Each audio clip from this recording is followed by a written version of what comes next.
Fear is the Key, by Alistair MacLean. Read by Francis Matthews. Prologue. May the 3rd, 1958. If you could call a 10-by-6 wooden box mounted on a 4-wheel trailer an office, then I was sitting in my office. I'd been sitting there for 4 hours. The earphones were beginning to hurt, and the darkness was coming in from the swamps and the sea. But if I had to sit there all night, then I was going to do just that. Those earphones were the most important thing in the world. They were the only remaining contact between me and all the world held for me. Peter should have been within radio range 3 hours ago. It was a long haul north from Barranquilla, but we'd made that haul a score of times before. Our 3 DCs were old, but as mechanically perfect as unceasing care and meticulous attention could make them. Pete was a fine pilot, Barry a crack navigator, the West Caribbean forecast had been good, and it was far too early in the season for hurricanes. There was no conceivable reason why they shouldn't have been on the air hours ago. As it was, they must have already passed the point of nearest approach and be drawing away to the south towards Tampa, their destination. Could they have disobeyed my instructions to make the long dog-leg by the Yucatan Strait and flown the direct route over Cuba instead? All sorts of unpleasant things could happen to planes flying over war-torn Cuba those days. It seemed unlikely, and when I thought of the cargo they were carrying, it seemed impossible. Where any element of risk was concerned, Pete was even more cautious and far-seeing than myself. Over in the corner of my office on wheels, a radio was playing softly. It was tuned in to some English-speaking station, and for the second time that evening some hillbilly guitar player was singing softly of the death of mother or wife or sweetheart. I wasn't sure which. My red rose has turned to white, it was called. Red for life, and white for death. Red and white, the colours of the 3 planes of our Trans-Carib Air Charter Service. I was glad when the song stopped. There was nothing much else in the office. A desk, 2 chairs, a filing cabinet, and a big RCA receiver transmitter powered by a heavy TRS cable that ran through the hole in the door and snaked across the grass and mud on one corner of the tarmac to the main terminal buildings. And there was a mirror. Elizabeth had put that up the only time she'd ever been here, and I'd never got around to taking it down. I looked in the mirror, and that was a mistake. Black hair, black brows, dark blue eyes, and a white, strained, haggard face to remind me how desperately worried I was. As if I needed reminding. I looked away and stared out of the window. That was hardly any better. The only advantage was that I could no longer see myself. I certainly couldn't see anything else. Even at the best of times, there was little enough to see through that window. Just the 10 empty, desolate miles of flat swampland, stretching from the Stanley Field Airport to Belize. But now that the Honduras rainy season had begun, only that morning, the tiny tidal waves of water rolling endlessly down the single sheet of glass, and the torn and lowering and ragged, hurrying clouds, driving their slanting rain into the parched and steaming earth, turned the world beyond the window into a grey and misty nothingness. I tapped out our call sign. The same result as the last 500 times I'd tapped it. Silence. I altered the waveband to check that reception was still okay, heard a swift succession of voices, static, singing, music, and homed back on our frequency again. The most important flight the Trans-Carib Air Charter Company had ever made, and I had to be stuck here in our tiny sub-office, waiting endlessly for the spare carburetor that never came. And until I got it, that red and white DC parked not 50 yards away on the apron was about as useful to me right then as a pair of sunglasses. They'd have got off from Barranquilla. I was certain of that. I'd had the first news 3 days ago, the day I'd arrived here, and the coded cable had made no mention of any possible trouble. Everything highly secret. Only 3 permanent civil servants knew anything about it. Lloyd's willing to carry the risk, even although at one of the biggest premiums ever. Even the news, received in a radio report of an attempted coup d'etat yesterday by pro-dictatorship elements to try to prevent the election of the liberal Fleras, hadn't concerned me too much. For although all military planes and internal services had been grounded, foreign airlines had been excluded. With the state of Colombia's economy, they couldn't afford to offend even the poorest foreigners, and we just about qualified for that title. But I'd taken no chances. I'd cabled Pete to take Elizabeth and John with him. If the wrong elements did get in on May the 4th, that was tomorrow, and found out what we'd done, the Trans-Carib Air Charter Company would be for the high jump, but fast. Besides, on the fabulous fee that was being offered for this one freight haul to Tampa. The phones crackled in my ears. Static, weak, but bang-on frequency. As if somebody were trying to tune in. I fumbled for the volume switch, turned it to maximum, adjusted the band switch a hairline on either side, and listened as I'd never listened before. But nothing. No voices, no Morse call sign, just nothing. I eased off one of the earphones and reached for a packet of cigarettes. The radio was still on. For the third time that evening, and less than 15 minutes since I'd heard it last, someone was again singing, "My red rose has turned to white." I couldn't stand it any longer. I tore off the phones, crossed to the radio, switched it off with a jerk that almost broke the knob, and reached for the bottle under my desk. I poured myself a stiff one, and then replaced the headphones. "CQR, calling CQS. CQR, calling CQS.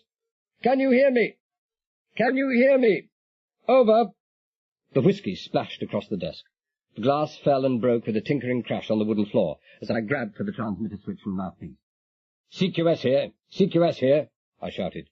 "Pete, is that you?" "Pete? Over." "Me. On course. On time. Sorry for the delay." The voice was faint and far away, but even the flat metallic tone of the speaker couldn't rob it of its tightness, its anger. "I've been sitting here for hours."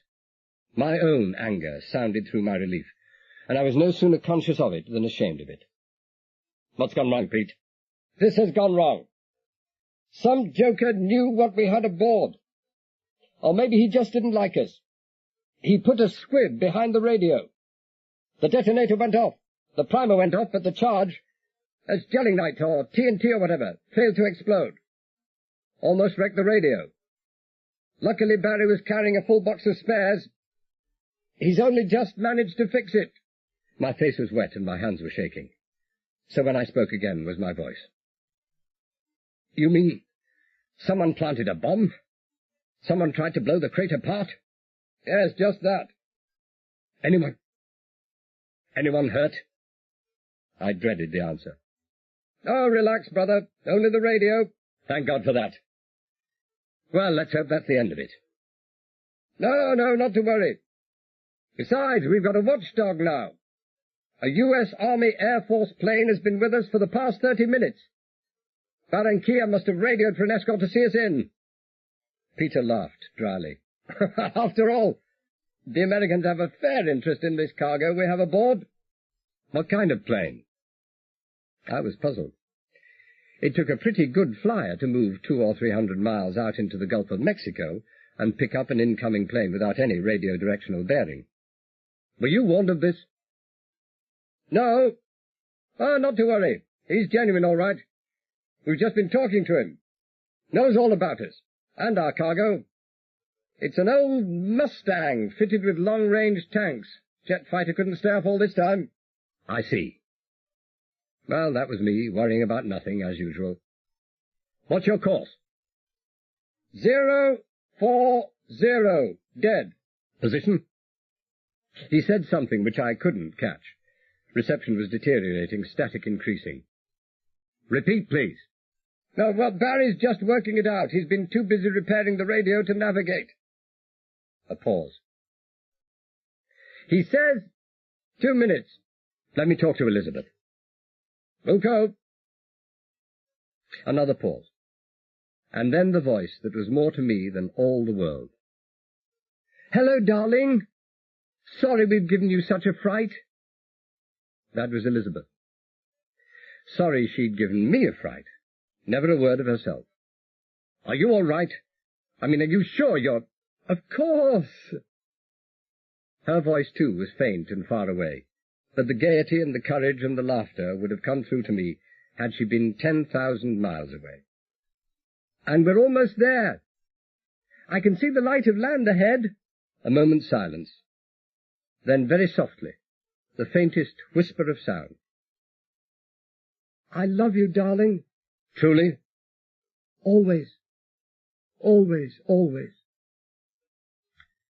I leaned back happily in my chair, relaxed and at ease at last, and then jerked forwards on my feet, half-crouched over the transmitter, as there came a sudden exclamation from Elizabeth, and then the harsh, urgent shout from Pete. "He's diving on us! The bastard's diving on us! He's opened fire! All his guns! He's coming straight!" The voice choked off in a bubbling, choking moan, a moan pierced and shattered by a high-pitched feminine cry of agony. And in the same instant of time there came to me the staccato, thunderous crash of exploding cannon shells that jarred the earphones on my head. 2 seconds it lasted, if that. Then there was no more sound of gunfire, no more moaning, no more crying. Nothing. 2 seconds. Only 2 seconds. 2 seconds to take from me all this life held dear for me. 2 seconds to leave me alone in an empty and desolate and meaningless world. My red rose had turned to white. May the 3rd, 1958. Chapter 1. I don't quite know what I'd expected the man behind the raised, polished mahogany desk to look like. Subconsciously, I suppose, I'd looked for him to match up with those misconceptions formed by reading and film-going, in the far-off days when I had had time for such things, that had been as extensive as they had been hopelessly unselective. The only permissible variation in the appearances of the county court judges in the southeastern United States, I had come to believe, was in weight. Some were dried up, lean and stringy, others triple-jowled and built to match, but beyond that any departure from the norm was unthinkable. The judge was invariably an elderly man. His uniform was a crumpled white suit, off-white shirt, bootlace necktie, and on the back of his head a Panama with a coloured band. The face was usually red, the nose purplish, the drooping tips of the silver-white Mark Twain moustache stained with bourbon or mint juleps, or whatever it was they drank in those parts. The expression was usually aloof, the bearing aristocratic, the moral principles high, and the intelligence only moderate. Judge Mollison was a big disappointment. He didn't match up with any of the specifications except perhaps the moral principles, and those weren't visible. He was young, clean-shaven, impeccably dressed in a well-cut light grey tropical worsted suit, an ultra-conservative tie, and as for the mint juleps, I doubt if he'd ever as much as looked at a bar, except to wonder how he might close it. He looked benign, and wasn't. He looked intelligent, and was. He was highly intelligent and sharp as a needle. And he'd pinned me now with this sharp needle of his intelligence, and was watching me wriggle with a disinterested expression that I didn't much care for. "Come, come," he murmured gently. "We are waiting for an answer, Mr. Chrysler." He didn't actually say that he didn't believe that my name was Chrysler, but if any of the spectators on the benches missed his meaning, they should have stayed at home. Certainly the bunch of round-eyed schoolgirls, courageously collecting credit marks for their civics course by venturing into this atmosphere of sin and vice and iniquity, didn't miss it. Neither did the sad-eyed, dark-blonde girl, sitting quietly on the front bench, and even the big, black, ape-like character sitting 3 benches behind her seemed to get it. At least the broken nose beneath the negligible clearance between eyebrows and hairline seemed to twitch. Maybe it was just the flies. The courtroom was full of them.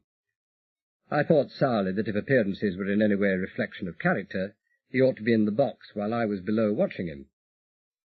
I turned back to the judge.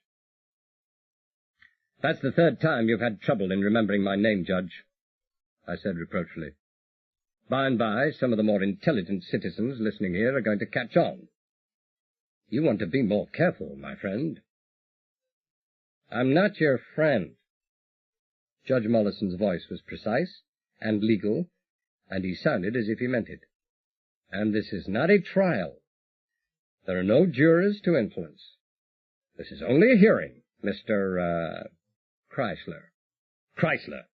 Not, Chrysler. But you're going to make damn certain that there will be a trial, won't you, Judge?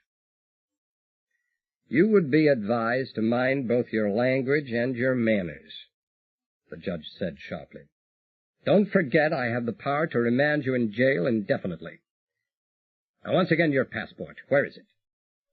I don't know. Lost, I suppose. Where? If I knew that, it wouldn't be lost. We are aware of that, the judge said dryly. But if we could localize the area, we could notify the appropriate police stations where it might have been handed in. When did you first notice you no longer had your passport, and where were you at the time? 3 days ago. And you know as well as I do where I was at the time. Sitting in the dining room of La Contessa Motel, eating my dinner and minding my own business, when Wild Bill Hickok here and his posse jumped me. I gestured at the diminutive alpaca-coated sheriff, sitting in a cane-bottomed chair in front of the judge's bench, and thought that there could be no height barriers for the law enforcement officers of Marble Springs. The sheriff and his elevator shoes together couldn't have topped 5'4". Like the judge, the sheriff was a big disappointment to me. While I had hardly expected a Wild West lawman complete with frontier colt, I had looked for something like either badge or gun. But no badge, no gun, none that I could see. The only gun in sight in the courthouse was a short-barreled Colt revolver stuck in the holster of the police officer who stood behind, and a couple of feet to the right of me. They didn't jump you, Judge Mollison was saying patiently. They were looking for a prisoner who had escaped from the nearby camp of one of our state convict road forces. Marble Springs is a small town, and strangers easily identifiable. You are a stranger. It was natural. Natural? I interrupted. Look, Judge, I've been talking to the jailer. He says the convict escaped at 6 o'clock in the afternoon. Now, the Lone Ranger here picks me up at 8. Was I supposed to have escaped? Sawed off my irons, had a bath, shampoo, manicure, and shave, had a tailor measure and fit a suit for me, bought underclothes, shirt, and shoes. Such things have happened before, the judge interrupted. A desperate man, with a gun or a club, and grown my hair 3 inches longer all in the space of 2 hours, I finished. It was dark in there, Judge, the sheriff began. But Mollison waved him to silence. You objected to being questioned and searched. Why? As I said, I was minding my own business. I was in a respectable restaurant giving offense to no one. And where I come from, a man doesn't require a state permit to enable him to breathe and walk around.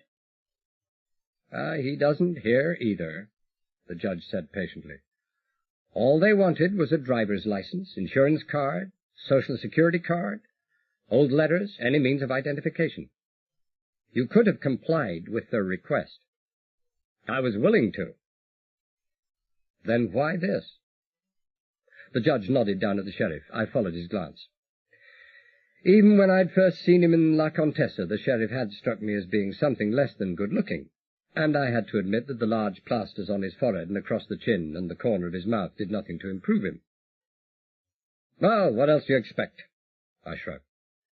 When big boys start playing games, little boys should stay home with mother. The sheriff was halfway out of his seat, eyes narrowed and ivory-knuckled fists gripping the cane arms of his chair.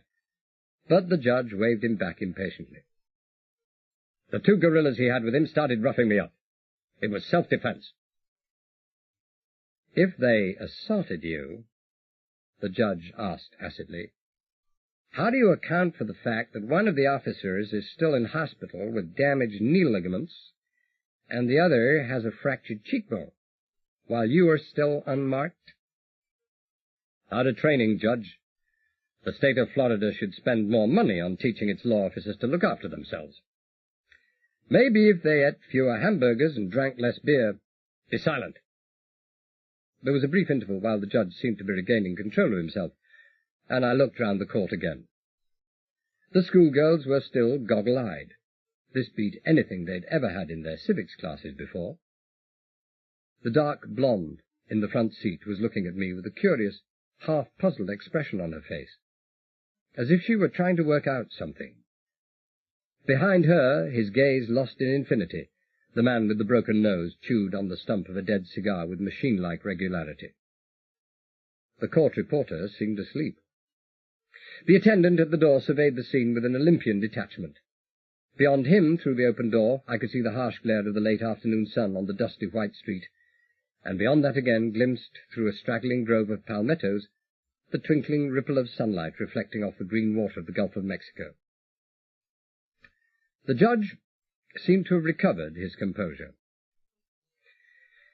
"We have established," he said heavily, "that you are truculent, intransigent, insolent, and a man of violence. You also carry a gun, a small-bore Lilliput, I believe it is called.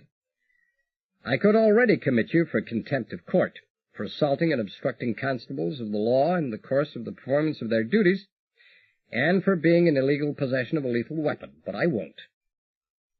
He paused for a moment and then went on. "We will have much more serious charges to prefer against you." The court reporter opened one eye for a moment, thought better of it, and appeared to go to sleep again. The man with the broken nose removed his cigar, examined it, replaced it, and resumed his methodical champing.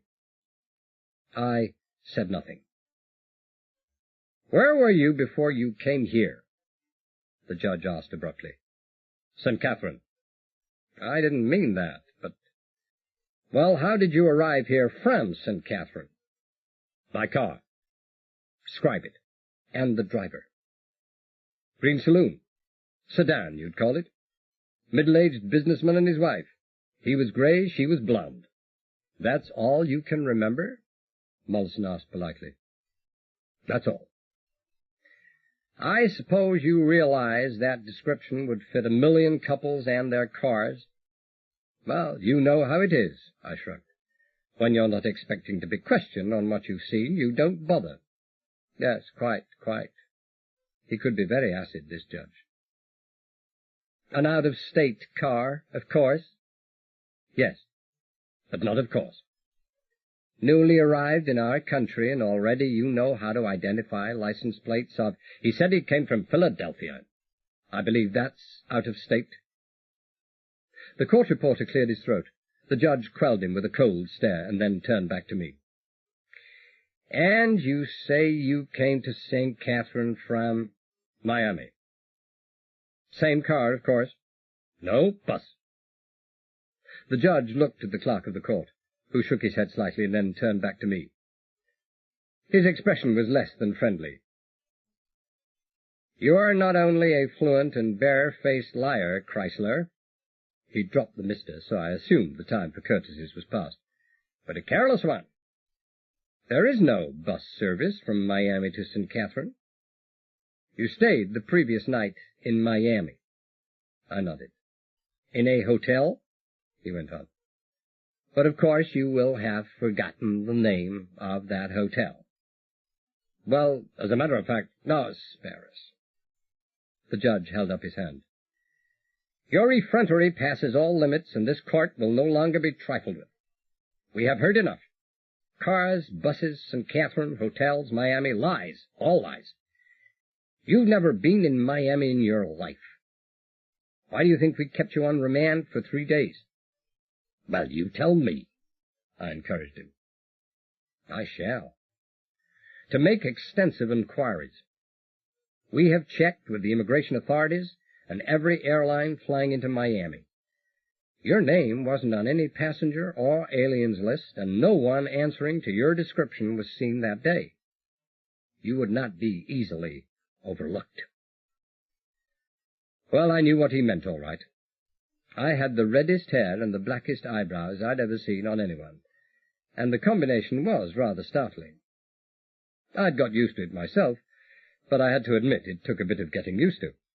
And when you added to that a permanent limp, and a scar that ran from the corner of my right brow to the lobe of my right ear, well, when it came to identification, I was the answer to a policeman's prayer.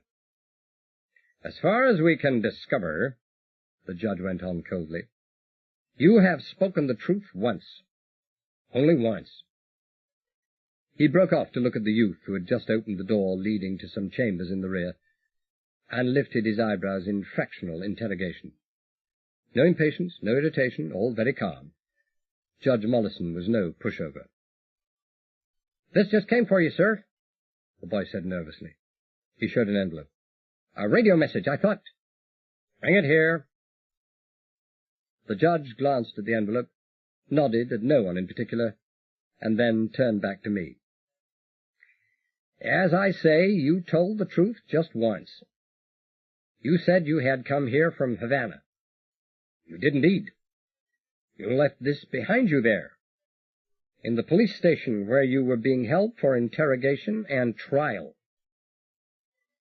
He reached into a drawer and held up a small book, blue and gold and white. "You recognize it?" "A British passport," I said calmly. "I haven't got telescopic eyes, but I assume that it must be mine, otherwise you wouldn't be making such a song and dance about it. If you've had it all the time, then why, we were merely trying to discover the degree of your mendacity, which is pretty well complete, and your trustworthiness, which does not appear to exist." He looked at me curiously. "Surely you must know what this means. If we have the passport, we have much else besides." "Well, you appear unmoved. You are a very cool customer, Chrysler, or very dangerous. Or can it be that you are just very stupid?" "What do you want me to do?" I asked. "Faint?" Our police and immigration authorities happen, for the moment at least, to be on very good terms with their Cuban colleagues. He might never have heard my interjection. Our cables to Havana have produced much more than this passport. They have produced much interesting information. Your name is not Chrysler, it's Ford. You spent 2.5 years in the West Indies and are well known to the authorities in all of the principal islands. Fame, Judge. When you have as many friends, notoriety. Served 3 minor prison sentences in 2 years. Judge Mollison was skimming through a paper he had in his hand. No known means of support, except 3 months working as a consultant to a Havana salvage and diving firm. He looked up at me. "And in what, capacity did you serve this firm?" I told them how deep the water was. He regarded me thoughtfully and then returned to his paper. "Associate of criminals and smugglers," he went on, "chiefly of criminals known to be engaged in the stealing and smuggling of precious stones and metal. Known to have fomented or attempted to foment labor troubles in Nassau and Manzanillo for ends suspected to be other than political. Deported from San Juan, Haiti, and Venezuela. Declared persona non grata in Jamaica, and refused landing permit in Nassau, Bahamas." He broke off and looked at me. "A British subject, and not even welcome in British territories." "Sheer prejudice, Judge." "You have, of course, made an illegal entry into the United States." Judge Mollison was a difficult man to knock off his stride. "How? I don't pretend to know. It happens constantly in those parts, probably by Key West and the landing at night somewhere between Port Charlotte and here. It doesn't matter. And so now, in addition to assaulting officers of the law and carrying a gun without declaring it or possessing a license for it, you can be charged with illegal entry. A man with your record could collect a stiff sentence for those, Ford. However, you won't. Not here, at least. I have consulted with the state immigration authorities, and they agree with me that what best meets the case is deportation. We wish no part of any person like you. We understand from the Cuban authorities that you broke custody while being held on a charge of inciting violence among dock workers and on a further alleged charge of attempted shooting of the policeman who arrested you. Such offenses carry heavy penalties in Cuba. The first charge is not an extraditable offense, and on the second we have had no demand from the competent authorities. However, as I say, we intend to work not under extradition laws, but deportation laws. And we are deporting you to Havana. Proper authorities will be there to meet your plane when it lands tomorrow morning. I stood still and said nothing. The courtroom was very quiet. Presently I cleared my throat and I said, "Judge, I think that's downright unkind of you." "That depends on the point of view," he said indifferently. He rose to go, caught sight of the envelope the youth had brought in, and said, No, wait a moment," and sat down again, slitting open the envelope. He smiled bleakly at me as he extracted the flimsy sheets of paper. "We thought we would ask Interpol to find out what was known about you in your own country, although I hardly think now there will be any further useful information. We have all we want." No, I thought not. Nothing fresh here, not known. No longer listed. "Wait a minute, though." The calm, leisured voice rose to a sudden shout that brought the Sunderland reporter Jack-in-the-Box bolt upright, and sent him scurrying after notebook and pen that had spilled over the floor. "Wait a minute!" He turned back to the first page of the cable. 37B, Rue Paul Valéry, Paris, he read rapidly. "Your request received, etc., etc. Regret, inform you no criminal listed in Rotary Card Index under name of John Chrysler. Could be any of 4 others under alias, but unlikely. Identification impossible without cephalic index and fingerprints. Remarkable resemblance from your description to the late John Montague Talbot. Reasons for your request and demand for urgency unknown, but enclosed please find summarized copy of salient features of Talbot's life. Regret, unable to help you further, etc. John Montague Talbot. Height, 5 feet 11 inches. Weight, 185 pounds. Deep red hair parted far over on left side. Deep blue eyes. Heavy black brows. Knife scar above the right eye. Aquiline nose. Exceptionally even teeth. Carries left shoulder perceptibly higher than right, owing to fairly severe limp. The judge looked at me, and I looked out the door. I had to admit the description was not at all bad. Date of birth unknown, probably early 1920s. Place of birth unknown. No record of war career. Graduated Manchester University 1948 with Bachelor of Science in Engineering. Employed for 3 years by Sieber, Gorman and Company. He broke off and looked sharply at me. Who are Sieber, Gorman and Company? Never heard of them. Of course not. But I have. Very well-known European engineering firm specializing, among other things, in all types of diving equipment. Ties in rather neatly with your employment with a salvage and diving firm in Havana, doesn't it? He obviously didn't expect an answer, for he carried on reading at once. Specialized in salvage and deep-water recovery, left Sieber Gorman, joined Dutch salvage firm, from which dismissed after 18 months, following inquiries into whereabouts of 2 missing 28-pound ingots worth $60,000, salvaged by firm in Bombay Harbor from the wreck of the ammunition and treasure ship Fort Strykini, which blew up there 14th of April 1944. Returned England, joined Portsmouth salvage and diving firm associated with Corners Moran, notorious jewelry thief, during salvage work on the Nantucket Light, which sank off the Lizard, June 1955, carrying valuable cargo of diamonds from Amsterdam to New York. Salvaged jewels to the value of $80,000 were found to be missing.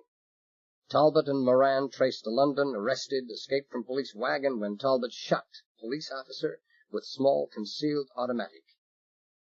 Police officers subsequently died. I was leaning far forward now. My hands gripped tightly on the edge of the box. Every eye was on me, but I had eyes only for the judge. There wasn't a sound to be heard in that stuffy courtroom, except the drowsy murmur of flies high up near the ceiling, and the soft sighing of a big overhead fan. Talbot and Moran finally traced to Riverside Rubber Warehouse.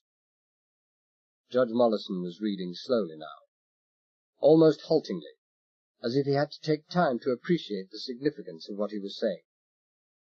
Surrounded. Ignored order to surrender. For 2 hours, resisted all attempts by police armed with guns and tear gas bombs to overcome them. Following explosion, entire warehouse swept by uncontrollable fire of great intensity. All exits guarded, but no attempt to escape. Both men perished in fire. 24 hours later, firemen found no trace of Moran, believed to have been almost completely incinerated. Talbot's charred remains positively identified by ruby ring worn on left hand, brass buckles of shoes, and German 4.25 automatic, which he was known to carry habitually. The judge's voice trailed off, and he sat in silence for several moments. He looked at me wonderingly, as if unable to credit what he saw, blinked, and then slowly swiveled his gaze until he was looking at the little man in the cane chair. A 4.25 millimeter gun, Sheriff. Have you any idea? I do. The sheriff's face was cold and mean and hard, and his voice exactly matched his expression. What we call a .21 automatic. And as far as I know, there's only one of that kind made. A German Lilliput. Which was what the prisoner was carrying when you arrested him. It was a statement, not a question. And he's wearing a ruby ring on his left hand. The judge shook his head again, then looked at me for a long, long moment. You could see the disbelief was slowly giving way to inescapable conviction. The leopard, the criminal leopard, never changes his spots. Wanted for murder, perhaps 2 murders. Who knows what you did to your accomplice in that warehouse? It was his body they found, not yours. The court was hushed and shocked and still. A falling pin would have had the lot airborne. A cop killer. The sheriff licked his lips, looked up at Mollison, and repeated the words in a whisper. A cop killer. He'll swing for that in England, won't he, Judge? The judge was on balance again. It is not within the jurisdiction of this court to... Water. The voice was mine, and even to my own ears it sounded no more than a croak. I was bent over the side of the box, swaying slightly, propped up by one hand while I mopped my face with a handkerchief held in the other. I'd had plenty of time to figure it out, and I think I looked the way I think I ought to have looked. At least I hoped I did. I think I'm going to pass out. Is there no water? Water? The judge sounded half impatient and half sympathetic. I'm afraid there's no... Over there, I gasped. I waved weakly to a spot on the other side of the officer who was guarding me. Please. The policeman turned away. I'd have been astonished if he hadn't. And as he turned, I pivoted on both toes and brought my left arm, whipping across just below waist level. 3 inches higher than that studded and heavily brass-buckled belt he wore around his middle would have left me needing a new pair of knuckles. His explosive grunt of agony was echoing through the shocked stillness of the courtroom when I spun him round and he started to fall, snatched the heavy Colt from his holster, and was waving it gently around the room even before the policeman had struck the side of the box and slid, coughing and gasping painfully for air, to the wooden floor. I took in the whole scene with one swift, sweeping glance. The man with the nose was staring at me with an expression as near amazement as his primitive features could register. His mouth had fallen open, the mangled stub of his cigar clinging impossibly to the corner of his lower lip. The girl with the dark blonde hair was bent forward, wide-eyed, her hand to her face, her thumb under her chin, and her forefinger crooked across her mouth. The judge was no longer a judge. He was a waxen effigy of himself, as motionless in his chair as if he had just come from the sculptor's hands. The clerk, the reporter, the door attendant were as rigid as the judge, while the group of schoolgirls and the elderly spinster in charge were as goggle-eyed as ever. But the curiosity had gone from their faces, and fear stepped in to take its place. The teenager nearest to me had her eyebrows arched high up into her forehead, and her lips were trembling. She looked as if she were going to start weeping or screaming any moment. I hoped vaguely that it wasn't going to be screaming. Then, an instant later, I realized that it didn't matter, for there was likely going to be a great deal of noise in the very near future indeed. The sheriff hadn't been so unarmed as I'd supposed. He was reaching for his gun. His draw was not quite the clean, swift, blurring action to which the cinema of my youth had accustomed me. The long, flapping tails of his alpaca coat impeded his hand, and he was further hindered by the arm of his cane chair. Fully 4 seconds elapsed before he reached the butt of his gun. "Don't do it, Sheriff," I said quickly. "This cannon in my hand is pointing right at you."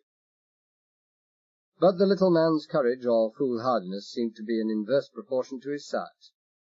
You could tell by his eyes, by the lips ever so slightly drawn back over the tightly clamped tobacco-stained teeth, that there was going to be no stopping it, except in the only possible way. At the full stretch of my arm, I raised the revolver until the barrel was level with my eyes. This business of Dead-Eye Dan snap-shooting from the hip is strictly for the birds, and as the sheriff's hand came clear of the folds of his jacket, I squeezed the trigger. The reverberating boom of that heavy Colt, magnified many times by the confining walls of that small courthouse, quite obliterated any other sound. Whether the sheriff cried out, or the bullet struck his hand, or the gun in his hand, no one could say. All we could be sure of was what we saw, and that was the sheriff's right arm and the whole right side jerking convulsively, and the gun spinning backwards to land on a table, inches from the notebook of the startled reporter. Already my Colt was lined up on the man at the door.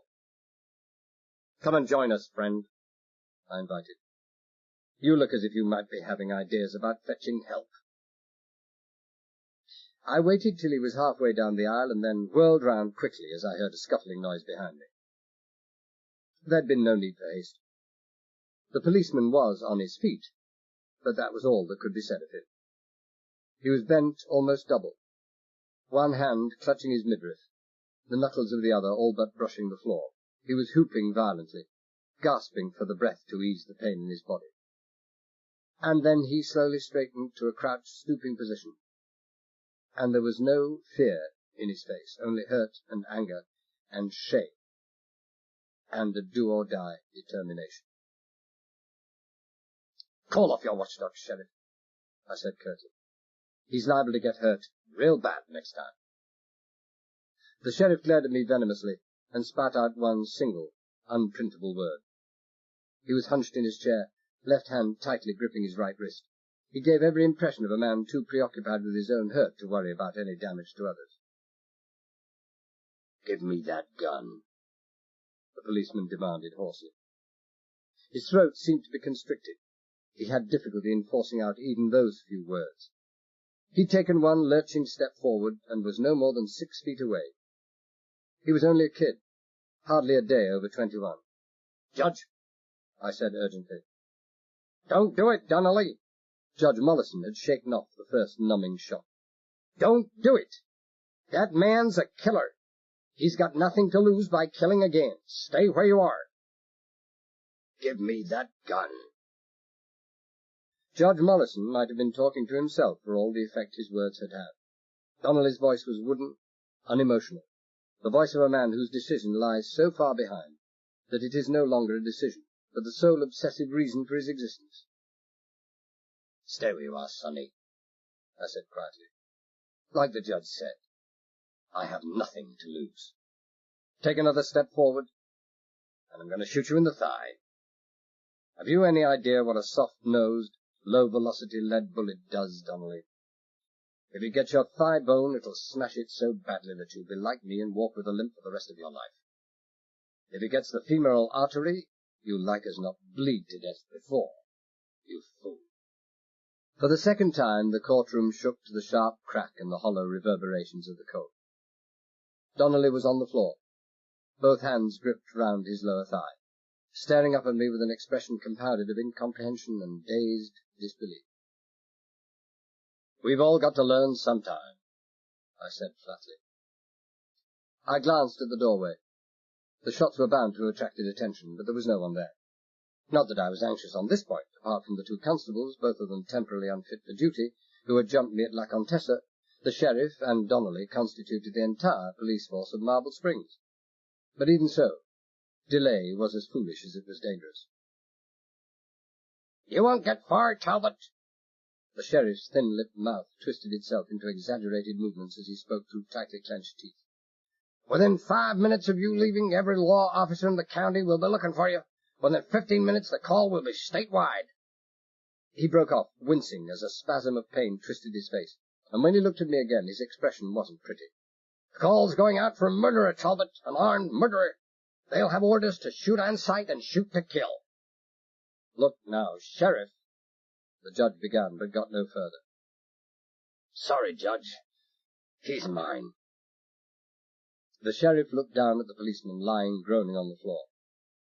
"The moment he took that gun, he stopped being your business. You better get going, Talbot. You won't have far to run."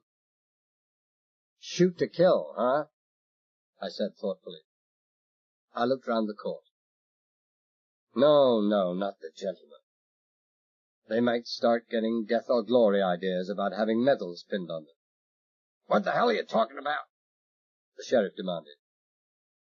"Nor the young ladies of the high school." "Hysteria," I murmured. I shook my head and then looked at the girl with the dark blonde hair. "Sorry, miss. It'll have to be you."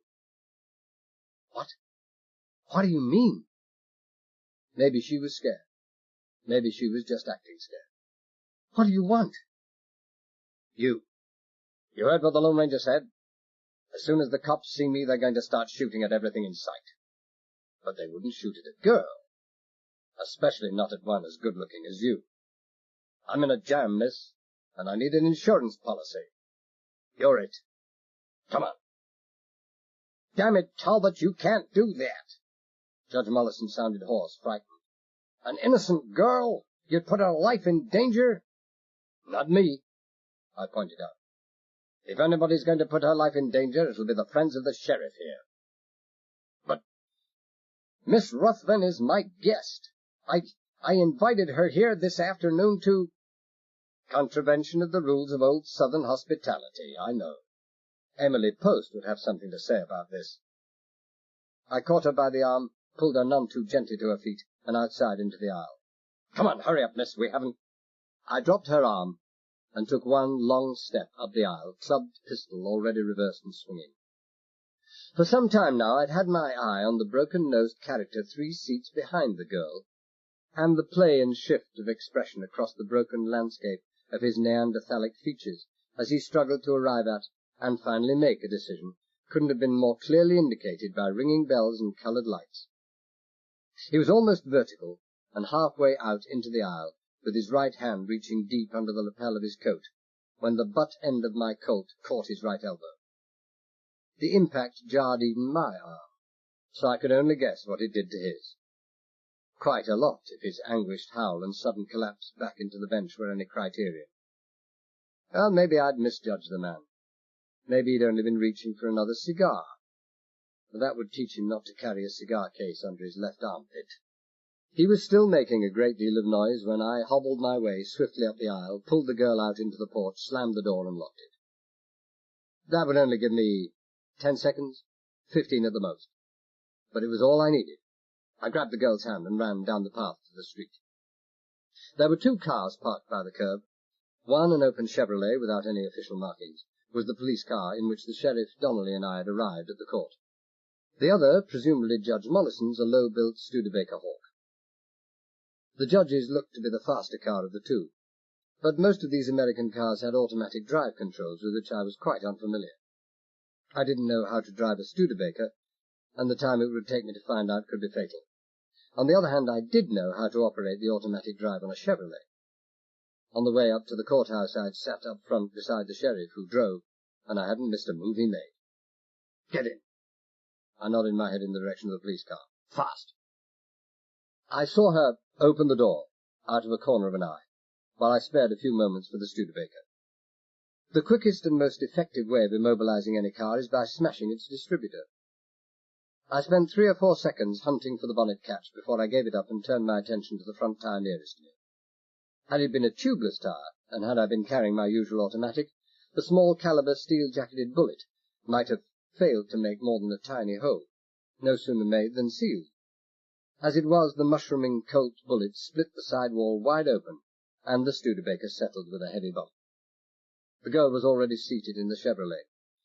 Without bothering to open the door, I vaulted over the side into the driving seat, took one swift glance at the dashboard, grabbed the white plastic handbag the girl held in her lap, broke the catch, and ripped the material in my hurry to open it, and emptied the contents on the seat beside me.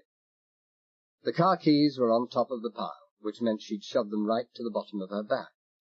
I'd have taken long odds that she was good and scared, but longer odds that she wasn't terrified. I suppose you thought that was clever. I switched on the motor, pressed the automatic drive button, released the handbrake, and gunned the motor so savagely that the rear tire spun and whined furiously on the loose gravel before getting traction. Try anything like that again and you'll be sorry. Regard that as a promise. I'm a fairly experienced driver, and where road holding and handling are concerned, I am no admirer of American cars. But when it came to straightforward accelerations, those big V8 engines could make the average British and European sports models look silly. The Chevrolet leapt forward as if it had been fitted with a rocket-assisted takeoff. I suspected that being a police car, it might have had a hotted-up engine, and when I'd straightened it up and had time for a fast look in the mirror, we were 100 yards away from the courthouse. I had time only for a glimpse of the judge and the sheriff running out onto the road, staring after the Chevrolet before a sharp right-angle bend came sweeping towards us. A quick twist of the wheel to the right, a four-wheel drift, the back end. Chapter 2. We were heading almost due north along the highway, a white and dusty ribbon of road built up several feet above the level of the surrounding land. Away to our left, the Gulf of Mexico glittered and twinkled like an opalescent emerald under the broiling sun. Between the road and the sea was a flat, uninteresting belt of low mangrove coast. To our right, swampy forests, not of palms or palmettos, as I would have expected to find in those parts, but pine, and disheartened-looking scrub pine at that. I wasn't enjoying the ride. I was pushing the Chev along as fast as I dared, and the soft, swinging suspension gave me no feeling of security at all. I had no sunglasses, and even though the sun was not directly in my face, the savage glare of subtropical light off that road was harsh and hurtful to the eyes. It was an open car, but the windscreen was so big and deeply curved that we got almost no cooling benefit at all from the wind whistling by our ears at over 80 miles an hour. Back in the courtroom, the shade temperature had been close on 100. What it was out here in the open, I couldn't even begin to guess. But it was hot. Furnace hot. I was not enjoying the ride. Neither was the girl beside me. She hadn't even bothered to replace the stuff I'd emptied out of her bag. She just sat there with her hands clasped tightly together. Now and again, as we took a fast corner, she reached out to grab the upper edge of the door, but otherwise she'd made no movement since we'd left Marble Springs, except to tie a white bandana over her fair hair. She didn't look at me once. I didn't even know what color her eyes were, and she certainly didn't once speak to me. Once or twice I glanced at her, and each time she was staring straight ahead, lips compressed, face pale, a faint red patch burning high up in her left cheek. She was still scared. Maybe more scared than ever. Maybe she was wondering what was going to happen to her. I was wondering about that myself. 8 miles and 8 minutes out of Marble Springs, the expected happened. Somebody certainly seemed to have thought and moved even faster. The expected was a roadblock. It came at a point where some enterprising firm had built up the land to the right of the road with crushed stones and coral, asphalted it, and built a filling station and a driver's pull-up. Right across the road a car had been drawn up, a big black police car. If the 2 pivoting searchlights and the big red stoplight were not enough, the 8-inch white-lettered police sign would have removed all doubt. To the left, just beyond the nose of the police car, the land dropped sharply 4 or 5 feet into a ditch that lifted only slowly to the mangrove coast beyond. There was no escape that way. To the right, where the road widened and angled into the courtyard of the filling station, a vertically upright line of black corrugated 50-gallon oil drums completely blocked the space between the police car and the first of the line of petrol pumps that paralleled the road. All this I saw in the 4 or 5 seconds it took me to bring the shuddering, skidding Chevrolet down from 70 to 30 miles an hour. The high-pitched scream in our ears, token of the black smoke trail of melted rubber that we were leaving on the white road behind us.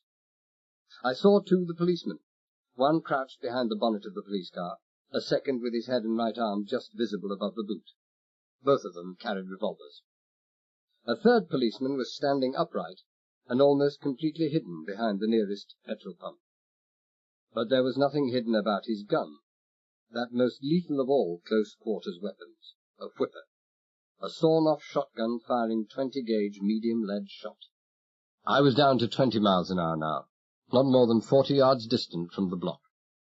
The policemen, guns levelled on my head, were rising up and moving out into the open. When out of the corner of my eye I caught a glimpse of the girl reaching for the handle of the door, and half turning away from me as she gathered herself for the leap out of the car. I said nothing, just leaned across, grabbed her arm, jerked her towards me with a savage force that made her gasp with pain, and in the same instant that I transferred my grip to her shoulders and held her half against, half in front of me, so that the police dared not shoot, jammed my foot flat down on the accelerator. "You madman! You'll kill us!" For a split second of time she stared at the row of 50-gallon drums rushing up to meet us, the terror in her face accurately reflecting the terror in her voice, and then turned away with a cry and buried her face in my coat, the nails of her hands digging into my upper arms.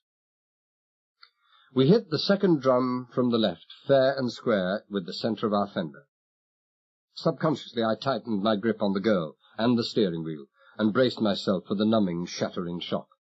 The stunning impact that would crush me against the steering wheel, or pitch me through the windscreen as the 500-pound dead weight of that drum sheared the chassis retaining bolts and smashed the engine back into the driving compartment.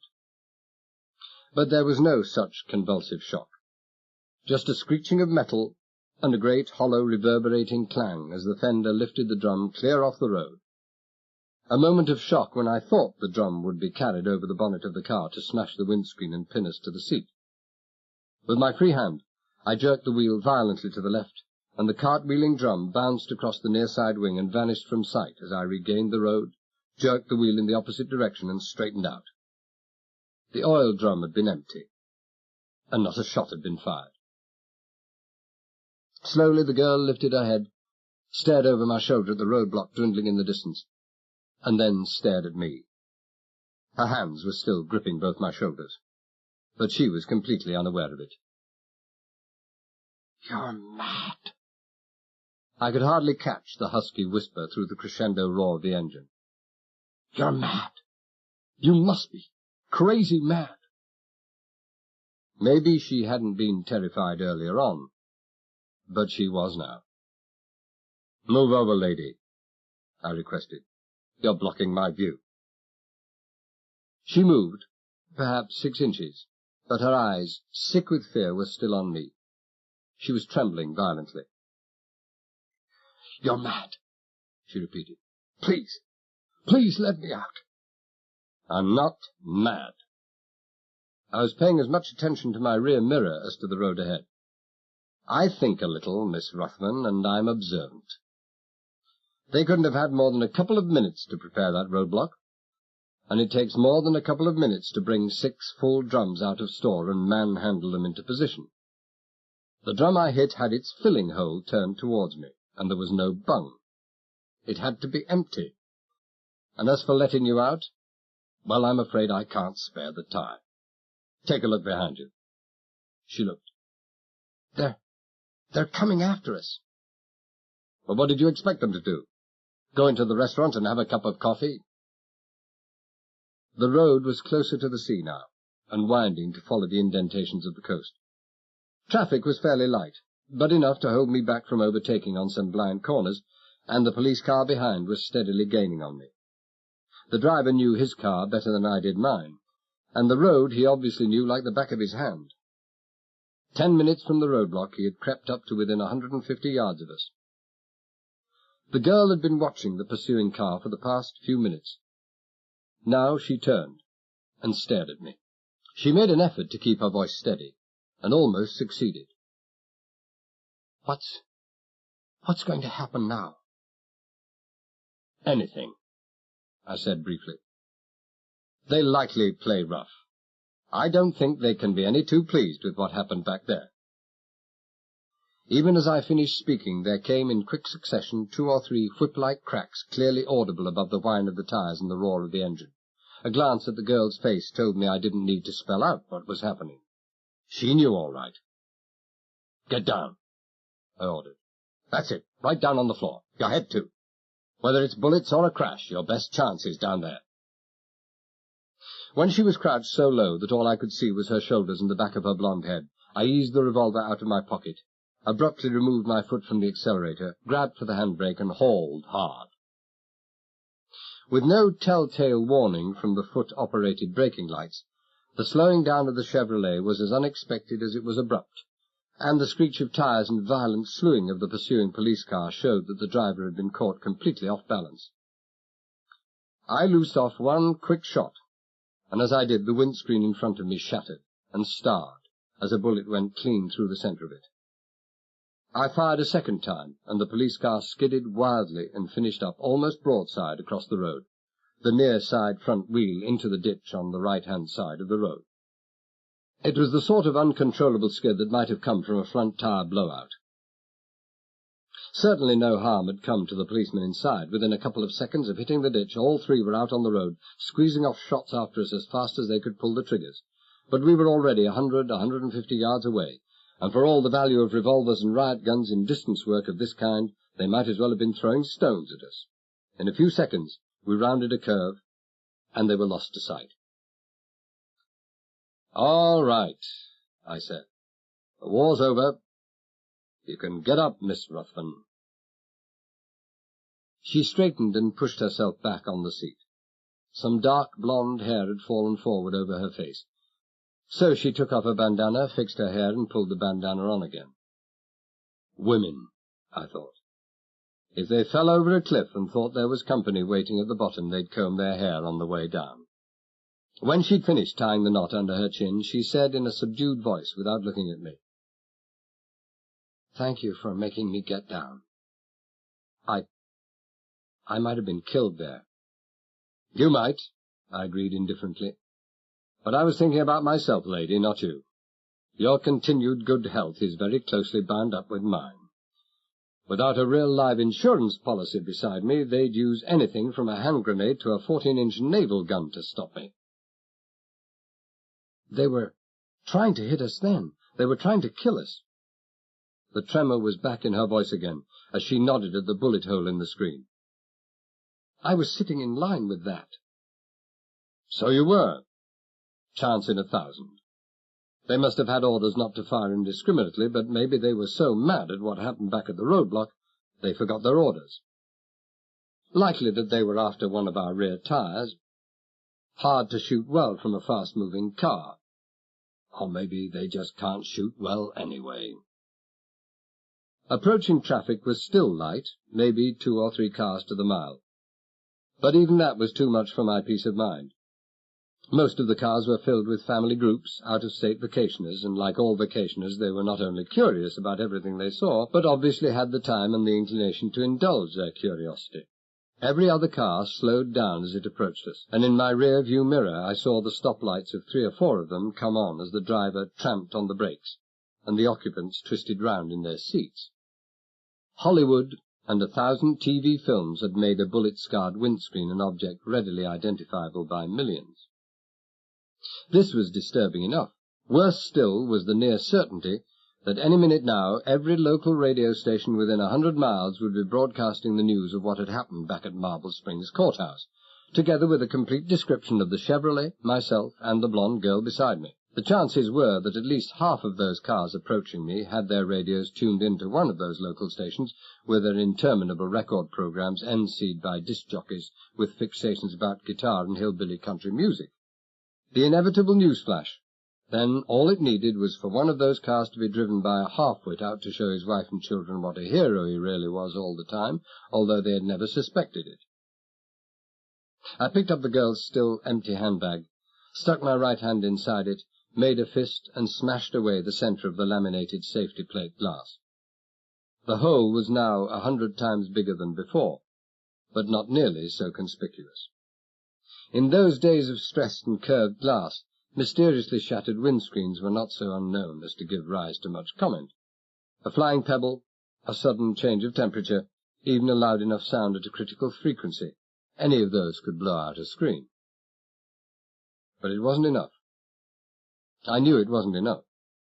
And when an excited, fast-talking voice broke into the soap opera on the Chev's radio and gave a concise, if highly coloured account of my escape, warning all highway users to look out for and report the Chev, I knew that I would have to abandon the car, and at once. It was too hot, and on this, the only main north-south route, the chances of escaping detection just didn't exist. I had to have a new car. I had to have it fast. I got one, almost at once. We had been passing through one of those new towns which mushroom by the score along the seaboards of Florida, when I heard the flash, and less than 200 yards beyond the limits we came to a lay-by on the shore side of the road. There were 3 cars there, and obviously they'd been travelling in company, because through a gap in the trees and low scrub that curved round the lay-by I could see a group of 7 or 8 people picking their way down to the shore, about 300 yards away. They were carrying with them a barbecue grill, a cooking stove, and luncheon baskets. They looked as if they intended making a stay. I jumped out of the Chev, taking the girl with me, and quickly checked all 3 cars. 2 were convertibles, a third a sports car, and all were open. There were no ignition keys in any of the locks, but the sports car owner, as many do, had a spare set in a cubbyhole by the steering column, hidden only by a folded chamois cloth. I could have just driven off, leaving the police car there, but that would have been stupid. As long as the Chev's whereabouts remained unknown, the search would be concentrated exclusively on it, and little attention would be paid to the common car thief who had taken the other. But if the Chev were found in the lay-by, then the statewide search would immediately be switched to the sports car. 30 seconds later, I had the Chev back at the limits of the new town, slowing down as I came to the first of the all-but-completed split levels on the shore side of the road. There was no one around, and I didn't hesitate. I turned in on the concrete drive of the first house, drove straight in under the open tip-up door of the garage, shut off the engine, and quickly closed the garage door. When we emerged from the garage 2 or 3 minutes later, anyone looking for us would have looked a second or third time before getting suspicious. By coincidence, the girl had been wearing a short-sleeved green blouse of exactly the same shade of colour as my suit, a fact that had been repeated twice over the radio. A fast checkpoint and a dead giveaway. But now the blouse had gone, and the white sun-top she had on beneath it was worn by so many girls that blazing summer afternoon that she'd subtly merged her identity with those of 1,000 other women. Her blouse was tucked inside my coat. My coat was inside out over my arm, with only the grey lining showing, and my necktie was in my pocket. I'd taken the bandana from her, wrapped it kerchief-wise over my head, the loose ends of the knot hanging down the right-hand side in front, all but obscuring my scarf. The red hair showing at the temples was still a giveaway, and while by the time I'd finished smearing it with her moistened mascara pencil it didn't look like any hair I'd ever seen, at least it didn't look red. Under the blouse and coat, I carried my gun. Walking slowly, so as to minimize my limp, we reached the sports car in 3 minutes. This, too, like the one we'd just tucked away in the garage, was a Chevrolet, with the same engine as the other, but there the resemblance ended. It was a plastic-bodied 2-seater. I'd driven one in Europe, and I knew that the claims for 120 miles an hour were founded on fact. I waited till a heavy gravel truck came grinding past from the north, started the Corvette's engine under the sound of its passing. The group of people I'd seen earlier were on the shoreline now, but they might just have heard the distinctive note of this car's engine and might just have been suspicious. Made a fast U-turn, and took off after the truck. I noticed the startled expression on the girl's face as we drove off in the direction from which we'd just come. I know. Go on, say it. I'm crazy. Only I'm not crazy. The next roadblock won't be so very far to the north now, and it'll be no hurried makeshift affair like the last time. It'll stop a 50-ton tank. Maybe they'll guess that I'll guess that. Maybe they'll conclude that I'll leave this road and make for the side roads and dirt tracks in the swamplands to the east there. Anyway, that's what I'd figure in their place. Good country for going to ground. So we'll just go south. They won't figure on that. And then we'll hide up for a few hours. Hide up? Where? Where can you hide up? I didn't answer her question, and she went on. Let me go, please. You're quite safe now. You must be. You must be sure of yourself, or you wouldn't be heading this way. Please. Don't be silly, I said wearily. Let you go, and within 10 minutes every cop in the state will know what kind of car I'm driving and where I'm heading. You must think I'm crazy. But you can't trust me, she persisted. I hadn't shot anybody in 20 minutes. She wasn't scared any longer, at least not too scared to work things out. How do you know I won't make signs at people, or shout out when you do nothing about it, like at the traffic lights, or hit you when you're not looking? How do you know? That cop, Donnelly, I said, apropos of nothing. I wonder if the doctors got to him in time. She got the point. The colour that had come back to her face drained out of it again. But she had the best kind of courage, or maybe the worst kind, the kind that gets you into trouble. My father is a sick man, Mr. Talbot. It was the first time she'd used my name, and I appreciated the mister. I'm terribly afraid of what will happen to him when he hears this. He has a very bad heart, and I have a wife and 4 starving kiddies, I interrupted. Well, we can wipe away each other's tears. Be quiet. She said nothing. Not even when I pulled up at a drugstore a few moments later, went inside and made a short phone call. She was with me, far enough away not to hear what I was saying, but near enough to see the shape of the gun under my folded coat. On the way out, I bought cigarettes. The clerk looked at me, then at the Corvette roadster parked outside. Yeah, it's a hot day for driving, mister. You come far? Only from Chillicoot Lake. I'd seen the turn-off sign 3 or 4 miles to the north. My efforts at an American accent made me wince. Fishing. Ah, fishing, huh? The tone was neutral enough, which was more than could be said for the half-leer in his eyes as he looked over the girl by my side. But my Sir Galahad instincts were in abeyance that afternoon, so I let it pass. You catch anything? Some. I had no idea what fish, if any, were in the local lakes, and when I came to think of it, it seemed unlikely that anyone should take off for those shallow, swampy lakes when the whole Gulf of Mexico lay at his front door. Lost 'em, though. My voice sharpened in remembered anger. Just put the basket down on the road for a moment when some crazy idiot comes past doing 80. Knocked basket and fish to hell and breakfast. So much dust on those side roads I couldn't even catch his number. You get 'em everywhere. His eyes suddenly focused on a point 100 miles away. And then he said quickly, What kind of car, mister? Blue Chev. Broken windscreen. What's the matter? What's the matter? He asks. You mean to tell me you haven't... Did you see the guy driving it? No, too fast. Just he had a lot of red hair, but... Red hair? Chillicoot Lake, brother! He turned and ran for the phone. We went out into the sunshine. The girl said, You don't miss much, do you? How can you be so cool? He might have recognized... Get into the car. Recognized me? He was too busy looking at you. When they made that suntop, I guess they ran out of material, but just decided to go ahead and finish it off anyway. We got in and drove off. 4 miles farther on, we came to the place I'd noticed on the way up.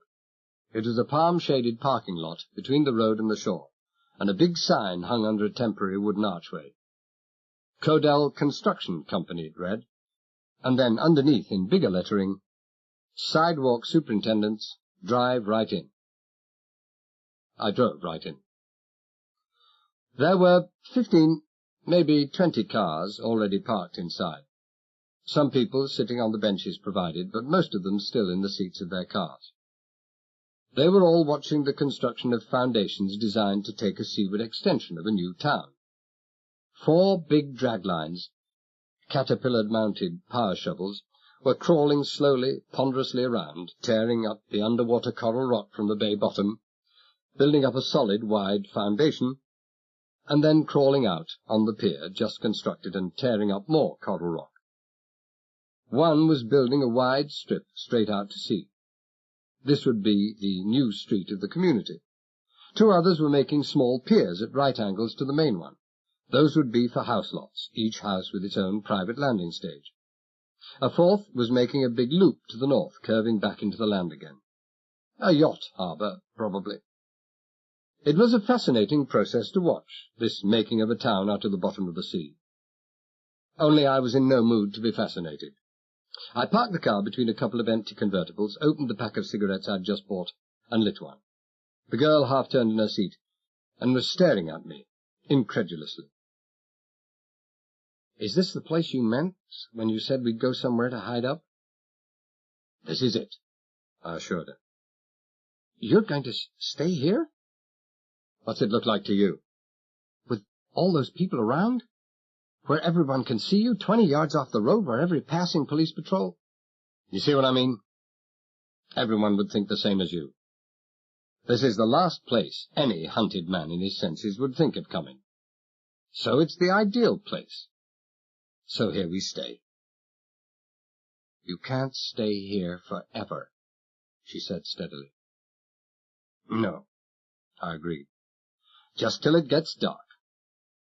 Move closer, Miss Ruthven. Real close. A man fleeing for his life, Miss Ruthven.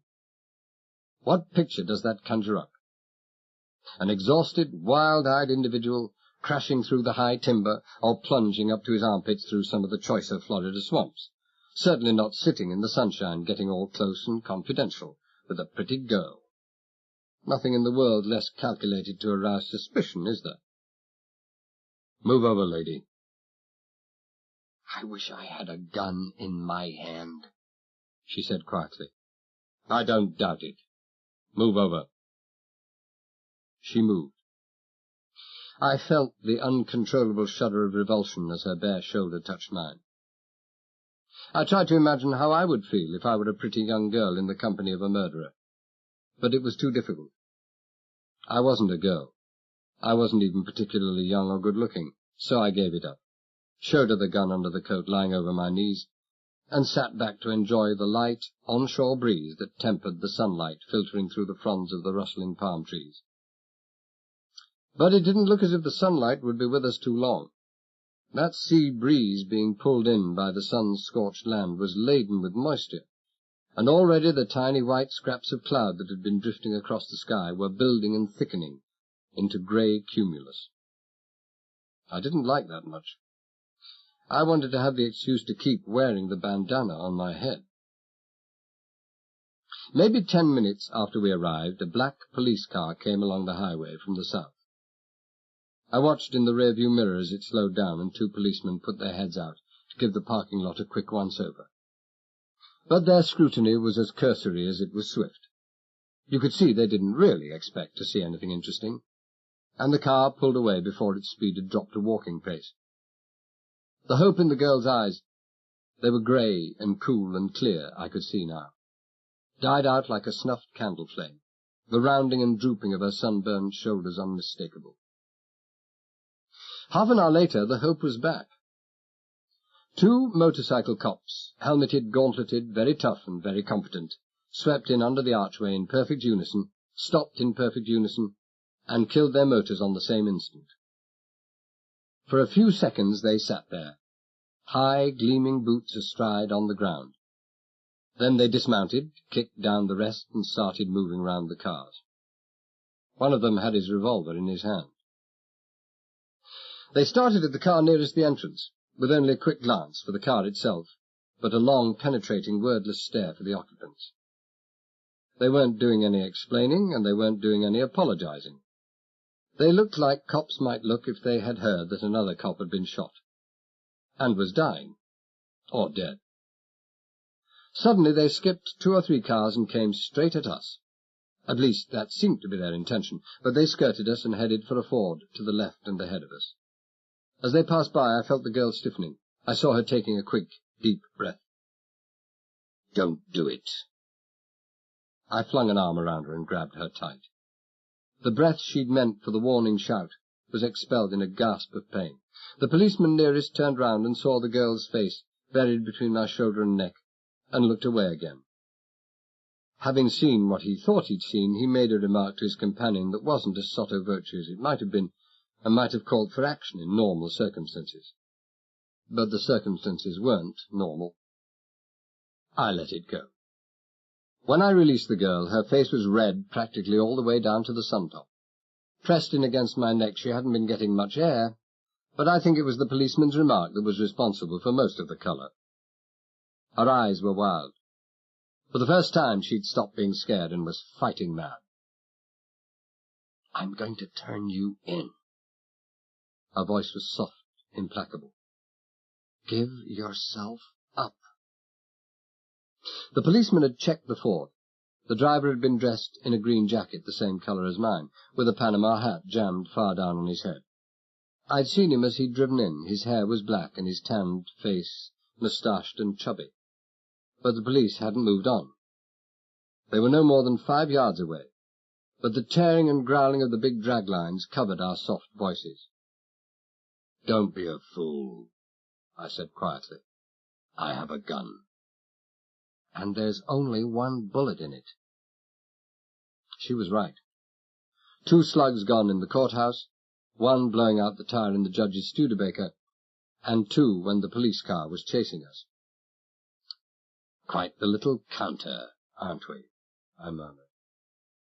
"You'll have plenty of time to practice counting in hospital, after the surgeons have fixed you up. If they can fix you up." She looked at me. Her lips parted, and said nothing. 1 little slug. But what an awful mess it can make. I brought the gun forward under the coat, pressed it against her.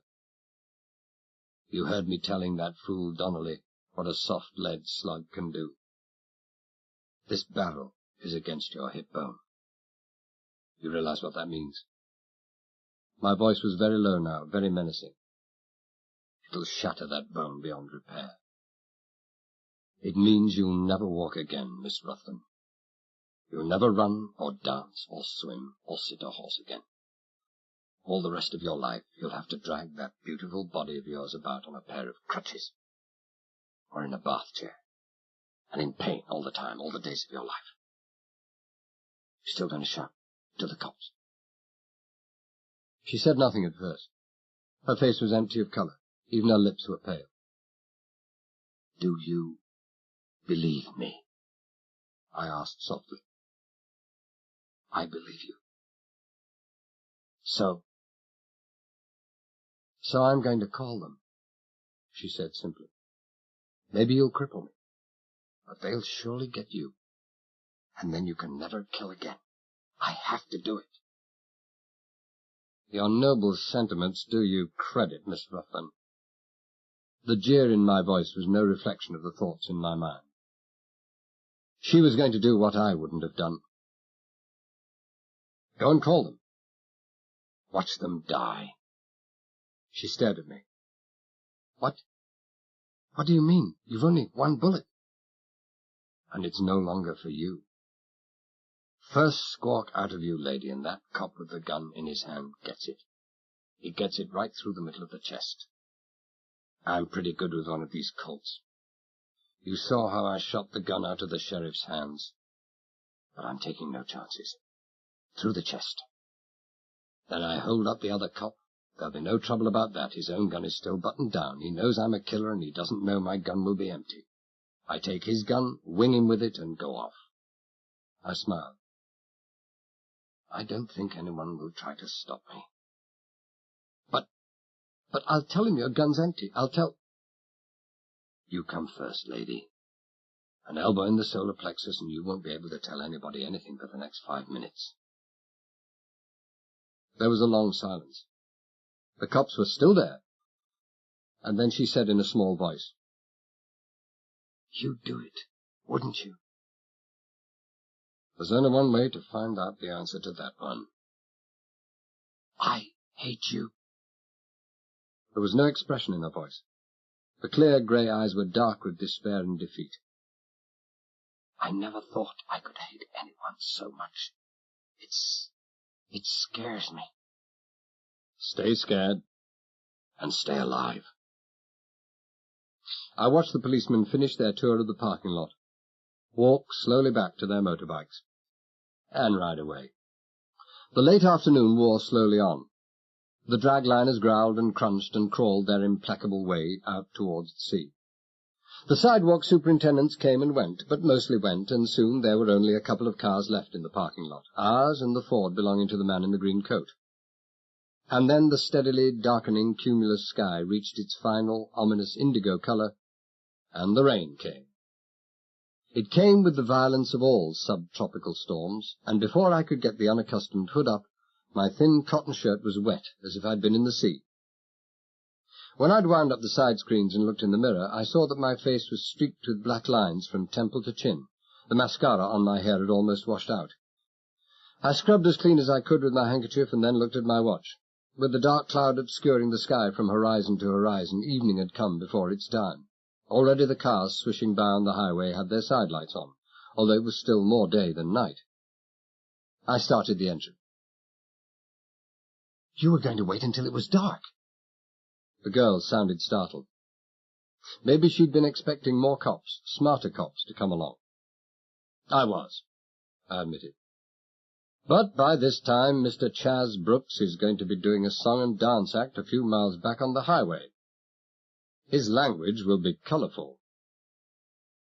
"Mr. Chas Brooks?" From her tone, I wondered if she really thought I was crazy. "Of Pittsburgh, California." I tapped the license tag on the steering column. "A long way to come to have your car hijacked." I lifted my eyes to the machine-gun symphony of the heavy rain drumming on the canvas roof. "You don't think he'll still be grilling and barbecuing down on the beach in this little lot, do you?" I pulled out through the makeshift archway and turned right on the highway. When she spoke this time, I knew she really did think I was crazy. "Marble Springs?" A pause, and then, "You're going back there?" It was a question and a statement both. "Right. To the motel, La Contessa, where the cops picked me up. I left some stuff there. I want to collect it." This time, she said nothing.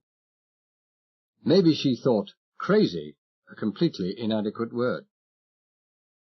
I pulled off the bandana. In the deepening dusk, that white gleam on my head was more conspicuous than my red hair, and went on. "Last place they'll ever think to find me. I'm going to spend the night there, maybe several nights, until I find me a boat. So are you." I ignored the involuntary exclamation. "That's the phone call I made back at the drugstore. I asked if room 14 was vacant. They said yes, so I said I'd take it. Friends who'd passed through had recommended it as having the nicest view in the motel. In point of fact, it has the nicest view. It's also the most private room at the seaward end of a long block. It's right beside the closet where they put my case away when the cops pinched me. And it has a nice private little garage where I can stow this machine away and no one will ever ask a question." A mile passed, 2 miles, 3, and she said nothing. She'd put her green blouse back on, but it was a lacy scrap of nothing. She'd just got as wet as I had, when I was trying to fix the roof, and she was having repeated bouts of shivering. The rain had made the air cool. We were approaching the outskirts of Marble Springs when she spoke. "You can't do it. How can you? You've got to check in or sign a book or pick up keys or have to go to the restaurant. You can't just—" "Yes, I can. I asked them to have the place opened up ready for us, keys in the garage and room doors, and that we'd check in later. I said we'd come a long way since dawn, that we were bushed, and that we'd appreciate room service for meals and a little privacy." I cleared my throat. I told the receptionist we were a honeymoon couple. She seemed to understand our request for privacy. We were there before she could find an answer. I turned in through an ornate lilac-painted gateway and drew up near the reception hallway in the central block, parking the car directly under a powerful flood lamp which threw such black shadows that my red hair would be all but invisible under the car roof.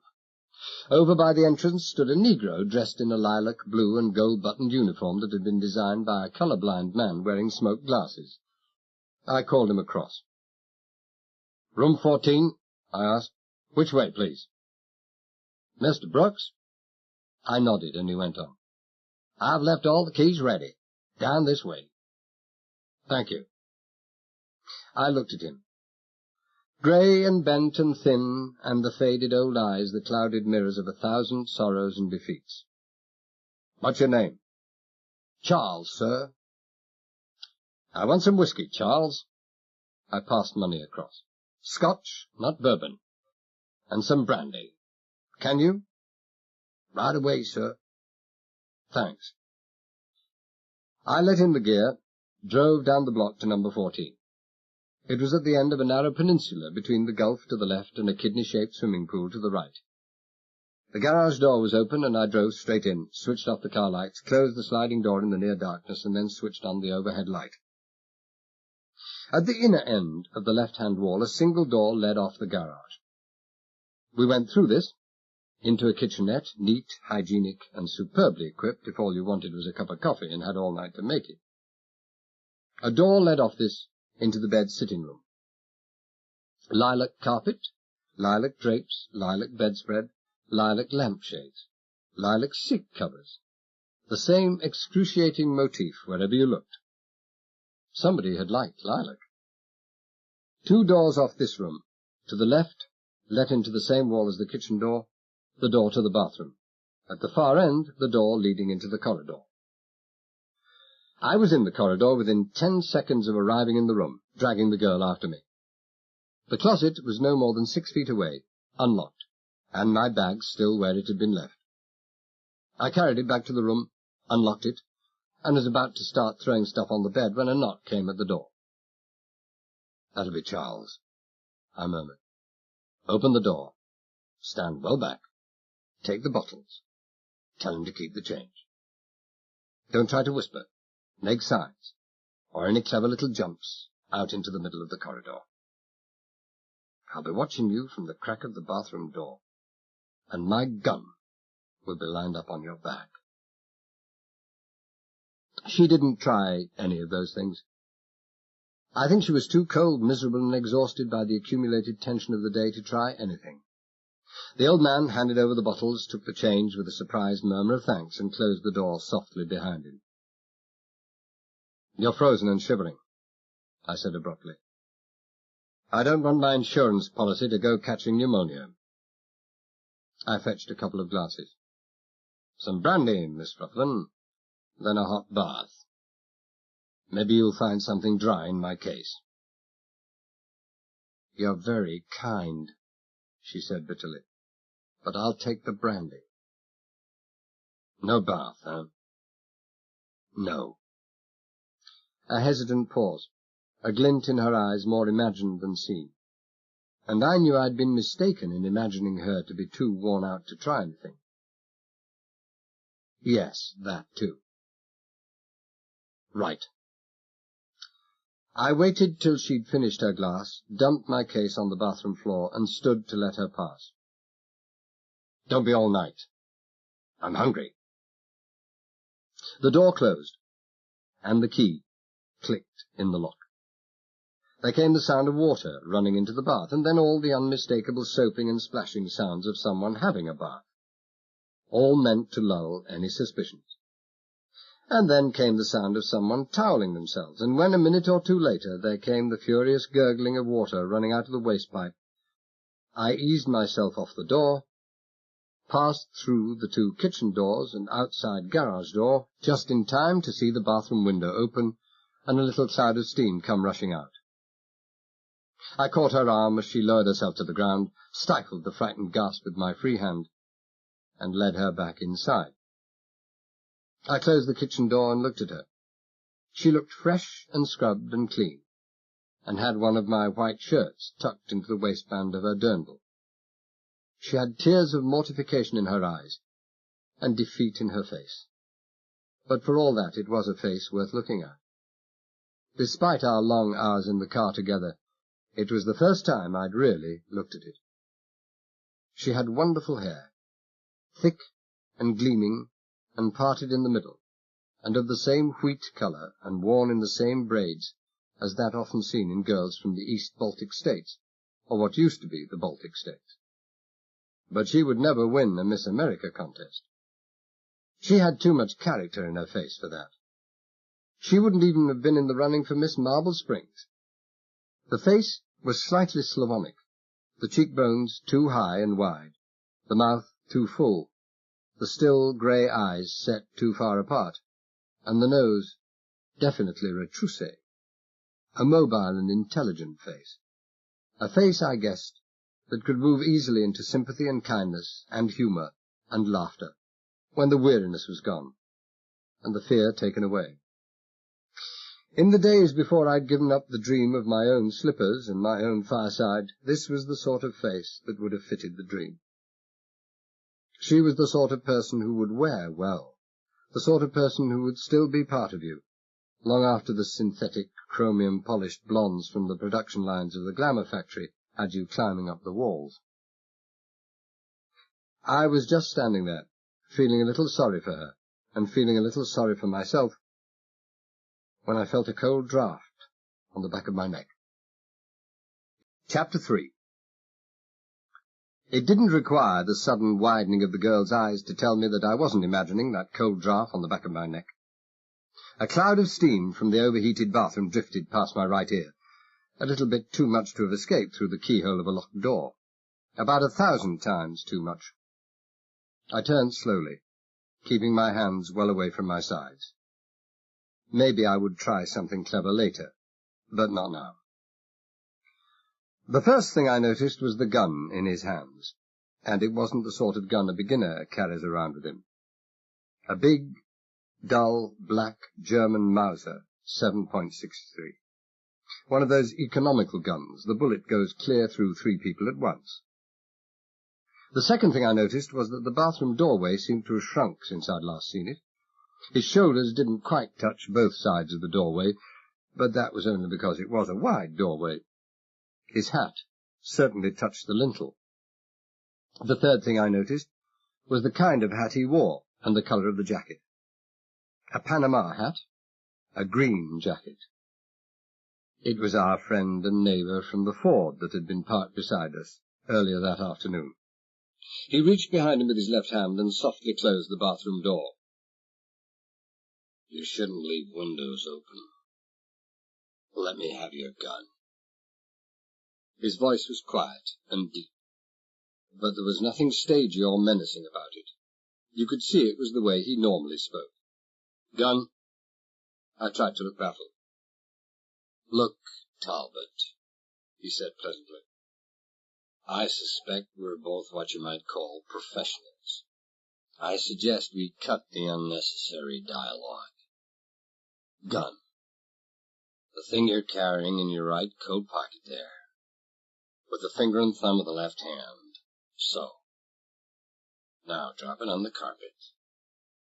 Thank you." I kicked the gun across to him without being told. I didn't want him to think I wasn't a professional, too. "Now, sit down," he said. He smiled at me, and I could see now that his face wasn't chubby, unless you could call a lump of rock chubby. It was just broad, and looked as if you could bounce a 2x4 off it without achieving very much. The narrow black moustache and the thin, almost Grecian nose looked out of place, as incongruous almost as the laughter lines round the eyes and on either side of the mouth. I didn't place much store on the laughter lines. Maybe he only practiced smiling when he was beating someone over the head with a gun. "You recognize me in the parking lot?" I asked. "No." He broke open the Colt with his left hand, ejected the remaining shell, closed the gun, and with a careless flick of his wrist sent it spinning 10 feet to land smack in the wastepaper basket. He looked at it as if he could do this sort of thing 10 times out of 10, Everything this man tried would always come off. If he was as good as this with his left hand, what could he do with his right? I'd never seen you before this afternoon. I'd never even heard of you when first I saw you in the lot, he continued. But I'd seen and heard of this young lady here 100 times. You're a limey, or you'd have heard of her too. Well, maybe you have, but don't know who you got there. You wouldn't be the first person to be fooled by her. No makeup, no accent, hair in kids' plaits. And you only look and behave like that either if you've given up competing, or there's no one left to compete against. He looked at the girl and smiled again. For Mary Blair Ruthven, there's no competition left. When you're as socially acceptable as she is, and your old man is who he is, then you can dispense with your Bryn Mawr accent and the Antonio hairdo. That's for those who need them. And her old man, oh, such ignorance! Blair Ruthven. General Blair Ruthven. You heard of the 400? Well, he's the guy that keeps the register. You've heard of the Mayflower. It was old Ruthven's ancestors who gave the Pilgrims permission to land. And, excepting maybe Paul Getty, he's the richest oil man in the United States. I made no comment. There didn't seem to be any that would meet the case. I wondered what he'd say if I told him of my pipe dream of slippers, a fire, and a multi-million heiress. Instead, I said, and you had your radio switched on in the parking lot. I heard it, and then a news flash. That's it, he agreed cheerfully. Who are you? It was Mary Blair speaking for the first time since he'd entered. And that was what being in the top 1% of the 400 did for you. You didn't swoon. You didn't murmur, "Thank God," in a broken voice. You didn't burst into tears and fling your arms round your rescuer's neck. You just gave him a nice, friendly smile, which showed he was your equal, even if you knew quite well that he wasn't, and said, "Who are you?" "Jablonski, miss. Herman Jablonski." "I suppose you came over on the Mayflower, too," I said sourly. I looked consideringly at the girl. Millions and millions of dollars, huh? That's a lot of money to be walking around.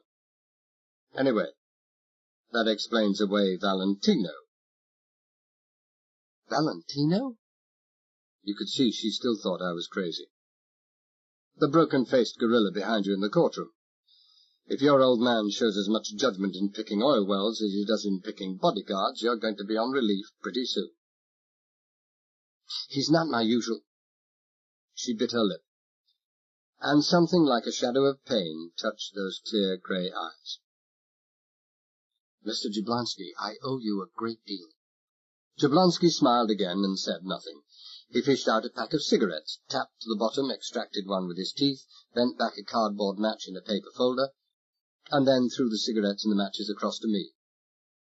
That's how the high-class boys operated today. Civilized, courteous, observing all the little niceties, they'd have made the hoodlums of the 30s feel slightly ill, which made a man like Jablonski all the more dangerous. Like an iceberg, 7/8 of his lethal menace was out of sight. The old-time hoodlums couldn't even have begun to cope with him. I take it you're prepared to use that gun, Mary Blair went on. She wasn't as cool and composed as she appeared and sounded. I could see a pulse beating in her neck, and it was going like a racing car. I mean, this man can't do anything to me now. Nary a thing, Jablonski assured her. Oh, thank you. A little sigh escaped her, as if it wasn't until that moment that she really believed her terror was over, that there was nothing more to fear. She moved across the room. I'll phone the police. No, Jablonski said quietly. She broke step. I beg your pardon? I said no, Jablonski murmured. No phone, No police. I think we leave the law out of it. What on earth do you mean? Again I could see a couple of red spots burning high up in her cheeks. The last time I'd seen those, it had been fear that had put them there. This time it looked like the first stirrings of anger. When your old man had lost count of the number of oil wells he owned, people didn't cross your path very often. We must have the police, she went on, speaking slowly and patiently, like someone explaining something to a child. This man is a criminal, a wanted criminal, and a murderer. He killed a man in London. And in Marble Springs, Jablonski said quietly. Patrolman Donnelly died at 5:40 this afternoon. Donnelly died? Her voice was a whisper. Are you sure? 6 o'clock newscast. Got it just before I tailed you out of the parking lot. Surgeons, transfusion, the lot. He died. How? Horrible. She looked at me, but it was no more than a flickering glance. She couldn't bear the sight of me. And you say don't bring the police? What do you mean? What I say, the big man said equably. No law. Mr. Jablonski has ideas of his own, Miss Ruthven, I said dryly. The result of your trial is a foregone conclusion, Jablonski said to me tonelessly. For a man with 3 weeks to live, you take things pretty coolly. Don't touch that phone, miss. You wouldn't shoot me. She was already across the room. You're no murderer. I wouldn't shoot you, he agreed. I don't have to. He reached her in 3 long strides. He could move as quickly and softly as a cat. Took the phone from her, caught her arm and led her back to the chair beside me. She tried to struggle free, but Jablonski didn't even notice it. You don't want the law, huh? I asked thoughtfully. Kind of cramps your style a little bit, friend. Meaning I don't want company, he murmured. Meaning maybe I would be awful reluctant to fire this gun. Meaning just that. I wouldn't gamble on it. He smiled. I gambled on it. I had my feet gathered under me and my hands on the arms of the chair. The back of my chair was solidly against the wall, and I took off in a dive that was almost parallel to the floor, arrowing in for a spot about 6 inches below his breastbone. I never got there. I'd wondered what he could do with his right hand, and now I found out. With his right hand he could change his gun over to his left, whip a sap from his coat pocket, and hit a diving man over the head faster than anyone I'd ever known. He'd been expecting something like that from me, sure, but it was still quite a performance. By and by, someone threw cold water over me, and I sat up with a groan and tried to clutch the top of my head. With both hands tied behind your back, it's impossible to clutch the top of your head. So I let my head look after itself, climbed shakily to my feet by pressing my bound hands against the wall at my back, and staggered over to the nearest chair. I looked at Jablonski, and he was busy screwing a perforated black metal cylinder onto the barrel of the Mauser. He looked at me and smiled. He was always smiling. I might not be so lucky a second time, he said diffidently. I scowled. Miss Ruthven, he went on, I'm going to use the phone. Why tell me? She was picking up my manners, and they didn't suit her at all. Because I'm going to phone your father. I want you to tell me his number. It won't be listed. Why should you phone him? There's a reward out for our friend here, Jablonski replied obliquely. It was announced right after the newscast of Donnelly's death. The state will pay $5,000 for any information leading to the arrest of John Montague Talbot. He smiled at me. Montague, huh? Well, I believe I prefer it to Cecil. Get on with it, I said coldly. They must have declared open season on Mr. Talbot, Jablonski said. They want him, Dead or alive, and they don't much care which. And General Ruthven has offered to double that reward. $10,000? I asked. 10,000. Piker, I growled. At the last count, old man Ruthven was worth $285 million. He might, Jablonski agreed judiciously, have offered more, a total of 15,000. What's 15,000? Go on, said the girl. There was a glint in those grey eyes now. He can have his daughter back for 50,000 bucks, Jablonski said coolly. 50,000! Her voice was almost a gasp. If she'd been as poor as me, she would have gasped. Jablonski nodded. Yeah, plus, of course, the 15,000 I'll collect for turning Talbot in, as any good citizen should. Who are you? The girl demanded shakily. She didn't look as if she could take much more of this. What are you? I'm a guy that wants... Let me see. Yeah, 65,000 bucks. But this is blackmail. Blackmail? Jablonski lifted an eyebrow. You want to read up on some law, girlie. In its strict legal sense, blackmail is hush money. A tribute paid to buy immunity. Money extorted by the threat of telling everyone what a heel the blackmailee is. Had General Ruthven anything to hide? I doubt it. Or you might just say that blackmail is demanding money with menaces. Where's the menace? I'm not menacing you.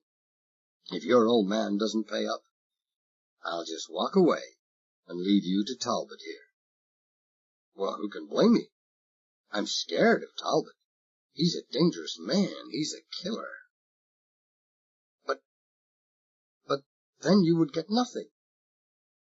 No, I get it, Jablonski said comfortably.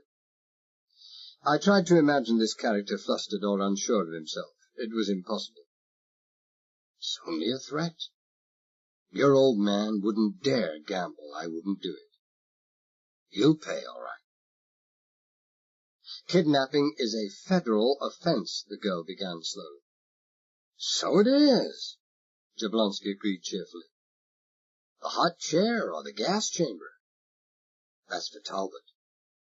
He kidnapped you. All I'm doing is talking about leaving you. No kidnapping there. His voice hardened. What hotel is your father staying at? He's not at any hotel. Her voice was flat and toneless, and she'd given up. He's out on the X-13. Talk sense, Jablonski said curtly. X-13 is one of his oil rigs. It's out in the Gulf, 12, maybe 15 miles from here, I don't know. Out in the Gulf? You mean one of those floating platforms for drilling for oil? I thought they were all up off the Bayou country off Louisiana. They're all around now, off Mississippi, Alabama, and Florida. Dad's got one right down near Key West. And they don't float, oh, what does it matter? He's on X-13. No phone, huh? Why, yes, a submarine cable. And a radio from the shore office. No radio, too public. The phone. Just ask the operator for the X-13, huh? She nodded without speaking, and Jablonski crossed to the phone, asked the motel switchboard girl for the exchange, asked for the X-13, and stood there waiting, whistling in a peculiarly tuneless fashion, until a sudden thought occurred to him. How does your father commute between the rig and the shore? Boat or helicopter, usually helicopter. Well, what hotel does he stay at when he's ashore? Not a hotel. Just an ordinary family house. He's got a permanent lease on a place about 2 miles south of Marble Springs. Jablonski nodded, and resumed his whistling. His eyes appeared to be gazing at a remote point in the ceiling, but when I moved a foot, a couple of experimental inches, those eyes were on me instantly. Mary Ruthven had seen both the movement of my foot and the immediate switch of Jablonski's glance, and for a fleeting moment her eyes caught mine. There was no sympathy in it, but I stretched my imagination a little, and I thought I detected a flicker of fellow feeling. We were in the same boat, and it was sinking fast.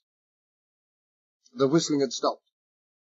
I could hear an indistinguishable crackle of sound, and then Jablonski said, "I want to speak to General Ruthven, urgently. It's about—" "Say that again."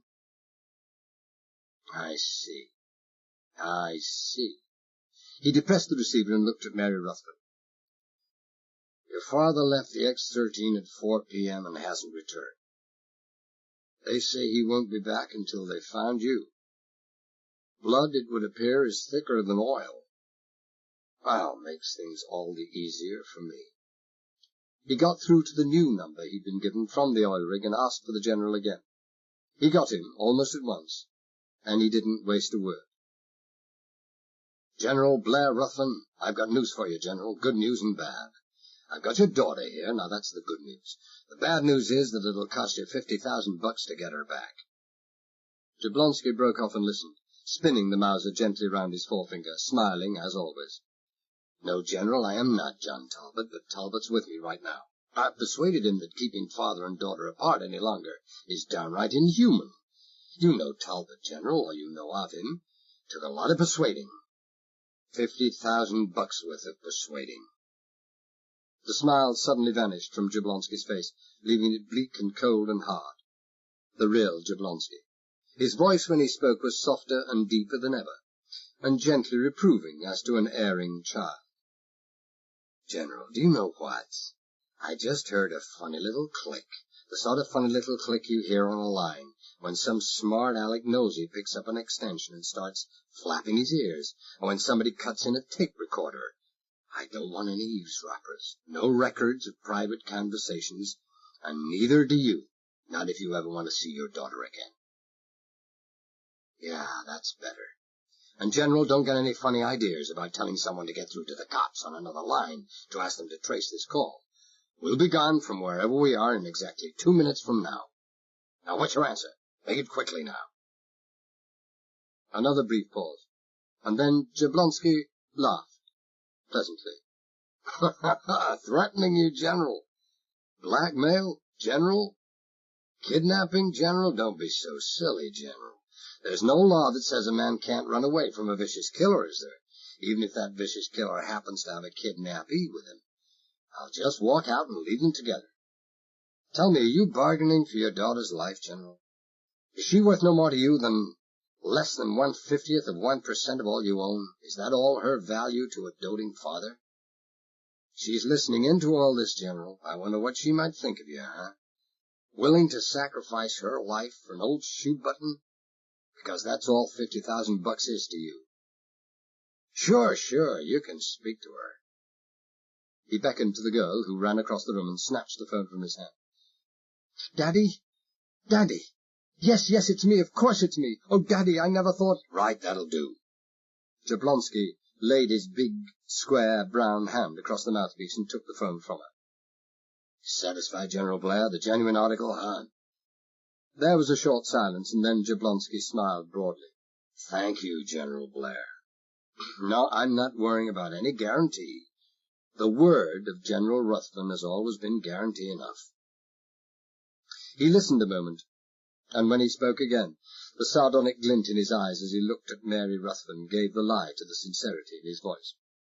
"Besides, you know quite well that if you welched on that money and had a house full of caps, your daughter would never speak to you again. No need to worry about my not coming. There's every reason why I should, huh? 50,000 to be exact." He hung up. "On your feet, Talbot. We have an appointment with high society." "Yes." I sat where I was.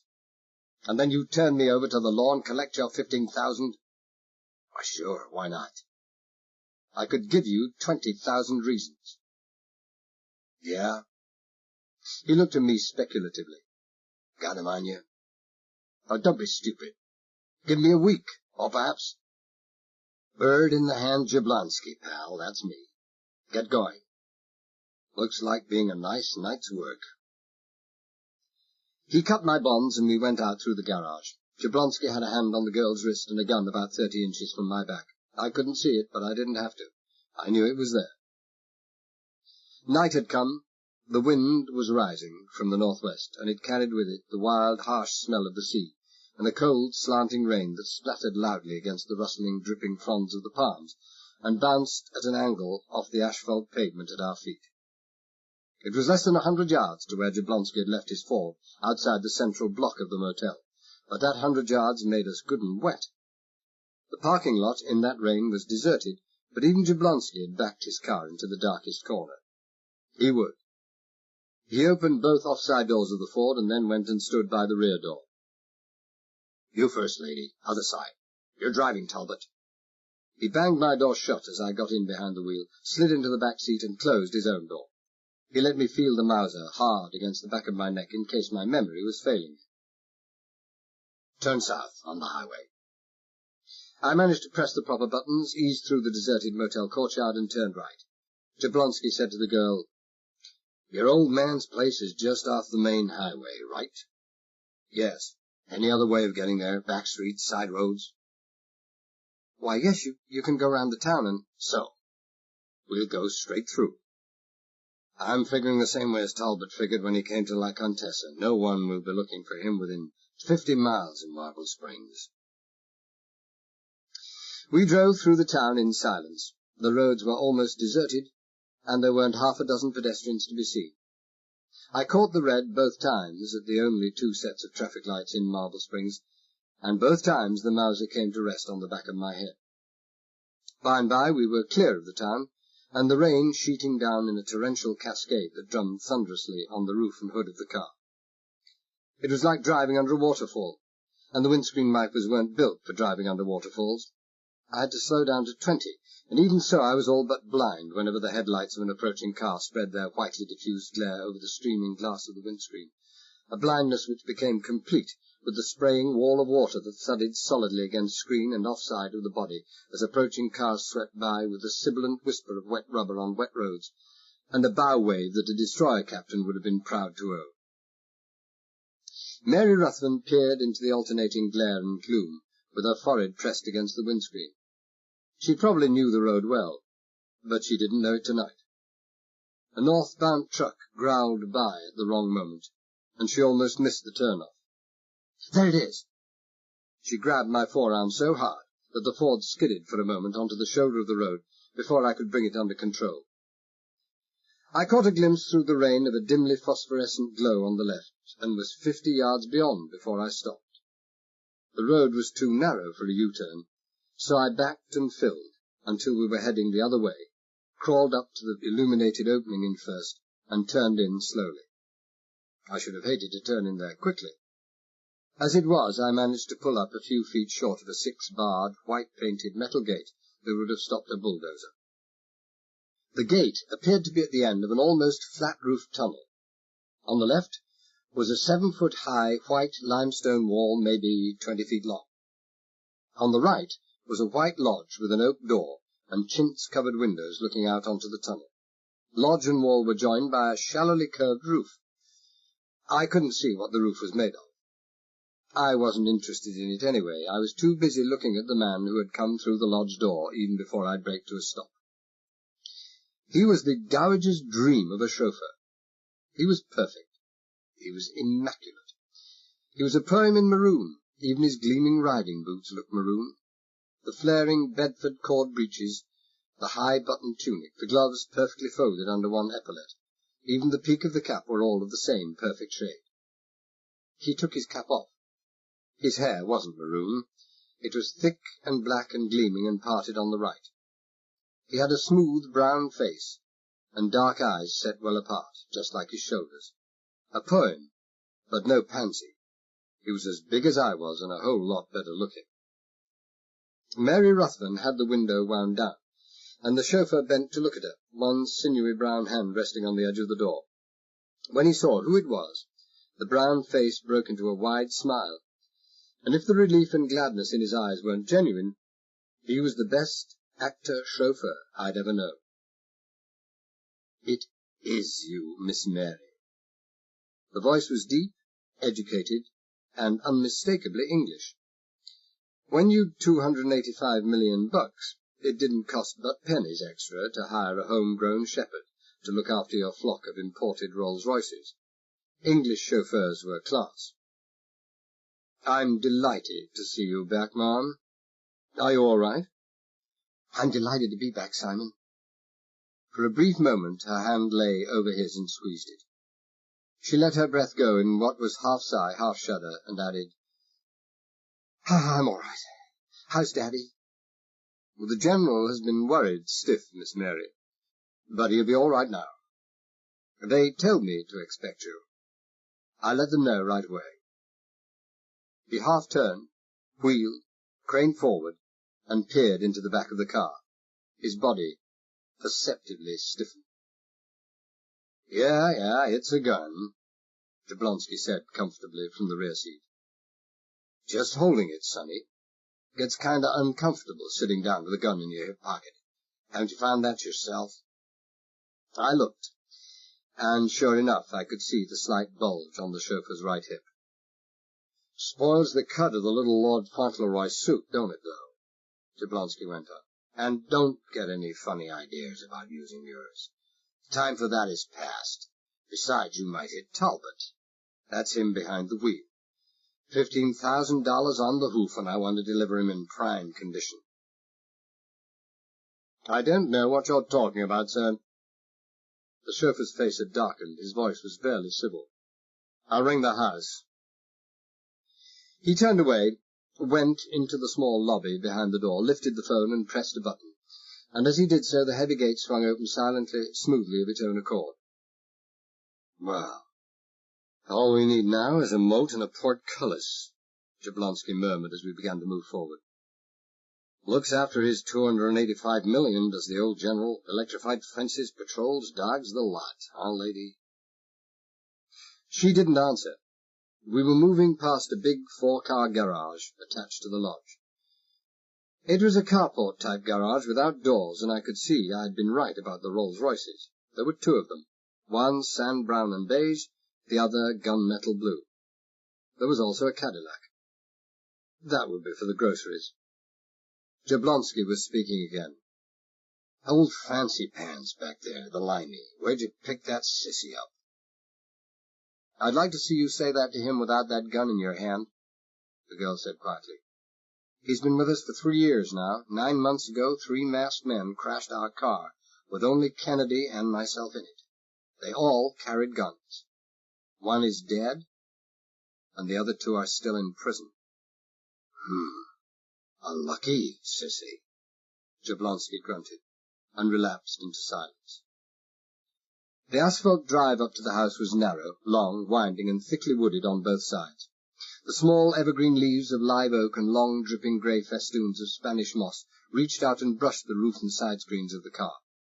Suddenly the trees receded on both sides from the beams of the headlamps, giving way to strategically placed clumps of palms and palmettos. And there, behind a stepped granite balustrade wall and a gravel terrace, lay the General's house. Built as an ordinary family house, the girl had said. Built for a family of about 50. It was enormous. It was an old, white, antebellum-type house, so colonial that it creaked, with a huge, pillared, 2-story porch, a curiously double-angled roof of a type I'd never seen before, and enough glass to keep an active window cleaner in year-round employment. Over the entrance of the lower porch were 2 more lights, big, old-fashioned coach lamps, each with a powerful electric bulb inside. Below the lamps stood the reception committee. I hadn't expected the reception committee. Subconsciously, I suppose, I had expected the old, high-class routine of being welcomed by the butler and deferentially and ceremoniously conducted to the library, where the General would be sipping his scotch before a crackling pine fire. Which was pretty silly when you come to think of it. When you're expecting a daughter back from the dead and the doorbell rings, you don't just keep on sipping whiskey. Not if you're halfway human. The chauffeur had warned them, hence the committee. The butler was there too. He came down the steps of the porch, carrying a huge golf umbrella out into the heavy rain. He didn't look like any butler I'd ever seen. His coat was far too tight round his upper arms, shoulders, and chest, in a fashion that used to be popular among Prohibition gangsters, and his face did nothing to dispel that impression.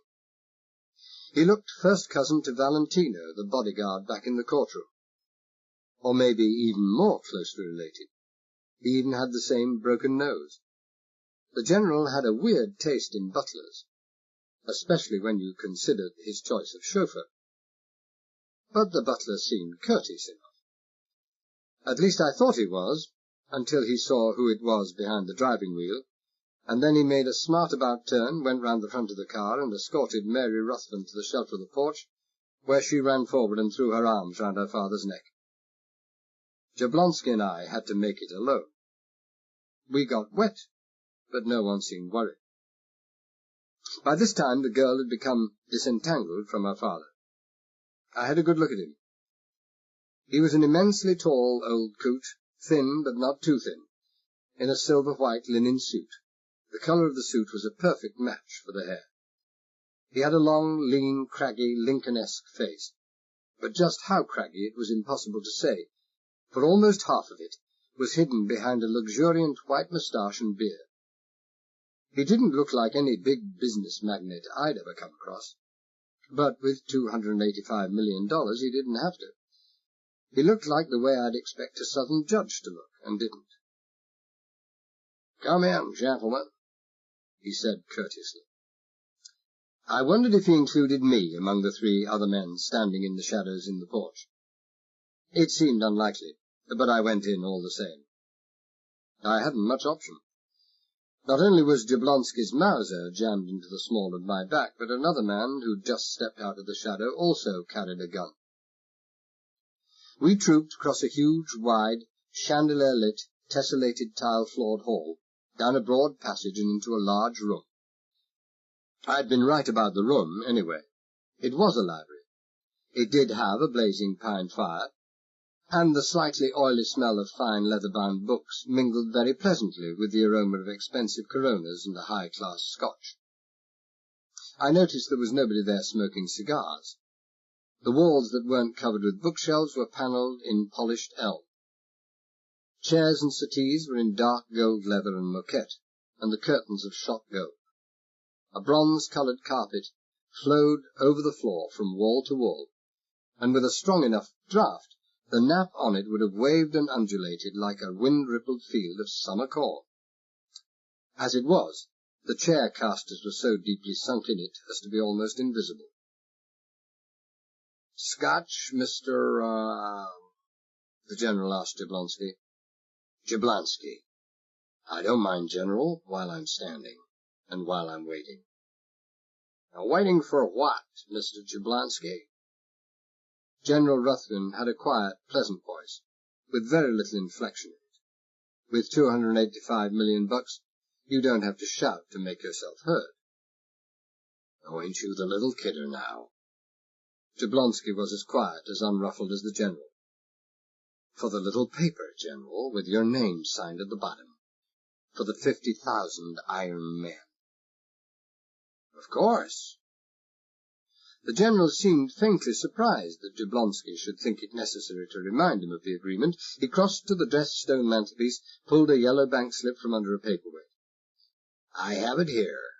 Just the payee's name to be filled in." I thought a slight smile touched his mouth, but under all that foliage it was difficult to be sure. "And you needn't worry about my phoning the bank with instructions not to honor this check. Such is not my way of doing business." "I know it's not, General." "And my daughter is worth infinitely more to me than this. I must thank you, sir, for bringing her back." "Yeah." Jablonski took the check, glanced casually at it, and then looked at the General, a speculative glint in his eyes. "Your pen slipped, General," he drawled. "I asked for 50,000. You got 70,000 here." "Correct." Ruthven inclined his head and glanced at me. "I had offered $10,000 for information about this man here. I also feel that I'm morally bound to make good the $5,000 offered by the authorities. It's so much easier to make out one lump sum check to one person, don't you agree? And the extra $5,000 for your trouble, and the pleasure it will give me to hand this man over to the authorities personally. Again, I couldn't be sure whether or not he smiled. I can't afford to indulge those whims, you know. Your pleasure is my pleasure, General. I'll be on my way then. You sure you can handle this fellow? He's tough, fast, tricky as they come. I have people who can handle him. It was plain that the General wasn't referring to the butler and another uniformed servant hovering in the background. He pressed a bell, and when some sort of footman came to the door, said, "Ask Mr. Violent and Mr. Royale to come in, will you, Fletcher?" "Why don't you ask them yourself, General?" To my way of thinking, I was the central figure in that group, but they hadn't even asked me to speak, so I thought it was time to say something. I bent down to the bowl of artificial flowers on the table by the fire and pulled up a fine meshed microphone. "This room's bugged. 100 gets one. Your friends have heard every word that's been said. For a millionaire and high society flyer, Ruthven, you have some strange habits." I broke off and looked at the trio who had just come through the doorway. "And even stranger friends." Which wasn't quite an accurate statement. The first man looked perfectly at home in that luxurious setting. He was of medium height, medium build, dressed in a perfectly cut dinner suit, and smoking a cigar as long as your arm. That was the expensive smell I'd picked up as soon as I'd come into the library. He was in his early 50s, with black hair touched by grey at the temples. His neat clipped moustache was jet black. His face was smooth and unlined, and deeply sunburnt. He was Hollywood's ideal of a man to play the part of a top executive, smooth, urbane, and competent to a degree. It was only when he came closer, and you saw his eyes, and the set of the planes of his face, that you realized that here was a toughness, both physical and mental, and a hardness that you would never see around a movie set. A man to watch. The second man was more offbeat.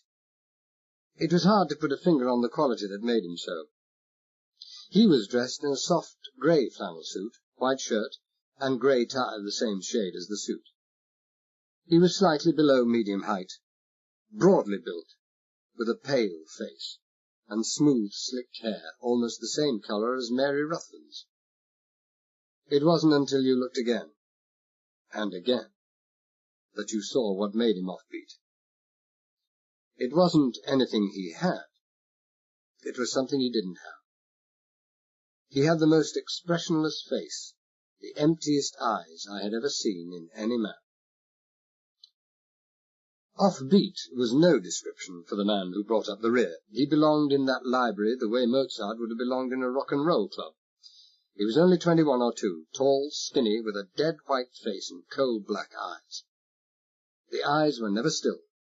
They moved restlessly from side to side as if it hurt them to be still, flickering from one face to another, like a will-o'-the-wisp on an autumn evening. I didn't notice what he wore. All I saw was his face. The face of a hophead, a junkie, an advanced dope addict. Take away his white powder for even 24 hours, and he'd be screaming his head off as all the devils in hell closed in on him. "Come in, Mr. Violent." The General was speaking to the man with the cigar, and I wished for the 10th time that old Ruthven's expression wasn't so hard to read. He nodded in my direction. "This is Talbot, the wanted man, and this Mr. Jablonski, the man who brought him back." "I'm glad to meet you, Mr. Jablonski." Violent smiled in a friendly fashion and put his hand out. "I'm the General's chief production engineer." Sure, he was the General's chief production engineer, and that made me President of the United States. Violent nodded at the man in the grey suit. "This is Mr. Royale, Mr. Jablonski." Mr. Jablonski! Mr. Jablonski! The words weren't spoken. They were hissed by the tall, thin boy with the staring eyes. His hand dived under the lapel of his jacket, and I had to admit he was fast. The gun trembled in his hand. He swore 3 unprintable words in succession, and the eyes were glazed and mad. I've waited 2 long years for this, you. Damn you, Royale! Why did... There's a young lady here, Larry. I could have sworn that Royale's hand hadn't reached under his coat, or for his hip pocket, but there had been no mistaking the flash of dulled metal in his hand, the sharp crack of the barrel on Larry's wrist, and the clatter of the boy's gun bouncing off the brass-topped table. As an example of sleight of hand conjuring, I'd never seen anything to beat it. We know, Mr. Jablonski, Royale was continuing. His voice was curiously musical and soothing and soft. At least Larry and I know, don't we, Larry? Larry did 6 months once on a narcotics charge. It was Jablonski that sent him up. Jablonski sent... The General began. Chapter 4. It was one of those silences. It went on and on and on. Pregnant, they call it. It didn't worry me much. I was for the high jump anyway. It was the General who spoke first, and his voice and face were stiff and cold as he looked at the man in the dinner suit. "What is the explanation of this outrageous conduct, Violent?" he demanded. "You bring into this house a man who is apparently not only a narcotics addict, carries a gun, but also served a prison sentence. As for the presence of a police officer, someone might care to inform me—" "Relax, General. You can drop the front." It was Royale who spoke, his voice quiet and soothing as before, and curiously devoid of any trace of insolence. I wasn't quite accurate. Ex-detective lieutenant, I should have said. Brightest boy in the bureau in his day, first narcotics, then homicide, more arrests and more convictions for arrest than any other police officer in the eastern states. But your foot slipped, didn't it, Jablonski? Jablonski said nothing, and his face showed nothing, but it didn't mean he wasn't thinking plenty. My face showed nothing, but I was thinking plenty. I was thinking how I could try to get away. The servants had vanished at a wave of the hand from the General, and for the moment everyone seemed to have lost interest in me. I turned my head casually. I was wrong. There was someone who hadn't lost interest in me. Valentino, my courtroom acquaintance, was standing in the passageway just outside the open door, and the interest he was taking in me more than made up for the lack of interest in the library. I was pleased to see that he was carrying his right arm in a sling. His left thumb was hooked in the side pocket of his coat, and although he might have had a big thumb, it wasn't big enough to make all that bulge in his pocket. He would just love to see me trying to get away. Jablonski here was the central figure in the biggest police scandal to hit New York since the war, Royale was saying. All of a sudden there were a lot of murders, important murders in his parish, and Jablonski boobed on the lot. Everyone knew a protection gang was behind the killings. Everybody except Jablonski. All Jablonski knew was that he was getting 10 grand a stiff to look in every direction but the right one. But he had even more enemies inside the force than outside, and they nailed him. 18 months ago it was, and he had the headlines to himself for an entire week. Don't you remember, Mr. Violent? Yeah, now I do. Violent nodded. 60,000 tucked away, and they never laid a finger on a cent. 3 years he got, wasn't it? And out in 18 months, Royale finished. Jumped the wall, Jablonski? A good conduct remission, Jablonski said calmly. A respectable citizen again, which is more than could be said for you, Royale. You employing this man, General? I fail to see, because if you are, it'll cost you $100 more than you think. $100 is the price Royale usually charges his employers for a wreath for his victims. A very fancy wreath. Or has the price gone up, Royale? And who you putting the finger on this time? Nobody said anything. Jablonski had the floor. Royale here is listed in the police files of half the states in the Union, General. Nobody's ever pinned anything on him yet, but they know all about him. #1 remover in the United States, not furniture, but people. He charges high, but he's good and there's never any comeback. A freelance, and his services are in terrific demand by all sorts of people you never dream of.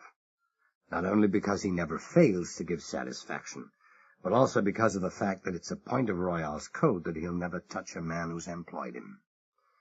An awful lot of people sleep an awful lot easier, General, just because they know they're on Royale's list of untouchables. Jablonski rubbed a bristly chin with a hand the size of a shovel. I wonder who he could be after this time, General. Could it even be yourself, do you think? For the first time, the General registered emotion. Not even the beard and moustache could hide a narrowing of the eyes, a tightening of the lips, and a slight but perceptible draining of colour from the cheeks. He wet his lips, slowly, and looked at Violent. Do you know anything of this? What truth is there?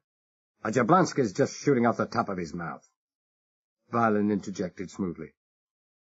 Let's get them into another room, General. We must talk. Ruthven nodded, his face still pale, and Violent glanced at Royale.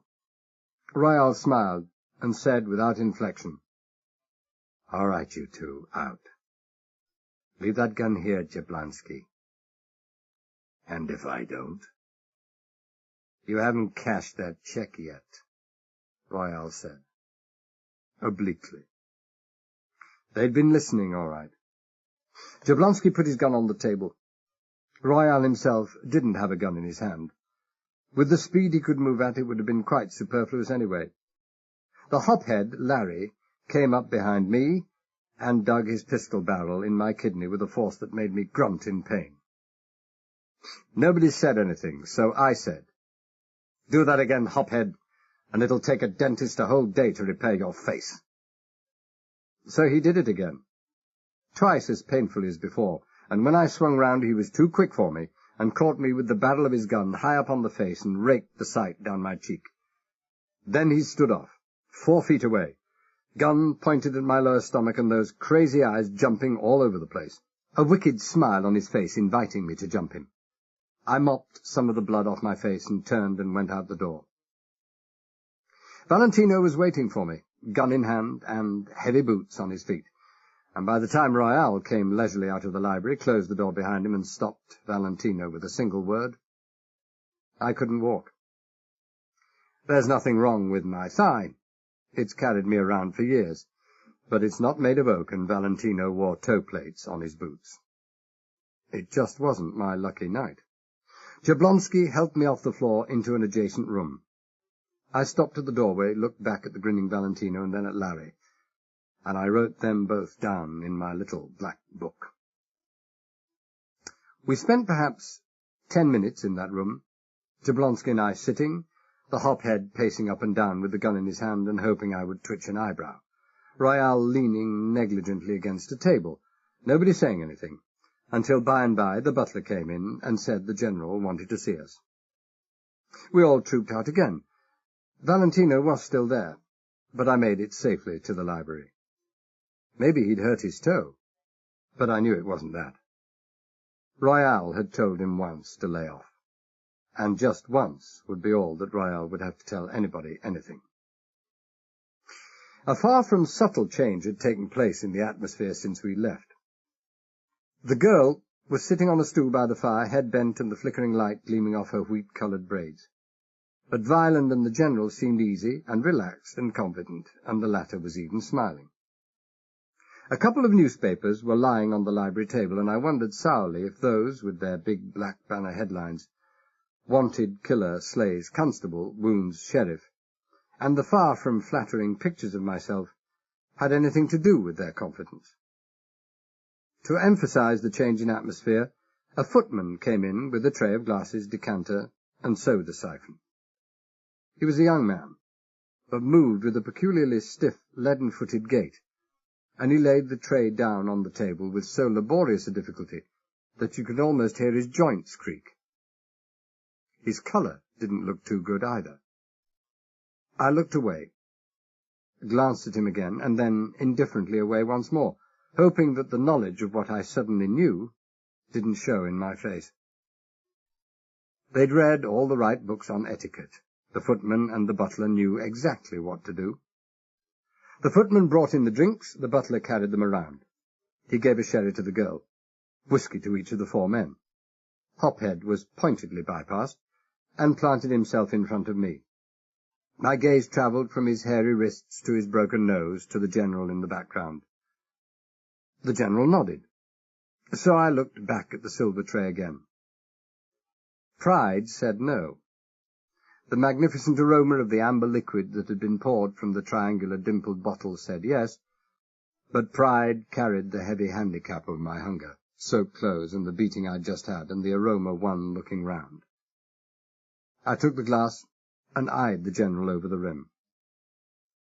"A last drink for the condemned man, General?" "Oh, not condemned yet." He lifted his glass. "Your health, Talbot." "Very witty," I sneered. "What do they do in the state of Florida, General?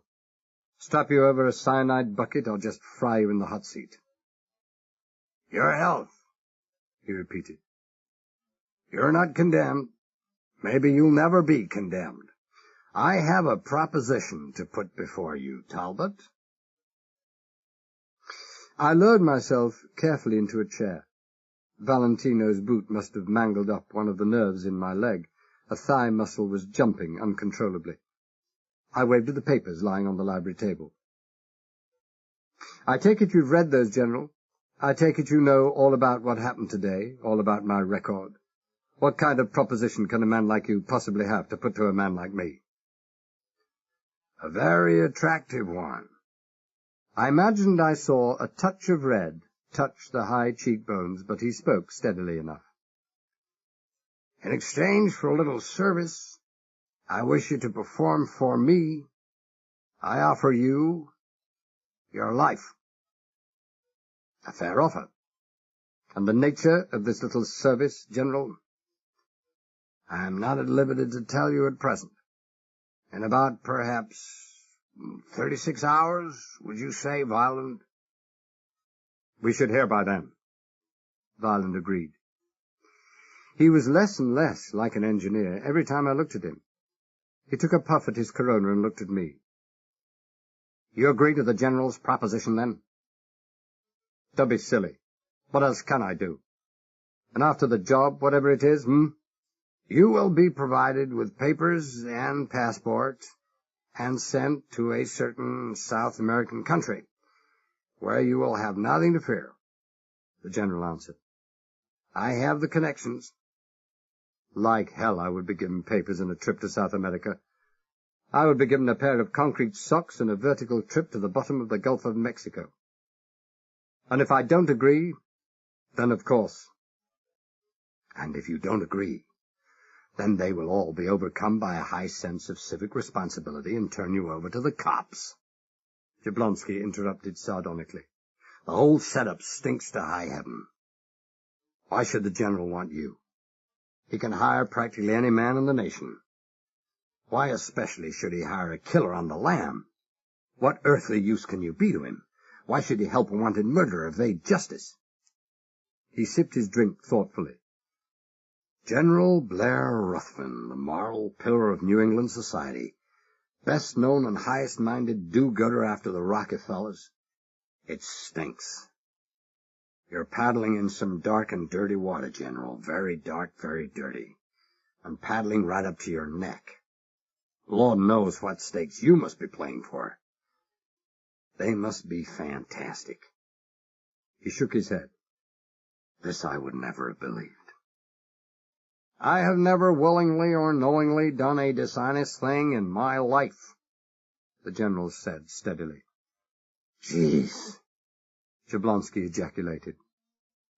For a few seconds he was silent, and then said suddenly, "Well, thanks for the drink, General. Don't forget to sup with a long spoon. I'll take my hat and my check, and I'll be on my way. The Jablonski Retirement Fund is in your debt." I didn't see who made the signal. Maybe it came from Violent. Again, I didn't see how the gun got into Royale's hand, but I saw it there. So did Jablonski. It was a tiny gun, a very flat automatic with a snub barrel, even smaller than the Lilliput the sheriff had taken from me. But Royale probably had the eye and the aim of a squirrel hunter, and it was all he needed. A great big hole in the heart from a heavy Colt makes you no deader than a tiny little hole from a .22. Jablonski looked thoughtfully at the gun. "You would rather I stayed, General?" "Put that damn gun away," the General snapped. "Jablonski's on our side. At least I hope he's going to be. Yes, I'd rather you stayed, but no one's going to make you if you don't want to." "What is going to make me want to?" Jablonski inquired of the company at large. Now, could it be that the General, who has never willingly done a dishonest thing in his life, is planning to hold up payment on that check? Or maybe just planning to tear it up altogether? It didn't need the General's suddenly averted eyes to confirm Jablonski's guess. Violent cut in smoothly. "It'll only be for 2 days, Jablonski. 3 at the most. After all, you are getting a great deal of money for very little. All we're asking you to do is to ride herd on Talbot here until he's done what we want him to do." Jablonski nodded slowly. "I see. Royale here wouldn't stoop to bodyguarding. He takes care of people in a rather more permanent way. The thug out in the passage there, the butler, our little friend Larry here, Talbot could eat 'em all before breakfast. You must need Talbot pretty badly, huh?" "We require him," Violent said smoothly. "And from what we've learnt from Miss Ruthven, and from what Royale knows of you, you can hold him. And your money's safe." "Uh-huh. And tell me, am I a prisoner looking after a prisoner, or am I free to come and go?" "You heard what the General said," Violent answered. "You're a free agent. But if you do go out, make sure he's locked up or tied so that he can't break for it." $70,000 worth of guarding, huh?" Jablonski said grimly. "He's safe as the gold in Fort Knox." I caught Royale and Violent exchanging a brief flicker of a glance as Jablonski went on.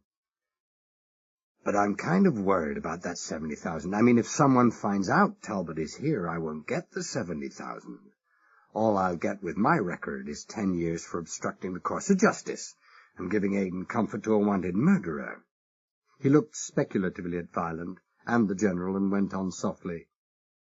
"What guarantee have I that no one in this house will talk?" "No one will talk," Violent said flatly. "The chauffeur lives in the lodge, doesn't he?" Jablonski said obliquely.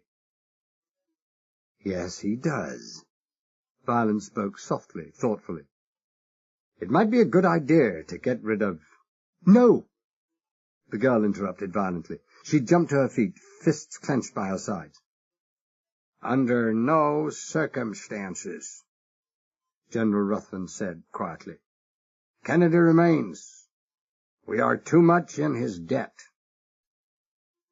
Violent's dark eyes narrowed for a moment, and he looked at the General, but it was the girl who answered the unspoken query. "Simon won't talk," she said tonelessly. She moved toward the door. "I'll go and see him." "Simon, huh?" Violent scraped a thumbnail against the corner of his moustache and looked at her appraisingly. "Simon Kennedy, chauffeur and general handyman." She retraced a few steps, stopped in front of Violent, and looked at him steadily and tiredly. You could just see the 15 generations stretching back to the Mayflower, and every one of the 285 million bucks was showing. She said distinctly, "I think you are the most utterly hateful man I have ever known," and walked out, closing the door behind her. "Oh, my daughter is overwrought," the General said hastily. "She—" "Forget it, General." Violent's voice was as urbane as ever, but he looked a bit overwrought himself. "Royale, you might show Jablonski and Talbot their quarters for tonight. East end of the new wing. The rooms are being fixed now." Royale nodded, but Jablonski held up his hand. "This job Talbot is going to do for you isn't in this house." General Ruthven glanced at Violent and then shook his head. "Then where?" Jablonski demanded. "If this guy is taken out of here, and anybody within 100 miles spots him, we've had it. Particularly it would be goodbye to my money. I think I'm entitled to a little reassurance on this point, General." Again the swift interchange of looks between the General and Violent. Again the latter's all but imperceptible nod. "Well, I think we can tell you that," the General said. "The job's on the X-13, my oil rig out in the Gulf." He smiled faintly. 15 miles from here, and well out in the Gulf. No passers-by to see him there, Mr. Jablonski." Jablonski nodded, as though for the moment satisfied, and said no more. I stared at the ground. I didn't dare to look up. Royale said softly, "Let's be on our way." I finished my drink and got up. The heavy library door opened outwards into the passage, and Royale, gun in hand, stood to one side to let me pass through first. He should have known better. Or maybe my limp deceived him. People thought my limp slowed me up, but people were wrong. Valentino had disappeared. I went through the doorway, slowed up, and moved to one side round the edge of the door, as if I were waiting for Royale to catch up and show me where to go, then whirled round and smashed the sole of my right foot against the door with all the speed and power I could muster. Royale got nailed neatly between door and jamb. Had it been his head that was caught, it would have been curtains. As it was, it caught his shoulders, but even so it was enough to make him grunt in agony and send the gun spinning out of his hand to fall a couple of yards down the passage. I dived for it. I scooped it up by the barrel, swung round, still crouched, as I heard the quick step behind me. The butt of the automatic caught the diving Royale somewhere in the face. I couldn't be sure where, but it sounded like a 4-pound axe sinking into the bowl of a pine. He was unconscious before he hit me, but he did hit me. An axe won't stop a falling pine. It took only a couple of seconds to push him off and change my grip to the butt of the pistol, but 2 seconds would always be enough, and more than enough for a man like Jablonski. His foot caught my gun hand, and the gun landed 20 feet away. I launched myself for his legs, but he moved to one side with the speed of a flyweight, lifted his knee, and sent me crashing against the open door. And then it was too late, for he had the Mauser in his hand, and it was pointing between my eyes. I climbed slowly to my feet, not trying anything. The General and Violent, the latter with a gun in his hand, came crowding through the open door, and then relaxed when they saw Jablonski with the gun on me. Violent bent down and helped the now moaning Royale to a sitting position. Royale had a long, heavily bleeding cut above his left eye, and tomorrow he'd have a duck's egg bruise there. After maybe half a minute, he shook his head to clear it, wiped blood away with the back of his hand, and looked slowly round until his eyes found mine. I'd been mistaken. I'd thought his the emptiest, the most expressionless eyes I'd ever seen, but I'd been mistaken. I looked in them, and I could almost smell the moist, freshly turned earth of an open grave. "I can see that you gents really do need me around," Jablonski said jovially. "I never thought anyone would try that stuff with Royale and live to talk about it, but we learn." He dug into a side pocket and brought out a set of very slender, blued steel cuffs, and slipped them expertly on my wrists. Souvenir of the bad old days, he explained apologetically. Would there happen to be another pair and some wire or chain round the house? It might be arranged, Violent said, almost mechanically. He still couldn't credit what had happened to his infallible hatchet man. Fine. Jablonski grinned down at Royale. You don't need to lock your door tonight. I'll keep Talbot out of your hair. Royale transferred his sombre, evil stare from my face to Jablonski's, and his expression didn't alter any that I could see. I fancied perhaps Royale was beginning to have ideas about a double grave. The butler took us upstairs, and along a narrow passage to the back of the big house, took a key from his pocket, unlocked the door, and ushered us in. It was just another bedroom, sparsely but expensively furnished, with a wash-basin in one corner, and a modern mahogany bed in the middle of the right wall. To the left was a communicating door to another bedroom. The butler took a second key from his pocket and unlocked this door also. It gave onto another room, the mirror image of the first, except for the bed, which was an old-fashioned iron-railed effort. It looked as if it had been made with girders left over from the Key West Bridge. It looked solid. It looked as if it was going to be my bed. We went back into the other room. Jablonski stretched out his hand. The keys, please. The butler hesitated, peered uncertainly at him, then shrugged, handed over the keys, and turned to leave. Jablonski said pleasantly, This Mauser I'm holding here, friend. You want that I should bounce it off your head 2 or 3 times? I'm afraid I don't understand, sir. Sir, hey, that's good. I wouldn't have expected them to have books on buttling in Alcatraz. The other key, my friend. The one leading to the passage from Talbot's room. The butler scowled, handed over a third key, and left. Whatever buttling book he'd read, he'd skipped the section on closing doors, but it was a stout door, and it stood up to it.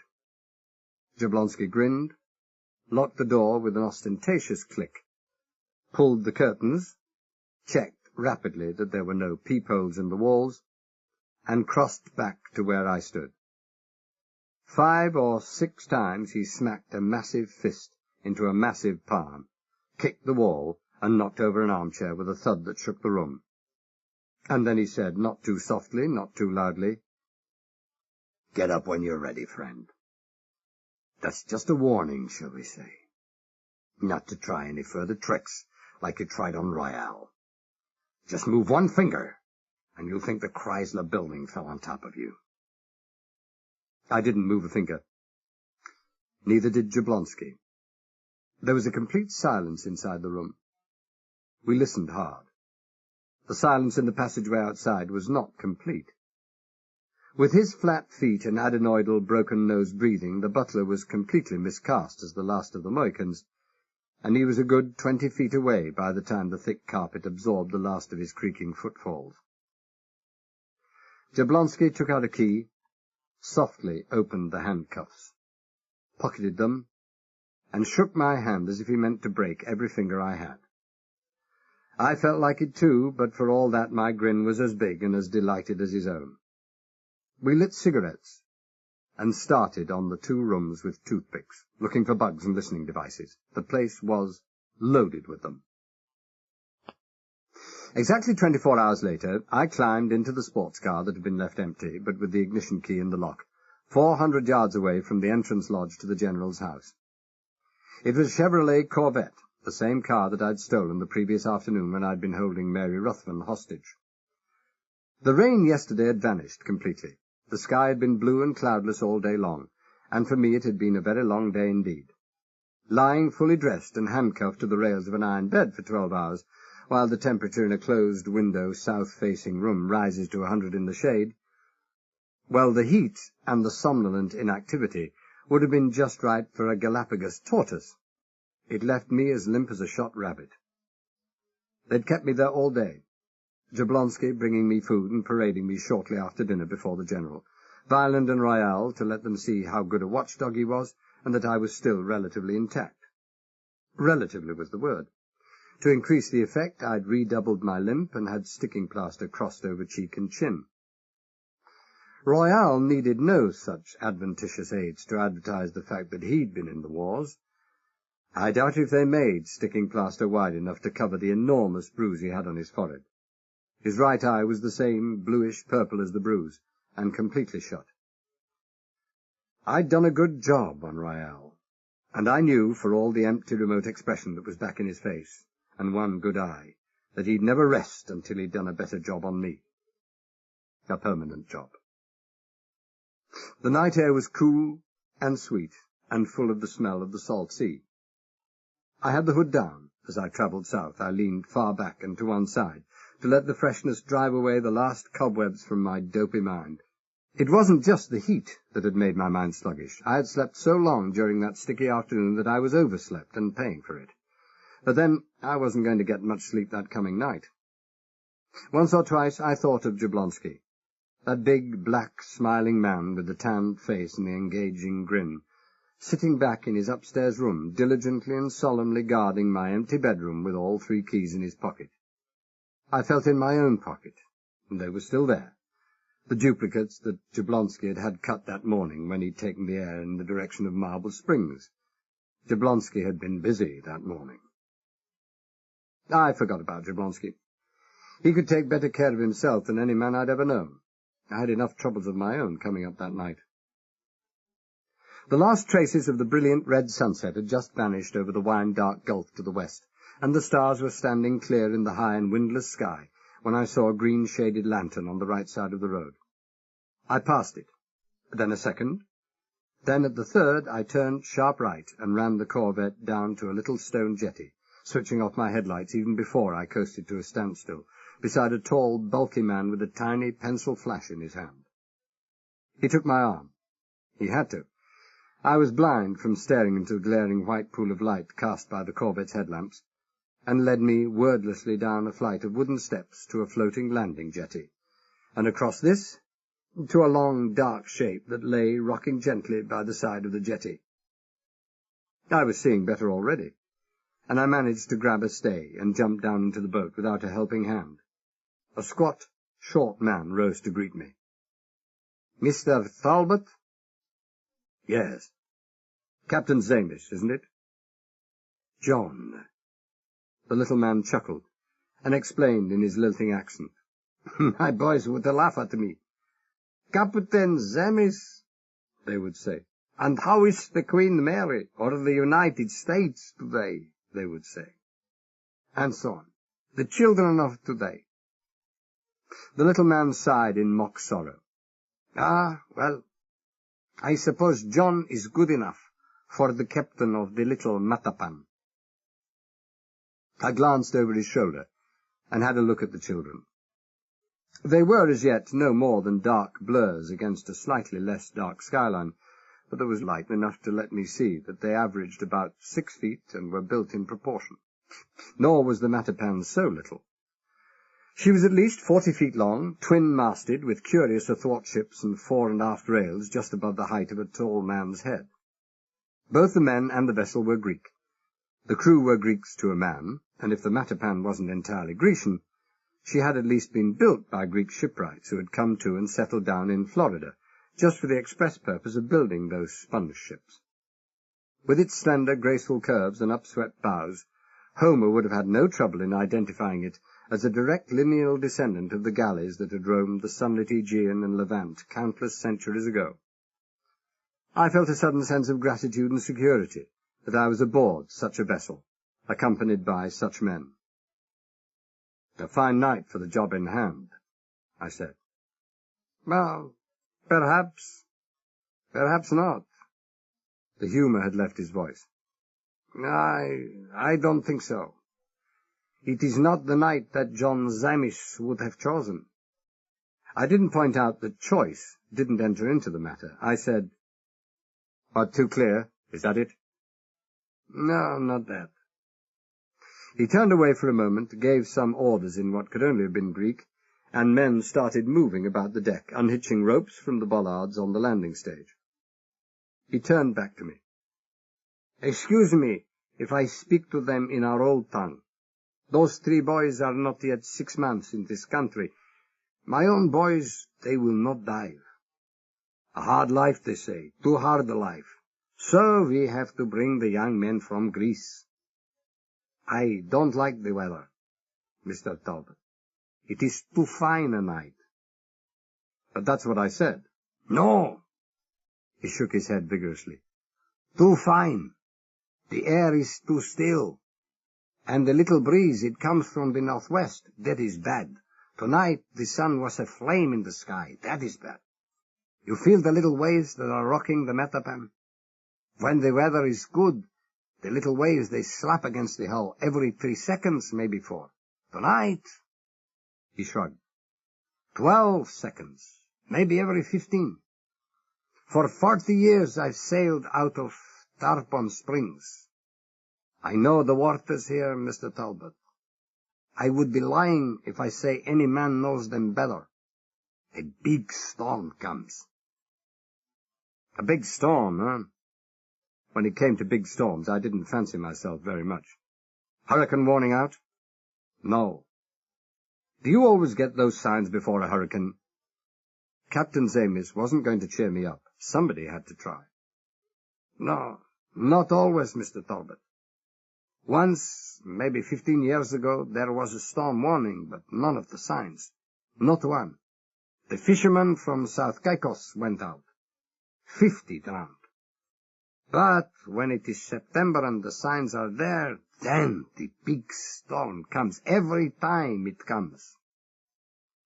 Nobody was going to cheer me up tonight. When will it come? I asked.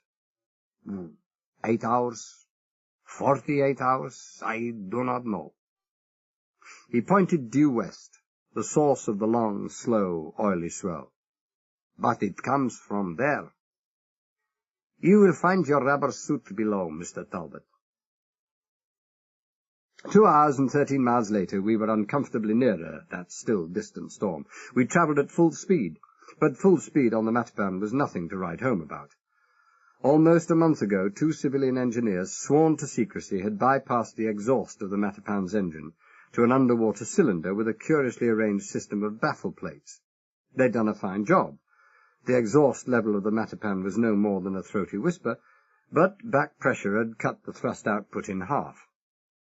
But it was fast enough. It got there. It got there too fast for me. And the farther out we went into the starlit gulf, the longer and deeper became the troughs between the swells, the more convinced I was of the hopelessness of what I'd set out to do. But someone had to do it. And I was the man who'd picked the joker. But there was no moon that night. By and by, even the stars began to go out. Cirrus clouds in long grey sheets began to fill the sky. Then the rain came. Not heavy, but cold and penetrating. And John Zamis gave me a tarpaulin for shelter. There was a cabin on the Matapan, but I had no wish to go below. I must have dozed off, lulled by the motion of the boat, for the next I knew the rain had stopped spattering on the tarpaulin and somebody was shaking my shoulder. It was the skipper, and he was saying softly, "There she is, Mr. Talbot, the X-13. I stood up, using a mast to support myself. The swell was becoming really unpleasant now, and followed the direction of his pointing hand. Not that he needed to point. Even at the distance of a mile, the X-13 seemed to fill the entire sky. I looked at it, looked away, then looked back again. It was still there. I'd lost more than most. I didn't have a great deal to live for, but I did have a little. So I stood there and wished myself 10,000 miles away. Chapter 5. I'd heard of those offshore rigs before. I'd even had one of them described to me by a man who designed them, but I'd never seen one before. And now that I did, I realized that the description I'd had been on the same level as my imaginative capacity to clothe with flesh the bare bones of facts and statistics. I looked at the X-13, and I just didn't believe it. It was enormous. It was angular and ungainly, as was no other structure I'd ever seen before, and above all it was unreal. a weird combination of Jules Verne and some of the fancier flights of space fiction. At first glance, in the fleeting patches of dim starlight, it looked like a forest of huge factory chimneys sticking up out of the sea.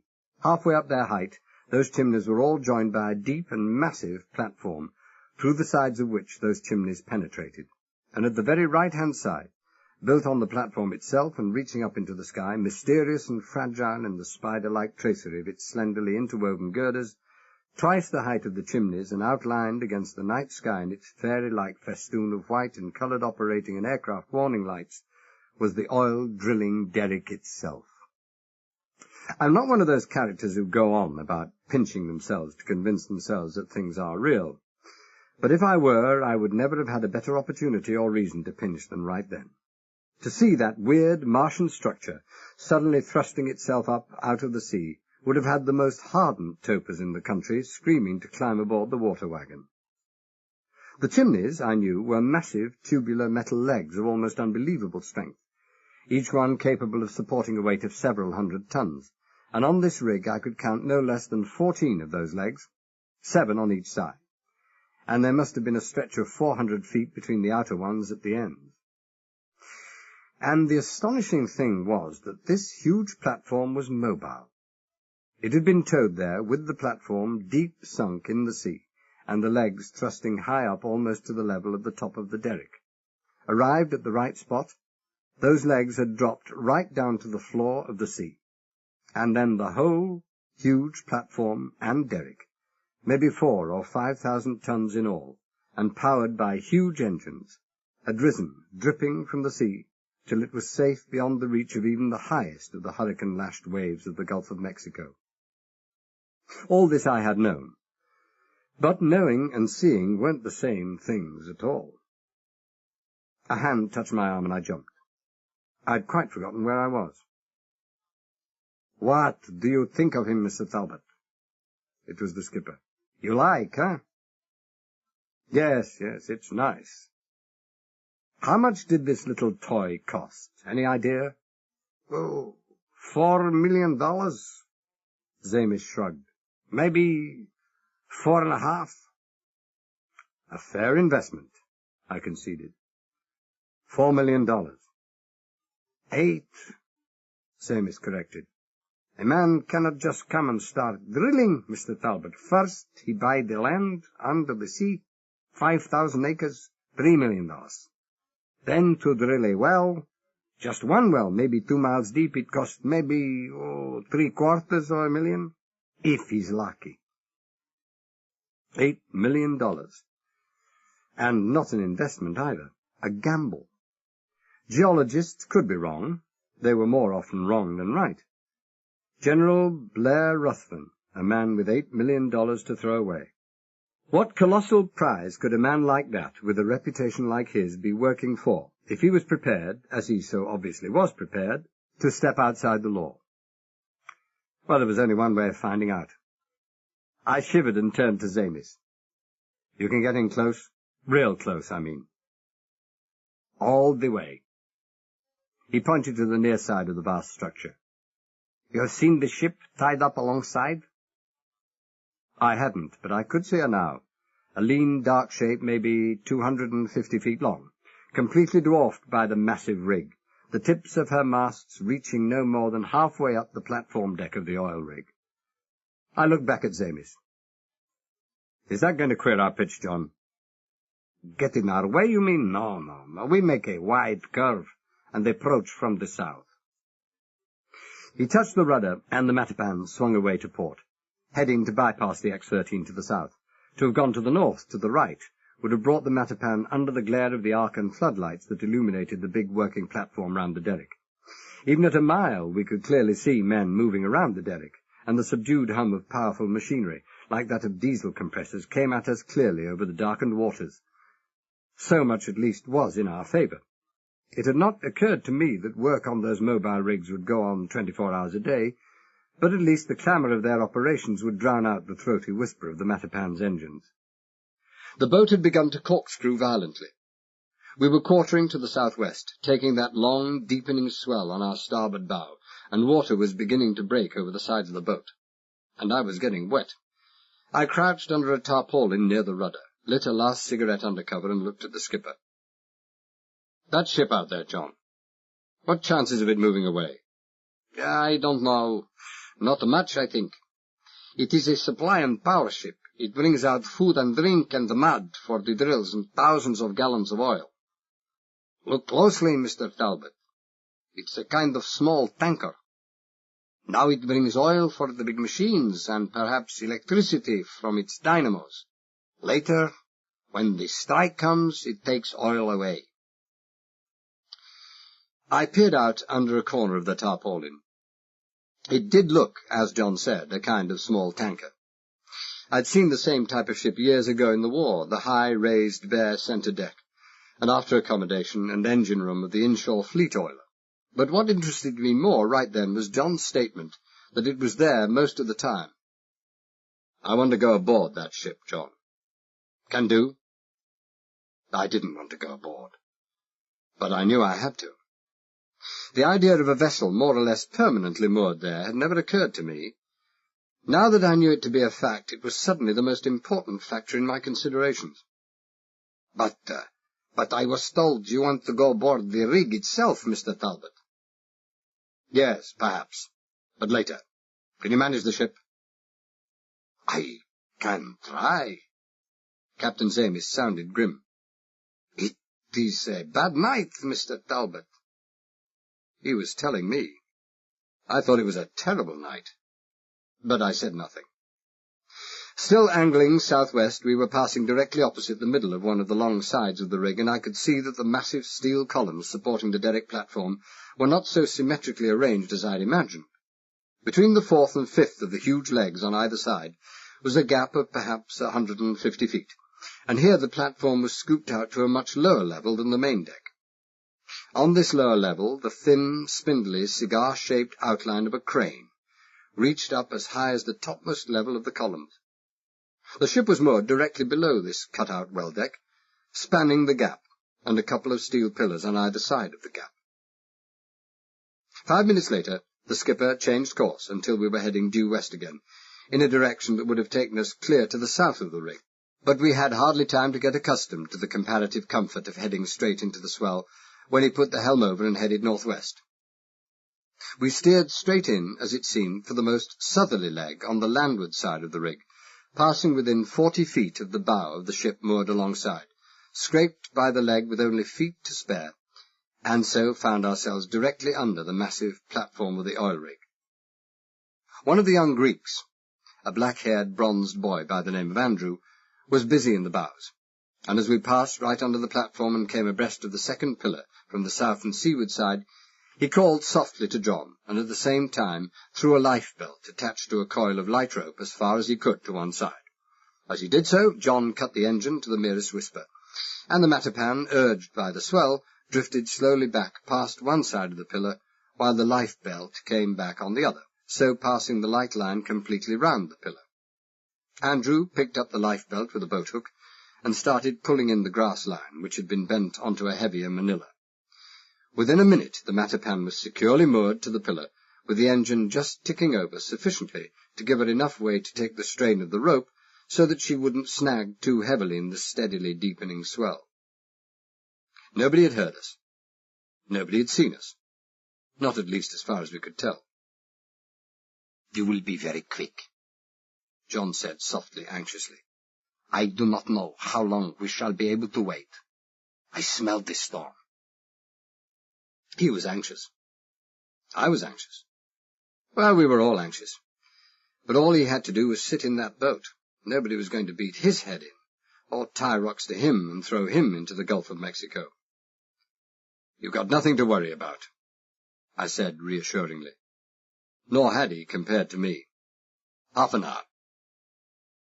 I stripped off my overcoat, snapped the vulcanized neck and wrist cuffs of the tan twill and rubber suit I was wearing beneath it, slipped an oxygen apparatus over my shoulders, tightened the straps, took the nose and eyepiece in one hand, and coat, pants, and hat under the other arm, and stepped gingerly over the side into the rubber raft the crew had already slipped over the side.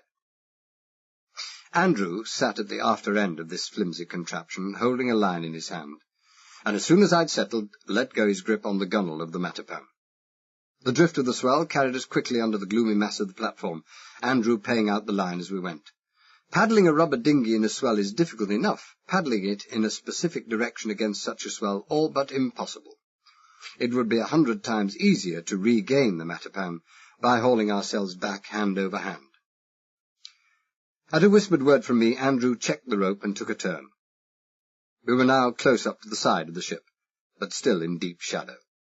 The ship lay close in to the massive legs, but the platform overhung those legs, and so ourselves by a good dozen feet, so that the angled light from the floodlights by the crane on the well deck above barely succeeded in touching the faraway side, the port side of the upper deck of the ship.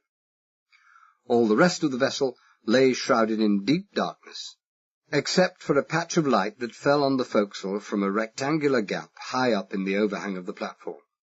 Through this hole was suspended the vertical gangway, a zigzag set of caged-in metal steps like a fire escape, which, I supposed, could be raised or lowered with the ebb and flow of the tide. Well, the conditions might have been made for me. The ship was low in the water, the ribbed oil tanks standing high, but the gunwale only at waist level. I took a pencil light from my coat and went aboard. I moved right for it in the darkness. Apart from a glimmer from the accommodation aft, there was no light at all on board, not even navigation or riding lights. The Christmas tree illuminations of the oil derrick made those superfluous. There were deep, sliding, vertical doors giving to the raised forecastle. I pulled the head and foot bolts on one of these, waited for a slight roll of the ship to help, and eased the door back a crack, enough for my head, arm, and light. Barrels, paint drums, ropes, wood, heavy chains. It was some sort of bosun's store. There was nothing there for me. I eased the door back, slid in the bolts, and left. I made my way aft over the tanks.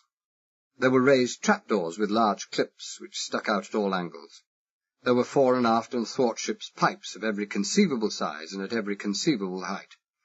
There were valves, big wheels for turning those valves, and nasty, knobbly ventilators, and I don't think I missed one of all of those with my head, kneecaps, or shins on the way aft. It was like hacking your way through a virgin jungle, a metal virgin jungle. But I made it, and I made it with the sure knowledge that there wasn't a trap or hatch on that deck able to take anything larger than a human being. There was nothing for me in the stern either. Most of the deck space and superstructure there was given over to cabins. The one big coach-type hatch was glassed in and had a couple of skylights open. I used the flash. Engines. Well, that ruled that hatch out, and the whole of the upper deck. Andrew was waiting patiently in the dinghy. I felt, rather than saw, his inquiring look, and shook my head. Not that I had to shake my head. When he saw me clamping on my rubber skullcap and oxygen mask, that was all the answer he needed. He helped me make fast a lifeline round the waist, and it took the two of us a whole minute. The rubber raft was pitching and bouncing about so much that we had one hand for ourselves and only one for the job. With the closed oxygen circuit, the safe maximum depth I could get to was about 25 feet. The oiler drew perhaps 15, so I had plenty in hand. The underwater search for a wire, or for something suspended from a wire, proved far easier than I'd anticipated. For even at 15 feet, the effect of the surface swell motion was almost negligible. Andrew paid out, slackened and tightened the lifeline to adjust to my every underwater movement, as if he'd been doing this sort of thing all his working life, which indeed he had. I covered the entire submerged length of the oiler twice, keeping close to the bilged keels on either side, examining every foot of the way with a powerful underwater flash. Halfway along the second sweep, I saw a huge moray eel, which writhed out of the darkness beyond the beam of the torch, and thrust its head with its evil, unwinking eyes and vicious, poisonous teeth right up against the glass of the flashlight. I clicked the beam on and off a couple of times, and he was gone. But that was all I saw. I felt tired when I got back to the rubber dinghy and hauled myself aboard. I felt tired because 15 minutes hard swimming in an oxygen outfit would make anybody tired, But I knew too well that if I'd found what I'd been looking for, tiredness would never have touched me. I'd banked heavily on finding what I'd been looking for, in or under that ship. I felt let down. I felt tired and low and dispirited and cold. I wished I could smoke. I thought of a crackling wood fire, of steaming coffee, and a long, long nightcap. I thought of Herman Jablonski, sleeping peacefully in his big mahogany bed back in the General's house. I stripped off mask and cylinder, kicked the flippers off my feet, pulled on a pair of shoes with numbed and fumbling fingers, flung my pants, coat and hat up on the deck of the oiler, and dragged myself up after them. 3 minutes later, dressed in my outer clothes, and dripping like a blanket that's just been hauled from the wash boiler, I was on my way up the enclosed gangway to the well deck of the oil rig 100 feet above my head. Drifting grey cloud had washed the last of the starlight out of the sky, but that didn't help me any. I'd thought the overhead lamp illuminating the gangway had been weak, but it hadn't. It had only been distant. By the time I was 10 feet from the underside of the platform, it was a searchlight. And if they kept a gangway watch? Did I tell them I was the second engineer from the oiler and was suffering from insomnia? Did I stand there and spin a plausible story while the moisture dripping down under my pants from the diving suit formed a pool of water under my feet, and my vis-à-vis examined with interest the ruched, high-necked, glistening rubber where my collar and tie ought to have been? I had no gun, and I was prepared to believe that anyone in any way associated with General Ruthven and Violent pulled on his shoulder holster before his socks when he got up in the morning. Certainly everyone I'd met so far had been a walking armoury. And if a gun were pulled on me, did I start running down 130 steps while someone picked me off at their leisure? Of course I didn't have to run.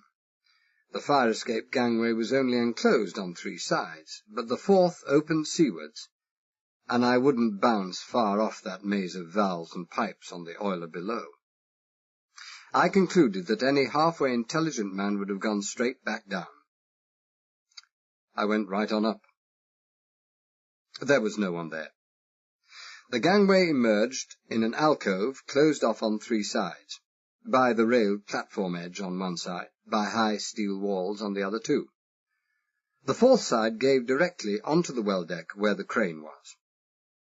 What little I could see of this well was brightly illuminated, and I could hear the clank of machinery and the voices of men not 30 feet away. It didn't seem like a good idea to wander straight out into their midst, so I looked for another way out. I found it at once. A set of steel rungs built into the 12-foot-high steel bulkheads by my side. I went up those, flattening myself out as I went over the top, crawled a few yards, and then stood up behind the shelter of one of the huge pillars. I could see the whole panorama of the oil rig now. 100 yards away, on the larger raised platform to the north, was the derrick itself, looking more massive than ever, with control cabins at its base and men moving around. Under the surface of that platform, I supposed, would be the power-generating machinery, the living accommodation. The smaller platform to the south, the one on which I stood, was almost completely bare, with a semicircular extension reaching out over the sea to the south. The purpose of this large, cleared space baffled me for a moment, and then something clicked in my memory. Mary Ruthven had said that the General normally commuted between oil rig and shore in his helicopter. The helicopter would need a landing ground. This was it. On the well deck between the 2 platforms, almost at my feet, men were moving large barrels with the aid of a tracked crane, trundling them into a brightly lit opening halfway along the high bulkhead on the northern platform. Oil would be piped aboard, so those barrels could only be mud, a chemical mixture of barytes used for forcing down under pressure the cement that formed the outer casing of the drill hole. There was a whole series of those big storage sheds, most of them open, extending right across the width of the rig. There, if anywhere, would be what I was looking for. I crossed to the far side of the south platform, found another set of rungs, and dropped down to the well deck. There was nothing to be gained by caution or stealth now. Apart from the fact that they would only excite suspicion, the time factor was becoming all important. With the weather steadily worsening, the wind now seemed twice as strong as it had been half an hour previously, and it wasn't just a factor of the height. Captain Zamis would be climbing up the mast. Perhaps he might even be forced to take off without me. But there was no future in that thought, and certainly none for me. I put it out of my mind and crossed to the first of the storage bays. The door was held on a heavy steel latch, unlocked. I opened the latch, pushed back the door, and passed inside. It was pitch dark, but my torch found the light switch right away. I pressed it and looked around. The bay was perhaps 100 feet long. Stacked in nearly empty racks on both sides were 3 or 4 dozen screwed pipes, almost as long as the bay itself. Around each pipe, near the end, were deep gouge marks, as if some heavy metal claws had bitten into it. Sections of the drill pipe. And nothing else. I switched off the light, went out, pulled shut the door, and felt a heavy hand on my shoulder. "Would you be looking for something, my friend?" It was a deep, rough, no-nonsense voice, as Irish as a sprig of shamrock. I turned slowly, but not too slowly, pulling the lapels of my coat together with both hands as if to ward off the wind and the thin, cold rain that was beginning to sift across the deck, glittering palely through the beams of the arc lamps, and then vanishing into the darkness again. He was a short, stocky man, middle-aged, with a battered face that could be kindly or truculent as the needs of the moment demanded. At that moment, the balance of expression was tipped on the side of truculence, but not much. I decided to risk it. "As a matter of fact, I am." Far from trying to conceal my British accent, I exaggerated it. A marked, high-class English accent, in the States, excites no suspicion, other than the charitable one that you might be slightly wrong in the head. "Yeah, the field foreman told me to inquire for the, roustabout foreman. Are you he?" "Golly," he said. I felt that it should have been begorra, but the grammatical masterpiece had floored him. You could see his mind clambering onto its feet again. "Mr. Gerald sent you to look for me, eh?" "Yes, indeed. It's a miserable night, isn't it?" I pulled my hat brim lower. "I certainly don't envy you fellows." "If you was looking for me," he interrupted, "why were you poking about in there?" "Ah, yes. Well, I could see you were busy, and as he thought he'd lost it in there, I thought perhaps Who had lost what where?" He breathed deeply, patience on a monument. "Oh, the General. Yes, General Ruthven. His briefcase with very important private papers and very urgent. He'd been making a tour of inspection yesterday. Let me see now. It would have been early afternoon, when he received the dastardly news." "He what?" "When he heard that his daughter had been kidnapped. So he went straight for his helicopter, forgetting all about the briefcase, and—" I get you. Important, huh?" "Yes, very, very. General Ruthven says he'd put it down just inside some doorway. It's big, morocco, marked CCF in gold letters." "CCF? I thought you said it was the General's." "Yeah, the General's papers. Yeah, he'd borrowed my case. Yeah, I'm Farnborough, his private confidential secretary." It was very long odds indeed against one of the scores of roustabouts foremen employed by the General knowing the real name of his secretary, C.C. Farnborough. C.C., eh? All suspicions and truculence now vanished. He grinned hugely. "Not Claude Cecil, by any chance?" "Oh, well, one of my names does happen to be Claude," I said quietly. "I don't think it's funny." I had read the Irishman rightly. He was instantly contrite. "Oh, sorry, Mr. Farnborough. I'm talking out of turn. No offence. You want that me and me boys help you look? I'd be awfully obliged." "Well, if it's there, we'll have it in 5 minutes." He walked away, issued orders to his gang of men. But I had no interest in the result of the search. My sole remaining interest lay in getting off that platform with all speed. There would be no briefcase there, and there would be nothing else there. The foreman's gang were sliding doors open with the abandon of men who have nothing to conceal.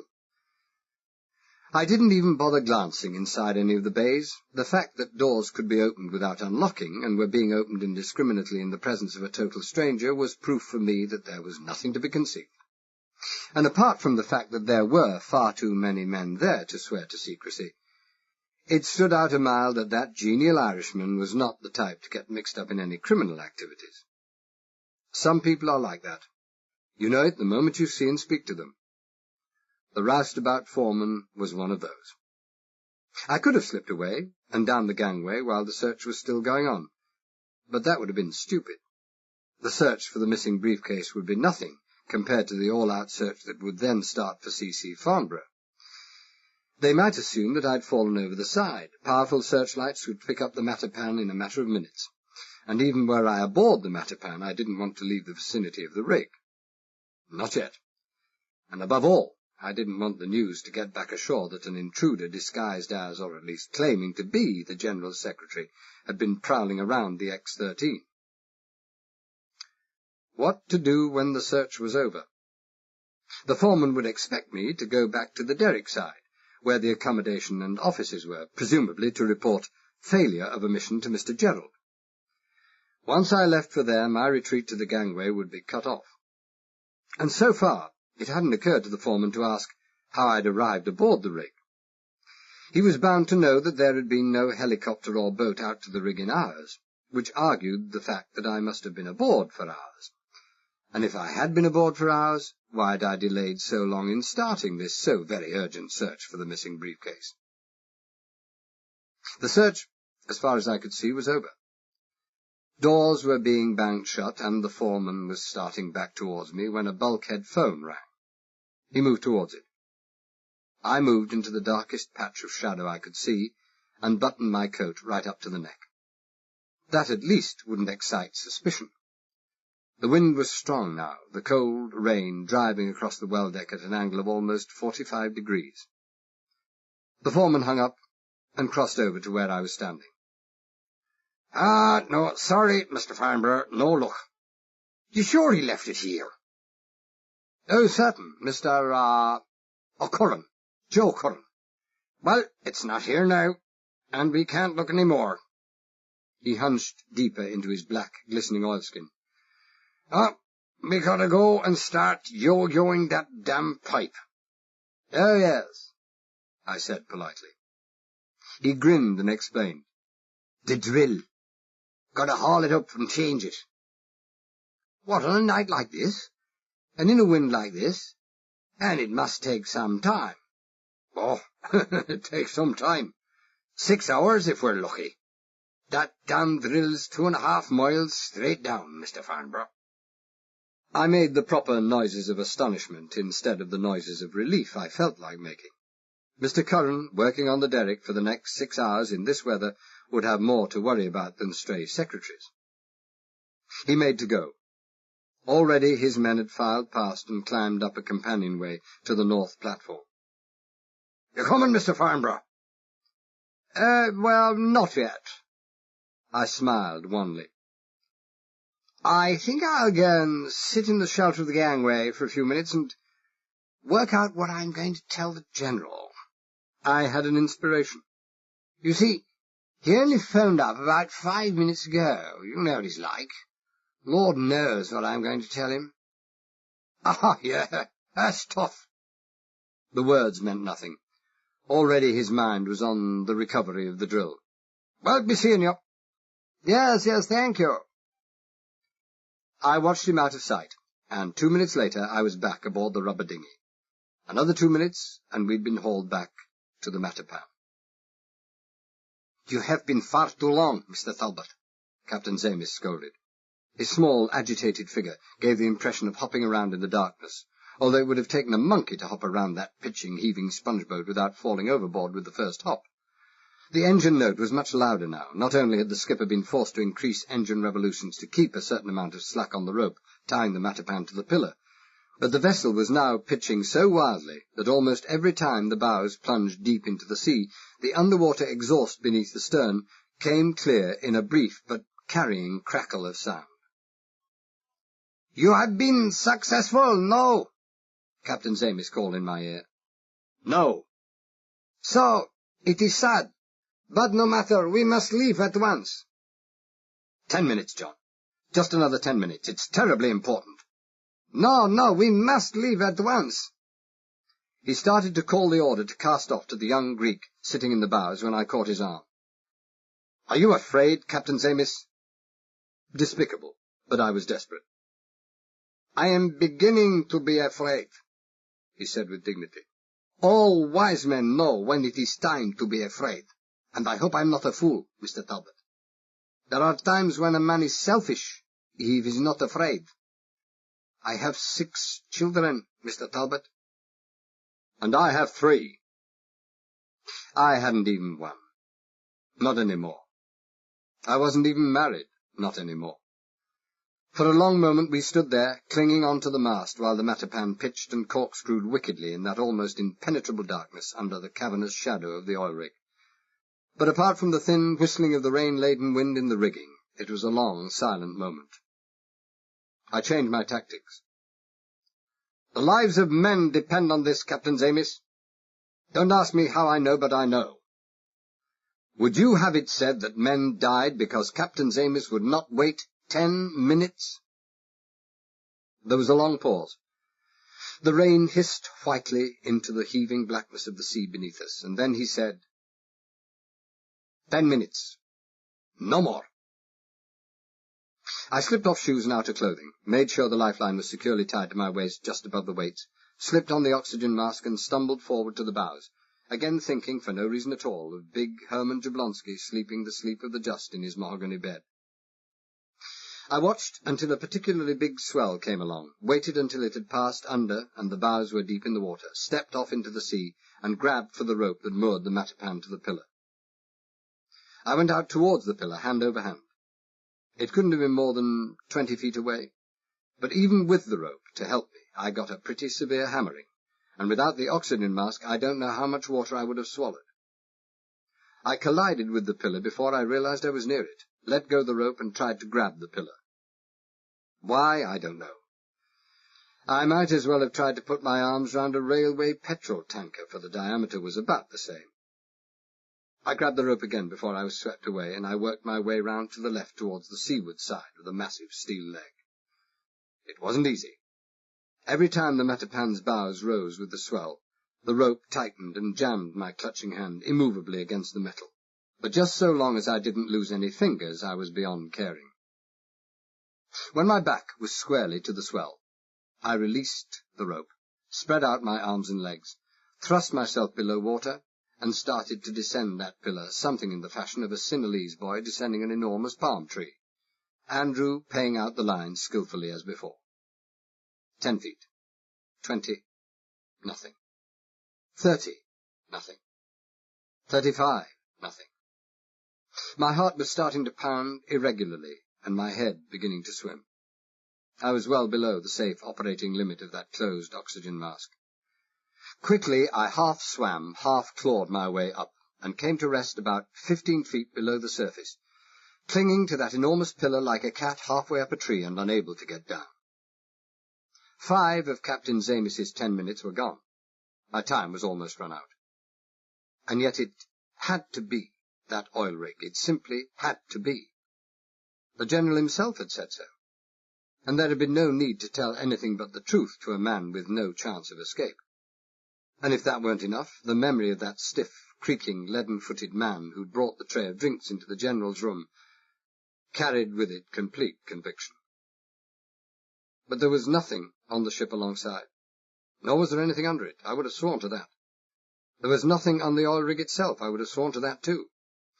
And if it wasn't on the platform, then it was under the platform, and if it was under the platform, it was attached to a wire or chain, and that wire or chain must be attached underwater to one of those supporting legs. I tried to think as quickly and clearly as I could. Which of those 14 legs would they use? Almost certainly I could eliminate right away the 8 legs that supported the derrick platform. Too much activity there, too many lights, too many eyes, too many dangling lines to catch the hundreds of fish attracted by the powerful overhead lights. Too much danger altogether. So it had to be the helicopter platform under which the Matapan was rolling and plunging at the end of her mooring rope. To narrow it still farther, I had to narrow it to localize the search by gambling on the probable and ignoring the possible and almost equally probable. There were only minutes left. It was more likely that what I sought was on the seaward side, where I was now, than on the landward side, where there was always danger from ships mooring there. The middle pillar of the seaward three, the one to which the Matapan was moored, I'd already investigated. Which of the remaining two to try was settled at once by the fact that my lifeline was passed round the left-hand side of the pillar. To have worked my way round 3/4 of the circumference would have taken too long. I rose to the surface, gave 2 tugs to indicate that I would want more slack, placed both feet against the metal, pushed off hard and struck out for the corner pillar. I almost didn't make it. I saw now why Captain Zamis was so worried, and he'd a 40-foot boat and 40 horsepower to cope with the power of the wind and the sea, and that steadily growing deepening swell that was already breaking white on the tops. All I had was myself, and I could have done with more. The heavy weights round my waist didn't help me any.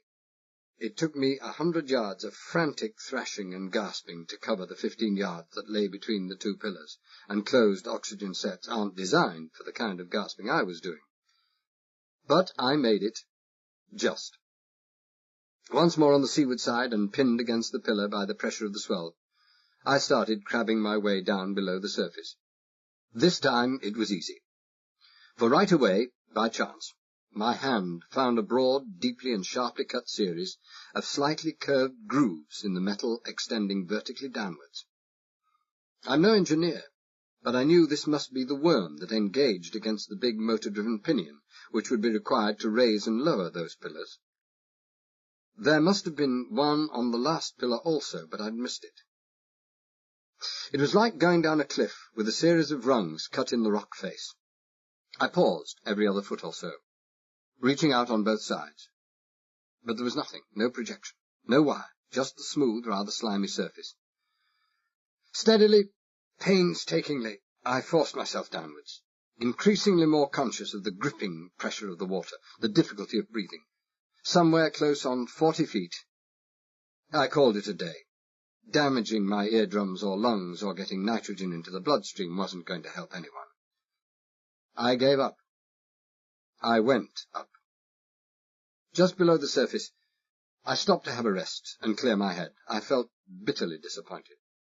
I'd banked more heavily than I knew on this last chance. Wearily, I laid my head against the pillar and thought with a bleak hopelessness that I would have to start all over again. And I had no idea in the world where to start. I felt tired. Dead tired. And then, in a moment, the tiredness left me as if it had never been. That great steel pillar was alive with sound. There could be no doubt about it. Instead of being silent and dead and full of water, it was alive with sound. I ripped off my rubber helmet, coughed and gagged and sputtered as some water found its way in under the oxygen mask, and then pressed my ear hard against the cold steel. The pillar reverberated with a deep, resonant vibration that jarred the side of my head. Water-filled pillars don't reverberate with sound, not with sound of any kind. But this one did, beyond all question. It wasn't water that was in that pillar. It was air. Air. All at once I identified that peculiar sound I was hearing. I should have identified it immediately. That rhythmical rising and falling of sound as a motor accelerated and slowed, was a sound that had for many years been part and parcel of my professional life. It was an air compressor, and a big one at that, hard at work inside the pillar. An air compressor deep down below water level, inside one of the support legs of a mobile rig standing far out in the Gulf of Mexico. It didn't make sense. It didn't make any kind of sense at all. I leant my forehead against the metal, and it seemed as if the shuddering, jarring vibration was an insistent, clamorous voice trying to tell me something. Something of urgency and vital importance, if only I could listen. I listened. For half a minute, perhaps a minute, I listened. And all of a sudden it made the very best kind of sense there was. It was the answer I would never have dreamed of. It was the answer to many things. It took me time to guess this might be the answer. It took me time to realize this must be the answer, but when I did realize it, I was left with no doubts in the world. I gave 3 sharp tugs on the rope, and within a minute I was back aboard the Matapan. I was hauled aboard as quickly and with as little ceremony as if I had been a sack of coals, and I was still stripping off oxygen cylinder and mask when Captain Zamis barked for the mooring rope to be slipped, gunned the engine, scraped by the mooring pillar, and put the rudder hard over. The Matapan yawed and rolled wickedly as she came broadside on to the troughs, shipping solid seas and flying clouds of spray over the starboard side, and then, stern to the wind and steady on course, headed for shore. 10 minutes later, when I'd peeled off the diving suit, dried off, dressed in shore clothes, and was just finishing my second glass of brandy, Captain Zamis came down to the cabin. He was smiling, whether with satisfaction or relief I couldn't guess, and seemed to regard all danger as being past. And true enough, riding before the sea, the Matapan was now almost rock steady. He poured himself a thimble of brandy, and spoke for the first time since I'd been dragged aboard. "You are successful, no?" "Yes." I thought the curt affirmative a bit ungracious. "Thanks to you, Captain Zamis." He beamed. "You are kind, Mr. Talbot, and I am delighted. But not thanks to me, but to our good friend here, who watches over us, over all those who gather sponges, over all who go to sea."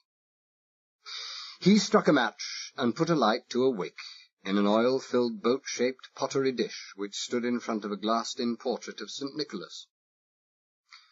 I looked sourly at Chapter 6. It was exactly 2 o'clock in the morning when Captain Zamis skillfully eased the Matapan alongside the wooden jetty from which we'd left. The sky was black now, the night so dark that it was scarcely possible to distinguish land from sea, and the rain was a drumfire of sound on the roof of the cabin. But I had to go, and go at once. I had to get back inside the house without being observed, I had to have a long conference with Jablonski, and I had to get my clothes dry. My luggage was still at La Contessa. I'd only the one suit, and I had to have it dry before morning. I couldn't bank on not seeing anyone until evening, as I'd done the previous day. The General had said that he'd let me know what job it was he had in mind inside 36 hours. The 36 hours would be up at 8 o'clock this morning. I borrowed a long oilskin to keep off the worst of the rain, put it on over my own raincoat. The oilskin was a couple of sizes too small. It felt as if I were wearing a straitjacket. Shook hands all round, thanked them for what they'd done for me, and left.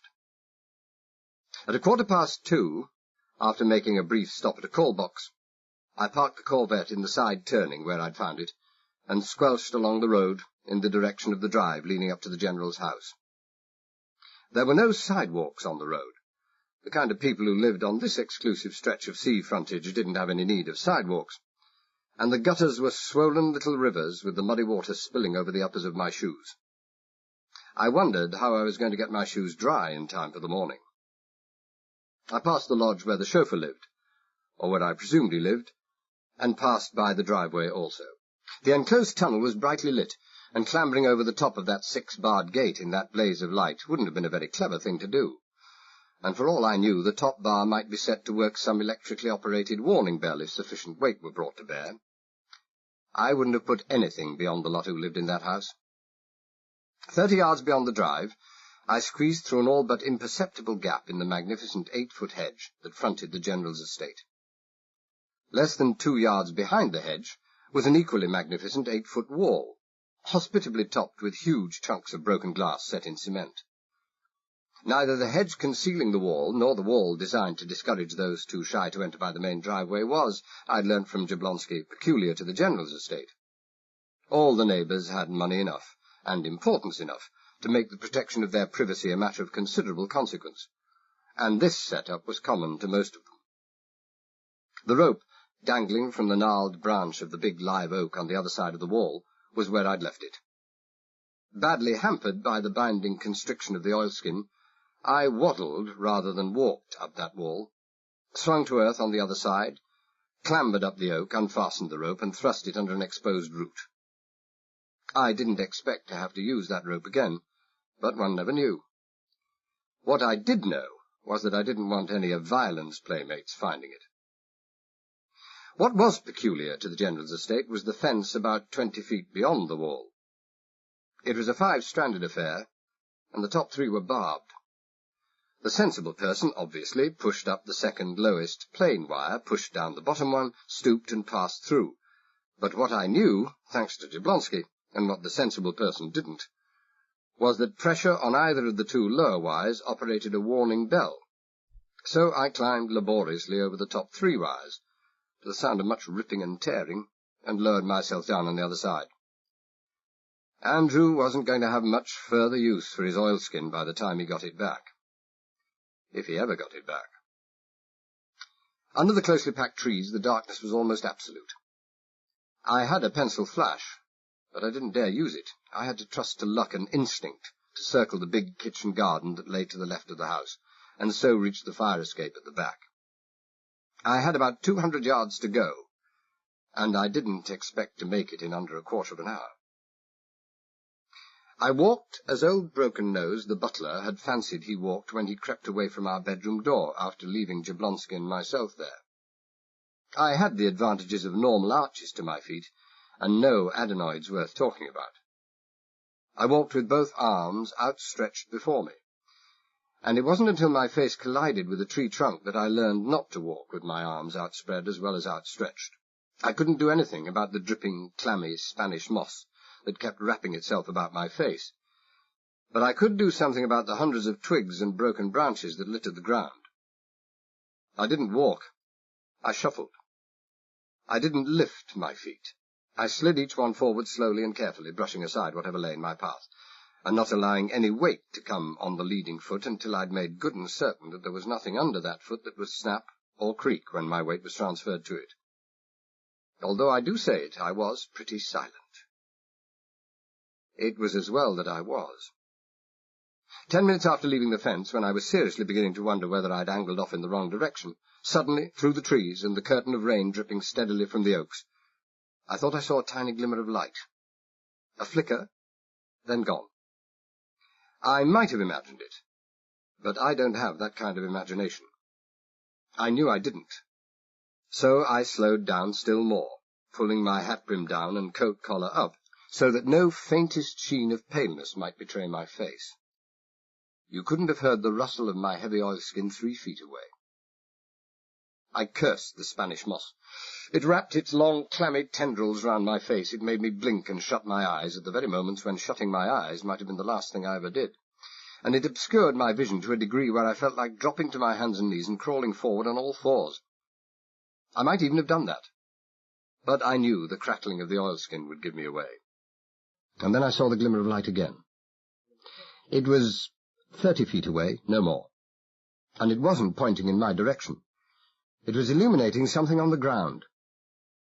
I took a couple of quick, smooth steps forward, wanting to pinpoint the light's source and see the reason for its use.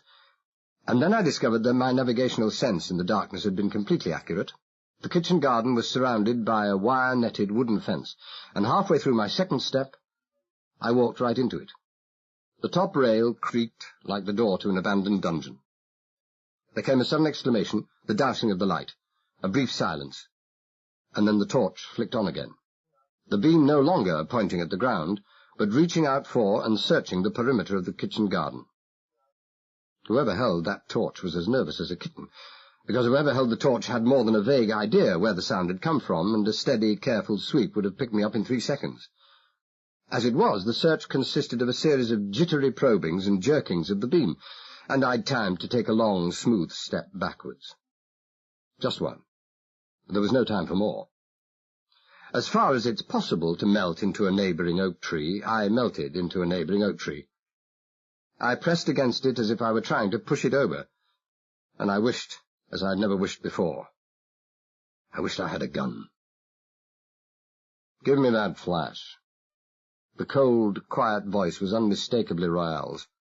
The torch beam wavered, steadied, and then shone down on the ground again.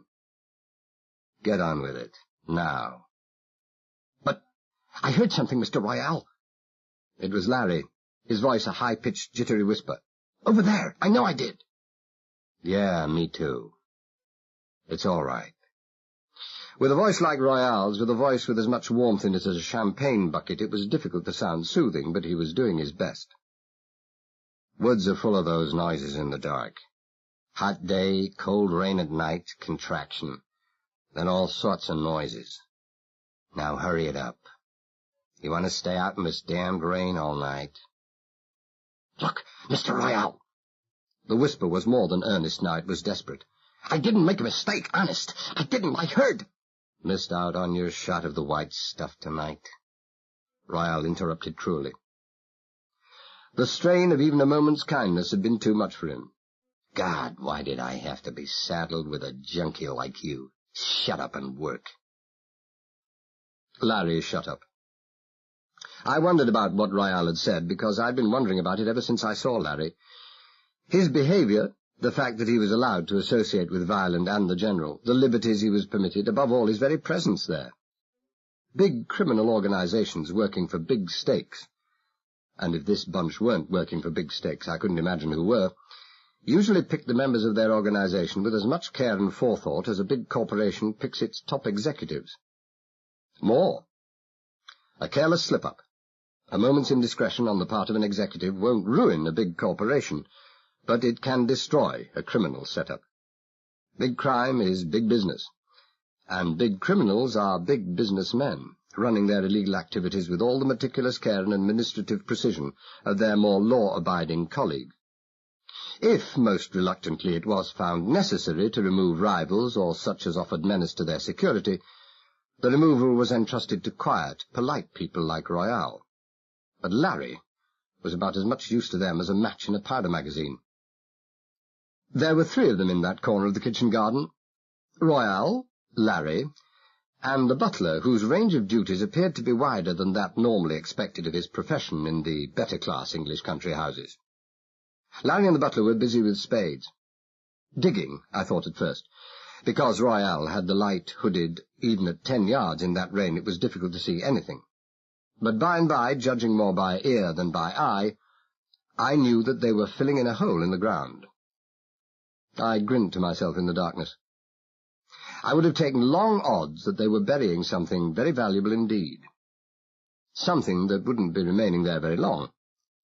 A kitchen garden was hardly the ideal permanent hiding place for treasure trove. 3 minutes later they were finished. Someone drew a rake to and fro across the filled-in hole. I assumed that they must have been digging in a freshly turned vegetable patch and wanted to conceal the signs of their work, and then they all went off together to the gardening shed a few yards away and left their spades and rake there. They came out again, talking softly, Royale in the lead with the torch in his hand. They passed through a wicker gate not 15 feet from me, but by this time I had withdrawn some yards into the wood, and had the thick bole of an oak for cover. They went off together, up the path that led to the front of the house, and by the low murmur of voices faded and vanished. A bar of light fell across the porch as the front door opened. Then there came the solid click of a heavy door closing on its latch. Then silence. I didn't move. I stayed exactly where I was, breathing lightly and shallowly, not stirring an inch. The rain redoubled in violence. The thick foliage of the oak might have been a wisp of gauze for all the protection it afforded. But I didn't move. The rain trickled down inside oilskin and overcoat and ran down my back and legs. But I didn't move. It trickled down my front and into my shoes. But I didn't move. I could feel the tide rising up to my ankles. But I didn't move. I just stayed where I was. A human figure carved from ice, but colder. My hands were numb. My feet frozen, and uncontrollable shivers shook my entire body every few seconds. I would have given the earth to move. But I didn't. Only my eyes moved. Hearing was of little value to me now. With the high moan of the steadily increasing wind through the topmost swaying branches of the trees and the loud frenetic rustling of the rain driving through the leaves, you couldn't have heard a careless footfall 10 feet away. But after 3/4 of an hour, standing there motionless, eyes became perfectly accustomed to the dark, and you could have spotted a careless movement 10 yards away. And I spotted it. A movement, that is, but not careless. Deliberate. I think it must have been a sudden, furious flurry of wind and rain that finally broke the patience of the shadow that now detached itself from the shelter of a nearby tree and moved away silently up towards the house. If I hadn't been watching, staring into the darkness with eyes sore and strained from staring, I would have missed it, for I certainly would have heard nothing. But I didn't miss it. A shadow moving with the soundlessness of a shadow, a quiet, deadly man. Royale. His words to Larry had been so much bluff for the benefit of any listener. Royale had heard a noise, all right, and the noise must have been just sufficiently offbeat to make him wonder if someone were there. Only enough to make him wonder. If Royale had been certain, he'd have remained there all night waiting to strike. The strike of a fer de lance. I thought of myself going into that kitchen garden immediately after the 3 had left, getting a spade and starting to investigate, and I felt colder than ever. I could see myself bending over the hole, the unseen, unheard approach of Royale, and then the bullet, just one, a cupro-nickel jacketed .22 at the base of the skull. But I had to go and get a spade and start investigating sometime, and no better time than now. The rain was torrential, the night as dark as the tomb. In those conditions it was unlikely that Royale would return, though I would have put nothing past that cunning and devious mind. But even if he did, he would have been exposed to the bright lights inside, and it would take him 10 minutes at least to readapt his eyes to that almost total darkness before he would dare move around again. That he wouldn't move around with a torch was certain, if he thought there was still an intruder in the grounds. Then he thought that intruder had seen the digging operations, but had still made no move, and if he thought there was such a man, then he would assume him to be a careful and dangerous man, to move in search of whom, with a lighted torch in hand, would be to ask for a bullet in the back. For Royale was not to know that the intruder had no gun. I thought 10 minutes would be enough to find out what I wanted, both because any burial of anything in the garden was bound to be temporary, and because neither Larry nor the butler had struck me as people who would derive any pleasure from using a spade, or who would dig an inch deeper than was absolutely necessary.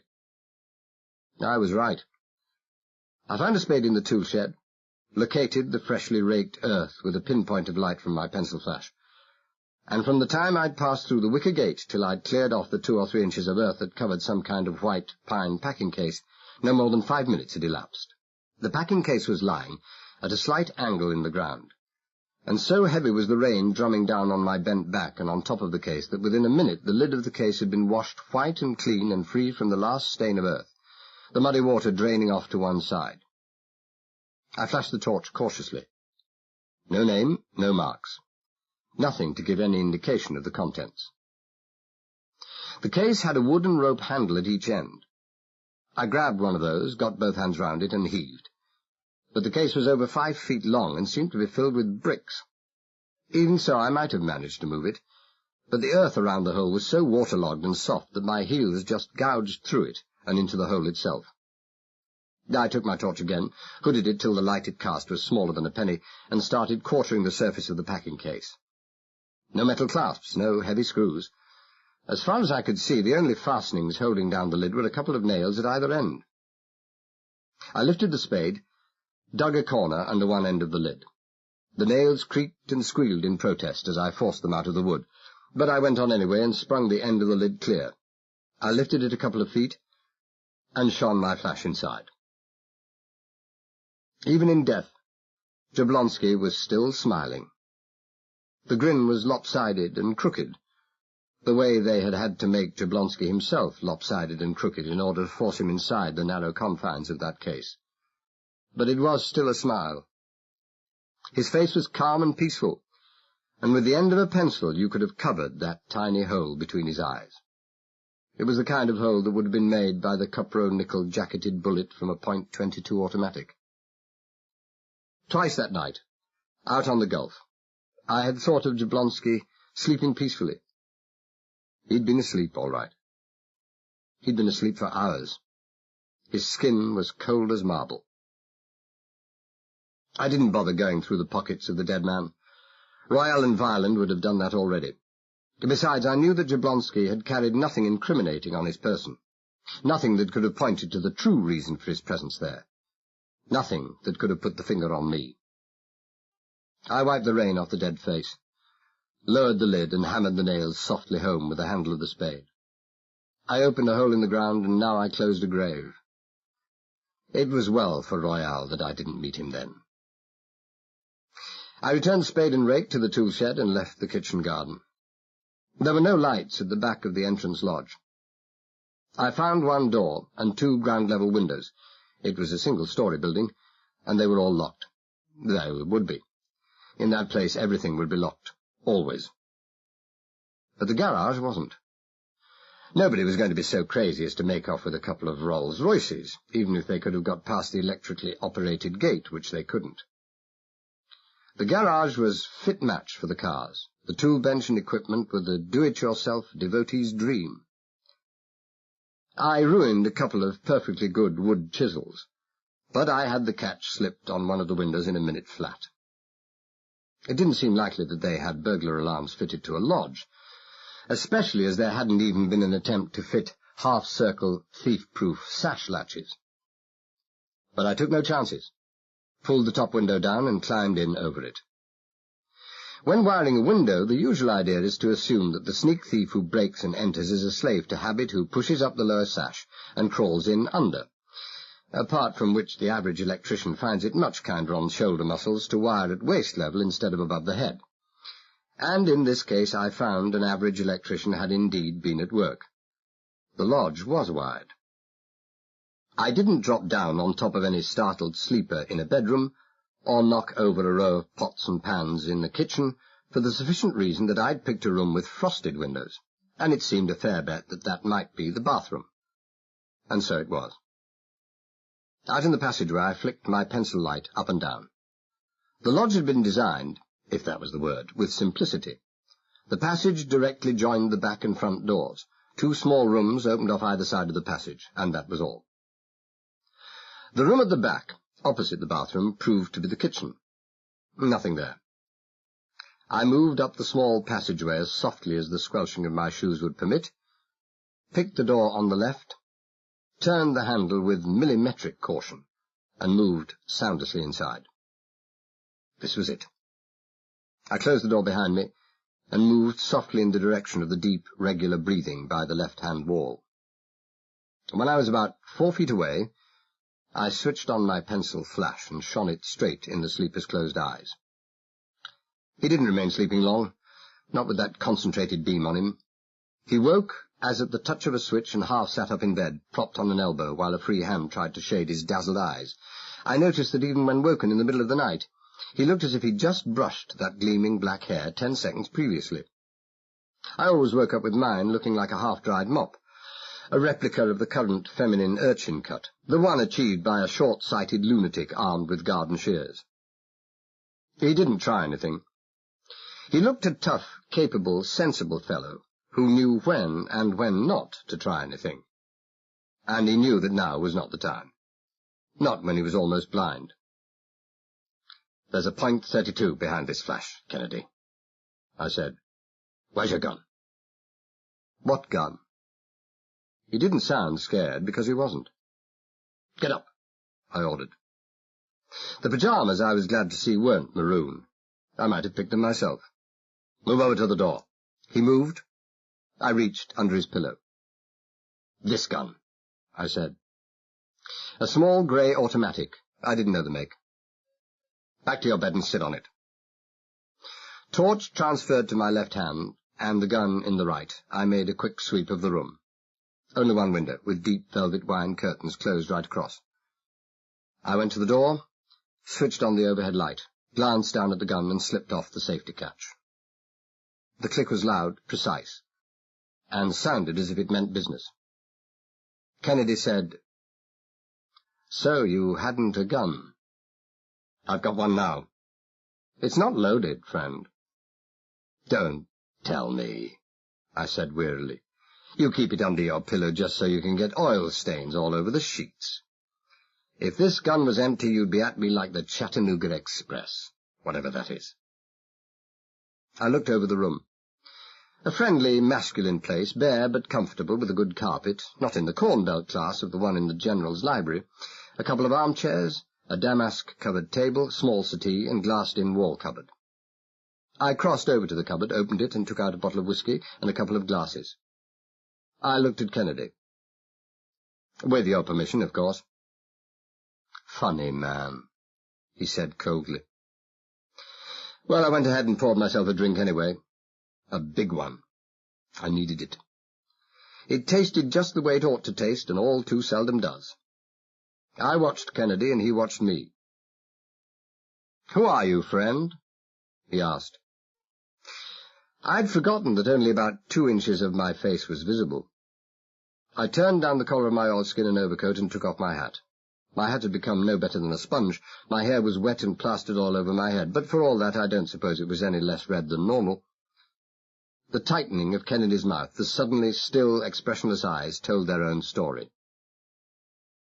"Talbot," he said slowly. "John Talbot, the killer." "That's me," I agreed. "The killer." He sat very still, watching me. I suppose a dozen different thoughts must have been running through his mind, but none of them showed. He had as much expression in his face as a wooden Indian. But the brown, intelligent eyes gave him away. He couldn't quite mask the hostility, the cold anger that showed in their depths. "What do you want, Talbot? What are you doing here?" "Oh, you mean why am I not hightailing it for the tall timber?" "Why have you come back?" "They've had you locked up in the house. God knows why, since Tuesday evening. You escaped, but you didn't have to mow anyone down to escape, or I would have heard of it. They probably don't even know you've been away, or I'd have heard of that too. But you have been away. You've been out in a boat. I can smell the sea off you. And that's a seaman's oilskin you've got on. You've been out for a long time. You couldn't be any wetter if you'd stood under a waterfall for half an hour. And then you came back. A killer? A wanted man? The whole setup is screwy as hell." "Screwy as hell," I agreed. The whiskey was good. I was beginning to feel half human for the first time in hours. A smart boy, this chauffeur. A boy who thought on his feet and thought fast. I went on, "Almost as screwy a setup as this weird bunch you're working for in this place." He said nothing. And I didn't see why he should. In his place, I don't think I would have passed the time of day by discussing my employers with a passing murderer. I tried again. "The General's daughter, Miss Mary. She's pretty much of a tramp, isn't she?" That got him. He was off the bed, eyes mad, fists balled into hard knots, and was halfway towards me before he remembered the gun pointing straight at his chest. He said softly, "I'd love you to say that again, Talbot, without that gun in your hand." "Ah, that's better," I said approvingly. "Signs of life at last. Committing yourself to a definite opinion. You know the old saw about actions speaking louder than words. If I'd just asked you what Mary Ruthven was like, you'd just have clammed up or told me to go jump in the lake. I don't think she's a tramp either. I know she's not. I think she's a nice kid, a very fine girl indeed." "Sure you do." His voice was bitter, but I could see the first shadows of puzzlement touching his eyes. "That's why you scared the life out of her that afternoon." "I'm sorry about that, sincerely sorry. But I had to do it, Kennedy, although not for the reasons that you or any of that murderous bunch up at the big house think." I downed what was left of my whiskey, looked at him for a long speculative moment, and then tossed the gun across to him. "Suppose we talk." It took him by surprise, but he was quick, very quick. He fielded the gun neatly, looked at it, looked at me, hesitated, shrugged, and then smiled faintly. "Well, I don't suppose another couple of oil stains will do those sheets any harm." He thrust the gun under the pillow, crossed to the table, poured himself a drink, filled up my glass, and stood there waiting. "I'm not taking the chance you might think I am," I began. "I heard Violent trying to persuade the General and Mary to get rid of you. I gathered you were a potential danger to Violent and the General, and others I may not know of. From that I gathered you're not on the inside of what's going on. And you're bound to know there's something very strange indeed going on." He nodded. "I'm only the chauffeur." "And what did they say to Violent?" From the way he spoke the name, I gathered he regarded Violent with something less than affection. "They stuck in their heels and refused point blank." Oh, he was pleased at that. He tried not to show it, but he was. "It seems you did the Ruthven family a great service not so long ago," I went on. "Shot up a couple of thugs who tried to kidnap Mary."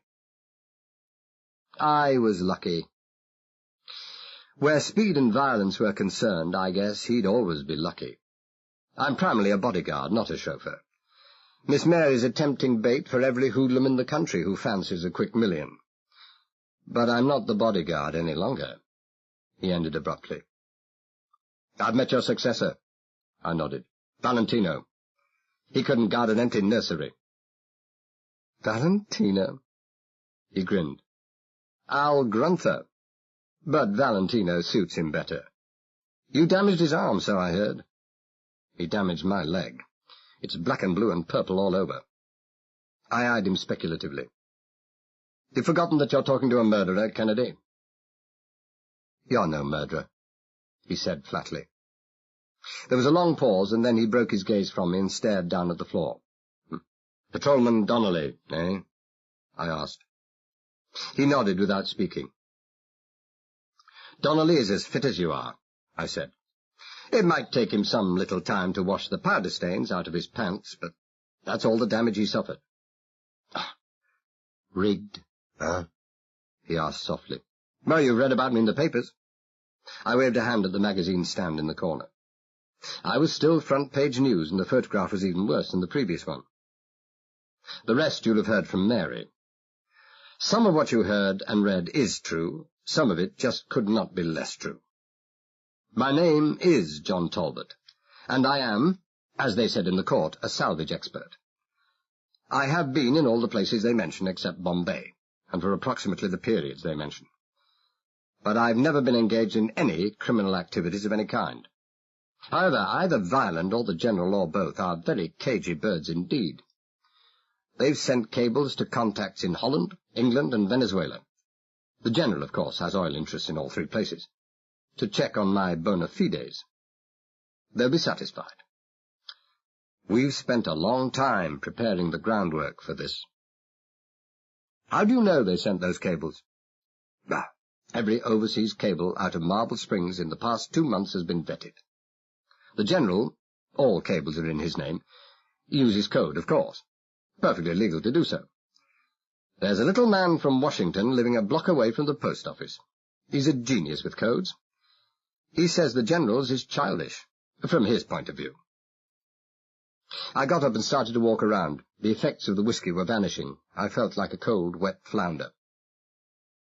I had to get in on the inside.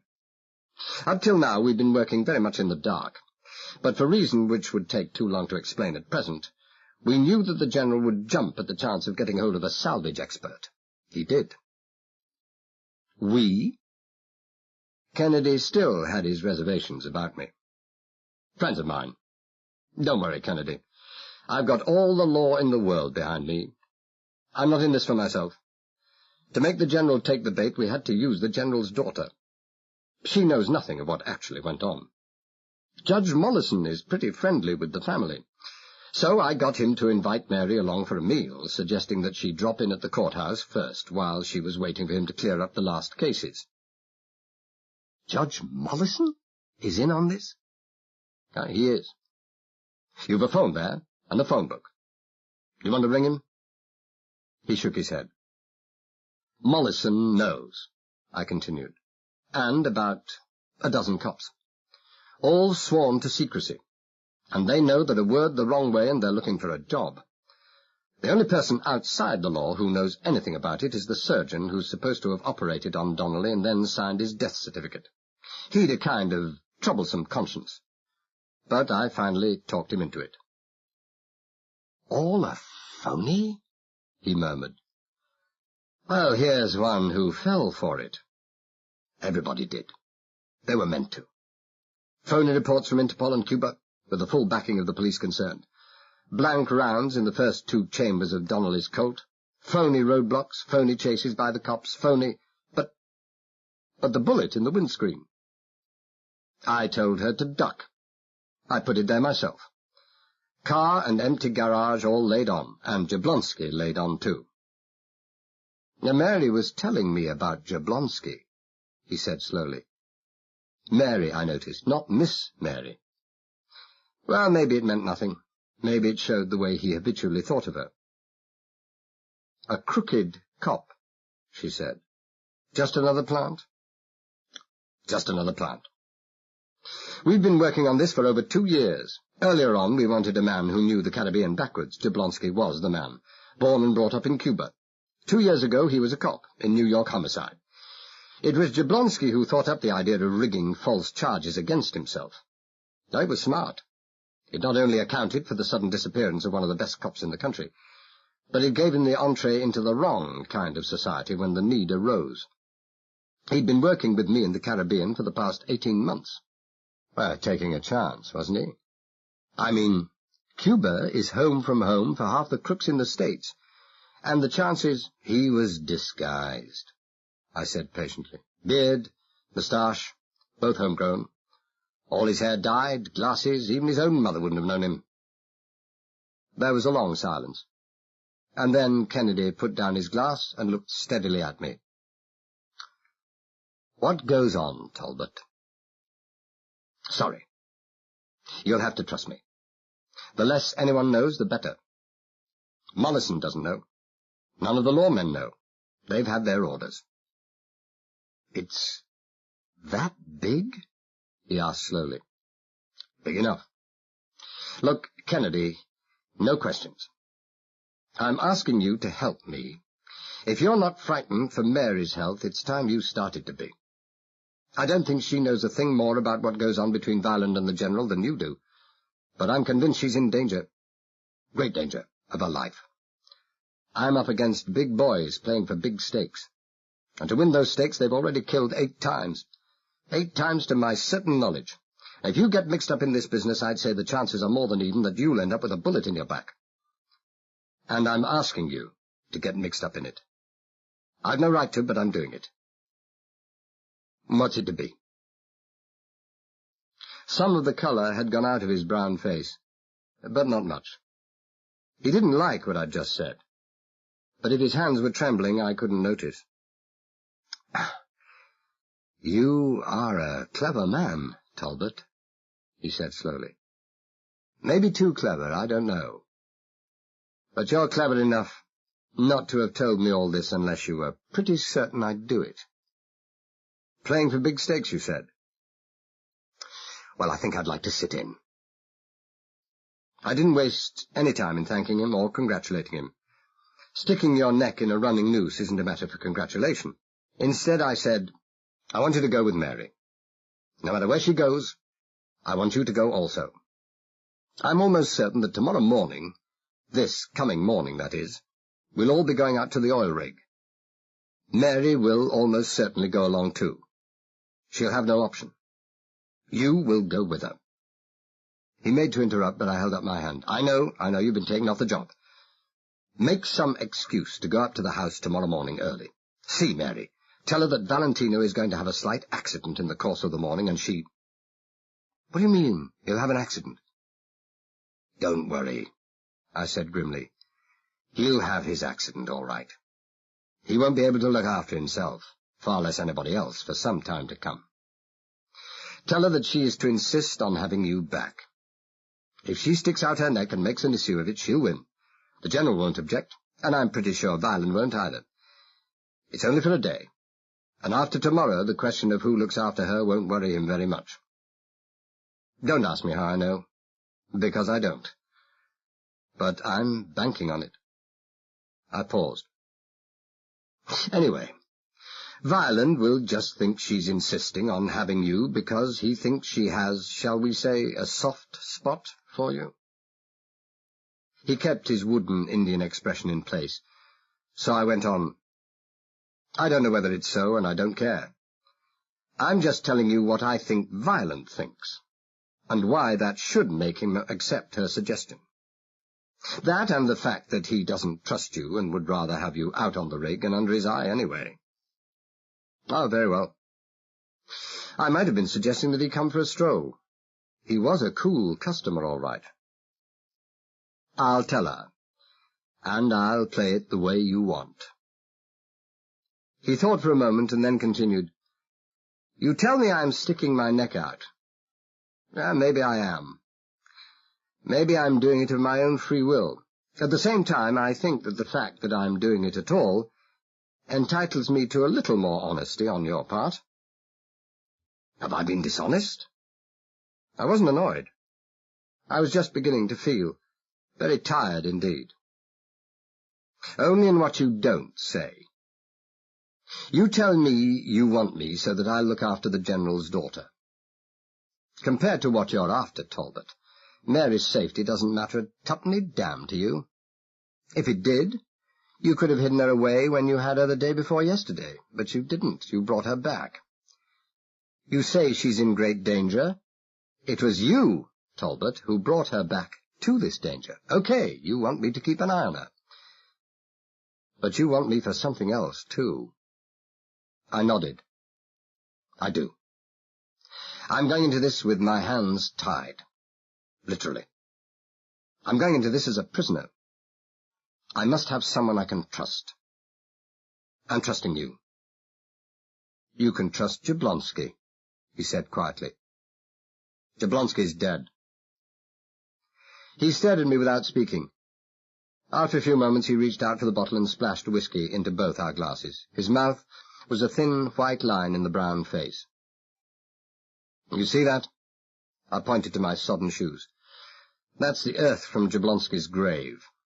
I filled it in just before I came here, not 15 minutes ago. They got him through the head with a small-bore automatic. They got him between the eyes. He was smiling, Kennedy. You don't smile when you see death coming at you. Jablonski never saw it coming. He was murdered in his sleep. I gave him a brief account of what had happened since I'd left the house, including the trip in the Tarpon Springs sponge boat out to the X-13 up to the moment I'd come here. When I was finished, he said, Royale? Royale. You'll never be able to prove it. I won't have to. I said it almost without realizing what I was saying. Royale may never stand trial. Jablonski was my best friend. He knew what I was saying, all right. He said softly, just as soon you never came after me, Talbot. I drained my whiskey. It was having no effect now. I felt old and tired and empty and dead. Then Kennedy spoke again. What are you going to do now? Do? I'm going to borrow some dry shoes and socks and underwear from you. Then I'm going to go back up to the house, go to my room, dry my clothes off, handcuff myself to the bed, and throw the keys away. They'll come for me in the morning. You're crazy, he whispered. Why do you think they killed Jablonski? I don't know, I said wearily. You must know, he said urgently. Why else should they kill him if they hadn't found out who he really was, what he was really doing? They killed him because they found out the double cross, and if they found that out about him, they must have found it out about you. They'll be waiting for you up there in your room, Talbot. They'll know you'll be coming back, because they won't know you found Jablonski. You'll get it through the head as you step over the threshold. Can't you see that, Talbot? For God's sake, man, can't you see that? I saw it a long time ago. Maybe they know all about me. Maybe they don't. There's so much I don't know, Kennedy. But maybe they won't kill me. Maybe not yet. I got to my feet. I'm going back on up. For a moment I thought he was going to use physical force to try to stop me, but there must have been something in my face that made him change his mind. He put his hand on my arm. "How much are they paying you for this, Talbot?" "Pennies." "Reward?" "None." "Then what in the name of God is the compulsion that will drive a man like you to crazy lengths like those?" His good-looking brown face was twisted in anxiety and perplexity. He couldn't understand me. I couldn't understand myself either. I said, "I don't know." "Yes, I do. I'll tell you someday. You'll never live to tell anybody anything." Chapter 7. There was nobody waiting for me in my room up in the General's house. I unlocked the corridor door with the duplicate key Jablonski had given me, eased it open with only a whisper of sound, and passed inside. Nobody blasted my head off. The room was empty. The heavy curtains were still drawn shut as I'd left them, but I let the light switch be. There was a chance that they didn't know that I'd left the room that night, but if anyone saw a light come on in the room of a man handcuffed to his bed, they'd be up to investigating nothing flat. Only Jablonski could have switched it on, and Jablonski was dead. I went over every square foot of floor and walls with my pencil flash. Nothing missing, nothing changed. If anyone had been there, he'd left no trace of his visit, but then if anyone had been there, I would have expected him to leave no trace. There was a big wall heater near the communicating door to Jablonski's room. I switched this on to full, undressed by its ruddy glow, towelled myself dry, and hung trousers and coat over the back of a chair to dry off. I pulled on the underwear and socks I'd borrowed from Kennedy, stuffed my own rain-soaked underwear and socks into my sodden shoes, opened the curtains and windows, and hurled them as far as I could into the dense undergrowth behind the house, where I'd already concealed oilskin and overcoat before climbing the fire escape. I strained my ears, but I couldn't even hear the sound the shoes made on landing. I felt pretty sure no one else could have heard anything either. The high moan of the wind, the drumming of that torrential rain, smothered all sound at its source. I took keys from the pocket of my already steaming jacket and crossed to the communicating door to Jablonski's room. Maybe the reception committee was waiting there. I didn't much care. There was no committee. The room was as empty as my own.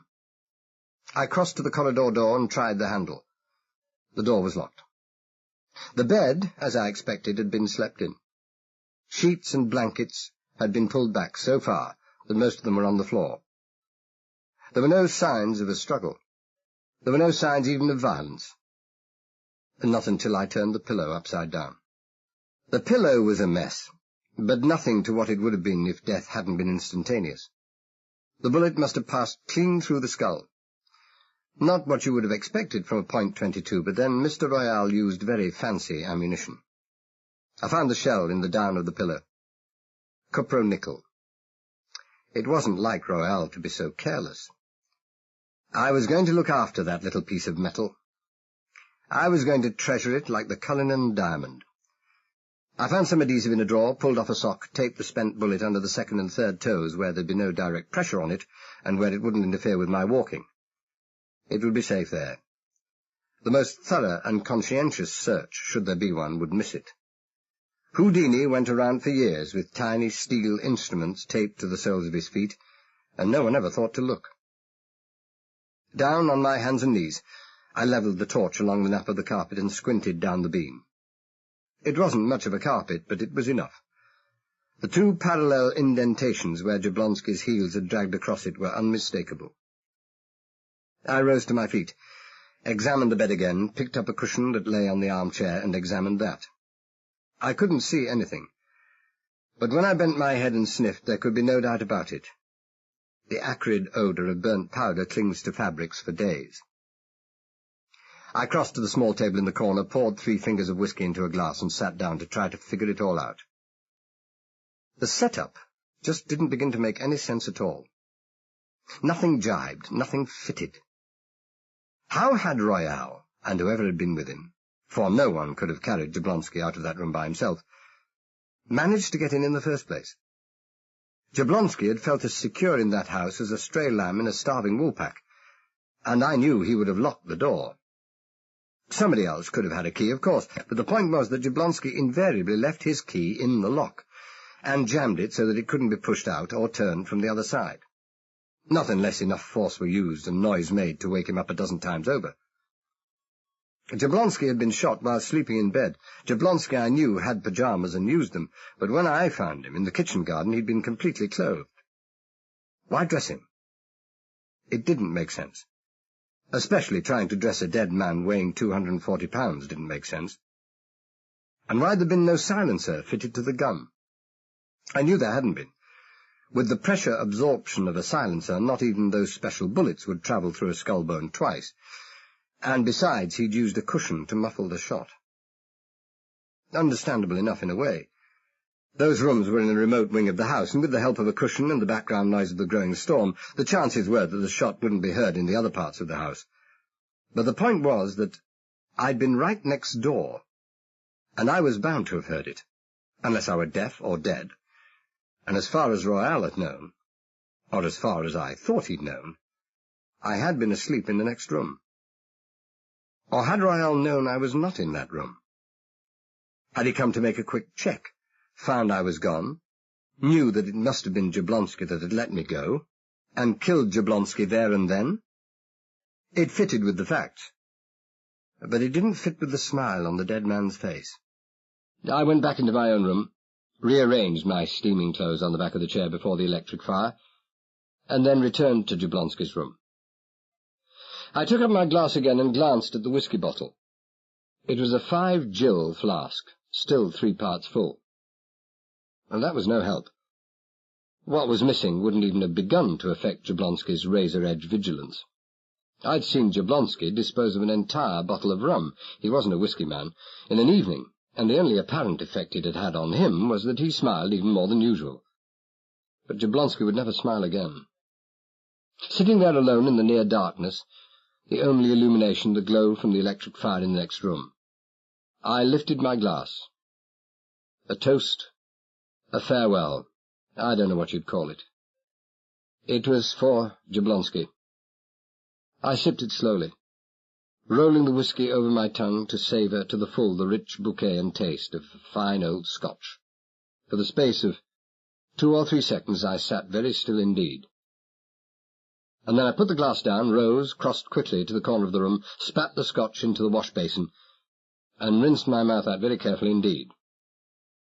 It was Violent who'd provided the whisky. After Jablonski had paraded me downstairs last night, Violent had given him a sealed whisky bottle and glasses to take back to his room. Jablonski had poured out a couple of drinks soon after we'd gone upstairs, and I'd actually had my glass in my hand, when I remembered that drinking alcohol before breathing oxygen on a deep dive wasn't a very clever thing to do. Jablonski had drained them both, then had maybe a couple more after I'd left. Royale and his friends didn't have to batter Jablonski's door in with 4 axes. They had a key for the job, but even if they had used axes, Jablonski would never have heard them. There'd been enough knockout drops in that bottle of whisky to put an elephant out for the count.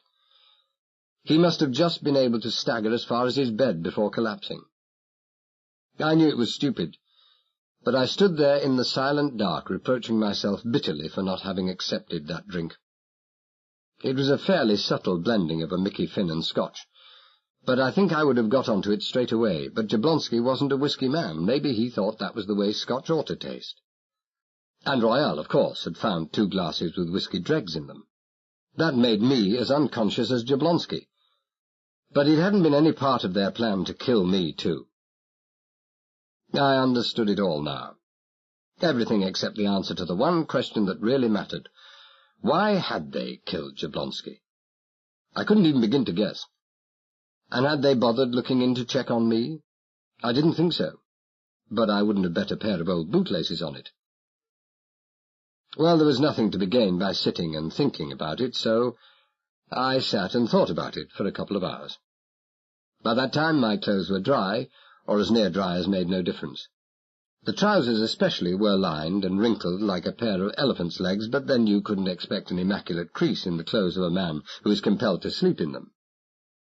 I dressed, all except for the coat and tie, opened the window, and was just on the point of throwing out the 3 duplicate keys for the rooms and the handcuff key to join the other stuff in the shrubbery below, when I heard a soft tapping on the door of Jablonski's room. I only jumped about a foot. Then I froze.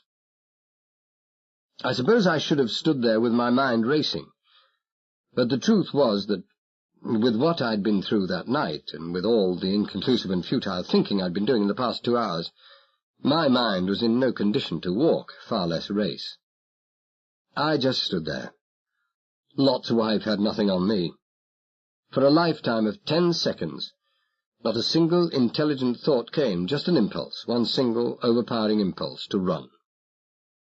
But I had no place to run to. It was Royal, that quiet, cold, deadly man with the little gun. It was Royal. He was waiting outside that door, and the little gun would be in his hand. He knew I was out, all right. He'd checked. He knew I'd be back, because he knew that Jablonski and I were in cahoots, and that I hadn't gone to such extreme lengths to get myself into that household just to light out at the first opportunity that offered. And he'd guessed that I should have been back by this time. Maybe he'd even seen me coming back. Then why had he waited so long? Well, I could guess the answer to that one, too. He knew I would have been expecting Jablonski to be there when I returned. He would think that I would have figured that Jablonski must have gone off on some private expedition of his own, and that as I'd locked the door when I came back and left the key there, Jablonski wouldn't be able to use his own to get in. So he would knock. Softly. And after having waited 2 hours for my partner's return, I would be so worried stiff by his continuing absence that I would rush to the door when the knock came. And then Royal would let me have one of those cupro nickel bullets between the eyes. Because if they knew beyond doubt that Jablonski and I were working together, they would also know that I would never do for them what they wanted me to do, and so I would be of no further use to them.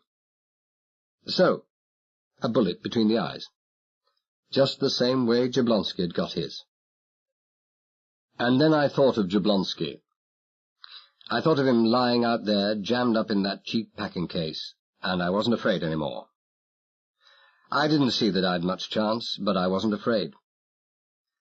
I cat-footed through to Jablonski's room, closed my hand round the neck of the whiskey bottle, went as silently back into my own room, and slid a key into the lock of the door opening onto the passage outside. The bolt slid back, without even the whisper of a click, and just at that moment the knocking came again, slightly louder this time and more sustained.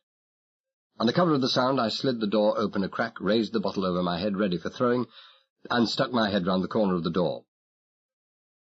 The passage was only dimly lit by a single weak night light at the other end of a long corridor, but it was enough.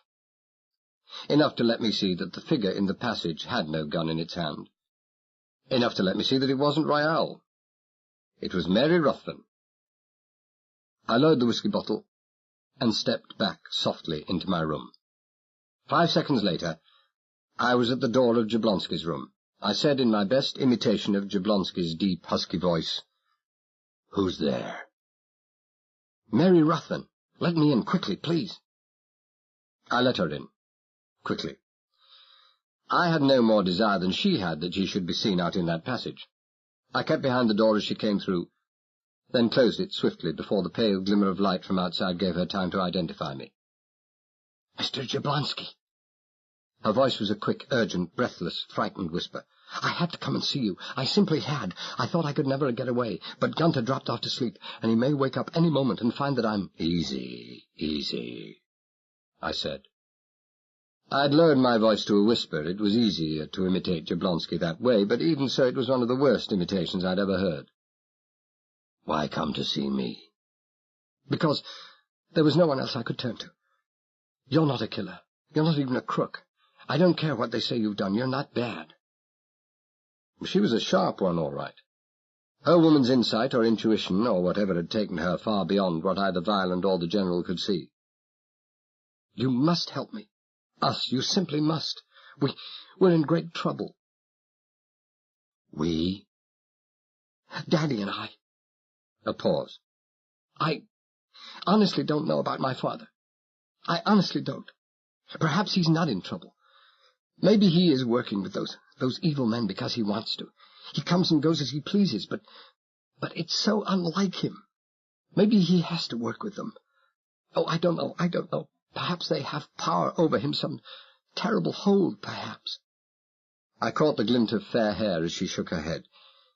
He was always so good and honourable and straight and everything, but now—" "Easy," I interrupted again.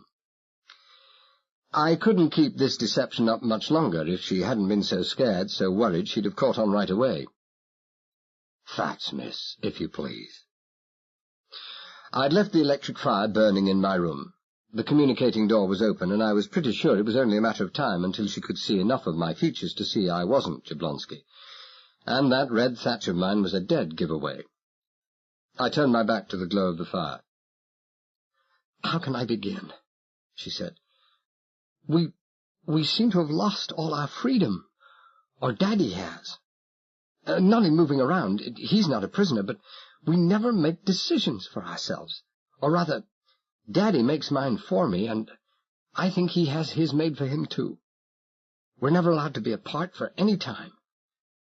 Daddy says I'm to write no letters unless he sees them, make no phone calls, never go anywhere except when that horrible man Gunther is with me. Even when I go to a friend's house like Judge Mollison's, that creature is there all the time. Daddy says he's had kidnap threats about me recently. Well, I don't believe it. And if it were true, Simon Kennedy, the chauffeur, is far better than Gunther. I never have a private moment to myself. When I'm out on the rig, the X-13, I'm no prisoner. I just can't get off. But here my room windows are screwed into the wall, and Gunther spends the night in the anteroom watching to see—" The last 3 words took a long, long time to come out and trailed off into a shocked silence. In her excitement, her eagerness to unburden herself of all those things that had been worrying her for weeks, she'd come close to me, and now her eyes were adjusted to the darkness. She started to shake. Her right hand began to move up slowly towards her mouth, the arm trembling all the time and jerking like the arm of a marionette. Her mouth opened and her eyes widened and kept on widening until I could see white all the way round the pupils. And then she drew a long, quavering breath. Prelude to a scream. But the prelude was all that there was to it. In my business you don't telegraph your signals. I'd one hand over her mouth and an arm round her before she'd even made up her mind what key to sing in. For several seconds, with surprising strength, or in the circumstances perhaps not so surprising, she struggled furiously, and then sagged against me, limp as a shot rabbit. It took me by surprise.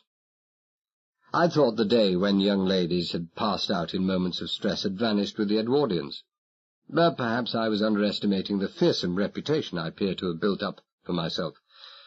Perhaps I was underestimating the cumulative effect of the shock after a long night of nerving herself to take this desperate chance after weeks of endless strain. Whatever the reasons, she wasn't faking. She was out cold. I lifted her across to the bed, and then for some obscure reason I had a revulsion of feeling. I couldn't bear to have her lie on that bed where Jablonski had so recently been murdered, and so I carried her through to the bed in my own room. I've had a fairly extensive practical first-aid education, but I didn't know the first thing about bringing young ladies out of swoons. I had a vague feeling that to do anything might be dangerous, a feeling that accorded well enough with my ignorance of what to do, so I came to the conclusion that not only the best thing, but the only thing to do was to let her come out of it by herself. But I didn't want her to come out of it unknown to me, and start bringing the house down. So I sat on the edge of the bed and kept the flash on her face, the beam just below the eyes so as not to dazzle her. She wore a blue quilted silk dressing gown over blue silk pyjamas. Her high-heeled slippers were blue. Even the night ribbon for holding those thick, shining braids in place was of exactly the same colour. Her face just then was as pale as old ivory. Nothing would ever make it a beautiful face. But then I suppose if it had been beautiful, my heart wouldn't have chosen that moment to start doing handsprings, the first time it had shown any life at all, far less such extravagant activity, in 3 long and empty years. Her face seemed to fade, and again I could see the fire and the slippers that I'd seen 2 nights ago, and all that stood between us was $285 million, and the fact that I was the only man in the world, the very sight of whom could make her collapse in terror. I put my dreams away. She stirred and opened her eyes. I felt that the technique I'd used with Kennedy, telling him that there was a gun behind my torch, might have unfortunate results in this case. So I caught one of the hands that were lying limply on the coverlet, bent forward, and said softly, reprovingly, "You silly young Muggins. Why did you go and do a daft thing like that?" Luck, or instinct, or both, had put me on the right track. Her eyes were wide, but not staring wide, and the fear that still showed there was touched with puzzlement. Murderers of a certain category don't hold your hand and speak reassuringly. Poisoners, yes. Knife plunges in the back, possibly. But not murderers with my reputation for pure violence. "You're not going to scream again, are you?" I asked. "No." Her voice was husky. I'm sorry I was so stupid." "Right," I said briskly. "If you're feeling fit for it, we'll talk.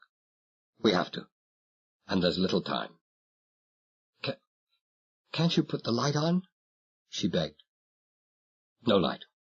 Shines through curtains. We don't want any callers at this time." "There are shutters," she interrupted. "Wooden shutters on every window in the house." Hawkeye Talbot, that was me. I'd spent a whole day doing nothing but staring out the window, and I'd never even seen them.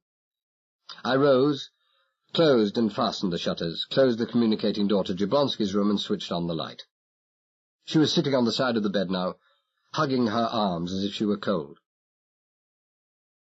"I'm hurt," I announced. "You can take one look at Jablonski and tell right away, or so you think, that he's not a crook. But the longer you look at me, the more convinced you are that I'm a murderer." I held up a hand as she was about to speak. Sure, you've got reasons. Excellent reasons. But they're wrong." I hitched up a trouser leg and offered for her inspection a foot elegantly covered in a maroon sock and completely plain black shoe. "Ever seen these before?" She looked at them just for a second, and then switched her gaze to my face. "Simon's," she whispered. "Those are Simon's." "Your chauffeur." I didn't care much for this Simon business. He gave me them a couple of hours ago, of his own free will. It took me 5 minutes flat to convince him that I'm not a murderer, and far from what I appear to be. Are you willing to give me the same time?" She nodded slowly, without speaking. It didn't even take 3 minutes. The fact that Kennedy had given me the OK was the battle more than half won so far as she was concerned. But I skipped the bit about finding Jablonski. She wasn't ready for any shocks of that nature, not yet. And when I'd finished, she said, almost unbelievingly, "So you knew about us all the time? About Daddy and me and our troubles and—" "We've known about you for several months. Not specifically about your trouble, though, nor your father's, whatever that may be. All we knew was that General Blair Ruthven was mixed up in something that General Blair Ruthven had no right to be mixed up in. And don't ask me who we are or who I am, because I don't like refusing to answer questions, and it's for your own sake anyway. What's your father scared of, Mary?" I don't know. I know he's frightened of Royale, but—" "He's frightened of Royale. I'm frightened of Royale. We're all frightened of Royale. I'll take long odds that Violent feeds him plenty of stories about Royale to keep him good and scared. But it's not that. Not primarily. He's frightened for your sake, too, but my guess is that those fears have only grown since he's found out the kind of company he's keeping. What they're really like, I mean. I think he went into this with his eyes open and for his own ends, even if he didn't know what he was letting himself in for." "Just how long have Violent and your father been, shall we say, business associates?" She thought a bit, and she said, "I can tell you that exactly. It started when we were on holiday with our yacht, the Temptress, in the West Indies late last April. We'd been in Kingston, Jamaica, when Daddy got word from Mummy's lawyers that she wanted a legal separation. You may have heard about it," she went on miserably.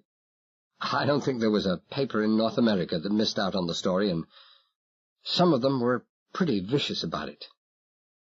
You mean the General had been so long held up as the model citizen of the country, and their marriage as an ideal family marriage?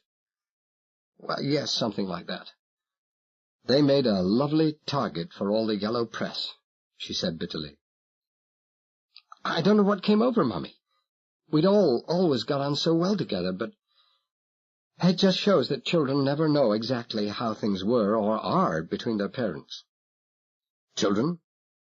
I was just speaking generally. She sounded tired and dispirited and beaten, and she looked that way. And she was, or she would never have talked to a stranger of such things. As it happens, there's another girl, Jean, my young sister. She's 10 years younger than I am. See, Daddy married late in life, and Jean's with my mother. It looks as if she's going to stay with my mother, too. The lawyers are still working things out. There'll be no divorce, of course. She smiled emptily. You don't know the New England Ruthvens, Mr. Talbot. But if you did, you'd know that there are certain words missing from their vocabulary. Divorce is one of them. And your father has never made any attempts at reconciliation? Why, he went up to see her twice. It was no good. She doesn't even want to see me. She's gone away somewhere, and apart from Daddy, nobody quite knows where. When you have money, those things aren't too difficult to arrange. It must have been the mention of the money that sent her thoughts off on a new tack, for when she spoke again I could hear those $285 million back in her voice, and see the Mayflower in her face. I don't quite see how all our private family business concerns you, Mr. Talbot. Neither do I agreed. It was as near as I came to an apology. Maybe I read the yellow press, too. I'm only interested in it as far as the violin tie-up is concerned. It was at this moment that he stepped in, Well, about then, a week or two later. Daddy was pretty low. I suppose he was willing to listen to any proposal that would take his mind off his troubles, and of course his business judgment was below par. Although it wouldn't have to be more than a fraction below to allow friend Violin to get his foot stuck in the front door. From the cut of his moustache to the way he arranges his display handkerchief, Violin is everything a top-flight industrialist ought to be. He's read all the books about Wall Street. He hasn't missed his Saturday night at the cinema for years. He's got every last littlest trick off to perfection. I don't suppose Royale appeared on the scene till later, She nodded dumbly. She looked to me to be pretty close to tears. Tears can touch me, but not when I'm pushed for time, and I was desperately short of time now. I switched off the light, went to the window, pulled back one of the shutters, and stared out. The wind was stronger than ever. The rain lashed against the glass and sent the water streaming down the pane in little hurrying rivers. But more important still, the darkness in the east was lightening into grey. The dawn was in the sky. I turned away, closed the shutter, switched on the light, and looked down at the weary girl. You think they'll be able to fly the helicopter out to the X-13 today? I asked. Choppers can fly in practically any weather. She stirred. Who says anybody's flying out there today? I do. I didn't elaborate. Now, perhaps you'll tell me the truth of why you came here to see Jablonski. Tell you the truth? Well, you said he had a kind face. Maybe he has, maybe he hasn't. But as a reason, it's rubbish. I see. I'm not holding anything back. Honestly, I'm not. It's just that I'm so worried. I overheard something about him that made me think... Get to the point, I said roughly. You know the library is wired. I mean, they've got listening devices plugged in. I've heard of them, I said patiently. I don't need a diagram. Colour touched the pale cheeks. I'm sorry. Well, I was next door, in the office, where the earphones are, and I don't know why I just put them on. I grinned. The idea of the bite a bit appealed. Violin and Royale were in the library. They were talking about Jablonski. I wasn't grinning any more. They had him tailed this morning when he went into Marble Springs. It seems he went into a hardware store. Why, they don't know. and I could have filled that part in. He'd gone to buy a rope, have duplicate keys cut, and do quite a bit of telephoning. It seems he was there half an hour without coming out, and then the tail went in after him. Jablonski came out, but his shadower didn't. He disappeared. She smiled faintly. It seems that Jablonski must have attended to him. I didn't smile. I said quietly, "How do they know this? The tail hasn't turned up, has he?" They had 3 tails on Jablonski. He didn't catch on to the other 2. I nodded wearily. And then? Well, Jablonski went to the post office. I saw him going in myself when Daddy and I, were on our way to tell the police the story Daddy insisted I tell, about how you dumped me and I'd thumbed a lift home. Well, it seems Jablonski picked up a pad of telegraph forms, went into the booth, wrote out and sent off a message. One of Violent's men waited till he'd left and then got the pad and took off the top message sheet, the one under the sheet Jablonski had written on, and brought it back here. From what I could hear, Violent seemed to be working on this with some powder and lamps. So even Jablonski could slip up. But in his place I would have done the same, exactly the same. I would have assumed that if I'd disposed of a shadower, that would be the lot. Violent was clever. Maybe he was going to be too clever for me. I said to the girl, "You hear anything more?" "Well, a little, not much. I gather they made out most of what was written on the form, but they couldn't understand it. I think it must have been in code." She broke off, wet her lips, and then went on gravely. "But the address was in plain language, of course." "Of course." I crossed the room and stared down at her. I knew the answer to my next question, but I had to ask her. "And the address?" Mr. J.C. Curtin, Federal Bureau of Investigation.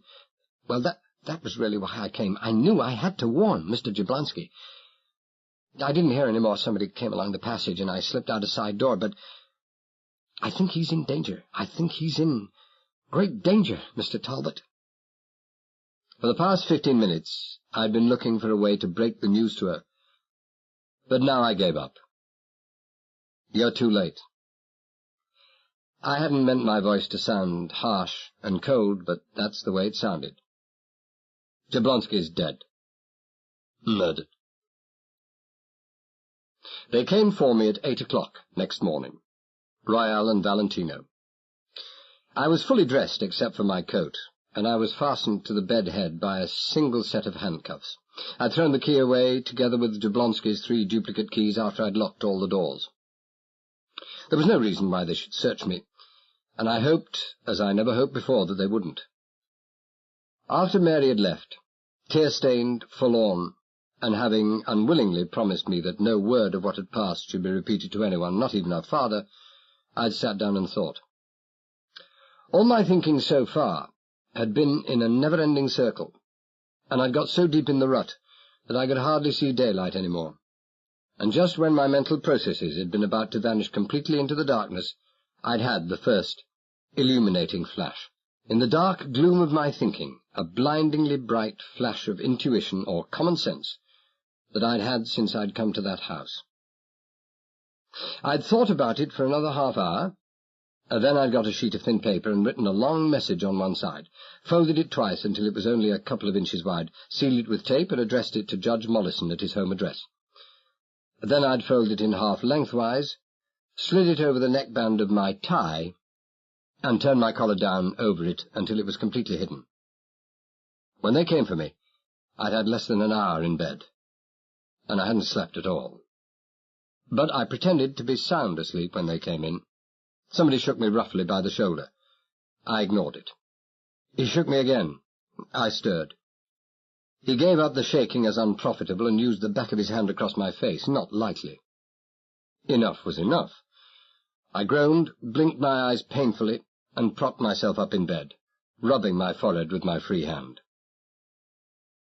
"On your feet, Talbot." Apart from the upper left-hand side of his face, a miniature sunset viewed through an indigo haze, Royale looked calm and smooth as ever, and fully rested. Another dead man on his conscience wasn't going to rob him of much sleep. Valentino's arm, I was glad to see, was still in a sling. That was going to make my task of turning him into an ex-bodyguard all the easier. "On your feet," Royale repeated. "How come only one handcuff?" "Eh?" I shook my head from side to side, and made a great play of being dazed and half-doped. What in hell's name did I have for dinner last night?" "Dinner?" Royale smiled his pale, quiet smile. "You and your jailer emptied that bottle between you. That's what you had for dinner." I nodded slowly. He was on safe ground as far as he knew his ground. If I'd been doped, I'd have only the haziest recollection of what had happened immediately before I'd passed out. I scowled at him and nodded at the handcuffs. "Unlock this damn thing, will you?" "Why only one cuff?" Royale repeated gently. "What does it matter if it's one cuff or 20? I said irritably. I can't remember. I seem to think Jablonski shoved me in here in a great hurry and could only find one. I think perhaps he didn't feel too good either." I buried my face in my hands and drew them down hard as if to clear my head and eyes. Between my fingers I glimpsed Royale's slow nod of understanding, and I knew I'd made it. It was exactly what Jablonski would have done. He'd have felt something coming over him and rushed in to secure me before he collapsed. The cuff was unlocked, and on the way through Jablonski's room I glanced casually at the table. The whiskey bottle was still there, empty. Royale, or Violent, didn't miss much. We went out into the passage, with Royale leading and Valentino bringing up the rear. I shortened my step abruptly, and Valentino dug his gun into the small of my back. Nothing Valentino would do would ever be gently, but for him it was a comparatively gentle prod, and my sharp exclamation of pain might have been justified if it had been about 10 times as hard. I stopped in my tracks. Valentino bumped into me, and Royale swung round. He'd done his conjuring act again, and his deadly little toy gun was sitting snugly in the palm of his hand. "What gives?" he asked coldly. No inflection, not the slightest raising of pitch of the voice. I hoped I lived to see the day when Royale was good and worried. "This gives," I said tightly. "Keep your trained ape out of my hair, Royale, or I'll take him apart, gun or no guns." "Lay off him, Gunter," Royale said quietly. "Jeez, boss, I didn't hardly touch him." Discounting the anthropoid brow, broken nose, pockmarks and scars, there wasn't much room left on Valentino's face for the shift and play of expression, but what little area remained appeared to indicate astonishment and a sharp sense of injustice. "I just gave him a little tap."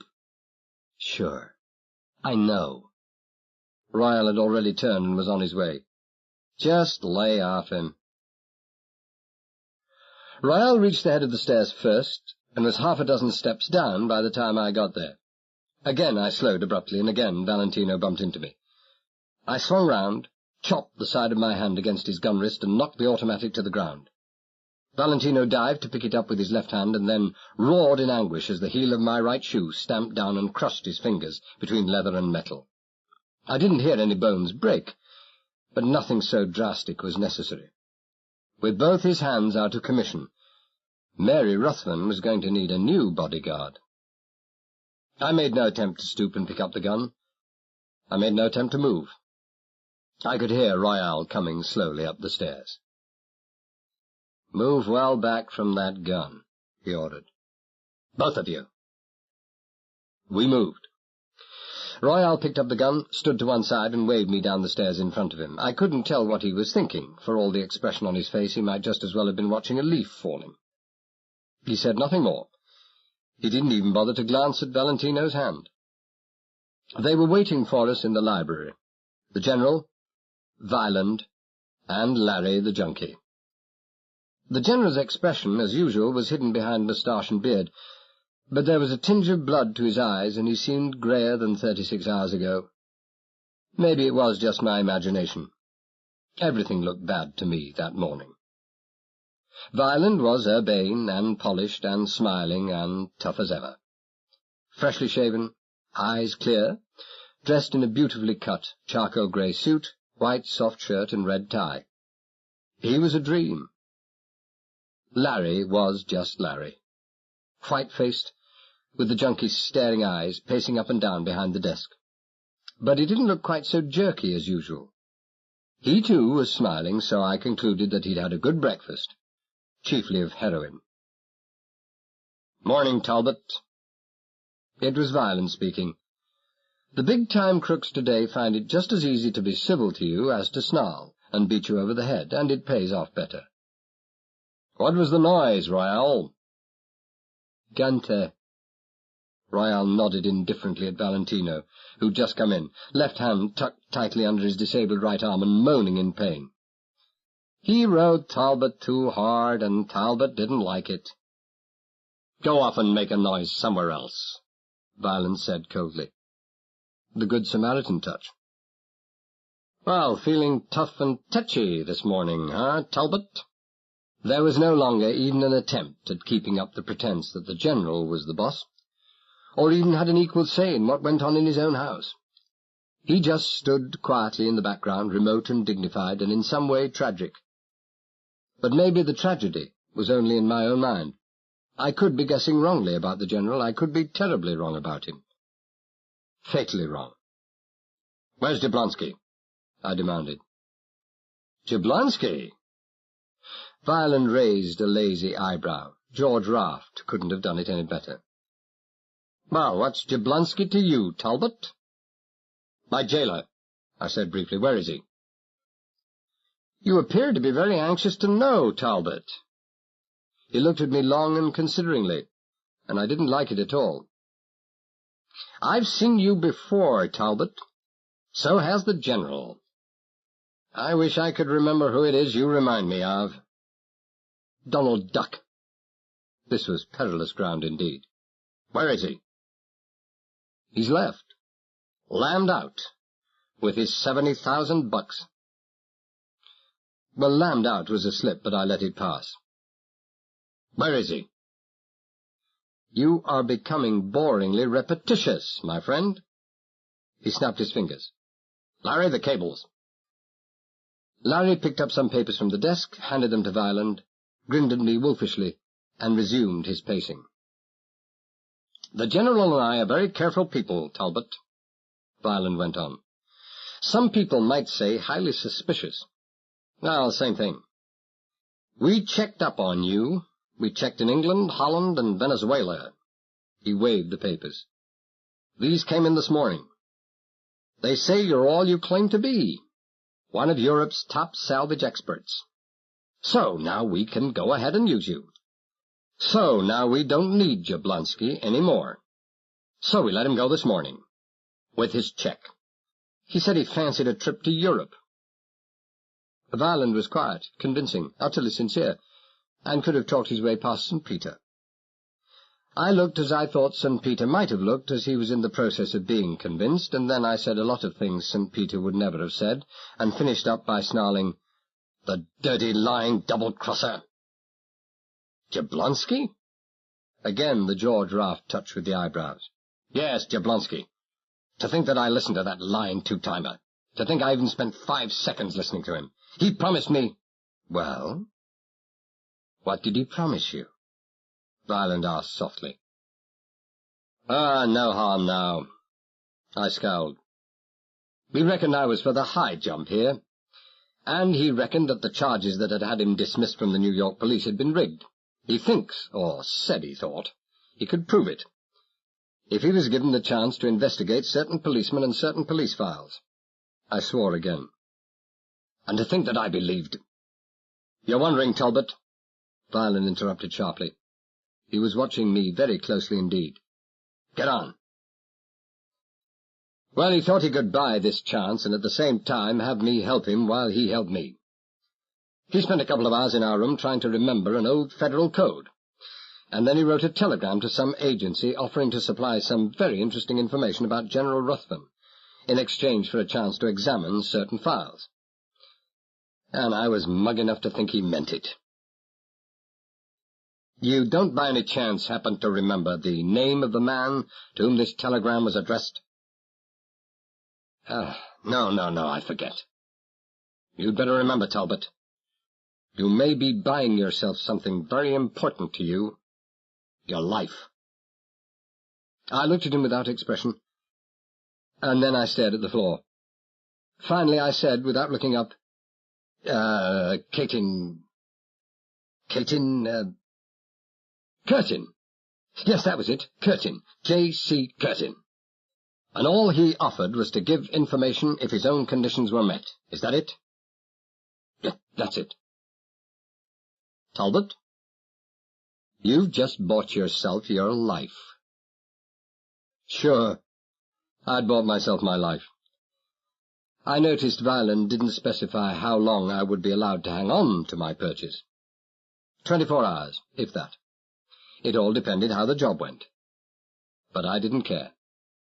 The satisfaction it had given me to stamp on Valentino's hand upstairs was nothing compared to the glow I felt now. They'd fallen for my story. They'd fallen for it hook, line, and sinker.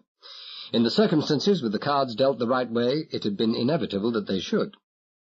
And I'd dealt my cards just right. Judged from the standpoint of their limited awareness of the extent of my knowledge, it would have been impossible for me to have concocted such a story.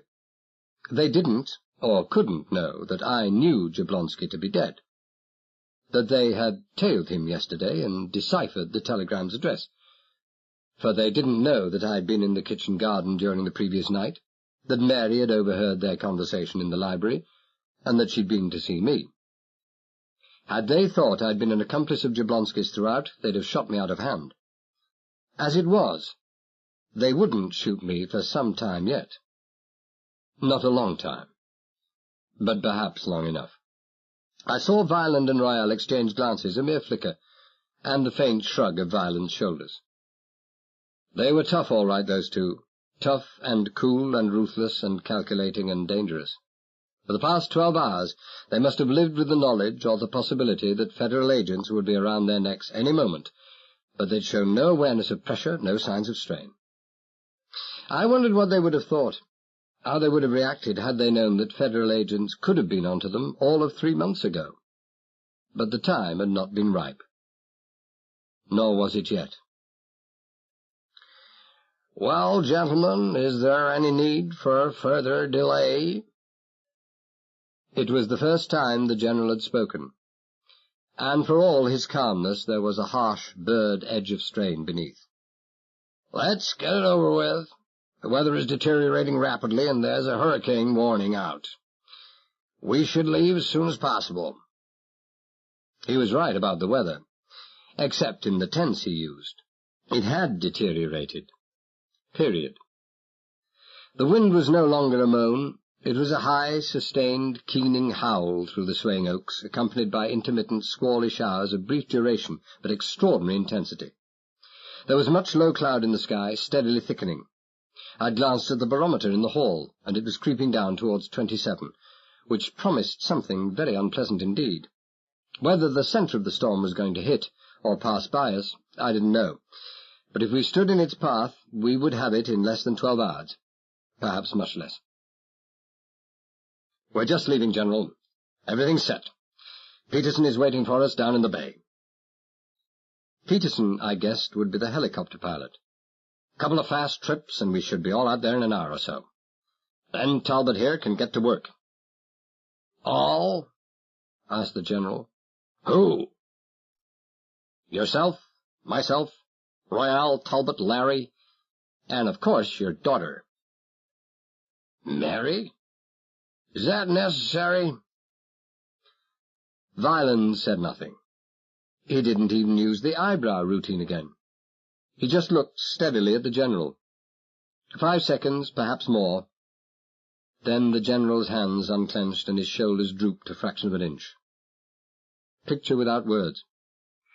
There came the quick, light tap of feminine footsteps from the passage inside, and Mary Ruthven walked in through the open door. She was dressed in a lime-coloured two-piece costume, with an open-necked green blouse beneath. She had shadows under her eyes. She looked pale and tired, and I thought she was wonderful. Kennedy was behind her. But he remained respectfully in the passage, hat in hand, a rhapsody of maroon and shining high-leather boots, his face set in the remote, unseeing, unhearing expression of the perfectly trained family chauffeur. I started to move aimlessly towards the door, waiting for Mary to do what I'd told her less than 2 hours previously, just before she'd gone back to her own room. "I'm going into Marble Springs with Kennedy, Father," Mary began without preamble. It was phrased as a statement of fact, but was in effect a request for permission. "Oh, but, well, we're going to the rig, my dear," her father said unhappily. "You said last night—" "I'm coming," she said with a touch of impatience. "But we can't all go at once. I'll come on the second trip. We won't be more than 20 minutes. Do you mind, Mr. Violent?" she asked sweetly. "I'm afraid it's rather difficult, Miss Ruthven," Violent said urbanely. "You see, Gunter has hurt himself." "Good." He worked his eyebrow again. "Well, not so good for you, Miss Ruthven. You know how your father liked you to have protection when—" "Kennedy used to be all the protection I ever needed," she said coldly. "He still is. What is more, I am not going out to the rig with you and Royale and that creature there." She left no doubt but that she meant Larry. "Unless Kennedy comes with me. And that's final. And I must go into Marble Springs now." I wondered when anyone had last talked to Violent like that. But the veneer never even cracked. "Why must you, Miss Ruthven?" "There are some questions a gentleman never asks," she said icily. Oh, that floored him. He didn't know what she meant, the same as I wouldn't have known what she meant. And the net result was to leave him stranded. Every eye in the room was on the two of them except mine. Mine were on Kennedy's, and his were on mine. I was near the door now, with my back turned to the company.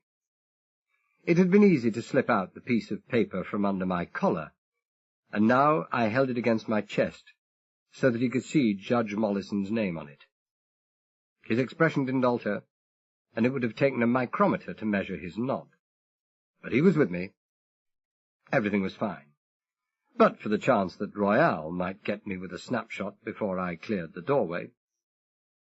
And it was Royale who broke the tension in the room, giving Violent an easy way out. "I'd like some fresh air, Mr. Violent. I could go along with them for the ride." I went out through that doorway the way a torpedo leaves its tube. Kennedy had his arm outstretched, and I caught it. We crashed heavily to the floor and went rolling along the passageway together. Inside the first 2 seconds, I had the letter stuck deep inside his tunic, and we were still thrashing about and belabouring each other on the shoulders and back, and everywhere it didn't hurt very much, when we heard the unmistakable flat click of a safety catch. "Break it up, you two." We broke it up, and I got to my feet under the steady menace of Royale's gun. Larry, too, was hopping around in the background, waving a revolver in his hand. Had I been Violent, I wouldn't even have let him have a catapult in his hand. "That was a good job of work, Kennedy," Violent was saying warmly. "I won't forget it." "Thank you, sir," Kennedy said woodenly. "I don't like killers." "Neither do I, my boy, neither do I," Violent said approvingly. He only employed them himself because he wanted to rehabilitate them. "Very well, Miss Ruthven. Mr. Royale will—" Chapter 8. I hadn't enjoyed the helicopter trip out to the oil rig. Planes I'm used to. I've flown my own. I once even owned a piece in a small charter airline, but helicopters are not for me, not even in fine weather, and the weather that morning was indescribable. We swayed and rocked and plummeted and soared up again as if some drunk had us on the end of a giant yo-yo, and 9/10 of the time we couldn't see where we were going because the wipers couldn't cope with the deluge of water that lashed against the windscreen. But Peterson was a fine pilot, and we made it. We touched down on the landing deck of the X-13 shortly after 10 o'clock in the morning. It took 6 men to hold the machine even reasonably steady, while the General, Violent, Larry, and I shinned down the extension ladder. Peterson gunned his motor and took off, just as the last of us reached the deck, and was lost in a blinding flurry of rain inside 10 seconds. I wondered if I would ever see him again. Out there on the exposed deck, the wind was far stronger and much gustier than it had been on land, and it was all that we could do to keep our balance on the slippery metal underfoot. Not that there was much chance of me falling, at least not backwards, not with Larry's cannon jabbing into the small of my back all the time. He was wearing the big-collared, big-lapelled, belted, epauletted, and leather-buttoned coat that Hollywood had taught him was the correct rig of the day for this kind of weather, and he had the gun inside one of the deep pockets. I felt nervous.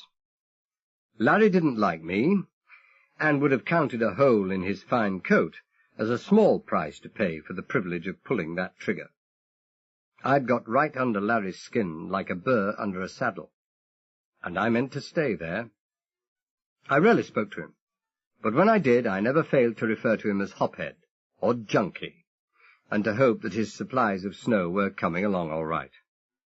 On the way down to the helicopter that morning, I'd inquired solicitously whether or not he'd remembered to pack his grip, and when he'd asked suspiciously what the unprintable I meant by that, I explained that I was concerned that he might have forgotten to pack his syringe. It took Violent and the General all the strength of their combined efforts to pull him off me. There is nothing more dangerous and unpredictable than a drug addict, just as there's nothing more pitiable. But there was no pity in my heart then. Larry was the weakest link in the chain, and I meant to keep sawing away at him until something snapped. We staggered along against the wind till we came to a raised hatch-cover entrance which gave to a wide companionway leading to the deck below. A group of men awaited us here, and I had my collar turned up, hat-brim turned down, and a handkerchief in my hand busy wiping the rain off my face. But I needn't have bothered. Joe Curran, the roustabout foreman I'd talked to 10 hours previously, was not there. I tried to imagine what would have happened had he been there, or had he asked the General whether C.C. Farnborough, his private confidential secretary, had found the missing briefcase. But I gave it up. The strain on the imagination was too great. I'd probably just have borrowed Larry's gun and shot myself. 2 men came forward to greet us. General Ruthven did the honors. Martin Gerald, our field foreman. Tom Harrison, our petroleum engineer. Gentlemen, this is John Smith, a specialist engineer flown out from England to help Mr. Violent in his research. John Smith, I gathered, was the inspired choice of name for myself. Both men made perfunctory noises of greeting. Larry prodded me in the back, and so I said I was delighted too, but they obviously had no interest at all in me. Both men looked worried and uneasy, and both men were doing their best to conceal the fact. But the General didn't miss it. Something bothering you, Harrison? Out here on the rig, it was obviously policy for Violent to keep very much in the background. Very much so, sir. Harrison, a crew-cut youngster with heavy horn-rimmed spectacles, looked to me as if he should still be in college, but he must have been good to hold down the responsible job he did. He produced a small chart, spread it out, and pointed with a carpenter's pencil. This chart's good, General Ruthven. It couldn't be better, and Pride and Honeywell are the best geological team in the business. But we're already 1,200 feet overdue. We should have hit oil at least 500 feet back, but there's not even a smell of gas yet. I can't even begin to explain it, sir. I could have explained it, but it was hardly the time. Well, those things happen, my boy, the General said easily. I had to admire the old coot. I was beginning to have more than a fair idea of the almost inhuman strain he was labouring under, but the control, the self-possession were admirable. We're lucky if we make it 2 out of 5. And no geologist would claim to be 100% accurate, or even within shouting distance of it. Well, I'll give it another 1,000. Responsibility's mine. Thank you, sir. Harrison looked relieved. But there was still a certain uneasiness about him, and the General was quick to get onto it. Still something worrying you, Harrison? Oh, no, sir, of course not. He was too quick, too emphatic. He wasn't half the actor the old boy was. No, nothing at all. The General considered him thoughtfully, and then looked at Gerald. Something on your mind, too? The weather, sir. Yeah, of course. The General nodded understandingly. The latest reports are that Hurricane Diane is going to hit Marble Springs fair and square. And that means the X-13. You don't have to ask me, Gerald. You know that. You're the captain of this ship. I'm only a passenger. I don't like losing $10,000 a day, but you must suspend drilling the moment you think it's right to. It's not that, sir, Gerald said unhappily. He jerked a thumb over his shoulder. That, experimental leg you're working on, sir, shouldn't it be lowered to give maximum stability? So the drilling crew did know there was something going on in that pillar I'd investigated the previous night. When I came to think of it, although it wasn't inevitable that they should know, it was advisable. So much easier to give the crew a specious explanation for the activities taking place there than to cordon off a section and raise suspicion and unwanted and possibly dangerous speculation. I wondered what sort of a yarn had been spun to them. I was to find out right away. Violent? The General had turned to the man by his side and raised a questioning eyebrow. I'll accept full responsibility, General Ruthven. He spoke in the quiet, precise, confident tones that a top-flight engineer might have employed, although it would have surprised me if he knew a nut from a bolt. But he could use reason, too, for he added, This storm is going to hit from the west, and the maximum strain is going to be on the landward side. The effect on this side will merely be to lift it. He made a deprecating gesture. It does seem rather pointless, doesn't it, to lower an additional leg just when the other legs on that same side will have far less strain than normal to carry. Besides, General, we are now so near the perfection of this technique, which is going to revolutionize underwater drilling, that it would be a crime to set it back, maybe several months, by lowering the leg and perhaps destroying all our delicate equipment. So, that was the line. It was well done, I had to admit. The dedicated enthusiasm in his voice was so exactly right, without being in any way overdone. That's good enough for me, Gerald said. He turned back to the General. Coming across to your quarters, sir? Well, later, to eat. But don't wait lunch for us. Order it for my stateroom, will you? Mr. Smith here is keen to get to work right away, Like hell I was. We left them and made our way down a broad passage. Deep inside the platform here, the sound of the wind and the rising waves crashing and breaking against the pillars was completely inaudible. Perhaps some faint murmur of sound might have been heard if the air in that brightly lit steel passage hadn't been filled with the hum of powerful generators. We appeared to be passing by some diesel engine room. At the far end of the passage, we turned left and walked almost to its far cul-de-sac limits before stopping outside a door on the right-hand side. On this door, printed in large white letters, was the legend, Drilling Research Project, followed, in letters scarcely less large, by the words, Private, Most Secret, Positively No Admittance. Violent rapped on the door in a long code knock. I made a mental note of it. 4 shorts, 2 long, 4 shorts.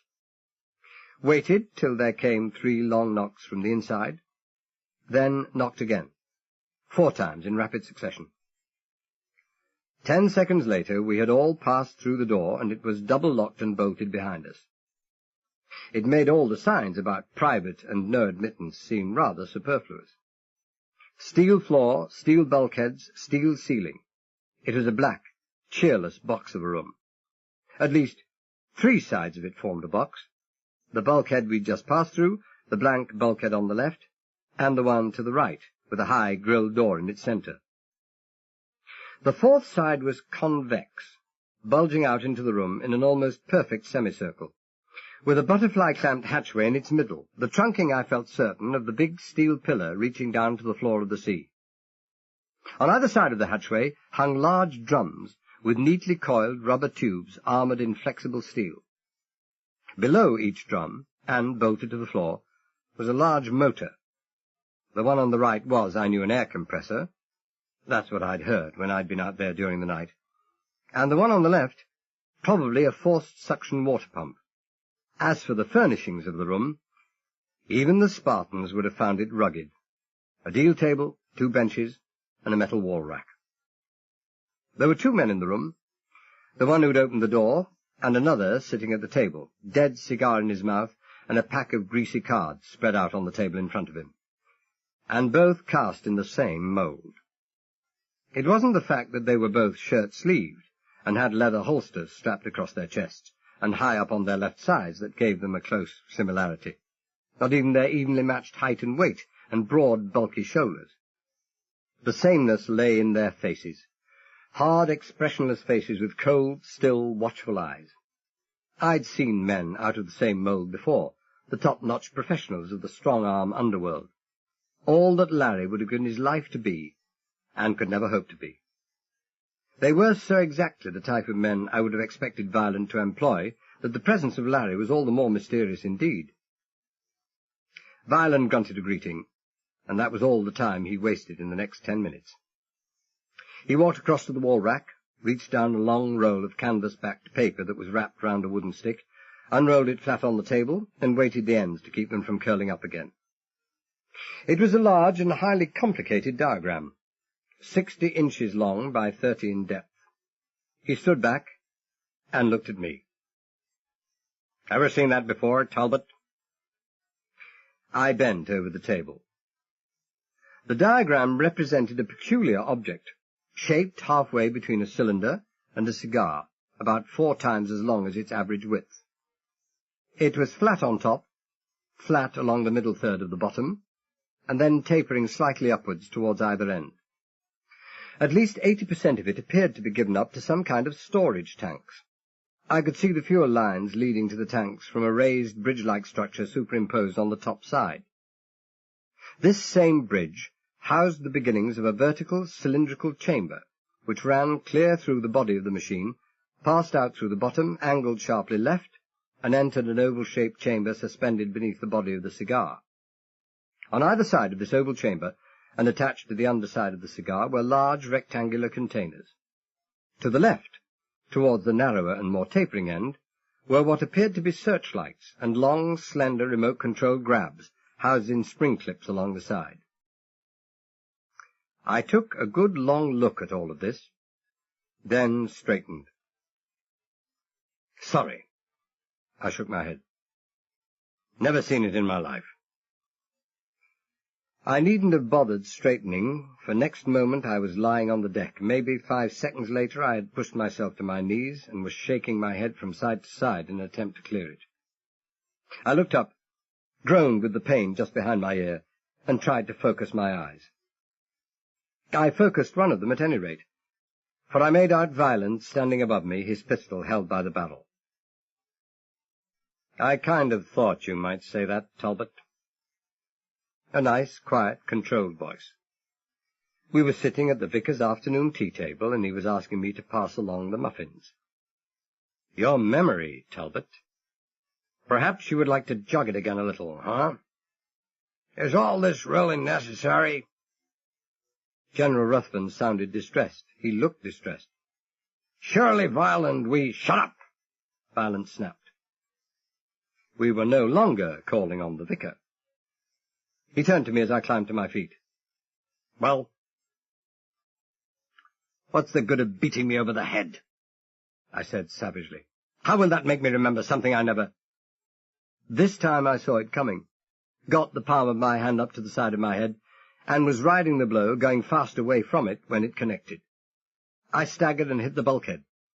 It was nearly all show, and to complete the effect I slid down to the deck. Nobody said anything. Violent and his 2 hoodlums were looking at me with a detached interest. The general was white, and he had his lower lip caught in his teeth. Larry's face was a mask of unholy glee. "Remember anything now?" I called him an unprintable name and rose shakily to my feet. "Very well," Violent shrugged. "I think Larry here would like to persuade you." Can I? Can I really?" The eagerness on Larry's face was revolting, frightening. "Want that I make him talk?" Violent smiled and nodded. "Remember, he's got to work for us when you're finished." This was Larry's big moment. To be in the centre of the stage, to get his own back for my sneers and jibes, above all to indulge a sadistic streak wide as a barn door. This was going to be one of the high spots of his existence. He advanced towards me, big gun wavering slightly, wetting his lips continuously, and giggling in a high and horrible falsetto. "The inside of the right thigh, high up. He'll scream like a pig going under the knife, then to the left, and he'll still be able to work." The eyes were wide and staring and mad. And for the first time in my life, I was confronted by a human being drooling at the mouth. Violent was a good psychologist. He knew that I'd be 10 times more scared of Larry's viciousness, his neurotic instability, than of any coldly calculated brutality he or his 2 thugs would have brought to bear. I was scared, all right. Besides, I'd put up a good enough front. It would have been expected of me, but there was no point in overdoing it. "It's a development of the early French bathyscapes," I said rapidly. "This model is a combined British and French naval project, designed to reach only about 20% of the depths of his predecessors. It's good for about 2,500 feet. But it's faster, more maneuverable, and it's equipped for actual underwater salvage, which his predecessors weren't. Nobody ever hated anyone more than Larry hated me at that moment. He was a little boy, I was a promised toy, the most wonderful he'd ever seen, and he was being robbed of it just as it came within his grasp. He could have wept with rage and frustration, and the sheer bitterness of his disappointment. He was still prancing in front of me and waving his gun around. "He's lying!" His voice was shrill, almost a scream. "He's just trying—" "He's not lying," Violent interrupted coldly. No triumph, no satisfaction in his voice. The end had been achieved, and the past was done with. "Put that gun away." "But I tell you—" Larry broke off in an exclamation of pain, as one of the 2 big, silent men caught his wrist and forced the gun down till it was pointing at the floor. "Put that heater away, punk," the man growled, "or I'll take it off you." Violent glanced at them, then ignored the byplay. "And you not only know what this is, Talbot, but you've actually worked on it. The General has impeccable sources in Europe, and we got the word this morning." He bent forward and went on softly, "And you also worked on it later on. Recently. Our sources in Cuba are even better than those in Europe." "I didn't work on it recently." I held up my hand as Violent tightened his mouth.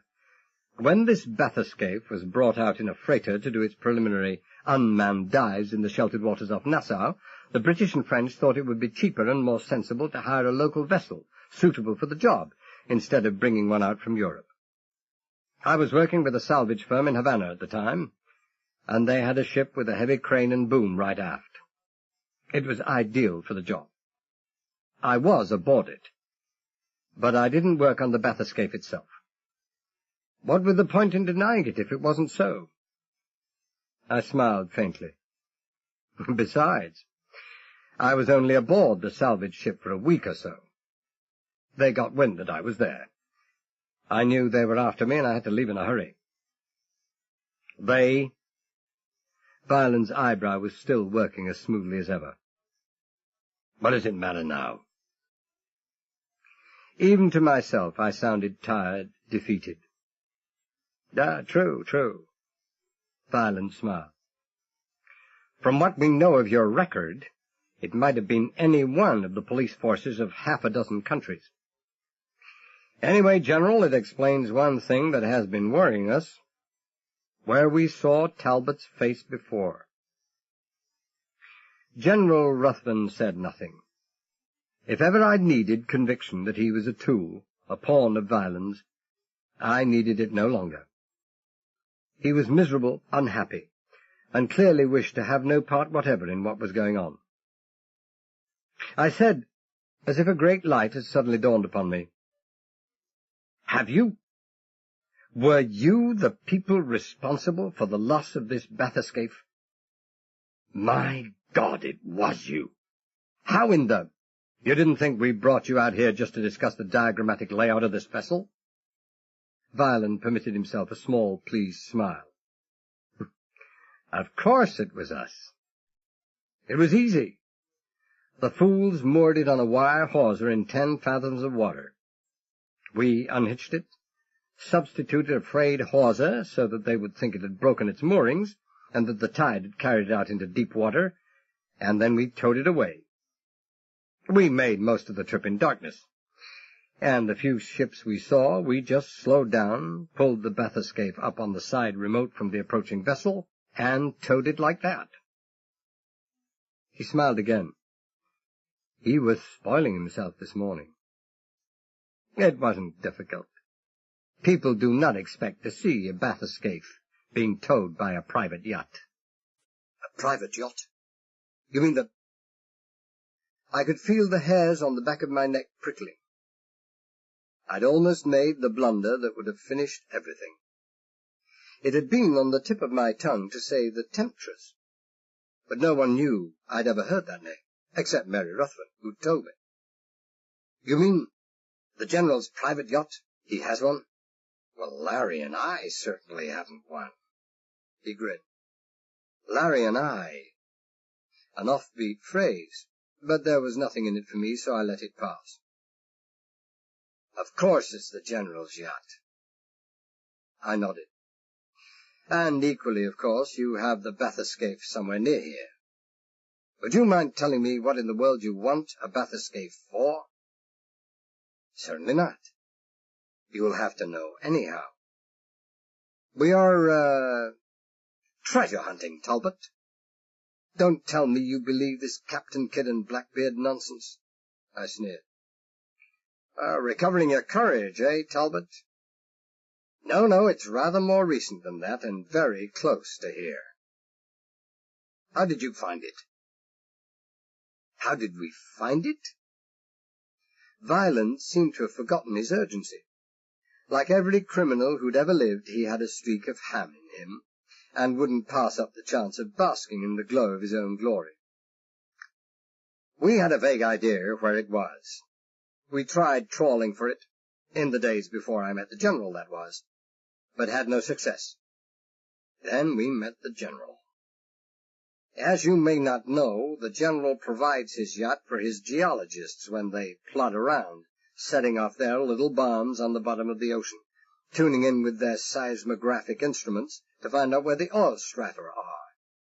And while they were doing this, we were plodding the ocean bed with an extremely sensitive depth recorder. We found it all right. Near here? Very near. Then why haven't you recovered it? Talbot giving his impression of a salvage specialist so engrossed in a problem that he has forgotten his own circumstances. How would you recover it, Talbot? Diving for it, of course. Should be easy in those waters. After all, there's a huge continental shelf here. You have to go 100 miles out from any point off the west coast of Florida before you even reach 500 feet. We're close inshore here. 100 feet, 150. The X-13 is standing in how much, General? 130 feet low tide, Ruthven said mechanically. I shrugged. There you are, then. There we are not. Violin shook his head. What's the greatest depth at which you can expect divers to perform really useful work, Talbot? Oh, perhaps 300 feet. I thought a moment. The deepest I know was by U.S. divers off Honolulu, 275 feet, U.S. submarine F-4. Why, you really are a specialist, aren't you, Talbot? Every diver and salvage man worth his salt knows that. 275 feet, huh? Unfortunately, what we're after is in the bottom of a big hole, a deep chasm in the seabed. The General's geologists were very interested indeed when we located this hole. Said it was just like, what was it, General? The Herd Deep. Yeah, that's it, the Herd Deep. In the English Channel. Deep valley in the seabed where the Limeys dump all their old explosives. Now this one here is 480 feet in depth. That makes a difference, I said slowly. Doesn't it now? And how would you get at that? It all depends how difficult it is to reach. The newest Neufeld Kunker rigid diving suit, armor-plated in cast steel, could just about make it. I doubt if any diver could accomplish anything at that depth. He'd be under a pressure of 200 pounds to the square inch, and any movement would be like a barrel of heavy tar. Anything except the simplest maneuver would be beyond him. No, the way to do it would be with observation turrets. Galeazzi and my old firm, Zieber Gorman, produce the best, and use those. They can go down about 1,500 feet. You get inside one of these and use a phone to guide laying of explosives or dredges or grapnels or power grabs. That's the way they took over $10 million worth of gold from the Niagara, from about the same depth, off New Zealand, and about $4 million worth of gold from the Egypt, lying 400 feet off Ushant. Those are the two classic cases of modern times, and that's how I would do it. And of course, that would require at least a couple of surface vessels and much specialized equipment, Violin said softly. You think we can go around buying up observation turrets, if there are any available in this country, and dredgers, and then sit anchored in the same spot for weeks without exciting suspicion? You have a point, I admitted. So, the bathyscaphe. Violin smiled. The valley in the seafloor is less than 600 yards from here. We take with us grabs and hooks attached to wires on drums fastened to the outside of the scaphe. Fix them on. You can do some very fancy work with those extension arms and grabs fitted in front. Then come back here, unreeling the wire as we go. Then we haul the wire in from the X-13. As easy as that, huh? Just as easy as that, Talbot. Clever, you would say? Very. I didn't think it clever at all. I didn't think Violin had even begun to appreciate the difficulties involved, the endless slow-motion try again frustration of underwater salvage, the scope of the initial preparation, the skill and experience of years required. I tried to remember how long it had taken to salvage $2.5 million worth of gold and silver from the Laurentic, sunk in only just over 100 feet of water. Something like 6 years, if I remembered rightly. And Violin spoke as if he was going to do it in an afternoon. And where exactly is the scaphe? I asked. Violin pointed at the semicircular trunking. That's one of the support legs of this rake. But it happens to be raised 20 feet above the seabed. The bathyscaphe is moored below that. Moored below it? I stared at him. What do you mean? It's beneath the bottom of that leg. How did you get it there? How do you get into it? How in the world? Simple, he interrupted. I am not, as you may have gathered, much of an engineer, but I do have an professional friend who is. He devised the simple expedient of fitting a reinforced and completely waterproof steel floor of great strength across the bottom of this leg. About 6 feet from the bottom, actually, and letting into this a tapering steel cylinder about 6 feet long and not quite 3 feet in diameter, projecting downwards, open top and bottom, but the top capable of being sealed off flush with the waterproof floor by a screwed hatch. In a recession about 2 feet from the top of this cylinder is a reinforced rubber tube. You begin to see daylight, I think, Talbot. I see daylight. They were an ingenious bunch, if nothing else. Somehow, almost certainly at night, you got the rig's engineer to cooperate with you in the lowering of this leg.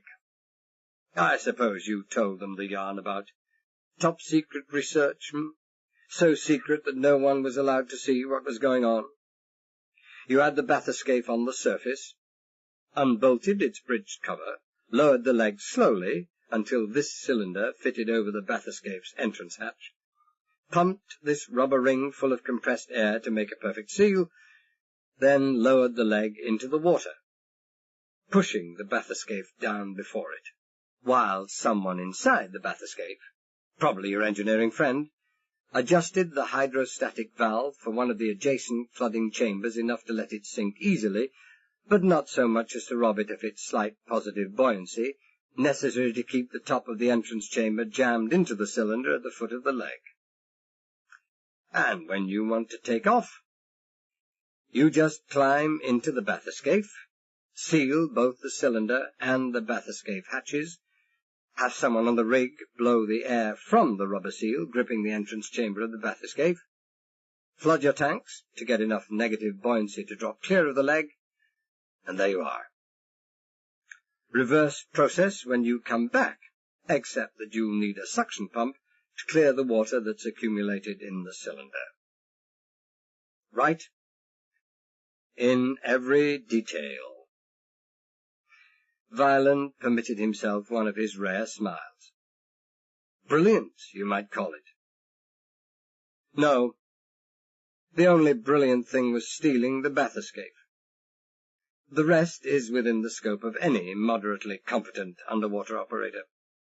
Just an application of the double-chambered submarine rescue diving bell, which can fit in much the same way over the escape hatch of practically any submarine. And a fairly simple principle has been used for the caisson work, sinking underwater piers for bridges and the like. But smart enough for all that. Your engineer friend was no fool. A pity about him, wasn't it? A pity? Violent was no longer smiling. Yes. He's dead, isn't he? The room became very still. After perhaps 10 seconds, Violent said very quietly, "What did you say?" I said he was dead. When anyone in your employ dies suddenly, Violent, I would say it was because he had outlived his usefulness. But with your treasure unrecovered, he obviously hadn't. There was an accident. Another long pause. What makes you think there was an accident? And he was an elderly man, wasn't he, Violent? What makes you think there was an accident? A soft menace in every word. Larry was licking his lips again. The waterproof floor you had put in the bottom of the pillar was not quite as waterproof as you'd thought. It leaked, didn't it, Violent? Only a very small hole, possibly, and in the perimeter of the floor where it joined the side of the leg. Bad welding. But you were lucky. Somewhere above where we're standing there must be another transverse seal in the leg, to give structural strength, no doubt. So, you used this machine here. I pointed to one of the generators bolted to the deck, to drive in compressed air after you'd sent someone inside the leg and sealed this door off. When you'd driven in enough compressed air, the accumulated water was driven out the bottom, and then the man, or men, inside were able to repair the hole. Right, Violent? Right. He was on balance again, and there was no harm in admitting something to a person who would never live to repeat it to anyone. How do you know all this, Talbot? That footman up in the General's house. I've seen many cases. He's suffering from what used to be called caisson disease, and he'll never recover from it. The diver's bends, Violent. When people are working under a high air or sea pressure, and that pressure is released too quickly, they get nitrogen bubbles in the blood. Those men in the leg were working in about 4 atmospheres, about 60 pounds to the square inch. If they'd been down there more than half an hour, they should have spent at least half an hour decompressing. But as it was, some criminal idiot released the built-in pressure far too fast. As fast as it could escape, probably. At the best of times, caisson work, or its equivalent, is only for fit young men. Your engineer friend was no longer a fit young man. And you had, of course, no decompressor. So he died. The footman may live long enough, but he'll never again know what a pain-free existence is. But I don't suppose that troubles you, does it, Violent? We're wasting time. I could see the relief on Violent's face. For a moment there, he'd suspected that I, and possibly others as well, knew too much about the happenings on the X-13. But he was satisfied now, and very relieved. But I wasn't interested in his expression, only in the General's. General Ruthven was regarding me in a very peculiar fashion indeed. There was puzzlement in his face, some thought that was troubling him. But worse than that, there were the beginnings of the first faint, incredulous stirrings of understanding. I didn't like that. I didn't like that at all. Swiftly I reviewed everything I'd said, everything I'd implied, and in those matters I have almost total recall. But I couldn't think of a single word that might have been responsible for that expression on his face. And if he'd noticed something, then perhaps Violent had also. But Violent's face showed no sign of any knowledge or suspicion of anything untoward, and it didn't necessarily follow that any offbeat word or circumstance noted by the General would also be noted by Violent. The General was a very clever man indeed. Fools don't start from scratch and accumulate close on $300 million in a single lifetime. But I wasn't going to give Violent time to look at and read the expression on the General's face. He might be smart enough for that. I said, "So, your engineer is dead, and now you need a driver, shall we say, for your bathyscaphe." "Wrong. We know how to operate it ourselves. You don't think we'd be so everlastingly stupid as to steal a scaphe without at the same time knowing what to do with it? From an office in Nassau we had obtained a complete set of maintenance and operation instructions in both French and English. Don't worry. We know how to operate it." "Indeed? This is most interesting." I sat down on a bench, without as much as a by your leave, and lit a cigarette. Some such gesture would be expected from me. "Then what precisely do you want with me?"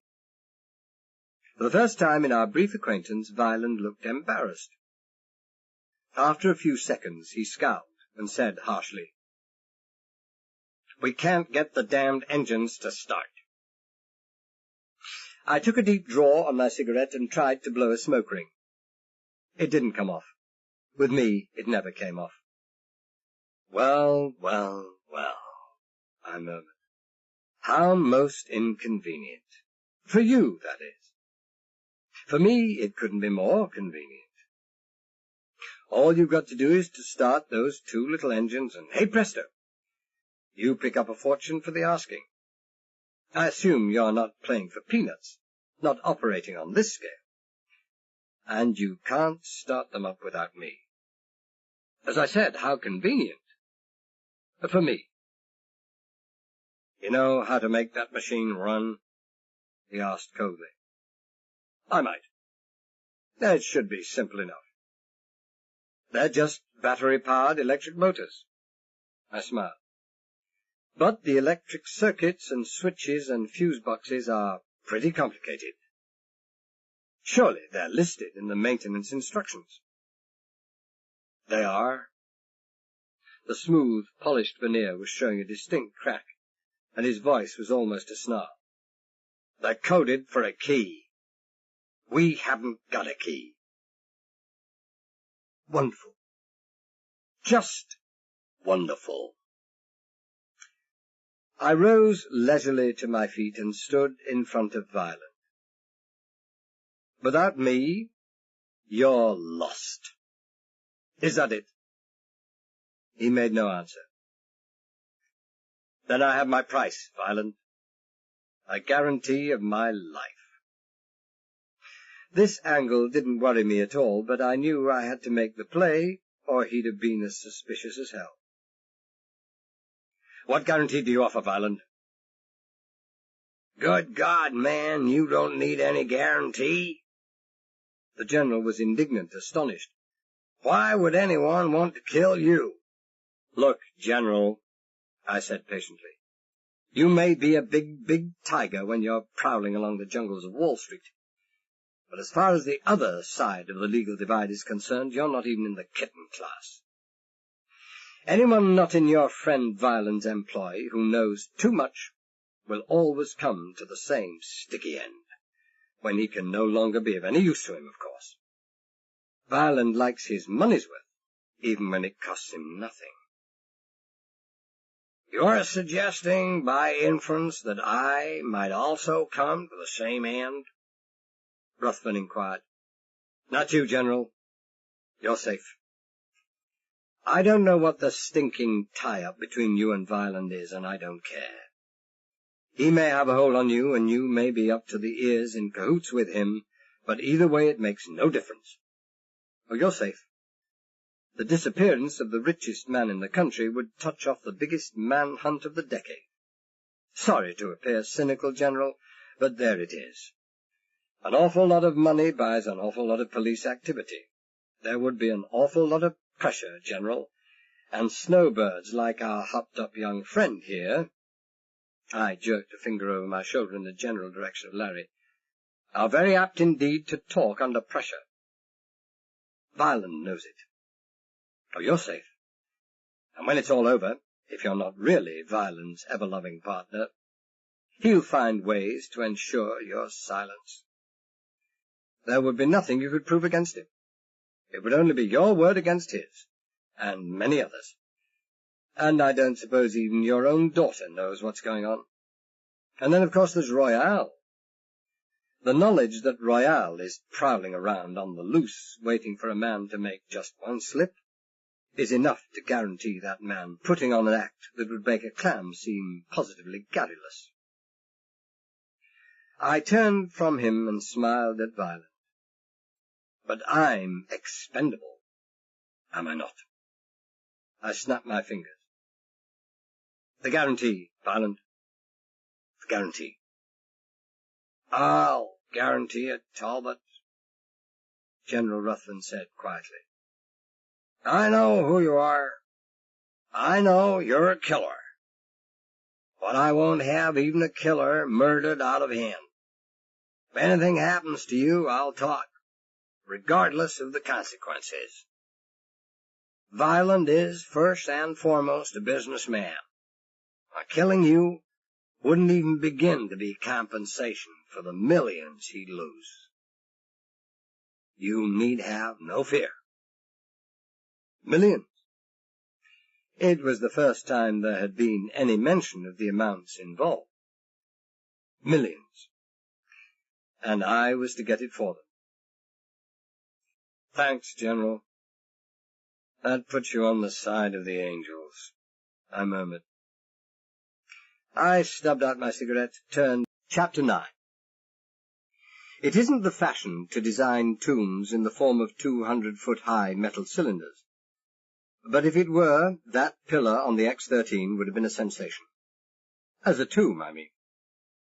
It had everything. It was cold and dank and dark, the gloom not so much relieved as accentuated by 3 tiny glowworms of light at top, middle, and bottom. It was eerie and sinister and terrifying, and the hollow, reverberating, echoing boom of a voice in those black and cavernous confines held all the dark resonance, the doom-filled apocalyptic finality of the dark angel calling your name on the day of judgment. It should have been, I thought bleakly, a place you went through after you died, not just before you died. Not that the question of precedence mattered at the end of the day. As a tomb, fine. As a means of getting anywhere, terrible. The only connection between top and bottom lay in a succession of iron ladders welded onto the riveted sides of the pillar. There were 12 of those ladders, each with 15 rungs. Not one break or resting place between top and bottom. What with the weight of a heavy circuit-testing bridge megger hanging down my back, and the fact that the rungs were so wet and slippery that I had to grip them with considerable force to keep myself from falling off the ladder, the strain on forearm and shoulder muscles was severe. Twice that distance, and I wouldn't have made it. It is customary for the host to lead the way in strange surroundings, but Violent passed up his privilege. Maybe he was frightened that if he preceded me down the ladder, I'd take the opportunity of kicking his head off and sending him 100 or more feet to his death on the iron platform below. However it was, I went first, with Violent and the 2 cold-eyed men we'd found waiting in the little steel room, following close behind. That left Larry and the General up above, and no one was under the impression that Larry was fit to guard anyone. The General was free to move around as he wished, yet Violent appeared to have no fears that the General might use his freedom to queer his pitch. This I had found inexplicable, but I knew the answer to it now, or I thought I knew. If I were wrong, innocent people would surely die. I put the thought out of my mind. "Right, open it up, Chibati," Violent ordered. The larger of the 2 men bent down and unscrewed the hatch, swinging it up and back on its hinges to lock into a standing catch. I peered down the narrow steel cylinder that led to the steel cabin beneath the bathyscaphe, and said to Violent, "I suppose you know you'll have to flood this entrance chamber when you go looking for your Blackbeard's treasure?" "What's that?" He looked at me narrowly, suspiciously. "Why?" "Were you thinking of leaving it unflooded?" I asked incredulously. "This entrance chamber is usually flooded the minute you start descending, and that's normally surface level, not 130 feet down as you are here. Sure, I know it looks solid. It might even hold at double this depth. I don't know. But what I do know is that it is completely surrounded by your gasoline buoyancy tanks, about 8,000 gallons of it, and those are open to the sea at the bottom. The pressure inside those tanks corresponds exactly to the sea pressure outside, which is why only the thinnest sheet metal is required to hold the gasoline. But with only air inside your entrance chamber, you're going to have at least 200 pounds to the square inch pressing on the outside of this entrance chamber, and it won't stand that. It'll burst inwards, your gasoline will escape, your positive buoyancy will be gone forever, and there you are, 480 feet below the surface of the sea. And there you would remain until the end of time." It was hard to be positive in that thinly lit gloom, but I could have sworn that the colour had drained from Violent's face. "Bryson never told me this." Violent's voice was a vicious whisper, and there was a shake in it. "Bryson, your engineering friend?" There was no answer, so I went on. "No, I don't suppose he would. He was no friend, was he, Violent? He had a gun in his back, didn't he? And he knew that when his usefulness was over, someone was going to pull the trigger of that gun. Why the hell should he tell you?" I looked away from him and shouldered the bridge megger again. "There's no need for anyone to come down with me. It'll only make me nervous." "Do you think I'm going to let you go down there on your own?" he asked coldly.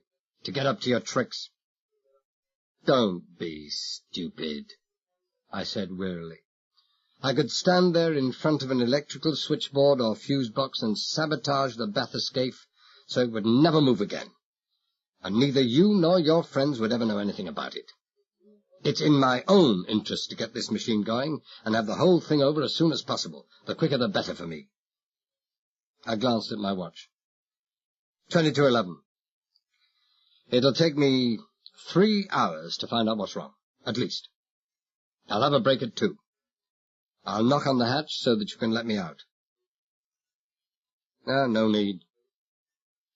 Violin wasn't happy, but as long as he couldn't put his finger on any possibility of treachery, he wasn't going to deny me. He wasn't in any position to. There's a microphone in the cabin with its extension cable wound round a drum on the outside, and a lead through a gland in the side of the leg that's carried up to that room where we were. There's a button collar. Let us know when you're ready. I nodded and started down the rungs welded into the side of the cylinder, unscrewed the upper hatch of the bathyscaphe's flooding and entrance chamber, managed to wriggle down past it. The downward projecting cylinder which encompassed the top of the entrance chamber was only a few inches wider and didn't give enough room to open the hatch fully, felt for the rungs below, pulled down the hatch, clamped it shut, and then worked my way down the constricting narrowness of that chamber to the cabin below. The last few feet involved an almost right-angled bend, but I managed to ease myself and the Meg around it. I opened the heavy steel door to the cabin, wriggled through the tiny entrance, then closed and locked the door behind me. Nothing had changed. It was as I'd remembered it. The cabin was considerably bigger than that of the earlier FRNS from which it had been developed, and slightly oval in shape instead of round. But what was lost in structural power was more than compensated for in the scope and ease of movement inside. And as it was only intended for salvage operations up to about 2,500 feet, the relative loss in strength was unimportant.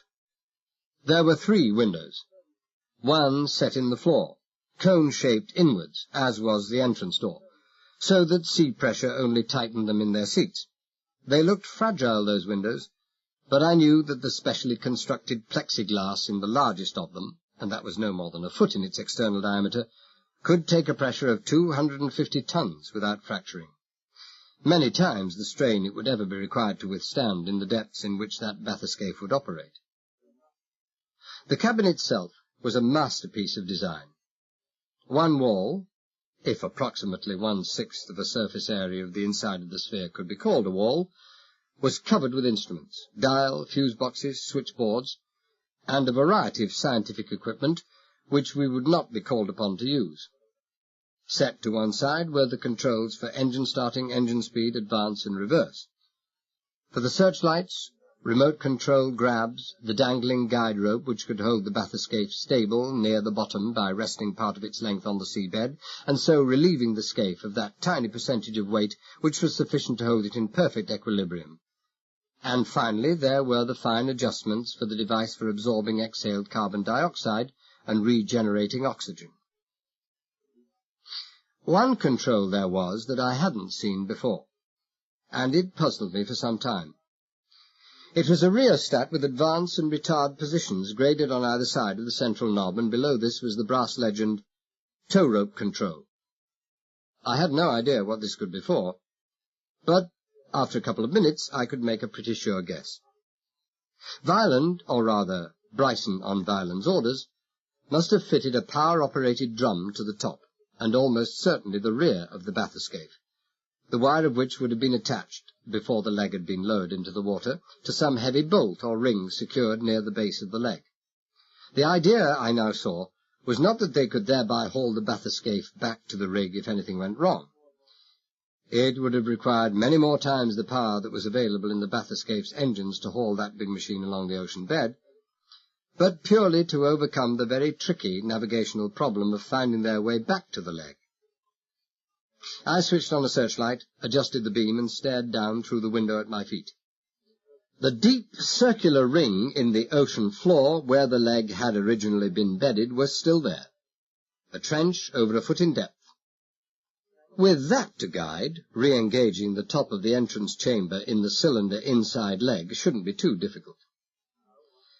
At least I understood now why Violin hadn't objected too strongly to my being left by myself inside the scaphe.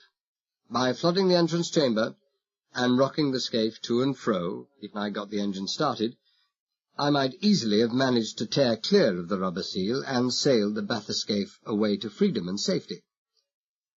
But I wouldn't get very far with a heavy cable attaching me to the leg of the X-13.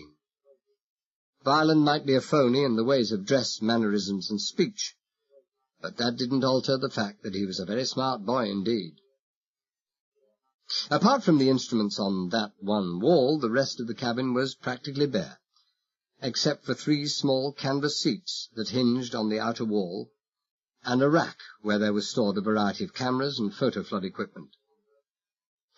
My initial comprehensive look round the interior didn't take long. The first thing that called for attention was the control box of the hand microphone by one of the canvas seats.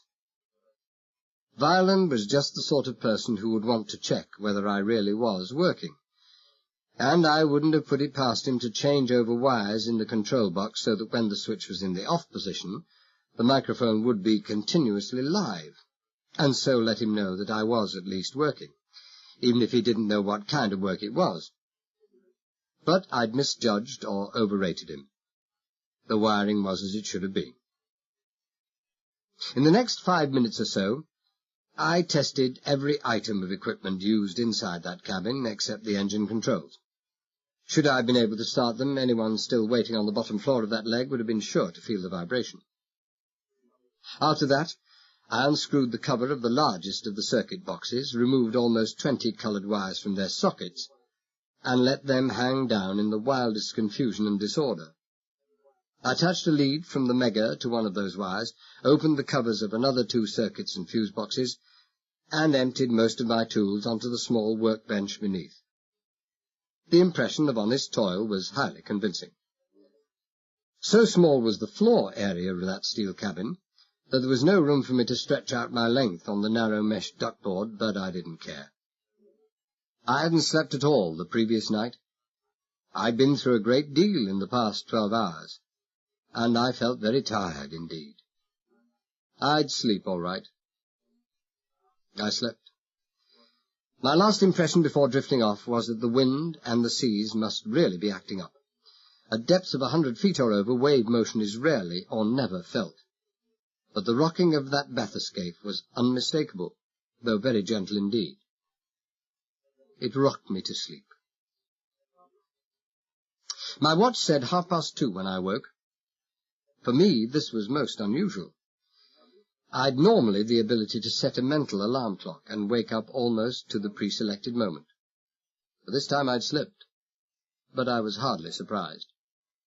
My head ached fiercely. The air in that tiny cabin was foul.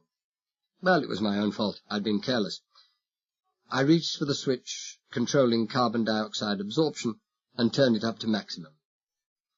After 5 minutes, when my head began to clear, I switched on the microphone and asked for someone to loosen the hatch cover set into the floor of the leg. The man they called Chibati came down and let me out, and 3 minutes later I was up again in that little steel room. "Late, aren't you?" Violent snapped. He and Royale, the helicopter must have made the double trip safely, were the only people there, apart from Chibati, who had just closed the trunking door behind me. "You want the damn thing to go sometime, don't you?" I said irritably. "I'm not in this for the fun of the thing, Violent." "That's so." The top executive criminal, he wasn't going to antagonize anyone unnecessarily. He peered closely at me. "Anything the matter with you?" "Working for hours on end in a cramped coffin is the matter with me," I said sourly. "That, and the fact that the air purifier was maladjusted. But it's okay now." "Progress?" "Damn little." I lifted my hand as the eyebrow went up and the face began to darken in a scowl.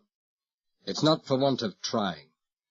I've tested every single contact and circuit in the scaphe, and it's only in the past 20 minutes that I began to find out what's the matter with it." "Well, what was the matter with it?"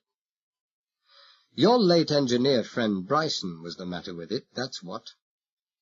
I looked at him speculatively.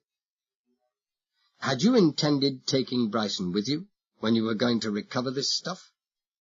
Or were you going to go it alone?" "Just Royale and myself. We thought—" "Yes, I know.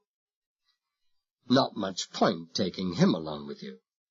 A dead man can't accomplish much. Either you dropped a hint that he wouldn't be coming along, and he knew why he wouldn't be coming along, so he'd fixed it so that he'd get a nice little posthumous revenge, or he hated you so much that if he had to go along, he was determined that he was going to take you with him. Out of this world, I mean. Your friend had made a very clever little fix indeed, only he hadn't quite time to finish it before the bends knocked him off, which is why the engines are still out of commission. He'd fixed it so that the bathyscaphe would have operated perfectly, would have gone backwards and forwards, up and down, anything you liked, until you'd taken it down to a depth of just over 300 feet. Then he'd fixed that certain hydrostatic cutouts would come into operation. A beautiful job. I wasn't gambling much. I knew their ignorance of those matters was profound. And then what? Violent asked tightly. Then nothing. The bathyscaphe would never have been able to get above 300 feet again. When either the batteries had been exhausted or the oxygen regenerating unit had failed, as it would have to in a few hours, well, you'd have died of suffocation. I looked at him consideringly. After, that is, you had screamed your way into madness. On a previous occasion, I had thought that I'd seen Violent losing some colour from his rather ruddy cheeks, but on this occasion there was no doubt. He turned white, and to conceal his agitation fumbled a pack of cigarettes out of his pocket, and lit a cigarette with hands whose tremor he couldn't conceal. Royale, sitting on the table, just smiled his secret smile, and went on unconcernedly swinging his foot. That didn't make Royale any braver than Violent. Maybe it only meant he was less imaginative. The last thing a professional killer could ever afford was imagination. He had to live with himself, and the ghosts of all his victims. I looked at Royale again. I saw to myself that one day I would see that face, the mask and mirror of fear, as Royale himself had seen so many other faces, the masks and mirrors of fear, in that last second of awareness and knowingness before he pulled the trigger of his deadly little gun. Neat, Violent said harshly. He had regained a measure of composure. It wasn't bad, I admitted. At least I sympathized with his outlook, the object he had in mind. Funny. Very funny indeed. There were times when Violent forgot that the well-bred business tycoon never snarls. He looked at me with sudden speculation in his eyes. You wouldn't be thinking along the same lines yourself, Talbot, of pulling a fast one like Bryson tried to pull?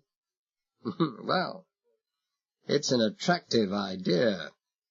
I grinned at him. But you insult my intelligence. In the first place, had I any ideas along those lines, do you think I would have given you any hint of them? Besides, I intend to go along with you on this little trip. At least, hope to. You do, huh? Violent was back on balance, his shrewd, quick self again.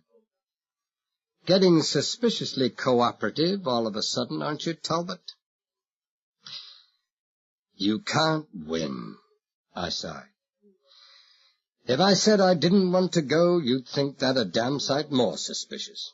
Be your age, Violent. Things aren't as they were a few hours ago. Remember the general's speech about ensuring my continued well-being? He meant it all right. He meant every word of it. Try seeing me off, and he'll see you off. And you're too much of a businessman to make a bad deal like that. Royale here is going to be deprived of the pleasure of killing me. Killing gives me no pleasure, Royale put in softly. It was a simple statement of fact, and I stared at him, temporarily off balance by the preposterousness of it.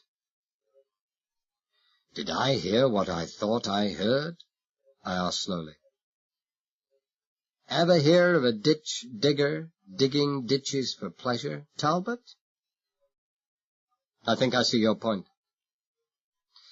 I stared at him for a long moment. He was even more inhuman than I had ever imagined. Anyway, Violent, now that I'm going to live, I have a different outlook on things. The sooner this business is over, the sooner I'll be away from you and your cosy little pals. And then I think I could put the touch on the General for a few thousand. I hardly think he would like it known that he'd been aiding and abetting criminal activities on a grand scale. You mean you'd put the black on the man who saved your life? Apparently some things were still capable of astonishing Violent. God, you're as bad as any of us. Worse. I never said I wasn't, I said indifferently. These are hard times, Violent. A man must live, and I'm in a hurry. That's why I suggest I come along. Oh, I admit a child could steer and lower and raise the bathyscaphe once he'd read the instructions. But salvage is no job for amateurs. Believe me, Violent, I know, and it's not. You're amateurs. I'm an expert. It's the one thing I'm really good at. So, I come, huh? Violent looked at me long and consideringly, and then he said softly, I just wouldn't dream of going along without you, Talbot. He turned, opened the door, and gestured to me to precede him. He and Royale came out behind me, and as we walked along the passage we could hear Chibati slamming home a heavy bolt and turning a key in the lock, which made it as safe as the Bank of England, except for one thing. In the Bank of England, a code knock does not automatically open the door to the vaults. But it opened doors here, and I'd remembered it.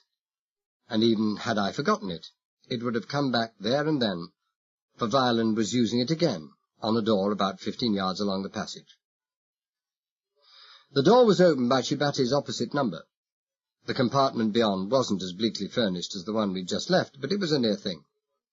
It had no wall coverings, no floor coverings, it didn't even have a table.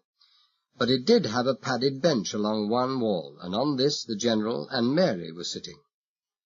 Kennedy was sitting very straight on a wooden chair in a corner, and Larry, his big pistol out, his eyes twitching away feverishly as ever, was pacing up and down doing his big watchdog act. I scowled at them all, impartially. The General was his usual erect, impassive self, all his thoughts and emotions under the usual impeccable control. But there were dark half-moons under his eyes that hadn't been there a couple of days ago. His daughter's eyes, too, were smudged with blue. Her face was pale, and though it was composed enough, she didn't have the iron in her that her father had. The droop of the slender shoulders, slight though it was there for all to see. Myself, I didn't go much for iron women at any time. There was nothing I would have liked better than to put an arm round those self-same shoulders. But the time and the place were wrong. The reactions, anyway, unpredictable. Kennedy was just Kennedy. His good-looking, hard face a smooth brown mask. And he wasn't worried about anything. I noticed that his maroon uniform fitted him better than ever. It wasn't that he'd been to see his tailor. Someone had taken his gun from him, and now there wasn't even the suspicion of a bulge to mar the smooth perfection of the uniform. As the door closed behind us, Mary Ruthven rose to her feet. There was an angry glint in her eye. Maybe there was more iron to her than I'd supposed. She gestured towards Larry without looking at him. "Is this all really necessary, Mr. Violent?" she asked coldly. "Am I to assume that we have now arrived at the stage of being treated like criminals under an armed guard?" "You don't want to pay any attention to our little pal here," I put in soothingly. "The heater in his hand doesn't mean a thing. He's just whistling in the dark. All those snowbirds are as jittery and nervous as this. Just looking at the gun gives him confidence. His next shot's overdue. But when he gets it, he'll be 10 feet tall." Larry took a couple of quick steps forward and jammed the gun into my stomach. He wasn't any too gentle about it. His eyes were glazed. There were a couple of burning spots high up in the dead white cheeks, and his breath was a harsh and hissing half-whistle through bared and clenched teeth. "I told you, Talbot," he whispered. "I told you not to ride me any more. That's the last time." I glanced over his shoulder and then smiled at him.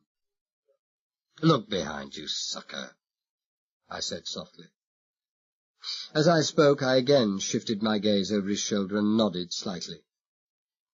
He was too hopped up and unbalanced not to fall for it. So sure was I that he would fall for it that my right hand was reaching for his gun as he started to turn, and by the time his head was twisted all the way round, I had my hand locked over his and the gun pointing sideways and downwards where it would do no harm to anybody if it went off. No direct harm, that was. I couldn't speak for the power and direction of the ricochet off steel decks and bulkheads. Larry swung round, his face an ugly and contorted mask of fury and hate, swearing softly, vilely, continuously. He reached down with his free hand to try to wrench the pistol clear, but the hardest work Larry had ever done was pushing down the plunger of a hypodermic syringe, and he was just wasting his time. I wrenched the gun away, stepped back, stiff-armed him joltingly with the heel of my palm as he tried to come after me, broke open the automatic, ejected the magazine, and sent it clattering into one corner while the gun went into another.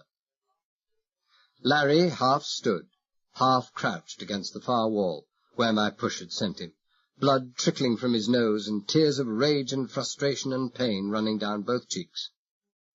Just to look at him made me sick and cold. "All right, Royale," I said without turning my head. "You can put your gun away. The show's over." But the show wasn't over.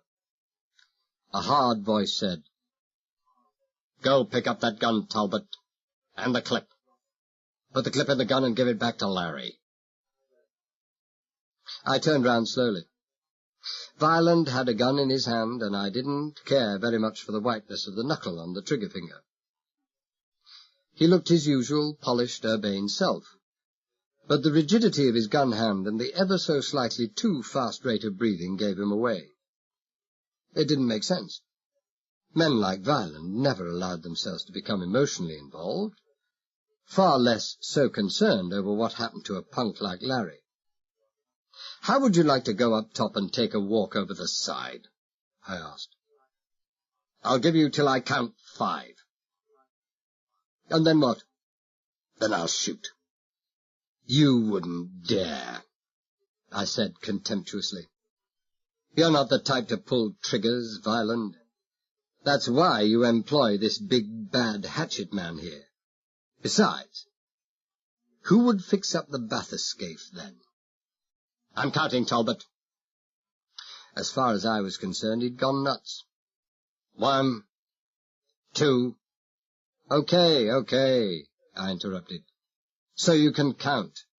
You're a swell counter. I bet you can count up to 10. But I bet you can't count up to all those millions you're going to lose just because I don't feel like picking up a gun. I can get other people to fix up that bathyscaphe." "Not this side of the Atlantic, you won't.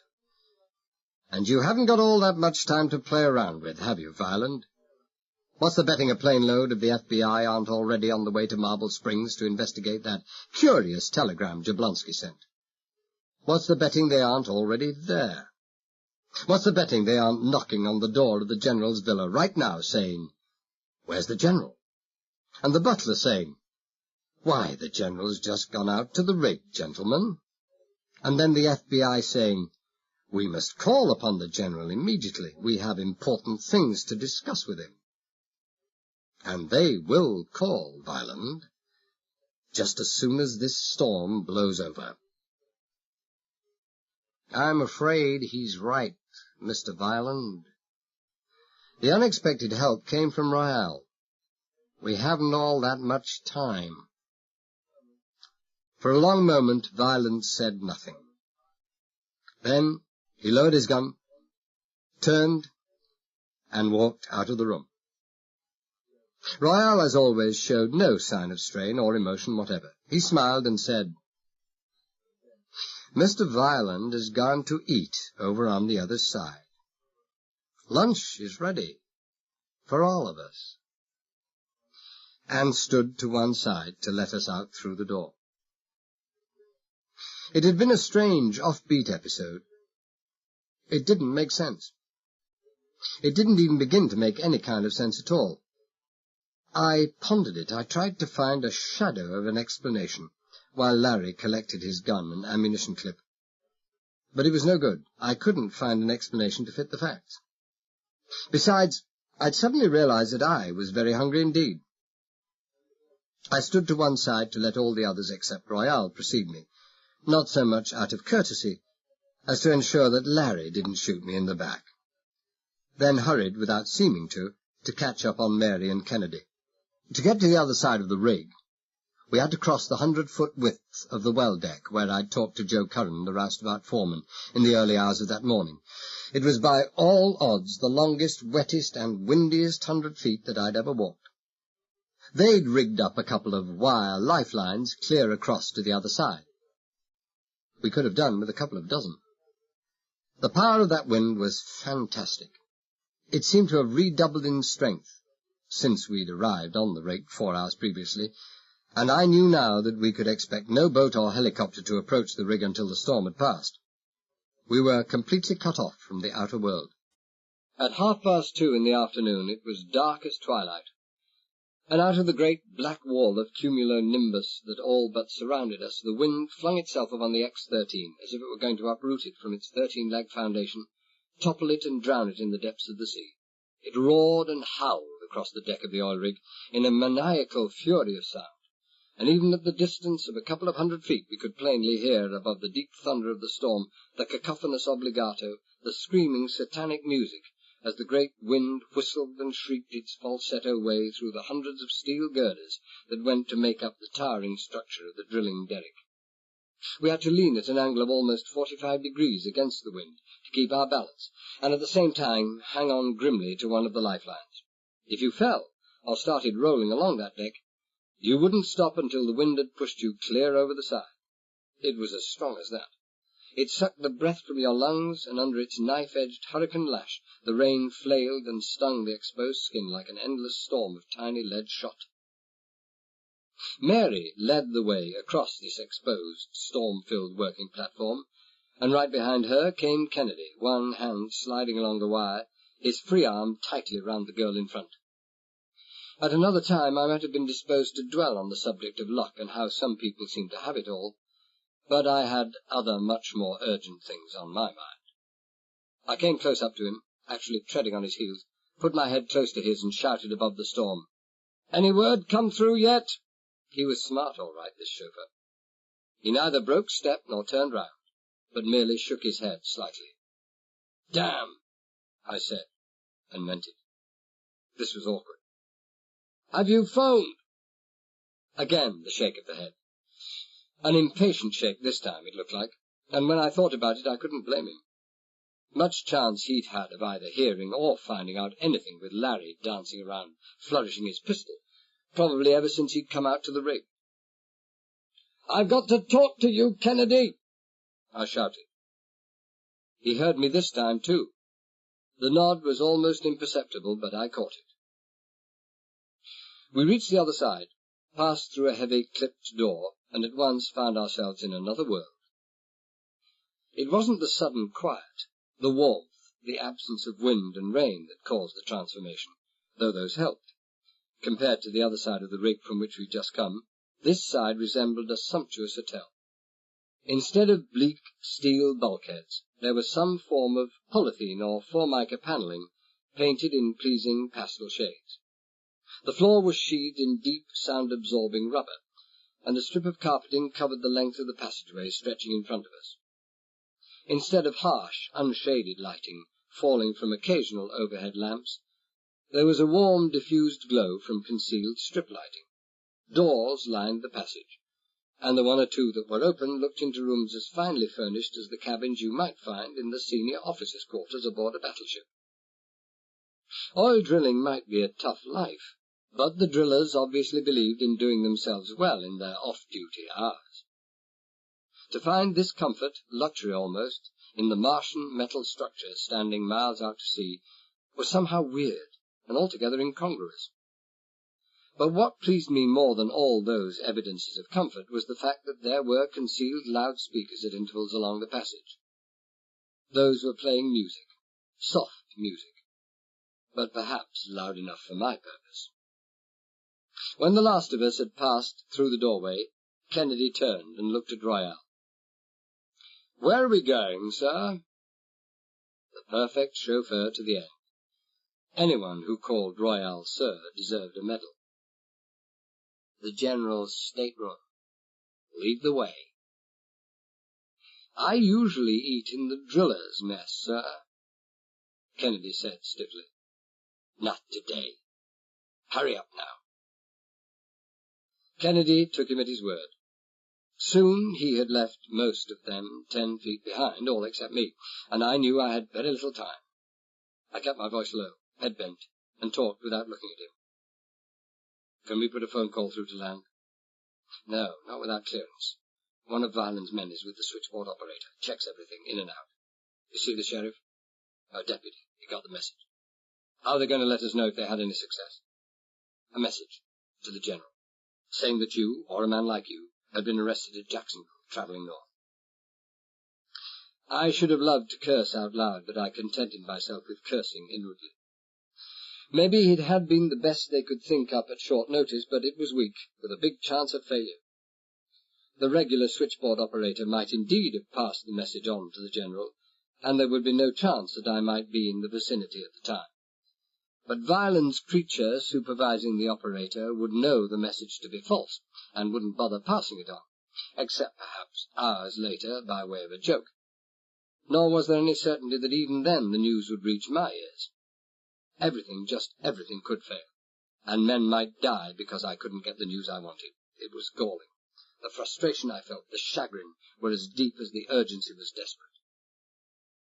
The music suddenly stopped, but we were rounding a corner which cut us off momentarily from the others, and I took a long chance. The shortwave radio operator, is he on constant duty? Kennedy hesitated. Don't know.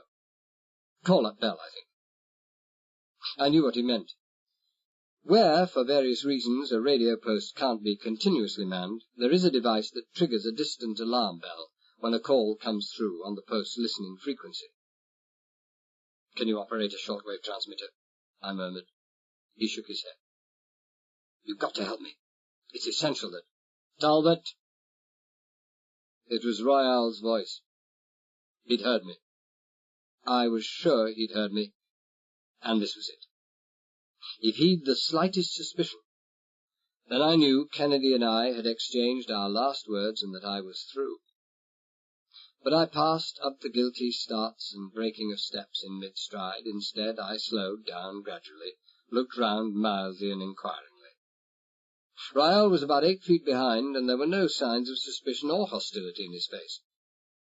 But then, there never were. Royale had given up using expressions years ago. Wait here, he said curtly.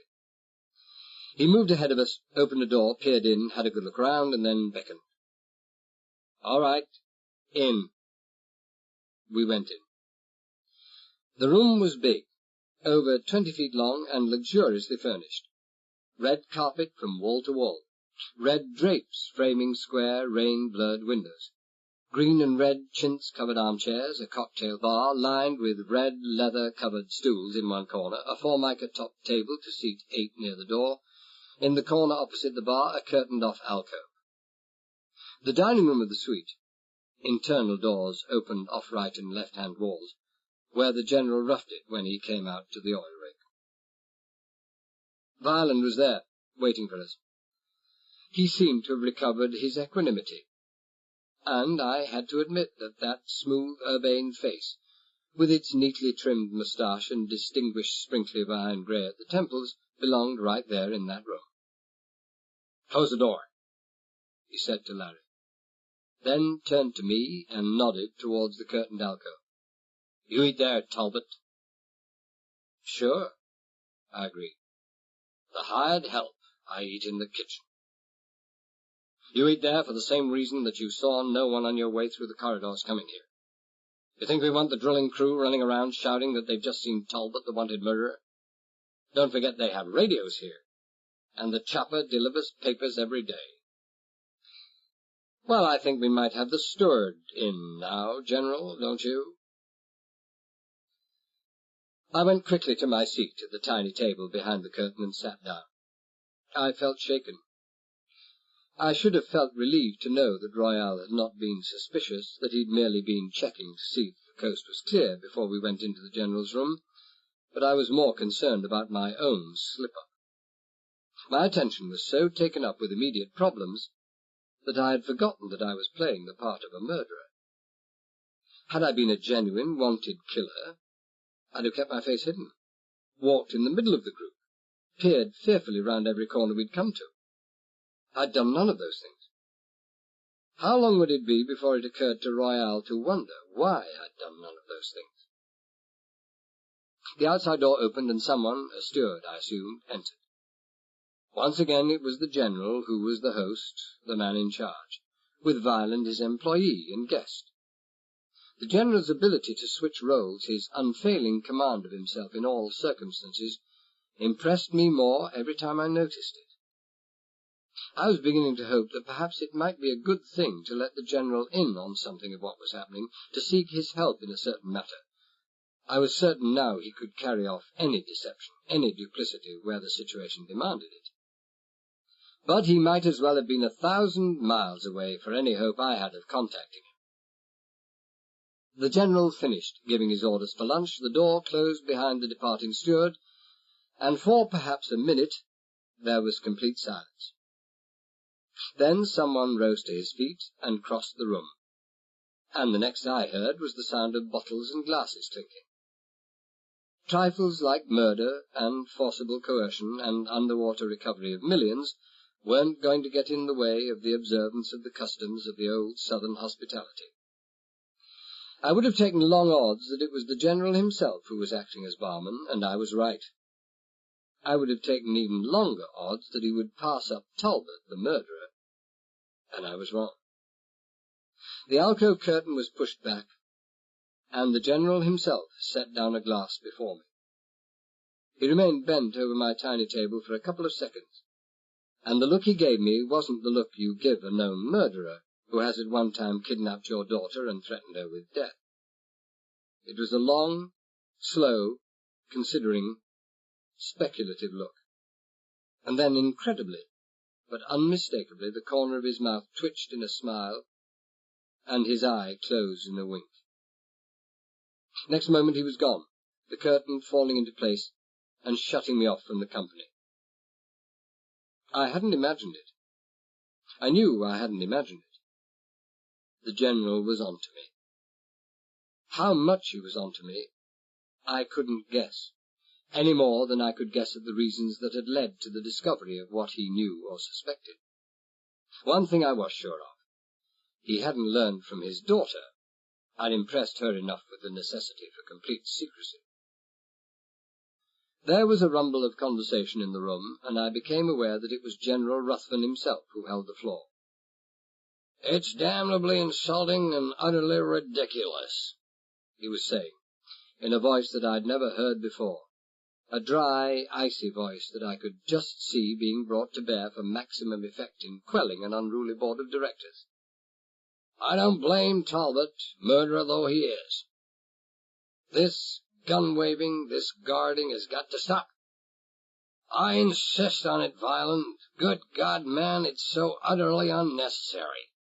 And I don't think a man like you would go in for cheaply melodramatic stuff like this." The General was warming to his theme of making a stand against being shepherded around at pistol point, or at least against constant surveillance.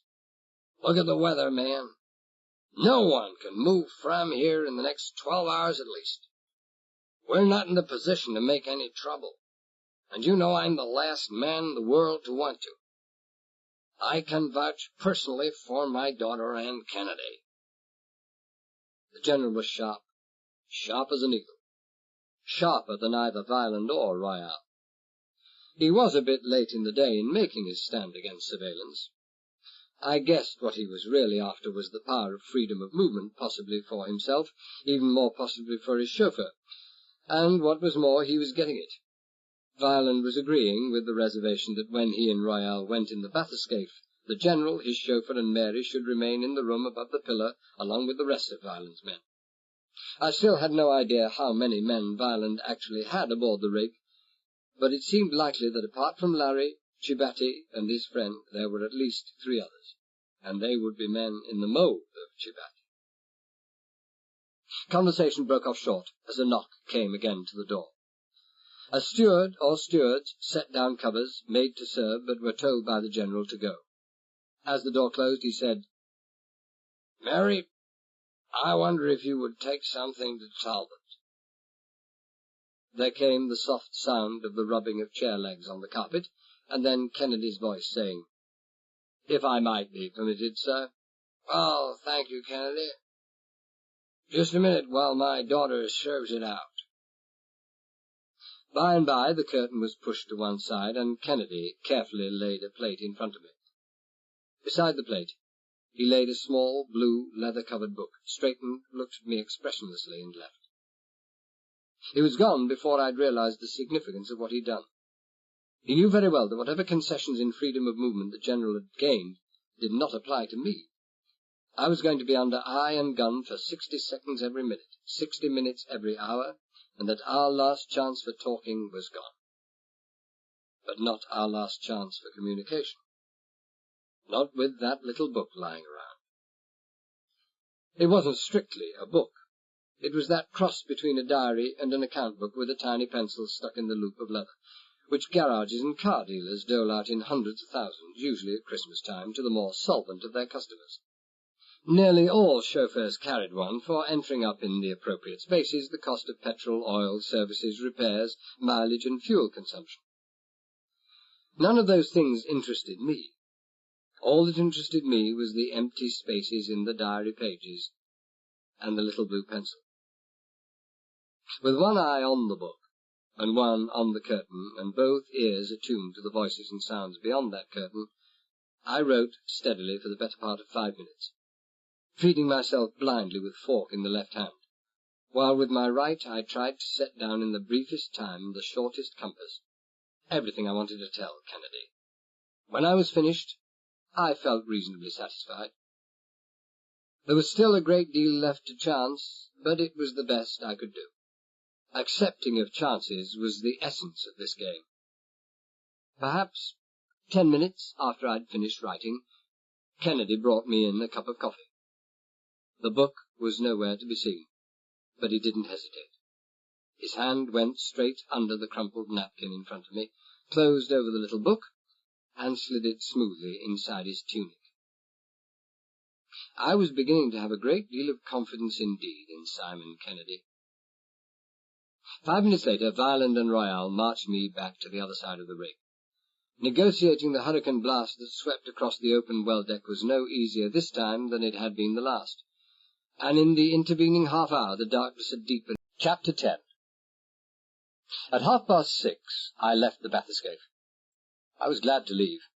If you have no work to occupy you, and apart from a task lasting exactly 1 minute, I hadn't done a stroke that afternoon.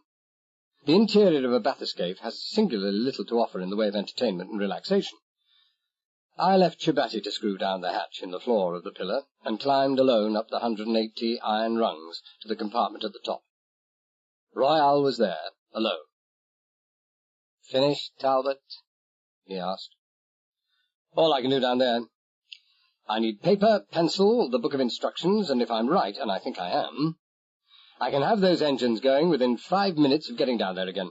Where's Violent?" "The General called for him 5 minutes ago." "Good old General, dead on the dot." "They've gone off somewhere. I don't know where." "No, it doesn't matter. This'll only take me half an hour at the most. You can tell him we'll be ready to go shortly after 7. Now, I want some paper and peace and quiet for my calculations. Where's the nearest place?" "Well, won't this do?" Royale asked mildly. "I'll get Chibati to fetch some paper." "If you imagine I'm going to work with Chibati giving me the cold cod-eye all the time, you're mistaken." I thought a moment. "We passed a regular office a few yards along the passage on the way back here. It was open. Proper desk and everything, all the paper and rules I need." What's the harm?" Royale shrugged and stood aside to let me pass. As I went out, Chibati emerged through the trunking from the pillar, and before we'd gone 10 feet along the passage, I heard the solid thudding home of a bolt, the turning of a key in the lock behind us.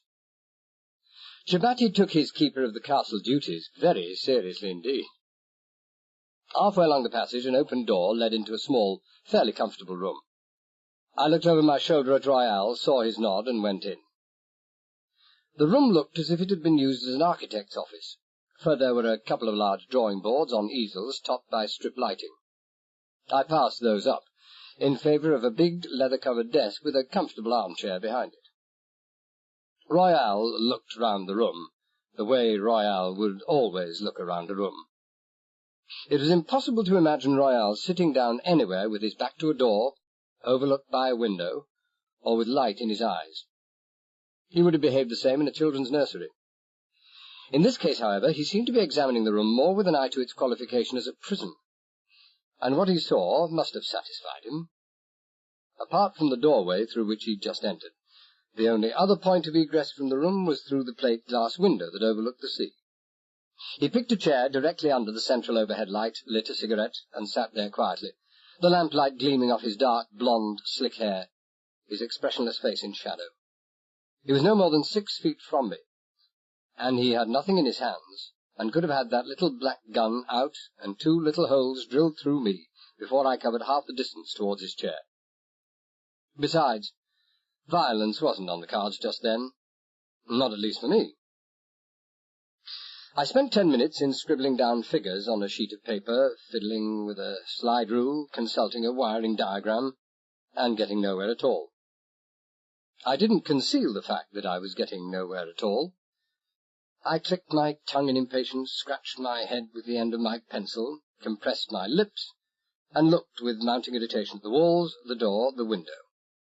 But mostly, I looked in irritation at Royal. Eventually he got it. He would have been hard-pressed not to get it. My presence here bothering you, Talbot? What? Oh, well, no, not exactly. I just don't seem to be getting... not working out as easily as you thought it would, huh? I stared at him in irritable silence. If he wasn't going to suggest it, I would have to. But he saved me the trouble. Maybe I'm just as anxious as you to get this thing over. I guess you're one of those characters who don't like distraction. And I seem to be distracting you. He rose easily to his feet, glanced at the paper in front of me, picked up his chair with one hand, and made for the door. I'll wait outside. I said nothing, just nodded briefly. He took the key from the inside of the door, went out into the passage, shut the door, and locked it. I got up, crossed to the door on cat feet, and waited. I didn't have to wait long. Within a minute I heard the sound of feet walking briskly along the passage outside, the sound of somebody saying, "Sorry, Mac," in a pronounced and unmistakably American accent. And then, almost in the same instant, the solid, faintly hollow-sounding impact of a heavy blow that had me wincing in vicarious suffering. A moment later the key turned in the lock. The door opened, and I helped drag a heavy load into the room. The load was Royal, and he was out, cold as a flounder. I hauled him inside while the oil-skinned figure who'd lifted him through the door reversed the key and turned it in the lock. At once he started throwing off sou'wester coat and leggings, and beneath everything his maroon uniform was as immaculate as ever. "Not at all bad," I murmured. "Both the sap and the American accent. You'd have fooled me." Well, it fooled Royal. Kennedy bent and looked at the already purpling bruise above Royal's temple. Maybe I hit him too hard. He was as deeply concerned as I would have been had I accidentally trodden on a passing tarantula. Well, he'll live. He'll live. It must have been a long-deferred pleasure for you. I had shed my own coat and was struggling into the oilskin rig-out as fast as I could. Everything fixed? Get the stuff in the workshop? Look, Mr. Talbot, he said reproachfully, I had 3 hours. Ah, fair enough. And if our friend here shows any signs of coming to, I'll just lean on him again, Kennedy said dreamily. I grinned and left. I'd no idea how long the General could detain Violent on whatever spurious errand he'd called him away, but I suspected it wouldn't be very long. Violent was beginning to become just that little bit anxious about the time factor. Maybe I hadn't done myself any good by pointing out that the government agents might only be waiting for the weather to moderate before coming out to question the General, but with Violent pointing his gun at me and threatening to kill me, I had to reach out and grasp the biggest straw I could find. The wind on the open well deck shrieked and gusted as powerfully as ever, but its direction had changed, and I had to fight my way almost directly against it. It came from the north now, and I knew then that the centre of the hurricane must have passed somewhere also to the north of us, curving in on Tampa. It looked as if the wind and the seas might begin to moderate within a few hours, but right then the wind was as strong as it had ever been, and on my way across I had my head and shoulders so far hunched into the wind that I was looking back the way I came.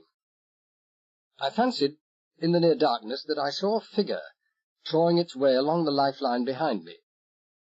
But I paid no attention. People were probably using that line all day long. The time for circumspection, for the careful reconnoitring of every potential danger in my path was past. It was all or nothing now. Arrived at the other side, I strode down the long corridor where I'd whispered to Kennedy earlier in the afternoon, turned right at its end instead of left as we'd done before, stopped to orientate myself, and headed in the direction of the broad companionway, which, Mary had said, led up to the actual drilling deck itself. There were several people wandering around. One of the open doors I passed gave onto a recreation room full of blue smoke and crowded with men. Obviously all work on drilling in the upper deck was completely stopped. It didn't worry the drillers. Their 10-day tour of duty was paid from the time they left shore till they set foot on it again. And it didn't worry me, for it was to the working deck I was going, and the absence of all traffic that I'd find up there would make my task all the easier. Rounding another corner, I all but cannoned into a couple of people who seemed to be arguing rather vehemently about something or other. Violent and the General. Violent was the man who was doing the talking, but he broke off to give me a glare as I apologized for bumping him, and continued down the passage. I was certain he couldn't have recognized me. My sou'wester had been pulled right down to my eyes, the high flyaway collar of my oilskin was up to my nose, and best disguise of all, I dispensed with my limp. But for all that, I had the most uncomfortable sensation between the shoulder blades until I'd rounded another corner and was lost to their sight. I wasn't sure whether this obvious argument between the General and Violent was a good thing or not. If the General had managed to get him deeply interested in some controversial subject of immediate and personal importance to them both, then well and good. But if Violent had been expostulating over what he regarded as some unnecessary delay, things might get very rough indeed. If he got back to the other side of the rig before I did, I didn't like to think what the consequences would be. So, I didn't think about them. Instead, I broke into a run, regardless of the astonished looks from passers-by, at a complete loss to understand the reason for this violent activity on what was, in effect, a well-paid holiday, reached the companionway, and went up 2 steps at a time. Mary, tightly wrapped in a hooded plastic raincoat, was waiting behind the closed doors at the top of the steps. She shrank back and gave a little gasp as I stopped abruptly in front of her, pulled down the collar of my oilskin for a moment to identify myself. You? She stared at me. Your bad leg. What's happened to your limp? Never had one. Local colour. Guaranteed to fool the most suspicious. Kennedy told you what I wanted you for? A watchdog. To keep guard? That's it. I don't want a bullet or a knife in my back in that radio shack. I'm sorry it had to be you, but there was no one else. Where is the shack? Through the door, she pointed. It's about 50 feet that way. Come on. I grabbed the door handle, incautiously twisted it open, and if I hadn't had a strong grip on it, I'd have been catapulted head over heels to the foot of the stairs. As it was, the hammer-blow blast of that shrieking wind smashed both door and myself back against the bulkhead with a force that drove all the breath out of my lungs in an explosive gasp, and would possibly have stunned me if the sou'wester hadn't cushioned the impact as the back of my head struck painfully against the steel. For a moment I hung there, my head a kaleidoscopic whirl of shooting colour, bent double against the hurricane force of the wind, whooping painfully as I fought to overcome the shock of the blow and the sucking effect of the wind, and to draw some breath into my aching lungs. Then I straightened up and lurched out through the door, pulling Mary behind me. Twice I tried to heave the door closed, but against the sustained pressure of that wind I couldn't even pull it halfway to. I gave up. They could, and no doubt very shortly would, send up a platoon from below and heave it shut. I had more urgent things to attend to. It was a nightmare of a night. A dark, howling nightmare. I screwed my eyes almost shut against the hurricane-driven knife-lash of the rain and stared up into the black sky. 200 feet above my head I could just distinguish the intermittent flicker of the derrick-top aircraft warning lights. Utterly unnecessary on a night such as this, unless there were some lunatic pilots around, and quite useless as far as giving any illumination at deck level was concerned. The absence of light was a mixed blessing, but on the whole I felt favourable. I might run into dangerous, even crippling obstacles because I couldn't see where I was going, but on the other hand no one else could see where I was going either. Arm in arm we lurched and staggered across the deck like a couple of drunks, heading for a square patch of light shining on the deck from a concealed window. We reached a door on the south side, on the near corner and sheltered from the wind, and I was on the point of bending down and having a squint through the keyhole when Mary caught the handle, pushed the door, and walked into a small unlit corridor. Feeling rather foolish, I straightened and followed. She pulled the door softly to. "The entrance door is at the far end on the right," she whispered. She reached both arms up round my neck to murmur in my ear. Her voice couldn't have been heard a foot away. "I think there's someone inside." I stood stock still and listened, with her arms still round my neck. Given a more favourable time, I could have stayed there all night. But the time wasn't favourable. I said, "Couldn't it be that they just leave that light on to guide the operator to the shack when his call-up bell rings?" "I thought I heard a movement," she whispered. "Well, no time to play it safe. Stay out in the passage," I murmured. "It'll be all right." I gave her hands a reassuring squeeze as I disengaged them from my neck, reflecting bitterly that Talbot luck was running typically true to form, padded up the passage, opened the door, and walked into the radio room. For a moment I stood there, blinking in the brightness of the light, but not blinking so fast that I couldn't see a big, burly character sitting at the radio table, whirling round in his seat as the door opened. And even if I couldn't have seen him, I'd still have heard him a split second later, as he sent his seat toppling backward with a crash, and leapt to his feet, spinning so as to face me, with a speed remarkable in so big a man. In so very big a man. He was taller than I was, a good bit wider, heavier, and younger. He had that blue-jowled, black-eyed, black-haired, very tough face that you occasionally see in first- or second-generation Italian-Americans, and if he was a genuine radio man, I was the Queen of Sheba. "What's all the panic about?" I demanded shortly. It was my best American accent, and it was terrible. "The boss has a message for you." "What boss?" he asked softly. A build like a heavyweight champion and a face to match doesn't necessarily mean a mind like a moron, and this boy was no moron. "Let's have a look at your face, Mac." "What the hell's biting you?" I demanded. I turned down the collar of my coat. "Is that what you want?" "Now the hat," he said quietly. I took off the hat and flung it in his face, just as I heard him spit out the solitary word, "Talbot." I was into a dive even as I threw the hat, and I hit him fair and square in the middle with the point of my left shoulder. It was like hitting the trunk of a tree, but he wasn't as well anchored as a tree, and he went over. His head and shoulders crashed against the far wall with a crash that shook the radio shack to its metal foundations. That should have been that, but it wasn't. I would have sworn that boy didn't even blink. He brought up one knee in a vicious jab that would have been a sad farewell for me, had it landed where it had been intended to land. It didn't.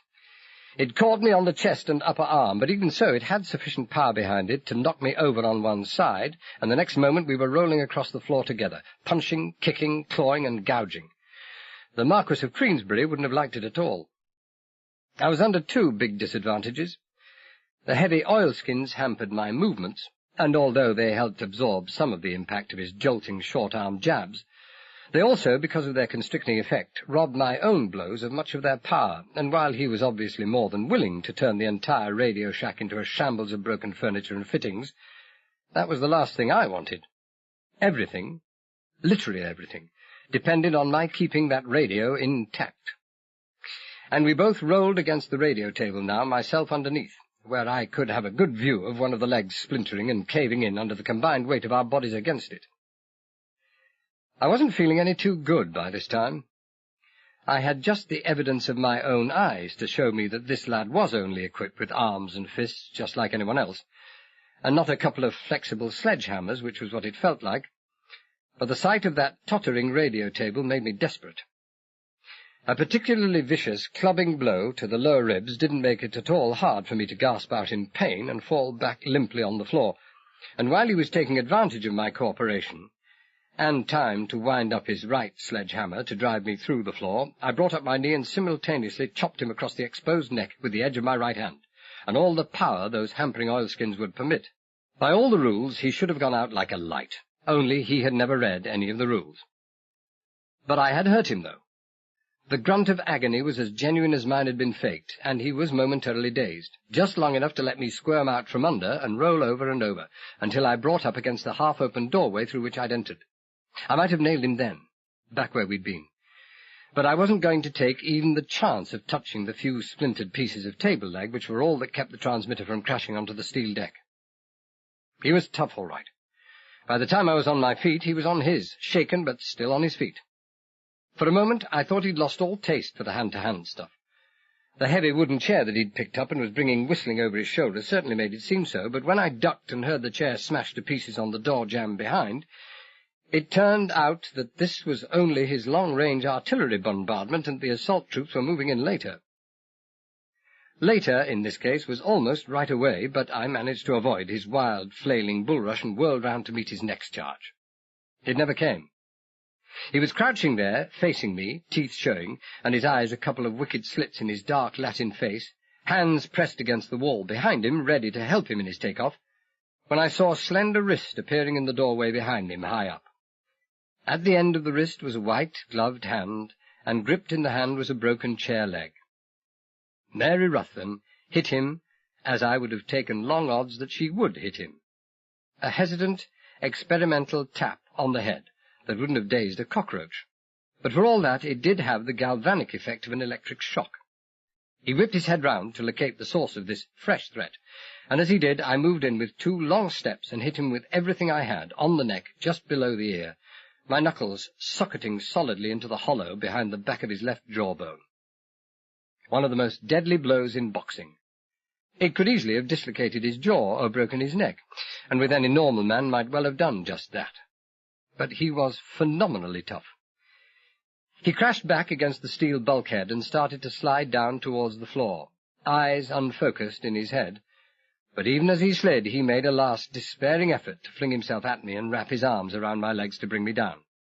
But his coordination and his timing were gone. I had time to step back as his face came down near my right foot. I saw no reason why I shouldn't bring the two into contact, and every reason why I should, so I did. He lay spread-eagled, face downwards on the floor, silent and still. I was far from silent myself. My breath was coming in great heaving gasps as if I'd just run a mile, and I hadn't even run 100 yards in years. My arms, my hands, my face were wet with sweat, and it was this that made me think to get out a handkerchief and rub it all over my face. But there was no blood there, and I couldn't feel any bruise. It would have been very difficult indeed to explain away a black eye or a bleeding nose to Violent when I met him later. I tucked the handkerchief away and looked at the girl in the doorway. The hand that still held the chair leg was trembling slightly, her eyes wide, her lips pale, and what little expression there was on her face couldn't easily have been misconstrued as the beginnings of worshipping admiration. Did you have to use your boot?" she asked shakily. "What did you expect me to use?" I asked savagely. "The palm of my hand to smooth his fevered brow? Be your age, lady. That guy never heard of little Lord Fauntleroy. He'd have chopped me into bits and fed me to the barracuda if he'd had half a chance." Now you just stand by with your shillelagh there, and clout him if he bats an eyelid, but hard this time.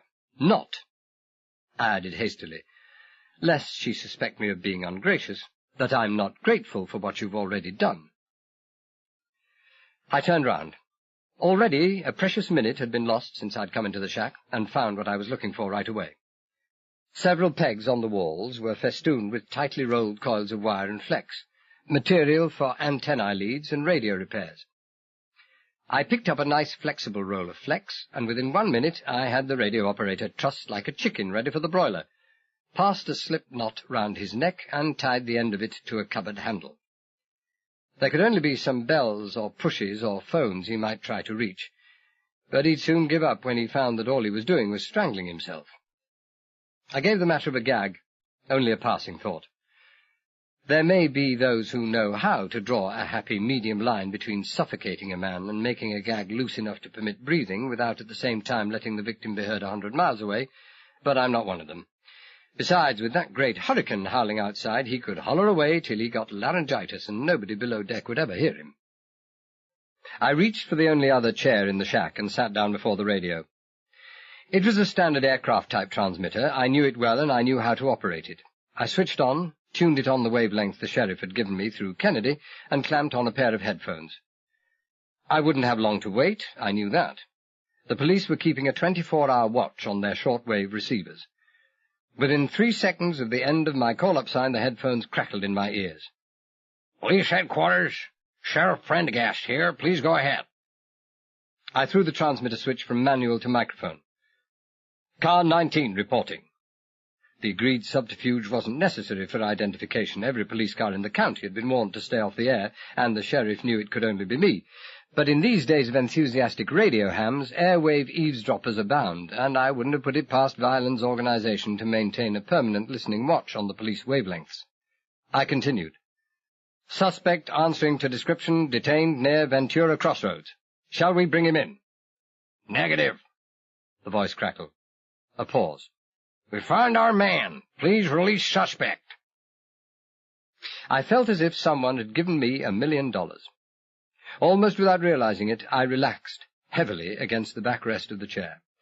The strain of the keyed-up tension of the past 48 hours had been far greater than I'd realized. The sheer mental relief, the depth of satisfaction I experienced then surpassed anything I'd ever known. "Car 19, I said again. Even to myself, my voice didn't sound quite steady. "Would you repeat that, please?" "Release your suspect," Prendergast said, slowly and distinctly. "We have found our man. Repeat, we have found—" The transmitter leapt backwards about 2 inches. A great jagged hole appeared in the center of the tuning band, and the radio shack seemed to explode about my ears, so deafening, so shattering was the effect of a heavy gun being fired in that confined space. I didn't jump more than a couple of feet, and after I came down I got to my feet the normal way, but slowly, carefully. I didn't want anyone getting too nervous, and whoever had pulled that stupid trick, unnecessarily smashing the set and tipping off the cops that something had gone wrong, was very nervous indeed. Almost as nervous as I felt as I turned slowly round and saw who my guest was. It was Larry, and the smoking Colt in his hand was lined up, as nearly as his shaking hand would permit, on a spot somewhere between my eyes. It looked as large as a howitzer. His lank, black hair was plastered wetly over his forehead, and the coal-black eye behind that wavering barrel was jerking and burning and crazy as a loon's. One eye. I couldn't see the other. I couldn't see any part of him except half his face, his gun hand and left forearm crooked round Mary Ruthven's neck. The rest of him was completely hidden behind the girl. I looked at her reproachfully. "Fine watchdog you are," I said mildly. "Shut up," Larry snarled. "A cop, huh? A John, a dirty, crawling, double-crossing screw." He called me several names, all unprintable, his voice a venomous hiss of hate. "There's a young lady here, friend," I murmured. "Lady? A tramp." He tightened his grip around her neck as if it gave him pleasure. and I guessed he had at some time mistakenly tried to make time with her, and the roof had fallen on him. Thought you were clever, Talbot, didn't you?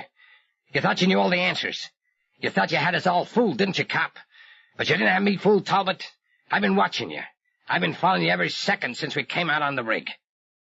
He was jazzed up to the eyebrows, shaking and jumping as if he had St. Vitus dance, and his voice held all the venomous and vindictive triumph of the consistently ignored and derided nonentity, who's been proved right in the end, while all those who despise him have been proved wrong.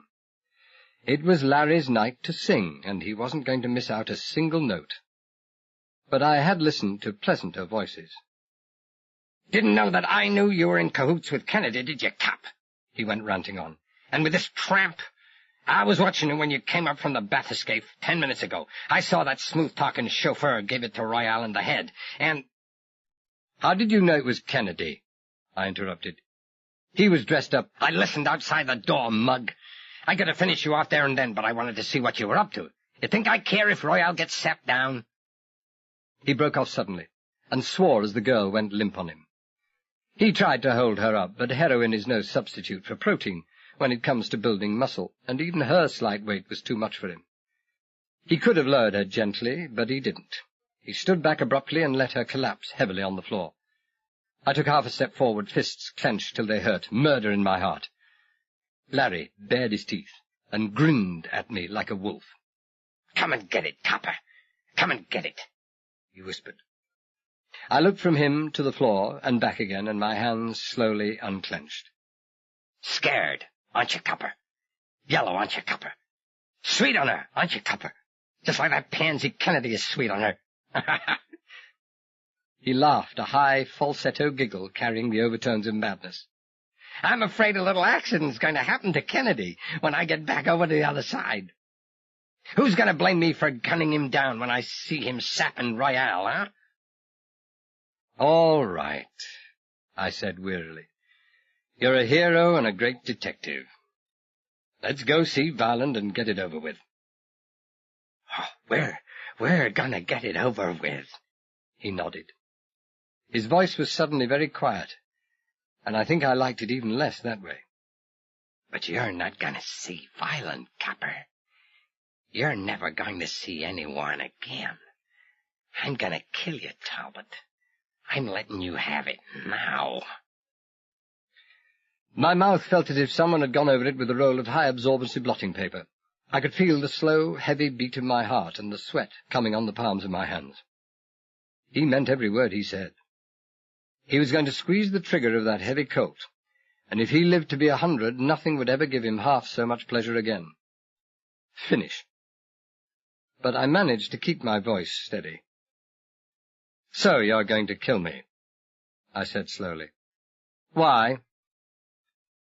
Because I hate your lousy, rotten, stinking guts, Talbot, that's why, he whispered. A whisper with a shake in it, a horrible sound. Because you've ridden me and laughed at me from the moment we met. Hophead this, junkie that, always asking about my syringe. Because you're sweet on this dame here, and if I can't get her, no one will. And because I hate cops. He didn't like me. I could see that. Even when he wasn't talking, his mouth was working and twitching like an epileptic's. He just told me things that I knew he'd never tell another, and I knew why. Dead men tell no tales. And that's what I'd be any second now. Dead. Dead as Herman Jablonski. Jablonski in 2 feet of earth. Talbot in 130 feet of water. Not that it made any difference where you slept when it was all over.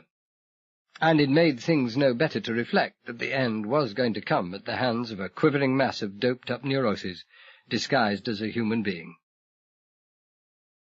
You're going to let me have it now? My eye never lifted off that jumping trigger finger. That's it, he giggled. In the guts, low down, so I can watch you flop around for a while. You'll scream, and you'll scream, and you'll scream, and no one will ever hear it. How do you like it, copper? Hophead, I said softly. I'd nothing to lose. What? His face was a mask of disbelief. He went into a crouch over his gun that would have been laughable in different circumstances. It wasn't any strain at all not to laugh. "What did you say, copper?" "Junkie," I said distinctly. "You're all doped up so that you don't know what you're doing. What are you going to do with the body?" It was the first time I'd ever thought of myself as a corpse, and I didn't care for the feeling very much. "Two of you couldn't lift me out of here, and if they find me shot in this cabin, they'll know it was you who did it. And then you'll be in for the high jump, because they still need my services very badly, more than ever. You won't be popular, Larry boy." He nodded cunningly, as if he'd just thought up all this himself. That's right, copper," he murmured. "I can't shoot you in here, can I? We'll have to go outside, won't we, copper? Near the edge, where I can shoot you and shove you into the sea." "That's it," I agreed. This was macabre, this arrangement for my own tidy disposal. But I wasn't going as crazy as Larry. I was gambling on my last hope, but the gamble was crazy enough. "And then they'll be running around looking for you," Larry said dreamily. "And I'll be running around and looking for you, too. And all the time I'll be laughing to myself and thinking about you, and the barracuda down among the seaweed there, and knowing that I'm smarter than any of them." "You have a charming mind," I said. "Haven't I now?" Again that high falsetto giggle, and I could feel the hairs rise on the back of my neck. He poked at Mary with his foot, but she didn't stir. "The dame will keep till I come back. I won't be long, will I, copper? Come on, you first. And don't forget, I have a torch and a gun." I'm not likely to forget. Neither Mary nor the radio operator had stirred. I was pretty sure that the operator wouldn't stir for a long time. I could still feel the ache in my fist and foot. But I wasn't at all sure about Mary. I wasn't even sure that she wasn't faking. Her breathing seemed much too quick and irregular for an unconscious person. "Come on, now," Larry said impatiently. He thrust the gun painfully into the small of my back. "Out." I went out, through the door, along the passage, and through the outer door, onto the wind and rain-swept deck beyond. The outer door had opened on the sheltered side of the radio shack, but in a moment we would be exposed to the pile-driving blast of that wind, and I knew that when that moment came, it would be then or never. It was then. Urged on by the revolver in my back, I moved round the corner of the shack, crouched low, and barrelling forward into that great wind as soon as it struck me. Larry wasn't so prepared.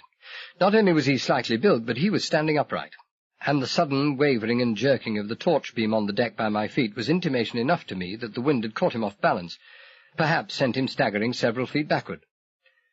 I lowered my head still farther until I was in the position of a 100-yard sprinter in the first two steps of the race and lurched forward into the wind.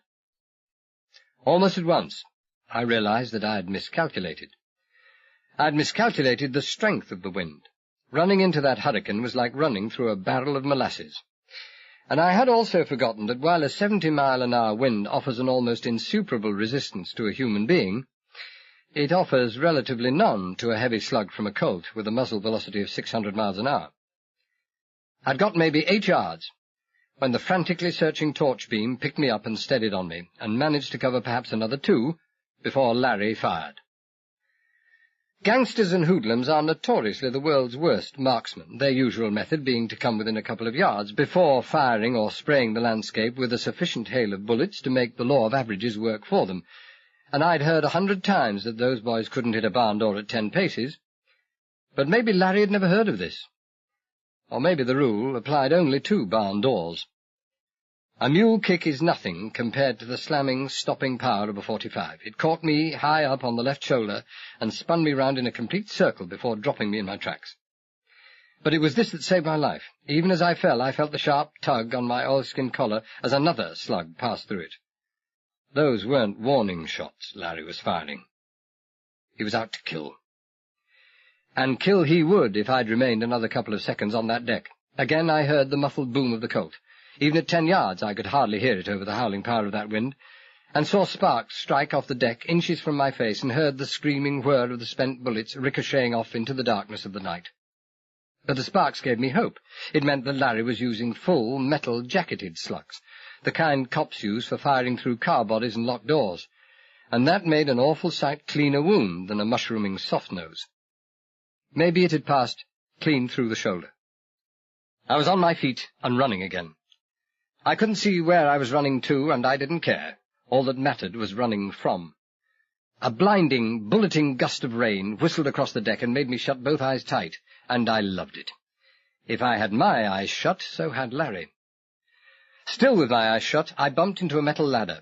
I grabbed it to steady myself, and before I properly realized what I was doing, I was 10 feet off the ground and climbing steadily.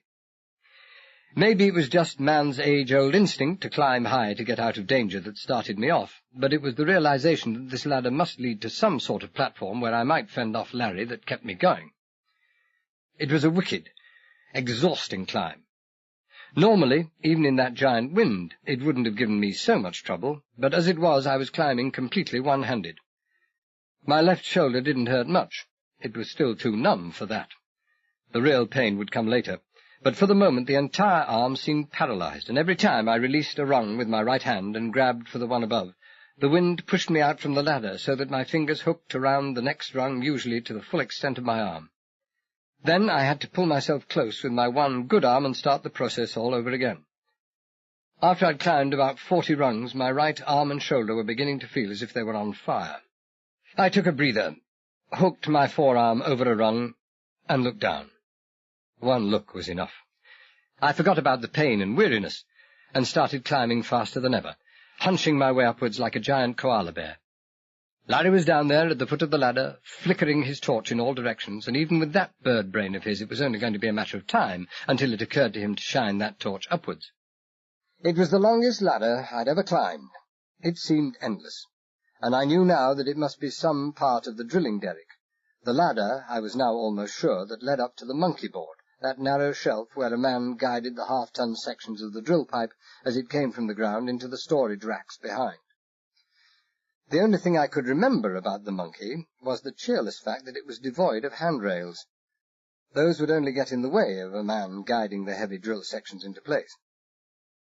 A jarring, vibrating clang, as if the iron ladder had been struck by a sledgehammer, was Larry's way of announcing that he'd caught sight of me. The bullet had struck the rung on which my foot rested, and for one bad moment I thought it had gone through my foot. When I realized it hadn't, I took another quick look down. Larry was coming up after me. I couldn't see him, but I could see the torch clutched in one hand, making regularly erratic movements as he swarmed his way up the ladder, making about 3 times the speed I was. It wasn't in character, this. Larry could never have been accused of having an excess of courage. Either he was loaded to the eyes, or he was driven by fear. Fear that I should escape and Violent find out that he'd been trying to murder me.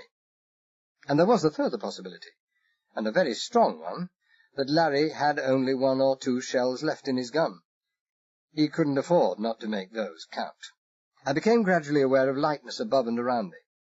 I thought at first that this must be a glow cast from the aircraft warning lights in the top of the derrick, but in the same instant as the thought occurred I knew it to be wrong. The top of the derrick was still over 100 feet above where I was.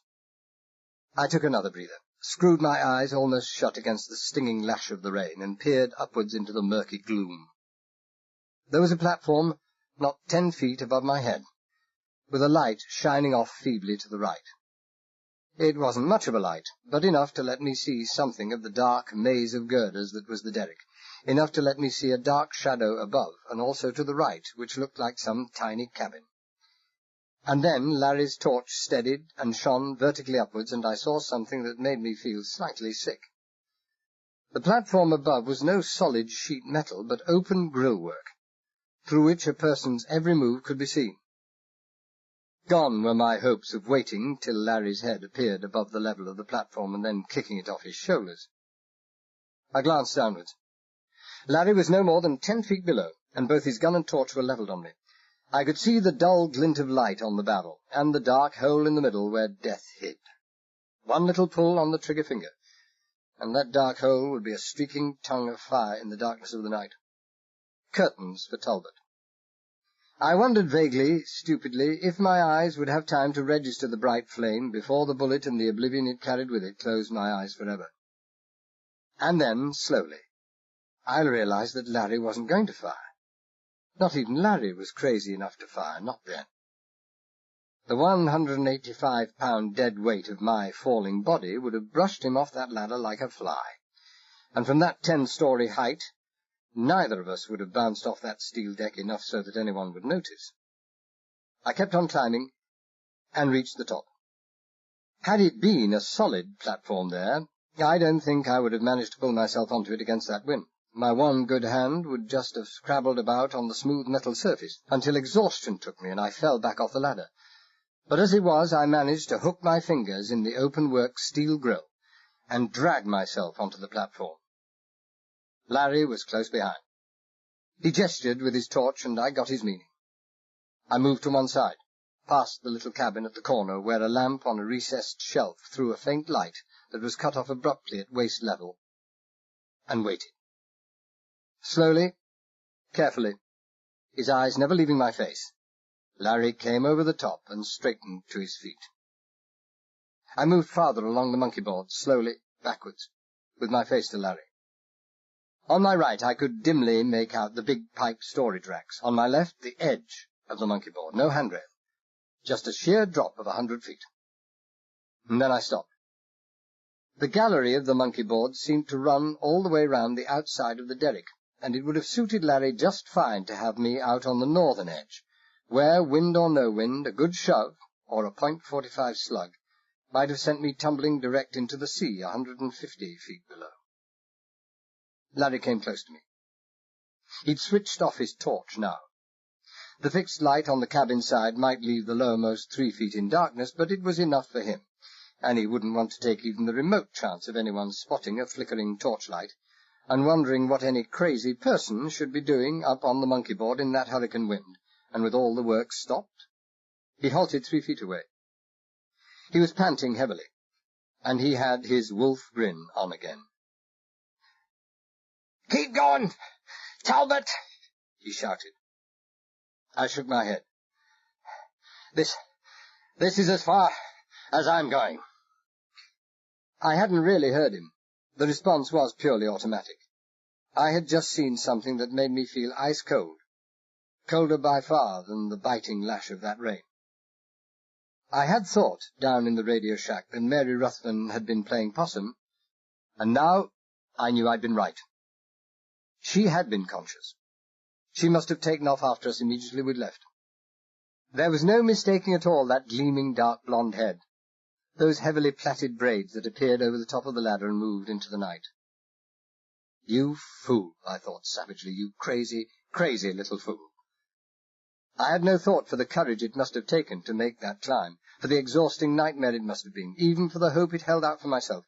I could feel nothing but bitterness and resentment and despair, and behind all of those the dim and steadily growing conviction that I'd count the world well lost for Mary Ruthven. "Get going!" Larry shouted again. "So you can shove me into the sea? No." "Turn round." "So you can sap me with that gun? And they find me lying on the deck beneath, no suspicion of foul play?" She was only 2 yards away now. "Won't do, Larry boy. Shine your torch on my shoulder, my left shoulder." The flash clicked on, and I heard again that maniac giggle. "So I did get you, huh, Talbot?" "You got me." She was right behind him now. That great wind had swept away any incautious sound she might have made. I'd been watching her out of the corner of my eye, but now I suddenly looked straight at her over Larry's shoulder, my eyes widening in hope. "Try again, Capper," Larry giggled. "Can't catch me twice that way." "Throw your arms round his neck or his legs," I prayed. "Or throw your coat over his head, but don't go for his gun hand." She went for his gun hand. She reached round his right side, and I plainly heard the smack as her right hand closed over his right wrist. For a moment, Larry stood stock still. Had he jumped or twisted or moved, I would have been onto him, like an express train. But he didn't. The very unexpectedness of the shock temporarily petrified his gun hand too. It was still pointing straight at me. And it was still levelled at my heart when he made a violent grab for Mary's right wrist with his left hand. A jerk up with his left hand, a jerk down with his right, and his gun hand was free. Then he moved a little to his left, jerked her forward a foot, pinned her against the storage racks to the right, and started to twist her wrist away from him. He knew who he had now, and the wolf grin was back on his face, and those cold black eyes and the gun were levelled on me all the time. For 5, maybe 10 seconds, they stood there straining. Fear and desperation gave the girl strength she would never normally have had. But Larry, too, was desperate, and he could bring far more leverage to bear. There was a half-stifled sob of pain and despair, and she was on her knees before him and then on her side, Larry still holding her wrist. I couldn't see her now, only the faint sheen of her hair. She was below the level of the faint light cast by the lamp. All I could see was the madness in the face of the man opposite me, and the light shining from the shelf of the little cabin a few feet behind him. I lifted the heel of my right shoe off the ground and started to work my foot out of it with the help of my left foot. It wasn't even a chance. "Come here, cop," Larry said stonily. "Come here, or I'll give the girlfriend's wrist just another little turn, and then you can wave her goodbye." He meant it. It would make no difference now. He knew he'd have to kill her anyway. She knew too much. I moved 2 steps closer. My heel was out of the right shoe. He thrust the barrel of the Colt hard against my mouth. I felt a tooth break, and the salt taste of blood from a gashed upper lip on the inside. I twisted my face away, spat blood, and he thrust the revolver deep into my throat. "Scared, cop," he said softly. His voice was no more than a whisper, but I heard it above the voice of that great wind. Maybe it was true enough, this business of the abnormally heightened sensitivity of those about to die. And I was about to die. I was scared, all right. I was scared right to the depths, as I'd never been scared before. My shoulder was beginning to hurt, and hurt badly, and I wanted to be sick. That damned revolver grinding into my throat was sending waves of nausea flooding through me. I drew my right foot back as far as I could without upsetting my balance. My right toe was hooked over the tongue of the shoe. "You can't do it, Larry," I croaked. The pressure on my larynx was agonizing, the gun sight jabbing cruelly into the underside of my chin. "Kill me, and they'll never get the treasure." "I'm laughing."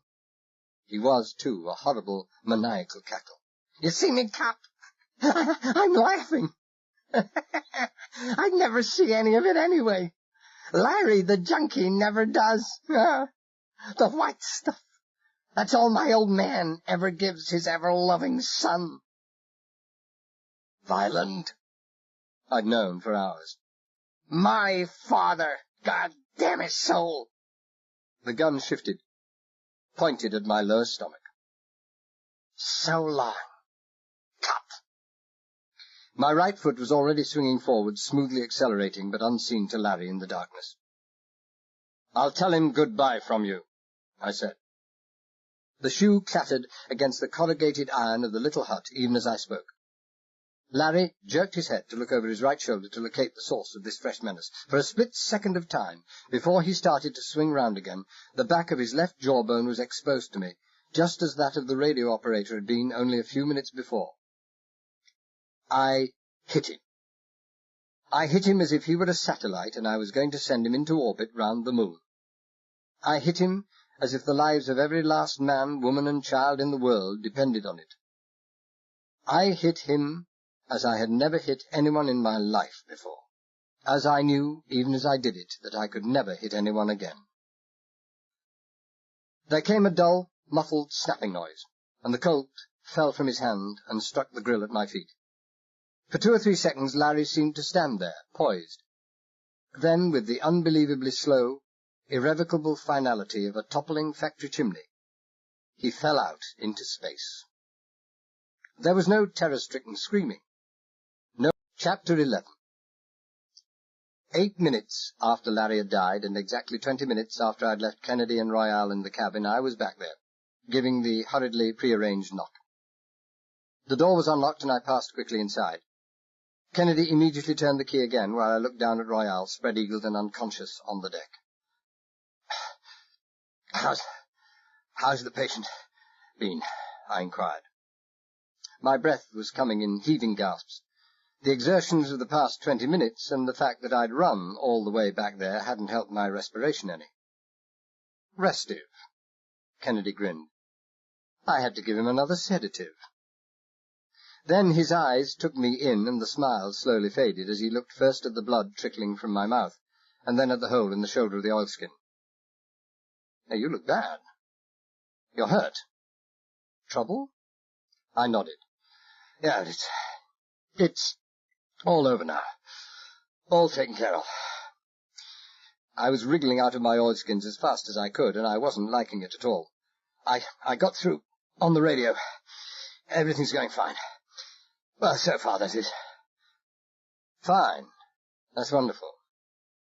The words were automatic. Kennedy was pleased enough to hear my news, but he was far from pleased with the looks of me. Carefully, gently, he was helping me out of the oilskins, and I heard the quick indrawing of breath as he saw where I'd torn my shirt-sleeve off at the shoulder, the red-stained wads of gauze with which Mary had plugged both sides of the wound. The bullet had passed straight through, missing the bone, but tearing half the deltoid muscle away. In the brief minute we'd stopped in the radio shack after we'd come down that ladder again. My God, that must hurt. No, not much. Not much it didn't. There were a couple of little men working on peacetime rates perched on either side of my shoulder and sawing away with a crosscut as if their lives depended on it. And my mouth didn't feel very much better. The broken tooth had left an exposed nerve that sent violent jolts of pain stabbing up through my face and head every other second. Normally the combination would have had me climbing the walls. But today wasn't a normal day. You can't carry on like this, Kennedy persisted. You're losing blood, and... Can anyone see that I've been hit in the teeth? I asked abruptly. He crossed to a wash basin, wet a handkerchief, and wiped my face clear of blood. Well, I don't think so, he said consideringly. Tomorrow your upper lip will be double size, but it hasn't started coming up yet. He smiled with humour. And as long as the wound in your shoulder doesn't make you laugh out loud, no one can see that one of your teeth is broken. Fine. That's all I need. You know I've got to do this. I was slipping off the oilskin leggings and had to reposition the gun in my waistband. Kennedy, beginning to dress up in the oilskins himself, saw it. Larry's? I nodded. He did the damage. Another nod. And Larry? He won't need any more heroin where he's gone. I struggled painfully into my coat, more than ever grateful that I'd left it off before going. I broke his neck. Kennedy regarded me long and thoughtfully. You play kind of rough, don't you, Talbot? Not half as rough as you'd have been, I said grimly. He'd Mary, on her hands and knees, on the monkey board of the derrick, 100 feet above the deck. And he was proposing that she go down again without benefit of the ladder. He stopped in the middle of tying the last button on his oilskin, crossed in 2 quick strides, grabbed me by the shoulders and then released them again at my quick exclamation of pain. Sorry, Talbot, damn foolish of me. His face wasn't as brown as usual. Eyes and mouth were creased with worry. How... Is she all right? She's all right, I said wearily. She'll be across here in 10 minutes' time, and you'll see for yourself. You'd better get going, Kennedy. They'll be back any minute. Yes, that's right, he murmured. Half an hour, the General said. It's nearly up. You sure she's all right? Sure, I'm sure, I said irritably. Then at once I regretted the irritation. This man I could get to like very much. I grinned at him. I never yet saw a chauffeur so worried about his employer. I'm off, he said. He didn't feel like smiling. He reached for a leather note-case lying beside my papers on the desk and thrust it into an inside pocket. I mustn't forget this. Unlock the door, will you? See if the coast's clear. I opened the door, saw that it was clear, and gave him the nod. He got his hands under Royale's armpits, dragged him through the doorway, and dumped him unceremoniously in the passageway outside, beside the overturned chair. Royale was stirring and moaning. He would be coming to any moment now. Kennedy looked at me for a few moments, as if searching for something to say. Then he reached out and tapped me lightly on the shoulder. "Good luck, Talbot," he murmured. "I wish to God I was coming with you." "I wish you were," I said feelingly. "Don't worry. It's just about over now." I wasn't even kidding myself, and Kennedy knew it. I nodded to him, went inside, and closed the door. I heard Kennedy turn the key in the lock and leave it there. I listened, but I didn't even hear his footsteps as he left. For so big a man, he was as silent as he was fast. Now that I was alone, with nothing to do, the pain struck with redoubled force. The pain and the nausea came at me in alternate waves. I could feel the shore of consciousness advancing and receding. It would have been so easy just to let go. But I couldn't let go. Not now. It was too late now.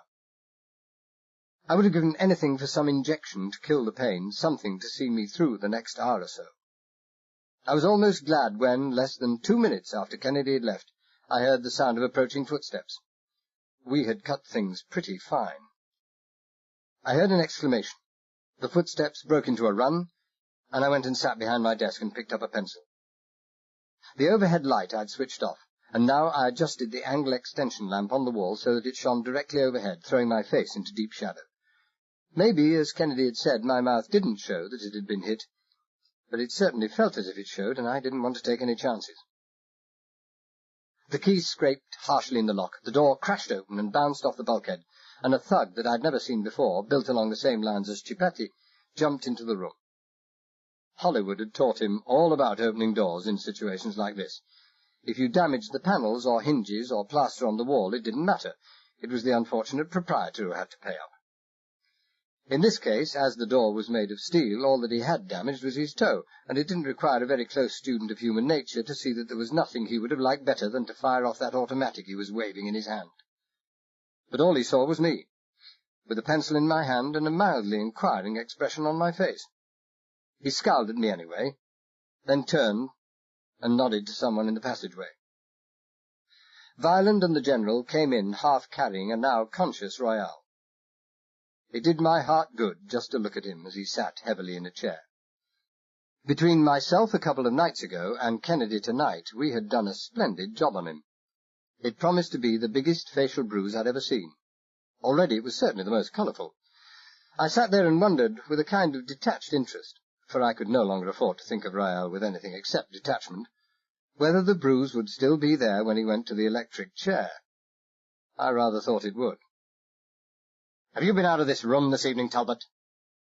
Violent was rattled and edgy, and he was giving his urban top executive's voice a rest. "Oh, sure. I dematerialized myself and oozed out through the keyhole." I gazed at Royale with interest. "What's happened to the boyfriend? Derek fallen him?" "It wasn't Talbot." Royale pushed away Violent's supporting hand, fumbling under his coat, and brought out his gun. His tiny, deadly little gun, that would always be the first thought in Royale's mind. He was about to shove it back when a thought occurred to him, and he broke open the magazine. Intact, all the deadly little copper-nickel shells there. He replaced the magazine in the automatic and the gun in his holster, and then, almost as an afterthought, he felt in his inside breast pocket. There was a couple of flickers of his one good eye that a highly imaginative character might have interpreted as emotions of dismay, and then relief, as he said to Violent, "My wallet. It's gone." "Your wallet?" There was no mistaking Violent's feeling. It was one of pure relief. "A hit-and-run thief." "Your wallet? On my rig? An outrage, a damnable outrage." The old boy's moustache was waffling to and fro. He had the method school whacked any day. "God knows I hold no brief for you, Royale, but on my rig. I'll have a search instituted right away, and the culprit—" "You can save yourself the trouble, General," I interrupted dryly. The culprit's got the money safely in his pants pocket, and the wallet's at the bottom of the sea. Besides, anyone who takes money away from Royale deserves a medal. You talk too much, friend, Violent said coldly. He looked at me in a thoughtful way that I didn't like at all, and he went on softly. It could have been a cover-up, a red herring. Maybe Royale was knocked out for some other reason altogether. A reason you might know something about, Talbot. I felt cold. Violent was nobody's fool, and I hadn't looked for this. If they got suspicious and started searching me and found either Larry's gun or the wound, and they would be bound to find both, then this was definitely Talbot's farewell appearance. Next moment I felt colder still. Royale said, maybe it was a plant. Rose, groggily to his feet, crossed over to my desk and stared down at the papers in front of me. This was it. I remembered now the far too carefully casual glance Royale had given the papers as he left the room. I'd covered maybe half a sheet with letters and figures before he'd gone, and I hadn't added a single letter or figure since. It would be all the proof that Royale would ever want. I kept looking at his face, not daring to glance down at the papers, wondering how many bullets Royale could pump into me before I could even start dragging Larry's cannon from my waistband. And then, incredulously, I heard Royale speak. We're barking up the wrong tree. Talbot's in the clear. He's been working, Mr. Violent. Pretty well non-stop, I should say. I glanced at the papers in front of me. Where I'd left half a page of scribbled figures and letters, there were now 2.5 pages. They'd been written with the same pen, and it would have taken a pretty close look to see that they hadn't been written by the same hand, and it was upside down to Royale. The scribbled nonsense was as meaningless as my own had been, but it was enough. It was more than enough. It was my passport to life, given me by Kennedy, whose acute foresight in this case had far outstripped my own. I wished I'd met Kennedy months ago. Okay, so it's somebody short of cash. Violent was satisfied, the matter dismissed from his mind. Well, how did you make out, Talbot? We're getting pushed for time. No worry, I assured him. All worked out. Guaranteed. 5 minutes buttoning up down in the scaife, and we're set to go. Excellent. Violent looked pleased, but that was only because he didn't know what I knew. He turned to the thug who'd kicked the door open. The General's daughter and his chauffeur. You find them in the General's stateroom. They're to come here at once. You ready, Talbot? Yes, ready. I got to my feet, a bit shakily, but compared to Royale I looked positively healthy, and nobody noticed. I've had a long, hard day, Violent. I could do with something to fortify me before we go below. I'll be surprised if Chapati and his friends haven't enough supplies to stock a bar. Violent was seeing the end of the road. He was all good humour now. Come along. We trooped out into the corridor and along to the door of the room that gave access to the caisson. Violent gave his secret knock. I was glad to note that it was still the same, and we went inside. Violent had been right.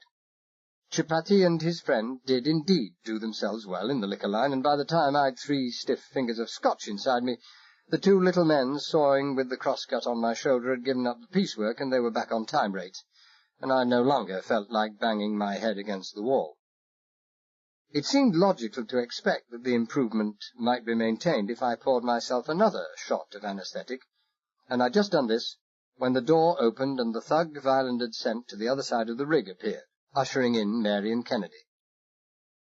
My heart had been through a lot that night, heavy overtime stuff to which it wasn't accustomed, but it only required one look at Mary and it started doing its handsprings again. My mind wasn't doing handsprings, though. I looked at her face, and my mind was filled with all sorts of pleasant thoughts about what I'd like to do to Violent and Royale. There were big, bluish-dark patches under her eyes, and she looked white and strained and more than a little sick. I'd have taken any odds that that last half hour with me had scared and shaken her as she'd never been scared and shaken before. It had certainly scared and shaken me enough.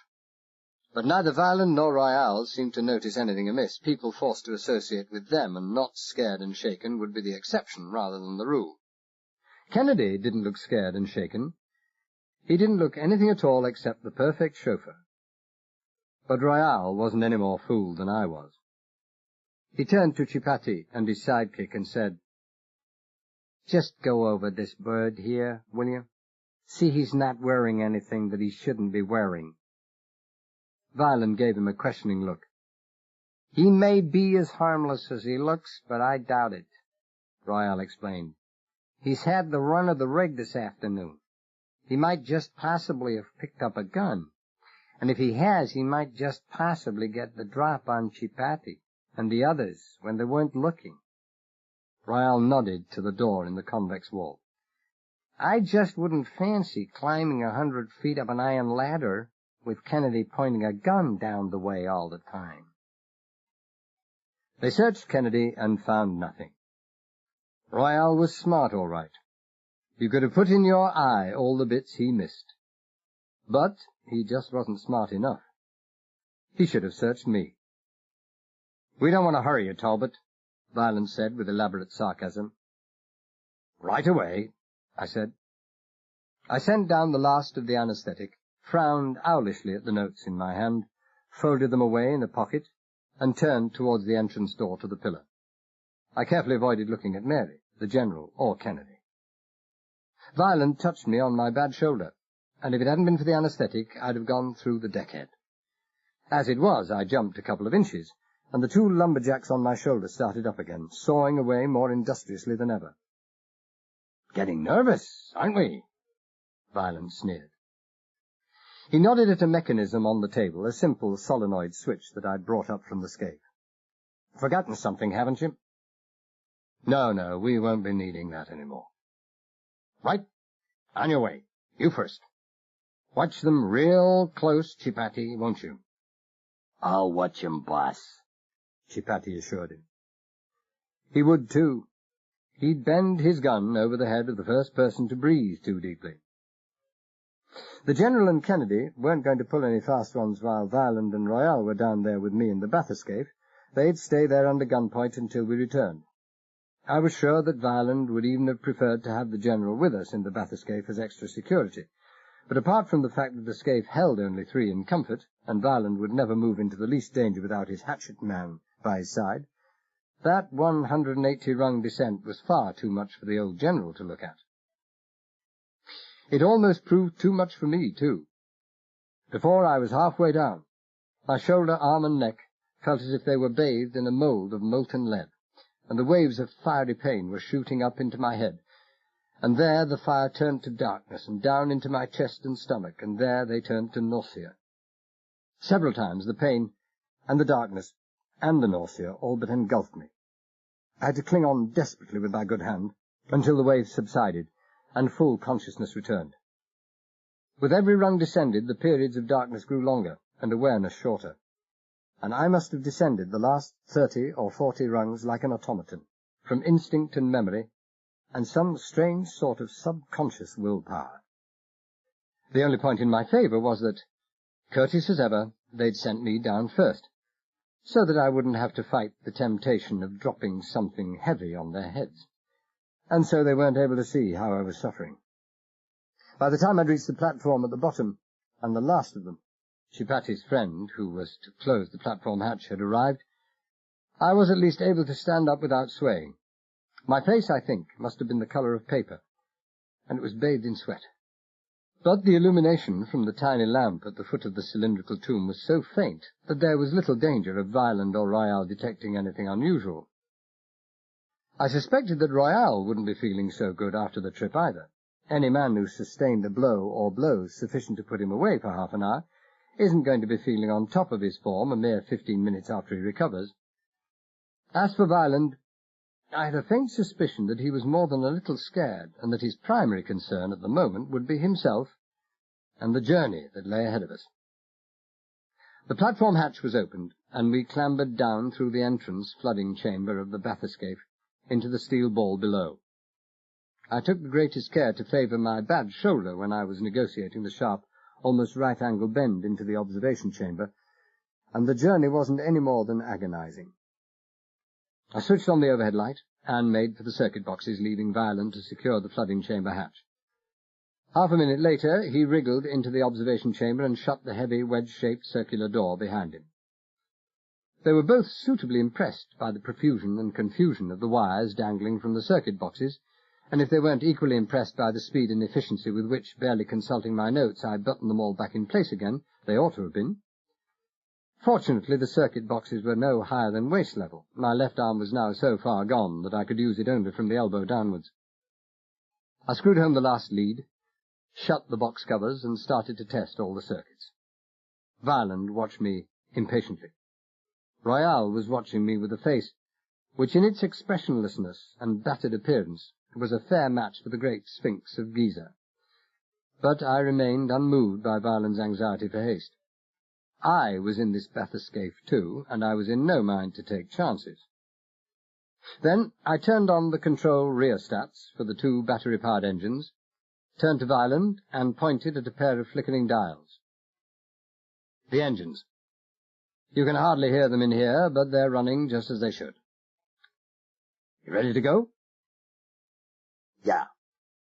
He licked his lips. Ready when you are.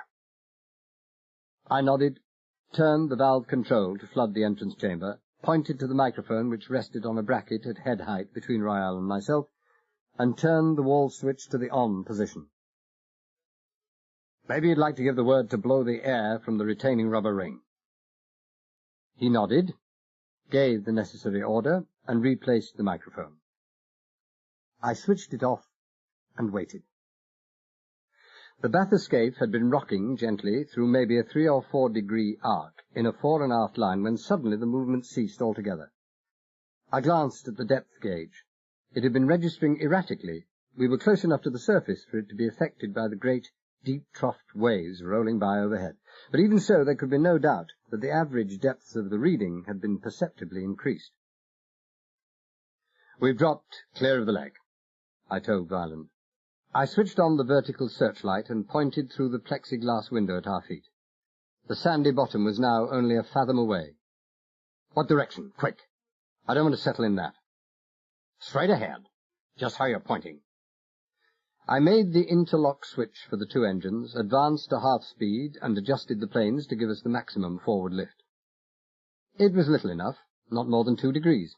Unlike the lateral rudder, the depth planes on the bathyscaphe gave the bare minimum of control, being quite secondary for the purpose of surfacing and diving. I slowly advanced the engines to maximum. "Almost due southwest." Violent was consulting a slip of paper he had brought from his pocket. "Course, 222 degrees. "True?" "What do you mean, true?" he snapped angrily. Now that he had his wishes answered and the bathyscaphe a going concern, Violent didn't like it at all. Claustrophobic at a guess. "Is that the true direction, or is it for this compass?" I asked patiently. "For this compass." "Has it been corrected for deviation?" He consulted his slip of paper again. "Yeah. And Bryson said that as long as we took off straight in this direction, the metal in the rig's legs wouldn't affect us." I said nothing. Bryson, the engineer who had died from the bends, where was he now? Not a couple of 100 feet away, I felt pretty certain. To drill an oil well, maybe 2.5 miles deep, they'd have needed at least 6,000 bags of cement, and the 2 buckets full of that needed to ensure that Bryson would remain at the bottom of the ocean until long after he was an unidentifiable skeleton wouldn't even have been missed. 520 meters, Violent was saying. "From the leg we've left to the plane." The first mention ever of a plane. Horizontal distance, that is. Allowing for the drop to the bottom of the deep, about 620 meters, or so Bryson said. "Where does this deep begin?" "About 2/3 of the distance from here, at 140 feet, almost the same depth as the rig is standing in. Then it goes down about 30 degrees to 480 feet. I nodded, but said nothing. I had always heard that you couldn't feel 2 major sources of pain at the same time, but people were wrong. You could. My arms, shoulder, and back were a wide sea of pain, a pain punctuated by jolting, stabbing spear points of agony from my upper jaw. I didn't feel like conversation. I didn't feel like anything at all. I tried to forget the pain by concentrating on the job on hand. The tow rope attaching us to the pillar was, I discovered, wound round an electrically driven power drum. But the power was unidirectional only, for reeling in the wire on the return journey. As we were moving just then, it was being paid out against a weak spring, carrying with it the insulated phone cable which ran through the centre of the wire, and the number of revolutions made by the drum showed on a counter inside the observation chamber, giving us a fairly accurate idea of the distance covered. It also gave us an idea of our speed. The maximum the bathyscaphe could do was 2 knots, but even the slight drag offered by the tow cable paying out behind reduced this to 1 knot. But it was fast enough. We hadn't far to go. Violent seemed to be more content to leave the running of the bathyscaphe to me. He spent most of his time peering rather apprehensively out of a side window. Royale's one good, cold, unwinking eye never left me. He watched every separate tiny movement and adjustment I made, but it was only pure habit. I think his ignorance of the principles and controls of the bathyscaphe were pretty well complete. They must have been. Even when I turned the intake control of the carbon dioxide absorption apparatus right down to its minimum operating figure, it meant nothing to him. We were drifting slowly along, about 10 feet above the floor of the sea, nose tilted slightly upwards by the drag of the wire, our guide rope dangling down below the observation chamber, and just brushing the rock and the coral formations or dragging over a sponge bar. The darkness of the water was absolute, but our 2 searchlights and the light streaming out through the plexiglass windows gave us light enough to see by. 1 or 2 groupers loafed lazily by the windows, absent-mindedly intent on their own business. A snake-bodied barracuda writhed its lean grey body towards us, thrust its evil head against a side window, and stared unblinkingly for almost a minute. A school of what looked like Spanish mackerel kept us company for some time, and then abruptly vanished in an exploding flurry of motion, as a bottle-nosed shark cruised majestically into view, propelling itself along with a barely perceptible motion of its long, powerful tail. But for the most part, the seafloor seemed deserted. Perhaps the storm raging above had sent most fish off to seek deeper waters. Exactly 10 minutes after we'd left, the seafloor abruptly dropped away beneath us, in what seemed, in the sudden yawning darkness that our searchlight couldn't penetrate, an almost vertical cliff face. I knew this to be only illusion. Violent would have surveyed the ocean bed a dozen times, and if he said the angle was only 30 degrees, it was almost certainly so. But nevertheless the impression of a sudden bottomless chasm was overwhelming. "This is it," Violent said in a low voice. On his smooth, polished face, I could make out the faint sheen of sweat. "Take her down, Talbot." "Later." I shook my head. "If we start descending now, that tow rope we're trailing is going to pull our tail right up. Our searchlights can't shine ahead, only vertically downwards. Want that we should crash our nose into some outcrop of rock that we can't see? Want to rupture the forward gasoline tank? Don't forget, the shell of those tanks is only thin sheet metal. It only needs 1 split tank, and we'll have so much negative buoyancy that we can never rise again. You appreciate that, don't you, Violent?" His face gleamed with sweat. He wet his lips again and said, "Do it your way, Talbot." I did it my way. I kept on course, 222 degrees, until the tow wire recorder showed 600 meters, stopped the engine, and let our slight preponderance of negative buoyancy, which our forward movement and angled planes had so far overcome, take over. We settled gradually, in a maddeningly deliberate slow motion, the fathometer needle hardly appearing to move. The hanging weight of the tow wire aft tended to pull us astern, and at every 10 fathoms, between 30 and 70, I had to ease ahead on the motors and pay out a little more wire. At exactly 76 fathoms, our searchlights picked up the bed of the sea. No rock or coral or sponge bars here, just little patches of grey sand and long black stretches of mud. I started the two motors again, advanced them almost to half speed, trimmed the planes, and began to creep forward very slowly indeed. We had to move only 5 yards. Bryson's estimate had been almost exactly right. With 625 meters showing on the tow wire indicator, I caught a glimpse of something thrusting up from the bed of the sea, almost out of our line of vision to the left. It was the tailplane of an aircraft. We'd overshot our target to the right. The nose of the plane was pointing back in the direction from which we'd come. I put the motors in reverse, started up the tow wire drum, backed about 20 yards, and then came forward again, angling to the left. Arrived at what I judged to be the right spot, I put the motors momentarily into reverse and then cut them out altogether. Slowly, surely, the bathyscaphe began to sink. The dangling guide rope touched bottom. But this lessening of weight failed to overcome the slight degree of negative buoyancy as it should have done, and the base of the observation chamber sank heavily into the black mud of the ocean floor.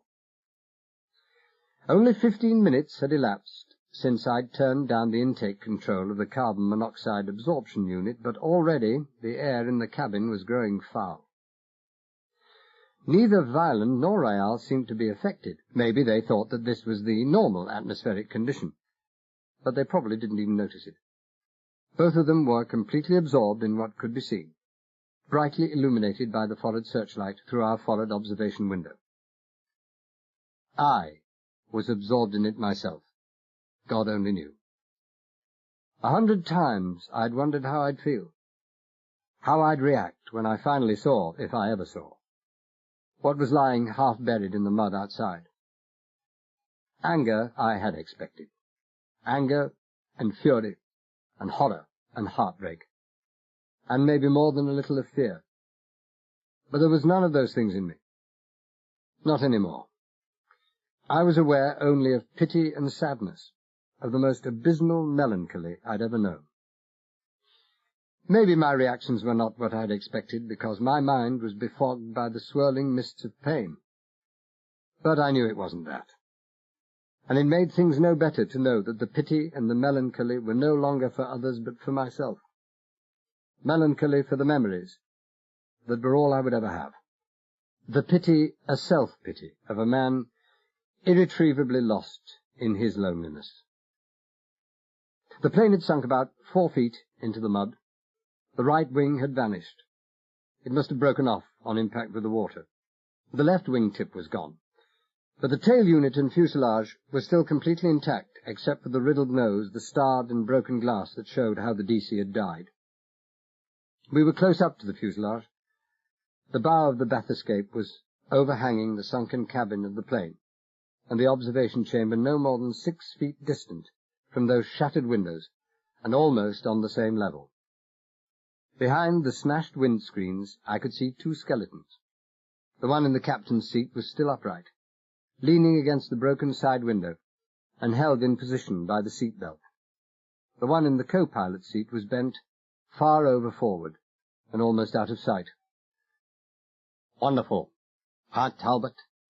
Isn't that just something?" Violent, his claustrophobic fear in momentary abeyance, was actually rubbing his hands together. "After all this time. But it's been worth it. It's been worth it. And intact, too. I was scared it might have been scattered all over the floor of the sea. Should be no bother for an experienced salvage man like yourself, huh, Talbot?" He didn't wait for an answer, but turned away immediately to stare out of the window and gloat. "Wonderful," he repeated again. "Just wonderful." "It's wonderful," I agreed. I was surprised at the steadiness, the indifference in my own voice. With the exception of the British frigate Embark, sunk in a storm off the Delaware coast in 1798, it's probably the biggest underwater treasure in the Western Hemisphere. $10,250,000 in gold, specie, emeralds, and uncut diamonds. "Yes, sir." Violent had forgotten he was an urbane top executive, and he was back at the hand-washing again. 10,200,000 And his voice trailed off, slowly, faltered to a stop. How did you know that, Talbot? He whispered. I knew it before you ever heard of it, Violent, I said quietly. Both of them had turned away from the window and were staring at me. Violent with a mixture of puzzlement, suspicion, and the beginnings of fear. Royale with his one good, cold, flat, marbled eye wider than I'd ever seen it. You're not quite so smart as the General, I'm afraid, Violent. Neither am I, for that matter. He caught on to me this morning, Violent. I've worked out why. Do you know why, Violent? Do you want to know why? What are you talking about? He demanded hoarsely. He's smart, is the General. I went on as if I hadn't heard the interruption. He saw when we landed on the rig this morning that I only hid my face until I was certain that a certain person wasn't among the reception committee, and that then I didn't bother any longer. It's careless of me, I admit, but that tipped him off to the fact that I wasn't a murderer. If I were, I'd have hidden my face from everybody.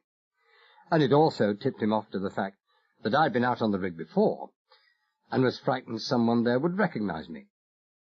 He was right on both counts. I wasn't a murderer, and I had been out on the rig before, in the early hours of this morning. Violent had nothing to say.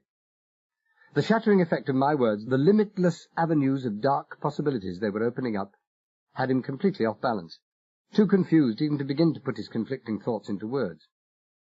And the General noticed something else, I went on. He noticed that when you were telling me about this salvage job, that I never once asked the first and most obvious question in the world. What was the treasure to be salvaged? What kind of vessel or aircraft the treasure was in, if any? I never once asked one of those questions, did I, Violent? Again, careless of me, wasn't it, Violent? But you never noticed. But General Ruthven noticed. And he knew that there could be only one answer. I already knew. There was a pause of perhaps 10 seconds, and then Violent whispered, Who are you, Talbot? No friend of yours, Violent. I smiled at him, as near as my aching upper jaw would allow. You're going to die, Violent. You're going to die in agony. And you're going to use your last breath on earth, cursing my name and the day you ever met me. Another silence, deeper even than the one that had gone before. I wished I could smoke, but it was impossible inside that cabin, and heaven only knew the air there was foul enough already.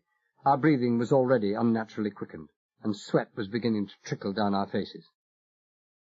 Let me tell you a little story, I went on. It's not a fairy story, but we'll start it with once upon a time, for all that. Once upon a time, there was a certain country with a very small navy. A couple of destroyers, a frigate, a gunboat. Not much of a navy, is it, Violent? So the rulers decided to double it. They were doing pretty well in the petroleum and coffee export markets, and they thought they could afford it.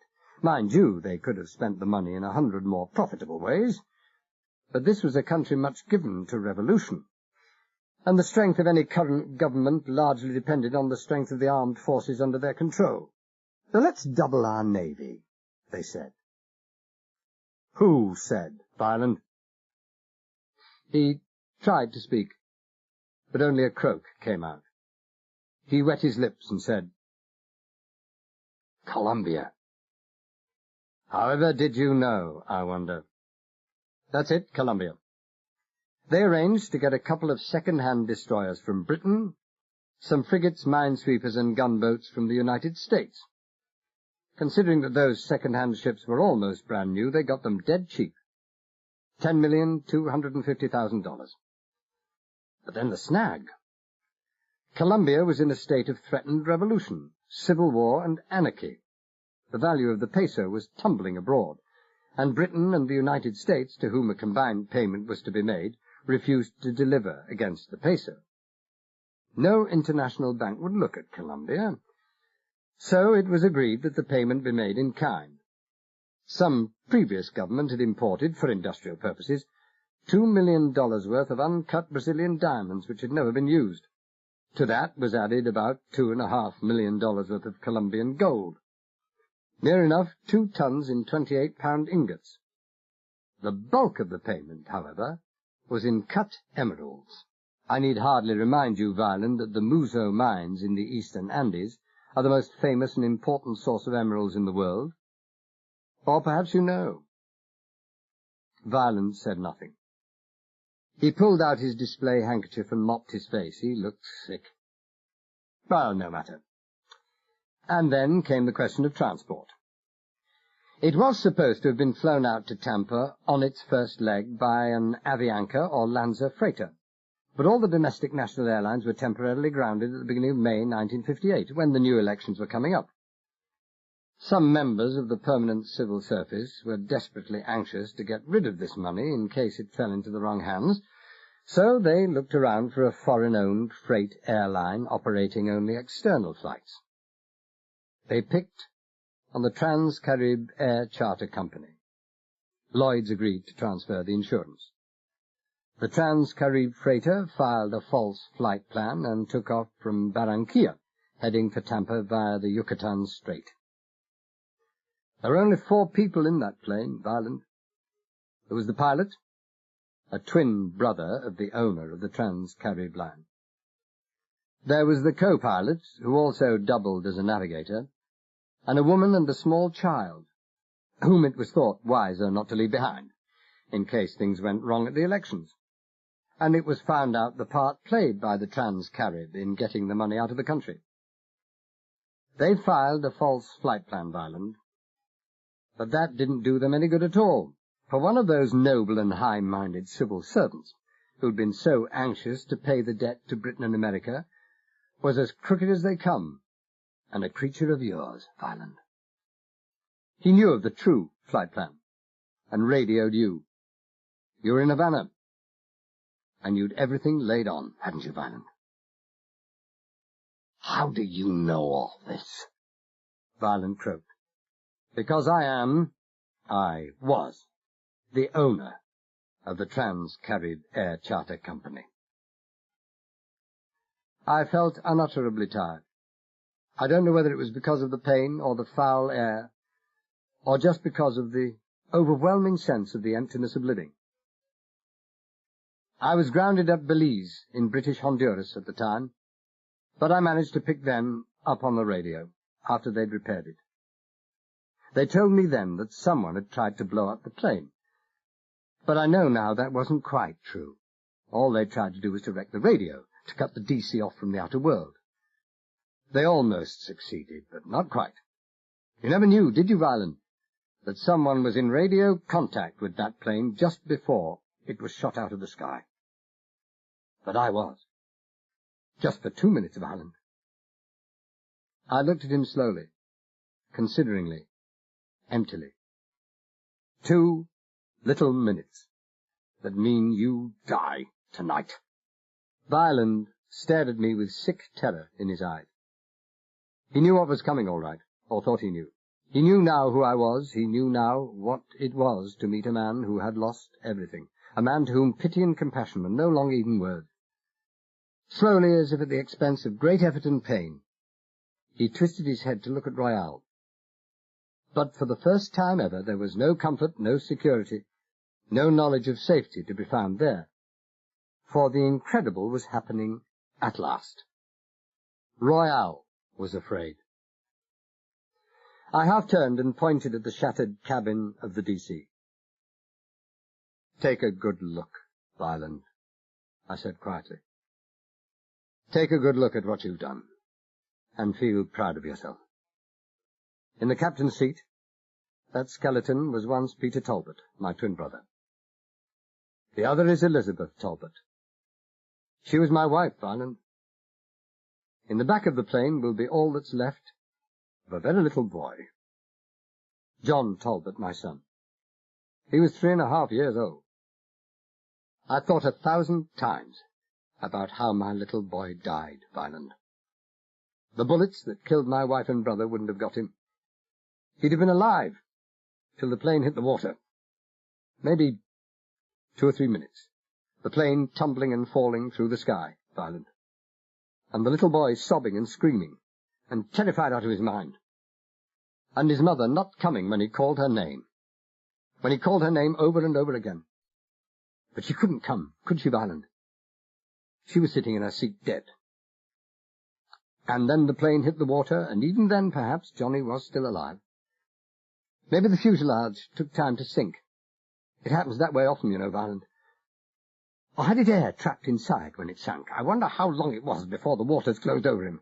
Can't you see it, Violent? 3 years old, screaming and struggling and dying, and no one to hear him. And then the screaming and the struggling stopped, and my little boy was drowned. I looked out at the smashed plane cabin for a long time, or what seemed like a long time. And when I turned away, Violent caught my right arm. I pushed him off, and he fell on the duckboard floor, staring up at me with wide, panic-stricken eyes. His mouth was open, his breathing coming in quick, harsh gasps, and his entire body was trembling. Royale was still in control of himself, but only just. Ivory-knuckled hands rested on his knees, and his eyes were moving constantly about the observation chamber, a hunted animal seeking a way to escape. "I've waited a long time for this, Violent," I went on. "I've waited 2 years and 4 months, and I don't believe I've ever thought for 5 minutes about anything else in all that time. I've nothing left to live for, Violent. You can understand that. I've had enough. I suppose it's macabre, but I'd kind of like to stay here beside them. I've stopped kidding myself about the point in carrying on living. There's none anymore. So I might as well stay here. There's no point now, because all that's kept me going was the promise I made myself on the 3rd of May, 1958, that I'd never rest again till I'd sought out and destroyed the man who had destroyed life for me. That I've done. And there's no more now. It should spoil it for me, I suppose, the thought that you'll be here also. But on the other hand, I suppose it's kind of fitting. The killers and their victims, all together in the end." "You're mad," Violent whispered. "You're mad. What are you saying?" "Only this. You remember that electrical switch that was left on the table? The one you asked about, and I said, we won't be needing that any more? Well, we won't. Not any more. That was the master control for the ballast release switches, and without it, the ballast release is completely jinxed. Chapter 12. The sweat poured down our faces in rivulets. The temperature had risen to almost 120 degrees Fahrenheit. The air was humid and now almost indescribably foul. Our hoarse, rasping gasps as we fought for oxygen was the only sound in that tiny steel ball resting on the floor of the Gulf of Mexico, 480 feet below the level of the sea. You jinxed it." Violent's voice was a weak, incredulous whisper, his eyes near crazed with fear. We're stuck here, in this." His voice faded away as he turned his head and started looking around with all the terror-stricken desperation of a cornered rat about to die, which was all he was. "There's no way out, Violent," I assured him grimly. "Only through that entrance hatch. Maybe you want to try opening it. At this depth, there can only be a pressure of 50 tons or so on the outside of it, and if you could open it, well, you'd be flattened half an inch thick against the opposite bulkhead. Don't take it too badly, Violent. The last few minutes will be agony, such as you've never believed man could know. You'll be able to see your hands and your face turning blue and purple in the last few seconds before all the major blood vessels in your lungs start to rupture. But soon after that, you'll—" "Stop it! Stop it!" Violent screamed. "For God's sake, stop it! Get us out of here, Talbot! Get us out of here! I'll give you anything you like. 1 million, 2 millions, 5 millions. You can have it all, Talbot. You can have it all." His mouth and face worked like a maniac's. His eyes were staring out of his head. You make me sick, I said dispassionately. I wouldn't get you out if I could, Violent. And it was just in case I might be tempted that I left the control switch up in the rig. We've got 15, maybe 20 minutes to live. If you can call the screaming agony, we'll know living. Or rather, the agony you'll know. I put my hand to my coat, ripped off the central button, and thrust it into my mouth. I won't know a thing. I've been prepared for this for months.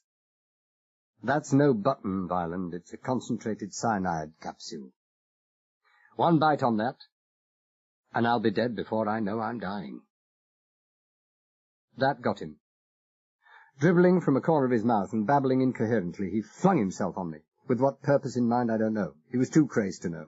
He was too crazed to know himself. But I'd been expecting it. A heavy spanner lay to hand, and I'd picked it up and swung it before he'd even touched me. It wasn't much of a blow, but it was enough. He reeled backwards, struck his head against the casing, and collapsed heavily on the floor. And that left Royale. He was half sitting, half crouched on his little canvas stool. His sphinx-like control had completely snapped. He knew he had only minutes to live, and his face was working overtime, making up for all those expressions it hadn't used in those many years. He saw, closing in on himself, what he had meted out to so many victims over so long a time, and the talons of fear were squeezing deep, reaching for the innermost corners of his mind. He wasn't panic-stricken yet, not completely out of control as Violent had gone, but his capacity for reason, for thought, was gone. All he could think to do was what he always thought to do in an emergency, and that was of using his deadly little black gun. He had it out now, and it was pointing at me, but I knew it meant nothing. It was purely a reflex action, and he had no intention of using it. For the first time, Royale had met a problem that couldn't be solved by a squeeze of the trigger finger. "You're scared, Royale, aren't you?" I said softly. It was an effort now even to speak. My normal breathing rate of about 16 was now up to 50, and it was difficult to get the time to force out a word. He said nothing, just looked at me, and all the devils in hell were in the depth of those black eyes. For a second time in 48 hours, and this time in spite of the humidity, the foul and evil-smelling air in that cabin, I could have sworn I caught the smell of new-turned, moist, fresh earth. The smell you get from an open grave. "The big, bad hatchet man," I whispered huskily. "Royale. Royale the killer. Think of all the people who used to tremble, who still do tremble, whenever they hear the breath of your name. Don't you wish they could see you now? Don't you, Royale? Don't you wish they could see you trembling? You are trembling, Royale, aren't you? You're terrified, as you've never been terrified in your life, aren't you, Royale?" Again he said nothing. The devils were still in his eyes, but they weren't watching me anymore. They were riding hard on Royale. They were digging deep into the dark recesses of that dark mind. The shift and play of expression on his contorted face was evidence enough that they were pulling him every which way, but the overall pull was towards the dark precipice of complete breakdown, of that overmastering fear that wears the cloak of insanity. "You like it, Royale?" I said hoarsely. "Can't you feel your throat, your lungs starting to hurt? I can feel mine. And I can see your face starting to turn blue. Not much yet. It's just starting under the eyes. The eyes and the nose. They always show up first." I thrust my hand into my display pocket, brought out a little rectangle of polished chrome. "A mirror, Royale. Do you want to look into it? Don't you want to look into it? Don't you want to see—" "Damn you to hell, Talbot!" He knocked the mirror flying out of my hand. His voice was halfway between a sob and a scream. "I don't want to die! I don't want to die!" "But your victims did. didn't they, Royal? I could no longer speak intelligibly. It took me 4 or 5 breaths to pant out that one sentence. They all had their mind bent on suicide, and you had just helped them out of the depths of the kindness of your heart. Isn't that it, Royal? You're going to die, Talbot. His voice was a frenzied croak. The shaking gun was lined up on my heart. It's coming to you now. I'm laughing. I'm laughing out loud. I've got a cyanide tablet between my teeth. My chest was hurting. The inside of the observation chamber was beginning to swim before my eyes. I knew I couldn't last out much longer. Go ahead, I gasped. Go ahead. Come on, pull the trigger. He looked at me with crazy, unfocused eyes that had hardly any contact left with reality and fumbled the little black gun into its holster. The beating he'd taken over his head was now beginning to take its toll. He was in an even worse state than I was. He began to sway in his seat and suddenly fell forward onto his hands and knees, shaking his head from side to side as if to clear away a fog. I leaned across him, barely conscious myself, closed my fingers over the control knob of the carbon dioxide absorption unit and turned it from minimum all the way up to maximum. It would take 2 minutes, perhaps 3, before there would be any noticeable improvement, maybe the best part of 10 minutes before the atmosphere inside that chamber was anything like back to normal. Right then, it made no difference at all. I bent over Royal. You're dying, Royal, I gasped out. How does it feel to die, Royal?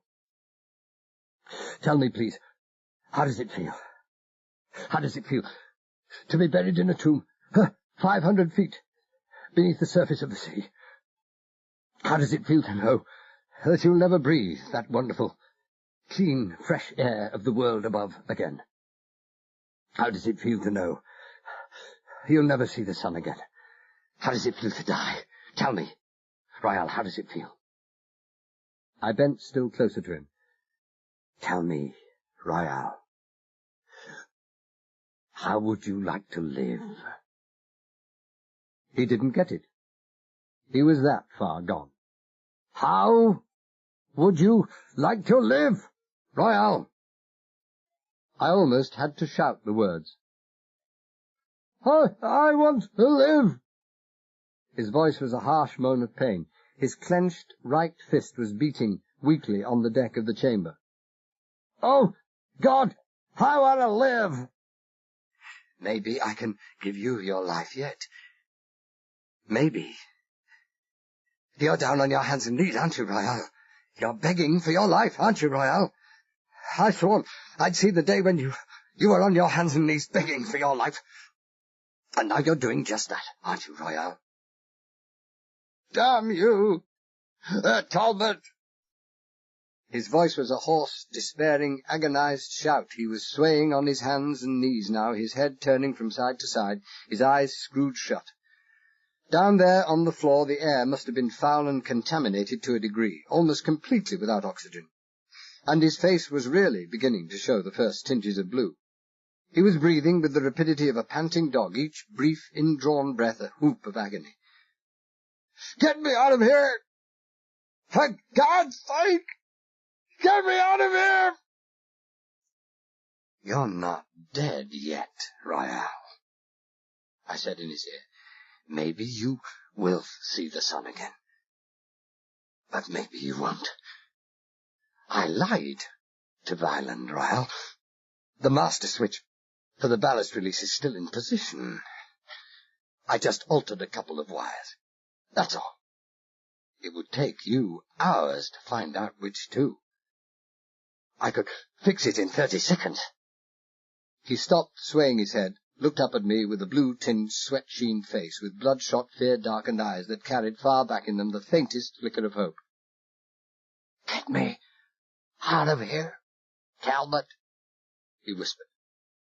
He didn't know whether there was any hope, or whether this was just a further refinement of torture. I could do it, Royal. Couldn't I? See, I've got the screwdriver right here. I showed it to him, smiled down without any compassion. "But I've still got this cyanide tablet in my mouth, Royale." I showed him the button gripped between my teeth. "Don't!" a hoarse cry. "Don't bite on that!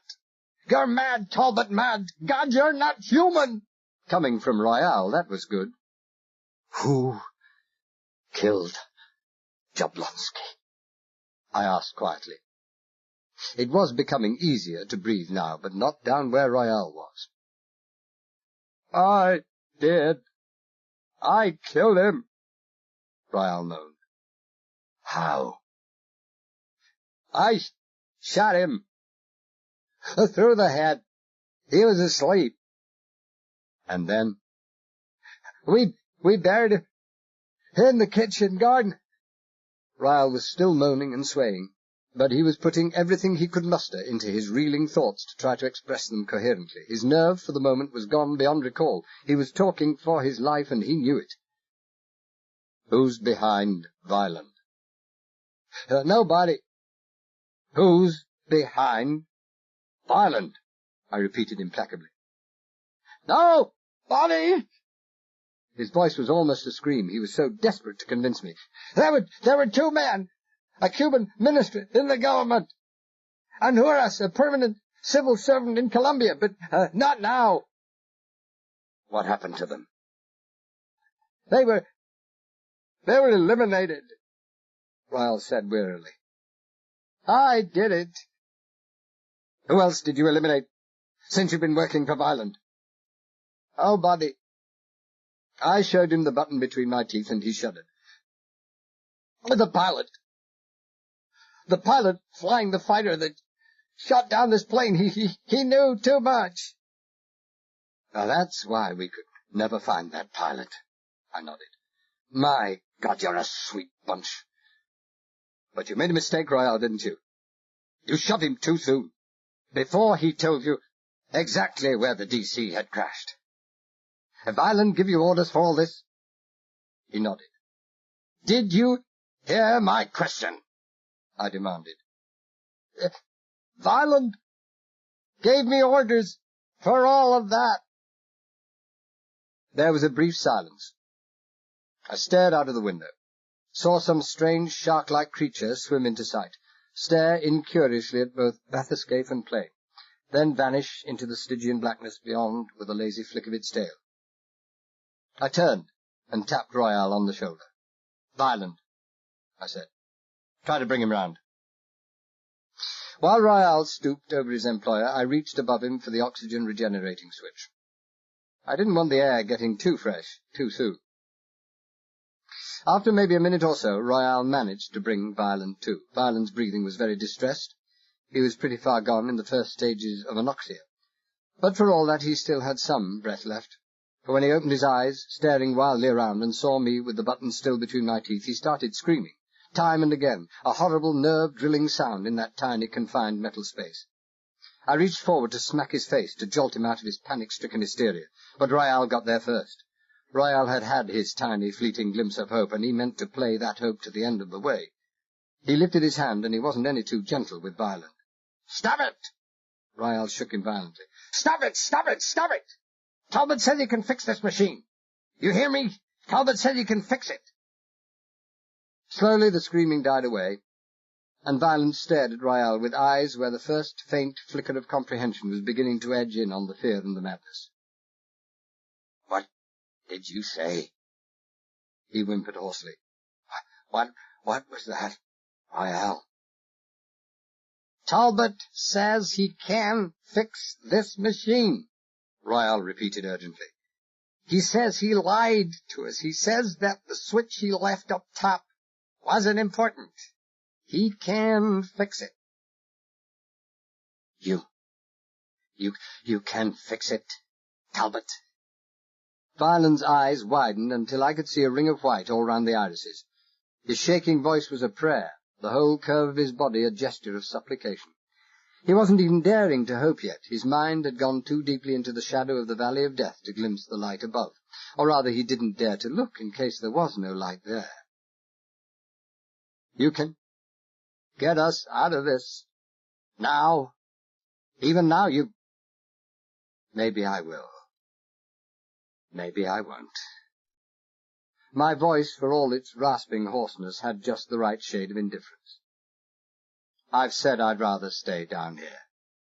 I mean, I'd rather stay down here. It all depends. Come here, Violent. He rose, trembling to his feet, and crossed to where I was standing. His legs, his whole body, were shaking so violently that he could barely support himself. I caught him by the lapels with my good hand and pulled him close. There's maybe 5 minutes air left, Violent. Perhaps less. Just tell me, and tell me quickly, the part you played in this business up until the time you met the General. Hurry it up. Get us out of here, he moaned. There's no air. No air. My lungs are going. I can't breathe. He was hardly exaggerating at that. The foul air was rasping in and out of his throat with the frequency of a normal heartbeat. I can't talk. I can't. Talk, damn you, talk! Royale had him round the throat from behind and was shaking him to and fro until Violent's head bounced backwards and forwards like that of a broken doll. Talk! Do you want to die, Violent? You think I want to die because of you? Talk! Violent talked. In less than 3 gasping, coughing, choking minutes, he'd told me all I ever wanted to know. How he had struck a deal with a Cuban service minister and had the plane standing by for weeks. How he had suborned the officer in charge of a radar tracking station in western Cuba. How he suborned a very senior civil servant in Colombia. How the plane had been tracked, intercepted, and shot down. And how he had had Royale dispose of those who had served his purposes. He started to talk of the General, but I held up my hand. Okay, that'll do, Violent. Get back in your seat. I reached for the carbon dioxide switch and turned it up to maximum. What's that you're doing? Violent whispered. Bringing a little fresh air into the place. It's getting rather stuffy down here, don't you think? They stared at each other, then at me, but remained silent. Fury I would have expected, chagrin and violence, but there was nothing of any of those. Fear was still the single predominating emotion in their minds, and they knew that they were still completely at my mercy. Who are you, Talbot? Violent croaked. I suppose you might call me a cop. I sat down on a canvas chair. I didn't want to start the delicate job of taking the bat escape up till the air and my mind was completely clear. I used to be a bona fide salvage man working with my brother.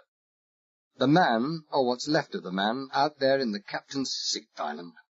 We were a good team. We struck gold off the Tunisian coast and used the capital to start our own airline. We were both wartime bomber pilots. We both had civilian licenses. We were doing very well, Violent, until we met you. After you'd done this, I jerked a thumb in the direction of the broken, weed and barnacle-encrusted plane. I went back to London. I was arrested. They thought I'd something to do with this. It didn't take long to clear that up and have Lloyd's of London, who'd lost the whole insurance packet, take me over as a special investigator. They were willing to spend an unlimited sum to get even a percentage of their money back. And because state money was involved, both the British and American governments were behind me, solidly behind me. Nobody ever had better backing. The Americans even went to the length of assigning a top-flight cop whole time to the job. The cop was Jablonski. That jolted them badly. They'd lost sufficient of their immediate terror of death. They'd come far enough back into the world of reality to appreciate what I was saying and what that meant. They stared at each other and then at me. I couldn't have asked for a more attentive audience. That was a mistake, wasn't it, gentlemen? I went on. Shooting Jablonski? That's enough to send you both to the chair. Judges don't like people who murder cops. It may not be complete justice, but it's true. Murder an ordinary citizen and you may get off with it. Murder a cop and you never do. Not that that matters. We know enough to send you to the chair 6 times over. I told them how Jablonski and I had spent well over a year, mostly in Cuba, looking for traces of the bullion, how we'd come to the conclusion that it still hadn't been recovered. Not one of the cut emeralds had appeared anywhere in the world's markets. Interpol would have known in days. And we were pretty certain, I continued, why the money hadn't been recovered. Why? Only one reason. It had been lost in the sea, and someone had been a mite hasty in killing off the only person who knew exactly where it was. The pilot of the fighter plane. Our inquiries had narrowed down to the west coast of Florida. Somebody was looking for money sunk in the water. For that they needed a ship. The General's Temptress did just fine. But for that you also needed an extremely sensitive depth recorder. And there is where you made your one and fatal mistake, Ryland. We had requested every major marine equipment supplier in Europe and North America to notify us immediately they sold any special depth-finding equipment to any vessels other than naval, mercantile, or fishing. You are following me, I trust. They were following me, all right. They were 3 parts back to normal now, and there was murder in their eyes. In the 4-month period concerned, no fewer than 6 of those ultra-sensitive recorders had been sold privately, all to owners of very large yachts. 2 of those yachts were on a round-the-world cruise. One was in Rio. One was in Long Island Sound, one on the Pacific coast, and the 6th was plodding up and down the west coast of Florida. General Blair Ruthven's Temptress. Oh, it was brilliant, I admit it. What better cover could you ever have had for quartering every square yard of sea off the Florida coast without arousing suspicion? While the General's geologists were busy setting off their little bombs and making seismological maps of the undersea rock strata, you were busy mapping even the tiniest contour of the ocean floor with the depth recorder. It took you almost 6 weeks, because you started operating too far to the north. We were watching your every move even then, and had fitted out a special boat for night prowling. That was the boat I came out on early this morning. Well, you found the plane. You even spent 3 nights dragging for it with grapples. But all you could drag up was a small section of the left wingtip. I gestured through the window. You can see how comparatively recent that break is. How do you know all this? Violent whispered. Because I'd secured a job as a replacement engineer aboard the Temptress. I ignored the startled oath, the involuntary clenching of Violent's hands. You and the General thought that you'd seen me aboard that Havana salvage vessel, but you hadn't, though I had been with the firm. I was 5 weeks on the Temptress, and it wasn't till I left that I dyed my hair this hellish colour, had a plastic surgeon fix up this scar, and effected a limp. Even so, you weren't very observant, were you, Violent? You should have calmed down. So there you were. You knew where the treasure was, but you couldn't get your hands on it. Anyone who started using diving bells and all the complicated recovery gear necessary for a job like this would have been putting a noose round his own neck. But then someone had another brilliant idea. This one, I'd wager anything, came from the mind of our deceased engineer friend, Bryson. He'd read all about those bathyscaphe trials that were being carried out in the West Indies, and he came up with the idea of using it in conjunction with this rig. The air was almost back to normal inside the observation chamber, and though the atmosphere was still stuffy and far too warm for comfort, there was plenty of oxygen in the air, and breathing was no longer a problem. Royale and Violent were getting their meanness and courage back with the passing of every moment. So, you see, everyone was having brilliant ideas, I continued. But the real beauty, the one that's brought you two to the end of the road, was Jablonski's. It was Jablonski who thought that it would be real kind and helpful of us if we could provide a bathyscaphe for you to do the job. Violent swore, softly and vilely, looked slowly at Royale and then back to me. You mean... he began. It was all laid on, I said tiredly. I was taking no pleasure in any of this. The French and British navies were carrying out tests with it in the Gulf of Lions, but they readily agreed to continue those tests out here. We made sure that it got terrific publicity, We made sure that its advantages were pointed out time and time again, that not even the biggest moron could fail to understand how good it was for stealthy underwater salvage and recovery of buried treasure. We knew it would be a matter of time before the temptress turned up, and so she did. So we left it in a nice, lonely place.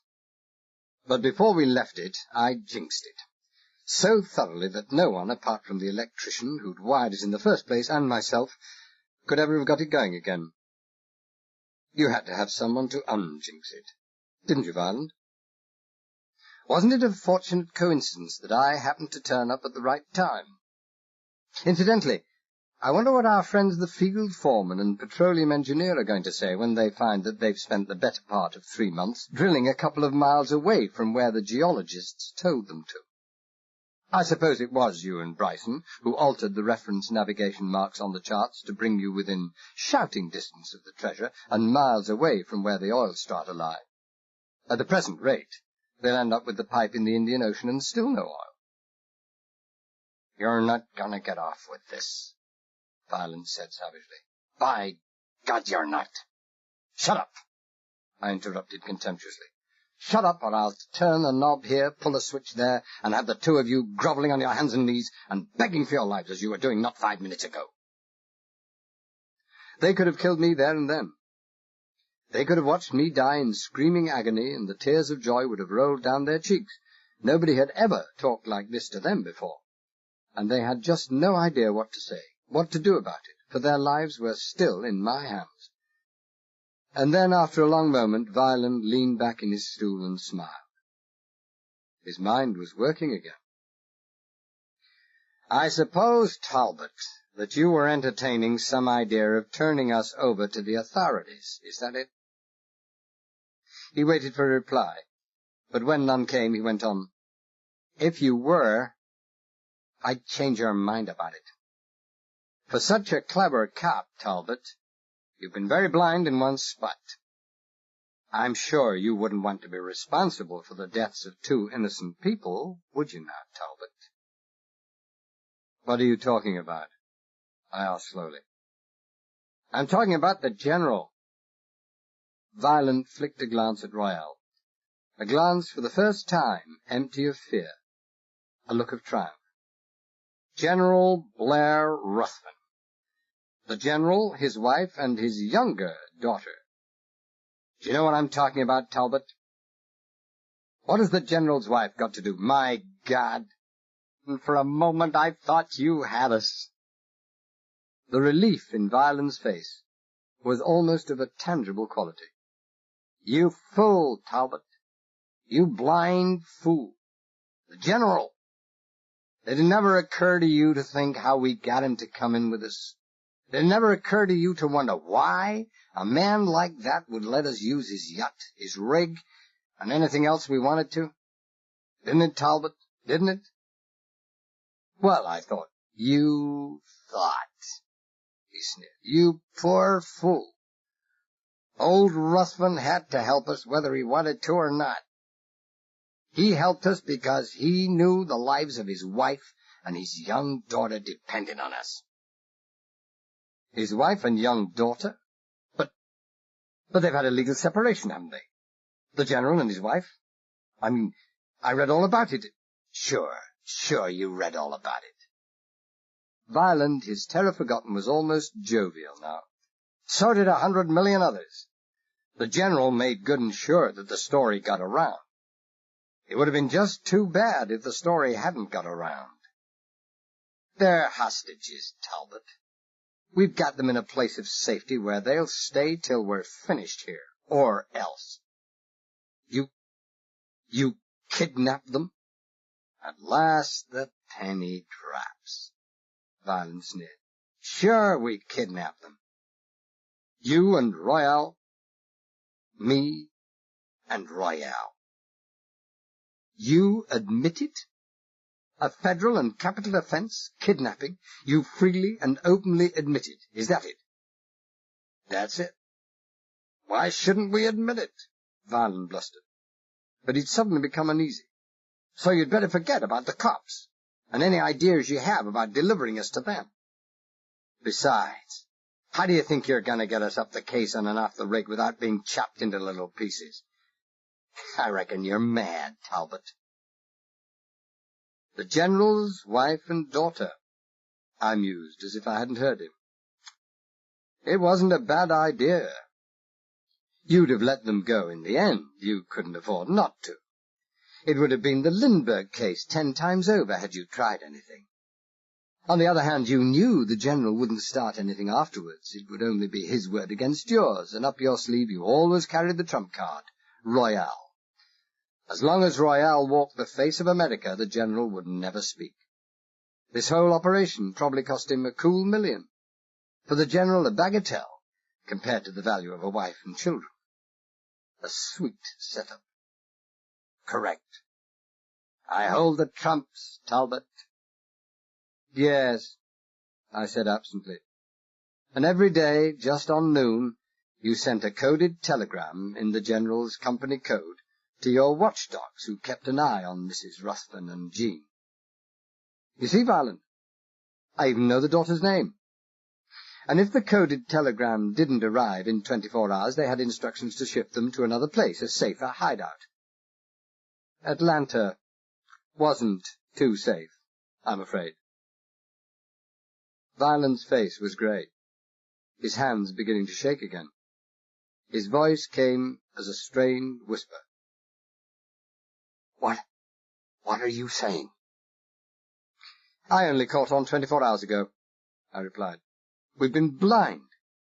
We'd been checking every outgoing cable from Marble Springs for weeks, but we forgot all about the inland telegrams. When I did catch on, a message to Judge Mollison from me, through Kennedy, remember that fight we had? I slipped it to him then.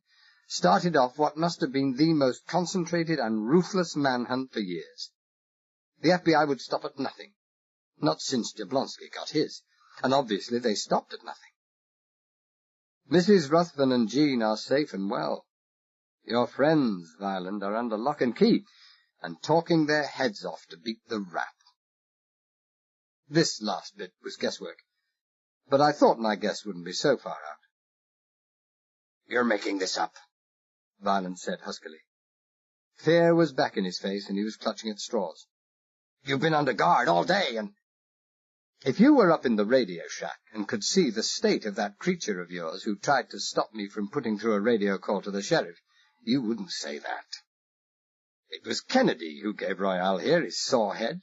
It was Kennedy who dragged him inside the room and kept on making those calculations on the papers on my desk while I went up to attend to things. You see, I didn't dare move till they were free. But they are free. I looked at the grey and stricken and hunted face and looked away again. It wasn't a pretty sight. The time had come to get back. I had found out all I wanted to know, got all the evidence I would ever want. I opened up a circuit box, unbuttoned and repositioned 4 wires, closed the circuit box again, and pulled the first of the 4 electromagnetic releases for the lead-shot ballast. It worked. 2 clouds of grey pellets showered mistily by the side observation windows and disappeared into the black mud on the seabed. It worked, but the lightening of the weight made no difference. The bathyscaphe didn't budge. I pulled the second switch, emptied the second pair of containers. Still, we remained immovable. We were sunk pretty deep into that mud. How deep, I didn't know, but this had never happened before on tests. I sat down to work out if there was any factor I'd forgotten, and now that the strain was over, the pain was back in my shoulder and mouth, and I wasn't thinking so well any more. I removed the button from between my teeth and absent-mindedly placed it in a pocket. Was that cyanide? Byron's face was still grey. Don't be silly. Antler horn, best quality. I rose, pulled the other 2 switches simultaneously. They worked, but again, nothing happened. I looked at Violent and Royale, and saw reflected in their faces the fear that was beginning to touch in my own mind. God, I thought, how ironic it would be if, after all I'd said and done, we were to die down here. There was no point in putting off the moment of decision. I started up both motors, inclined the planes to the maximum upwards elevation, started up the tow rope motor, and at the same moment pressed the switch that jettisoned the two big electric batteries mounted on the outside of the scaphe. They fell simultaneously with a thud that jarred the bathyscaphe, sending up a dark, spreading cloud of viscous-looking mud. For 2 moments of eternity, nothing happened. The bolt was shot. The last hope gone. When all in a second, the scaphe trembled, broke suction aft, and started to rise. I heard Violent sobbing with relief and terror. I switched off the engines, and we rose steadily, smoothly, on an even keel, now and again starting the tow rope motor to take in some slack. We were about 100 feet up when Royale spoke. "So, it was all a plant, Talbot. You never had any intention of keeping us down there." His voice was an evil whisper, the one good side of his face back to its expressionless normal again. "That's it," I agreed. "Why, Talbot?" "To find out exactly where the treasure was. But that was really secondary. I knew it wasn't far away. A government survey ship could have found it in a day." "Why, Talbot?" he repeated in the same monotone. "Because I had to have evidence. I had to have evidence to send you both to the chair. Up till now we had no evidence whatsoever. All along the way your back trail was divided into a series of watertight compartments with locked doors. Royale locked those doors by killing everybody and anybody who might talk. Incredibly, there wasn't a single, solitary thing we could pin on you. There wasn't a person who could split on you for the sufficient reason that all those who could were dead. The locked doors. But you opened them all today. Fear was the key to all the doors." "You got no evidence, Talbot," Royale said. "It's only your word against ours. And you won't live to give your word." "Yes, I expected something like that," I nodded. We were at a depth of about 250 feet now. "Getting your courage back, Royale, aren't you? But you don't dare do anything. You can't get this scaphe back to the rig without me, and you know it. Besides, I have some concrete evidence. Taped under my toes is the bullet that killed Jablonski." They exchanged quick, startled looks. "It shakes you, doesn't it?" "I know it all. I even dug Jablonski's body up in the kitchen garden. That bullet will match up with your automatic, Royale. That alone would send you to the chair." "Give it to me, Talbot. Give it to me now." The flat, marbled eyes were glistening, his hands sliding for his gun. "Oh, don't be stupid. What are you going to do with it? Throw it out the window? You can't get rid of it, you know it. And even if you could, there's something else that you can never get rid of. The real reason for our trip today. The reason that means you both die." There was something in my tone that got them. Royale was very still. Violent, still grey, still shaking. They knew, without knowing why, that the end had come. "The tow rope," I said. "The wire with the microphone cable leading back to the speaker on the rig. You see the microphone switch here? You see it's at off? I jinsed it. I fixed it this afternoon, so that the microphone was always live. That's why I made you speak up, made you repeat most things. That's why I dragged you, Violent, close up to me, so that you were right against the mic when you were making your confession. Every word that's been spoken down here today, every word we're speaking now, is going through live to that speaker, and every word is being taken down 3 times. By tape recorder, by a civil stenographer, and by a police stenographer from Miami. I phoned the police on the way back from the rig this morning. They were aboard the rig before daylight, which probably accounts for the field foreman and the petroleum engineer looking so nervous when we came aboard today. They've been hidden for 12 hours. But Kennedy knew where they were. And at lunchtime, Violent, I gave Kennedy your secret knock.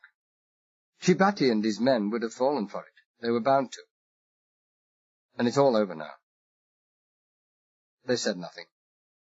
There was nothing they could say. At least not yet. Not until the full significance of what I'd said had become irrevocably clear to them. Oh, and don't worry about the tape recording, I went on. They're not normally acceptable as court evidence, but those will be. Every statement you made was volunteered by yourselves. You think back, and you'll see that. And there'll be at least 10 witnesses inside the caisson who can swear to the genuineness of the recordings, who will swear that they could not have come from any source other than the bathyscaphe. Any prosecutor in the Union will call for and get a verdict of guilty without the jury leaving the box. You know what that means. So, Royale had his gun out. He must have had some crazy notion of trying to snap the tow rope and sailing the scaife off to safety. So we were all wrong about you, Talbot. So you were smarter than we were. All right, I admit it. You have what it takes. But you will never live to hear the jury give their verdict. As well hung for a sheep as a lamb. His trigger finger began to tighten. So long, Talbot. I wouldn't, I said, not if I were you. Wouldn't you like to be able to grip the armrests of the electric chair with both hands when the time comes? It's no good talking, Talbot. I said, look down the barrel, I advised him. If you want to blow your hand off, you know what to do. When you were unconscious this evening, Kennedy used a hammer and a punch to jam a lead cylinder right down the barrel. Do you think I'd be so crazy as to come down here, and you with a loaded gun in your hand? Well, don't take my word for it, Royale, just pull the trigger. He squinted down the barrel, and his face twisted into a malevolent mask of hate. He was using up 10 years' quota of expressions in one day, and he was telegraphing his signals. I knew the gun was coming before he did. I managed to dodge. The gun struck the plexiglass behind me and fell harmlessly to the floor at my feet. No one tampered with my gun, Violence said hoarsely. He was almost unrecognizable as the smooth, urbane, slightly florid top executive he'd been. His face was haggard now, curiously aged and covered in a greyish sheen of sweat. Made a mistake at last, haven't you, Talbot? His breath was coming in brief, shallow gasps. You're not going... He broke off, hand halfway inside his coat, and stared down into the muzzle of the heavy Colt, pointing in between his eyes. Where did you get that? It's Larry's gun. Was. You should have searched me, shouldn't you? Not Kennedy. Fools. Sure, it's Larry's gun. That dope-headed junkie who claimed he was your son. I looked steadily at him. I didn't want any gunfire 150 feet below sea level. I didn't know what might happen. I took it off him this evening, Violent, just about an hour ago. Just before I killed him. Just before I killed him. I broke his neck. With something between a sob and a moan, Violent flung himself at me across the width of the chamber. But his reactions were slow, his movements even slower, and he collapsed soundlessly to the floor as the barrel of Larry's Colt caught him across the temple. Time up, I said to Royale. There was plenty of spare flex lying around, and Royale wasn't fool enough to get tough about it. He tied him up, while I was blowing gasoline through a valve, and slowing our ascent about 120 feet. And just as he finished, and before he could straighten, I let him have it behind the ear with the butt of Larry's Colt. If ever there had been a time for playing it like a gentleman, that time was long gone. I was now so weak, so lost in that flooding sea of pain, that I knew it would be impossible for me to bring that scaife back to the rig and watch Royale at the same time. I doubted whether I could even make it at all. I made it, but only just. I remember easing the hatch of the bathyscaphe up inside the caisson, asking through the mic, in a slurred, stumbling voice that wasn't mine, for the annular rubber ring to be inflated, and then lurching across to twist open the handle of the entrance epilogue. I walked down the courthouse steps, out into the still, warm October sunshine. They'd just sentenced Royale to death, and everybody knew there'd be no appeal, no reversal of the decision. The jury, as I'd prophesied, had convicted without leaving the box. The trial had lasted only one day, and during the entire day Royale had sat as though carved from stone, his eyes fixed on the same spot for hour after interminable hour. That spot had been me. Those blank, flat, marbled eyes had been as expressionless as ever. They hadn't even altered a fraction when the prosecution had played the recording of Royale begging for his life on his hands and knees in the scaife at the bottom of the sea. They hadn't altered when the death sentence had come, but for all the lack of expression a blind man could have read his message. "Eternity's a long time, Talbot," his eyes had said. "Eternity is forever, but I'll be waiting." Let him wait. Eternity was too long for me to worry about. They hadn't sentenced Violent, but they never even had the chance to try him. On the way up the caisson from the bathyscaphe, 170 steps from the bottom, Violent had simply let go his grip on the ladder and leaned back into space. He hadn't even screamed on the long way down. I passed the General and his wife on the steps. I'd met Mrs. Ruthven for the first time on my first day out of hospital, which had been yesterday. She'd been very charming and gracious and endlessly grateful. They'd offered me everything, from a job at the top of the tree in Ruthven's oil companies to enough money to last any man half a dozen lifetimes. But I just smiled and thanked them and turned them all down. There was nothing in them for me. All the fancied directorships and money in the world couldn't buy me back the days that were gone. And money couldn't buy the only thing I wanted out of the world today. Mary Ruthven was standing on the sidewalk beside her father's sand and beige Rolls-Royce.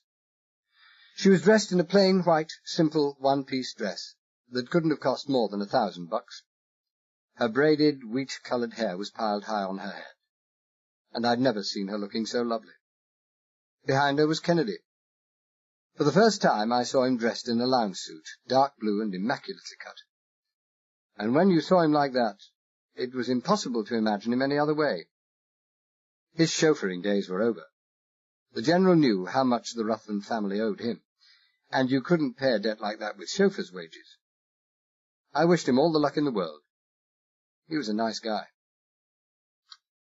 I halted at the foot of the steps. A little wind was blowing in from the blue, sparkling shimmer that was the Gulf of Mexico, sending tiny little dust devils and small pieces of paper dancing across the street. Mary saw me, hesitated a moment, and then came across the sidewalk to where I was standing. Her eyes seemed dark and curiously blurred, but maybe I was imagining it. She murmured something. I couldn't make out what it was. Then suddenly, careful not to hurt my left arm still in its sling, she put her 2 arms round my neck, pulled down my head, and kissed me. Next moment she was gone, making her way back to the Rolls like a person who couldn't see too well. Kennedy looked at her coming towards him, then lifted his eyes to mine, his face still and empty of all expression. I smiled at him, and he smiled back. A nice guy. I walked down the street, along towards the shore, and turned into a bar. I hadn't intended to. I didn't really need a drink. But the bar was there, and so I went in anyway. I had a couple of drinks, double scotches. But it was just a waste of good liquor. I left and made my way down to a bench by the shore. An hour, 2 hours, I don't know how long I sat there.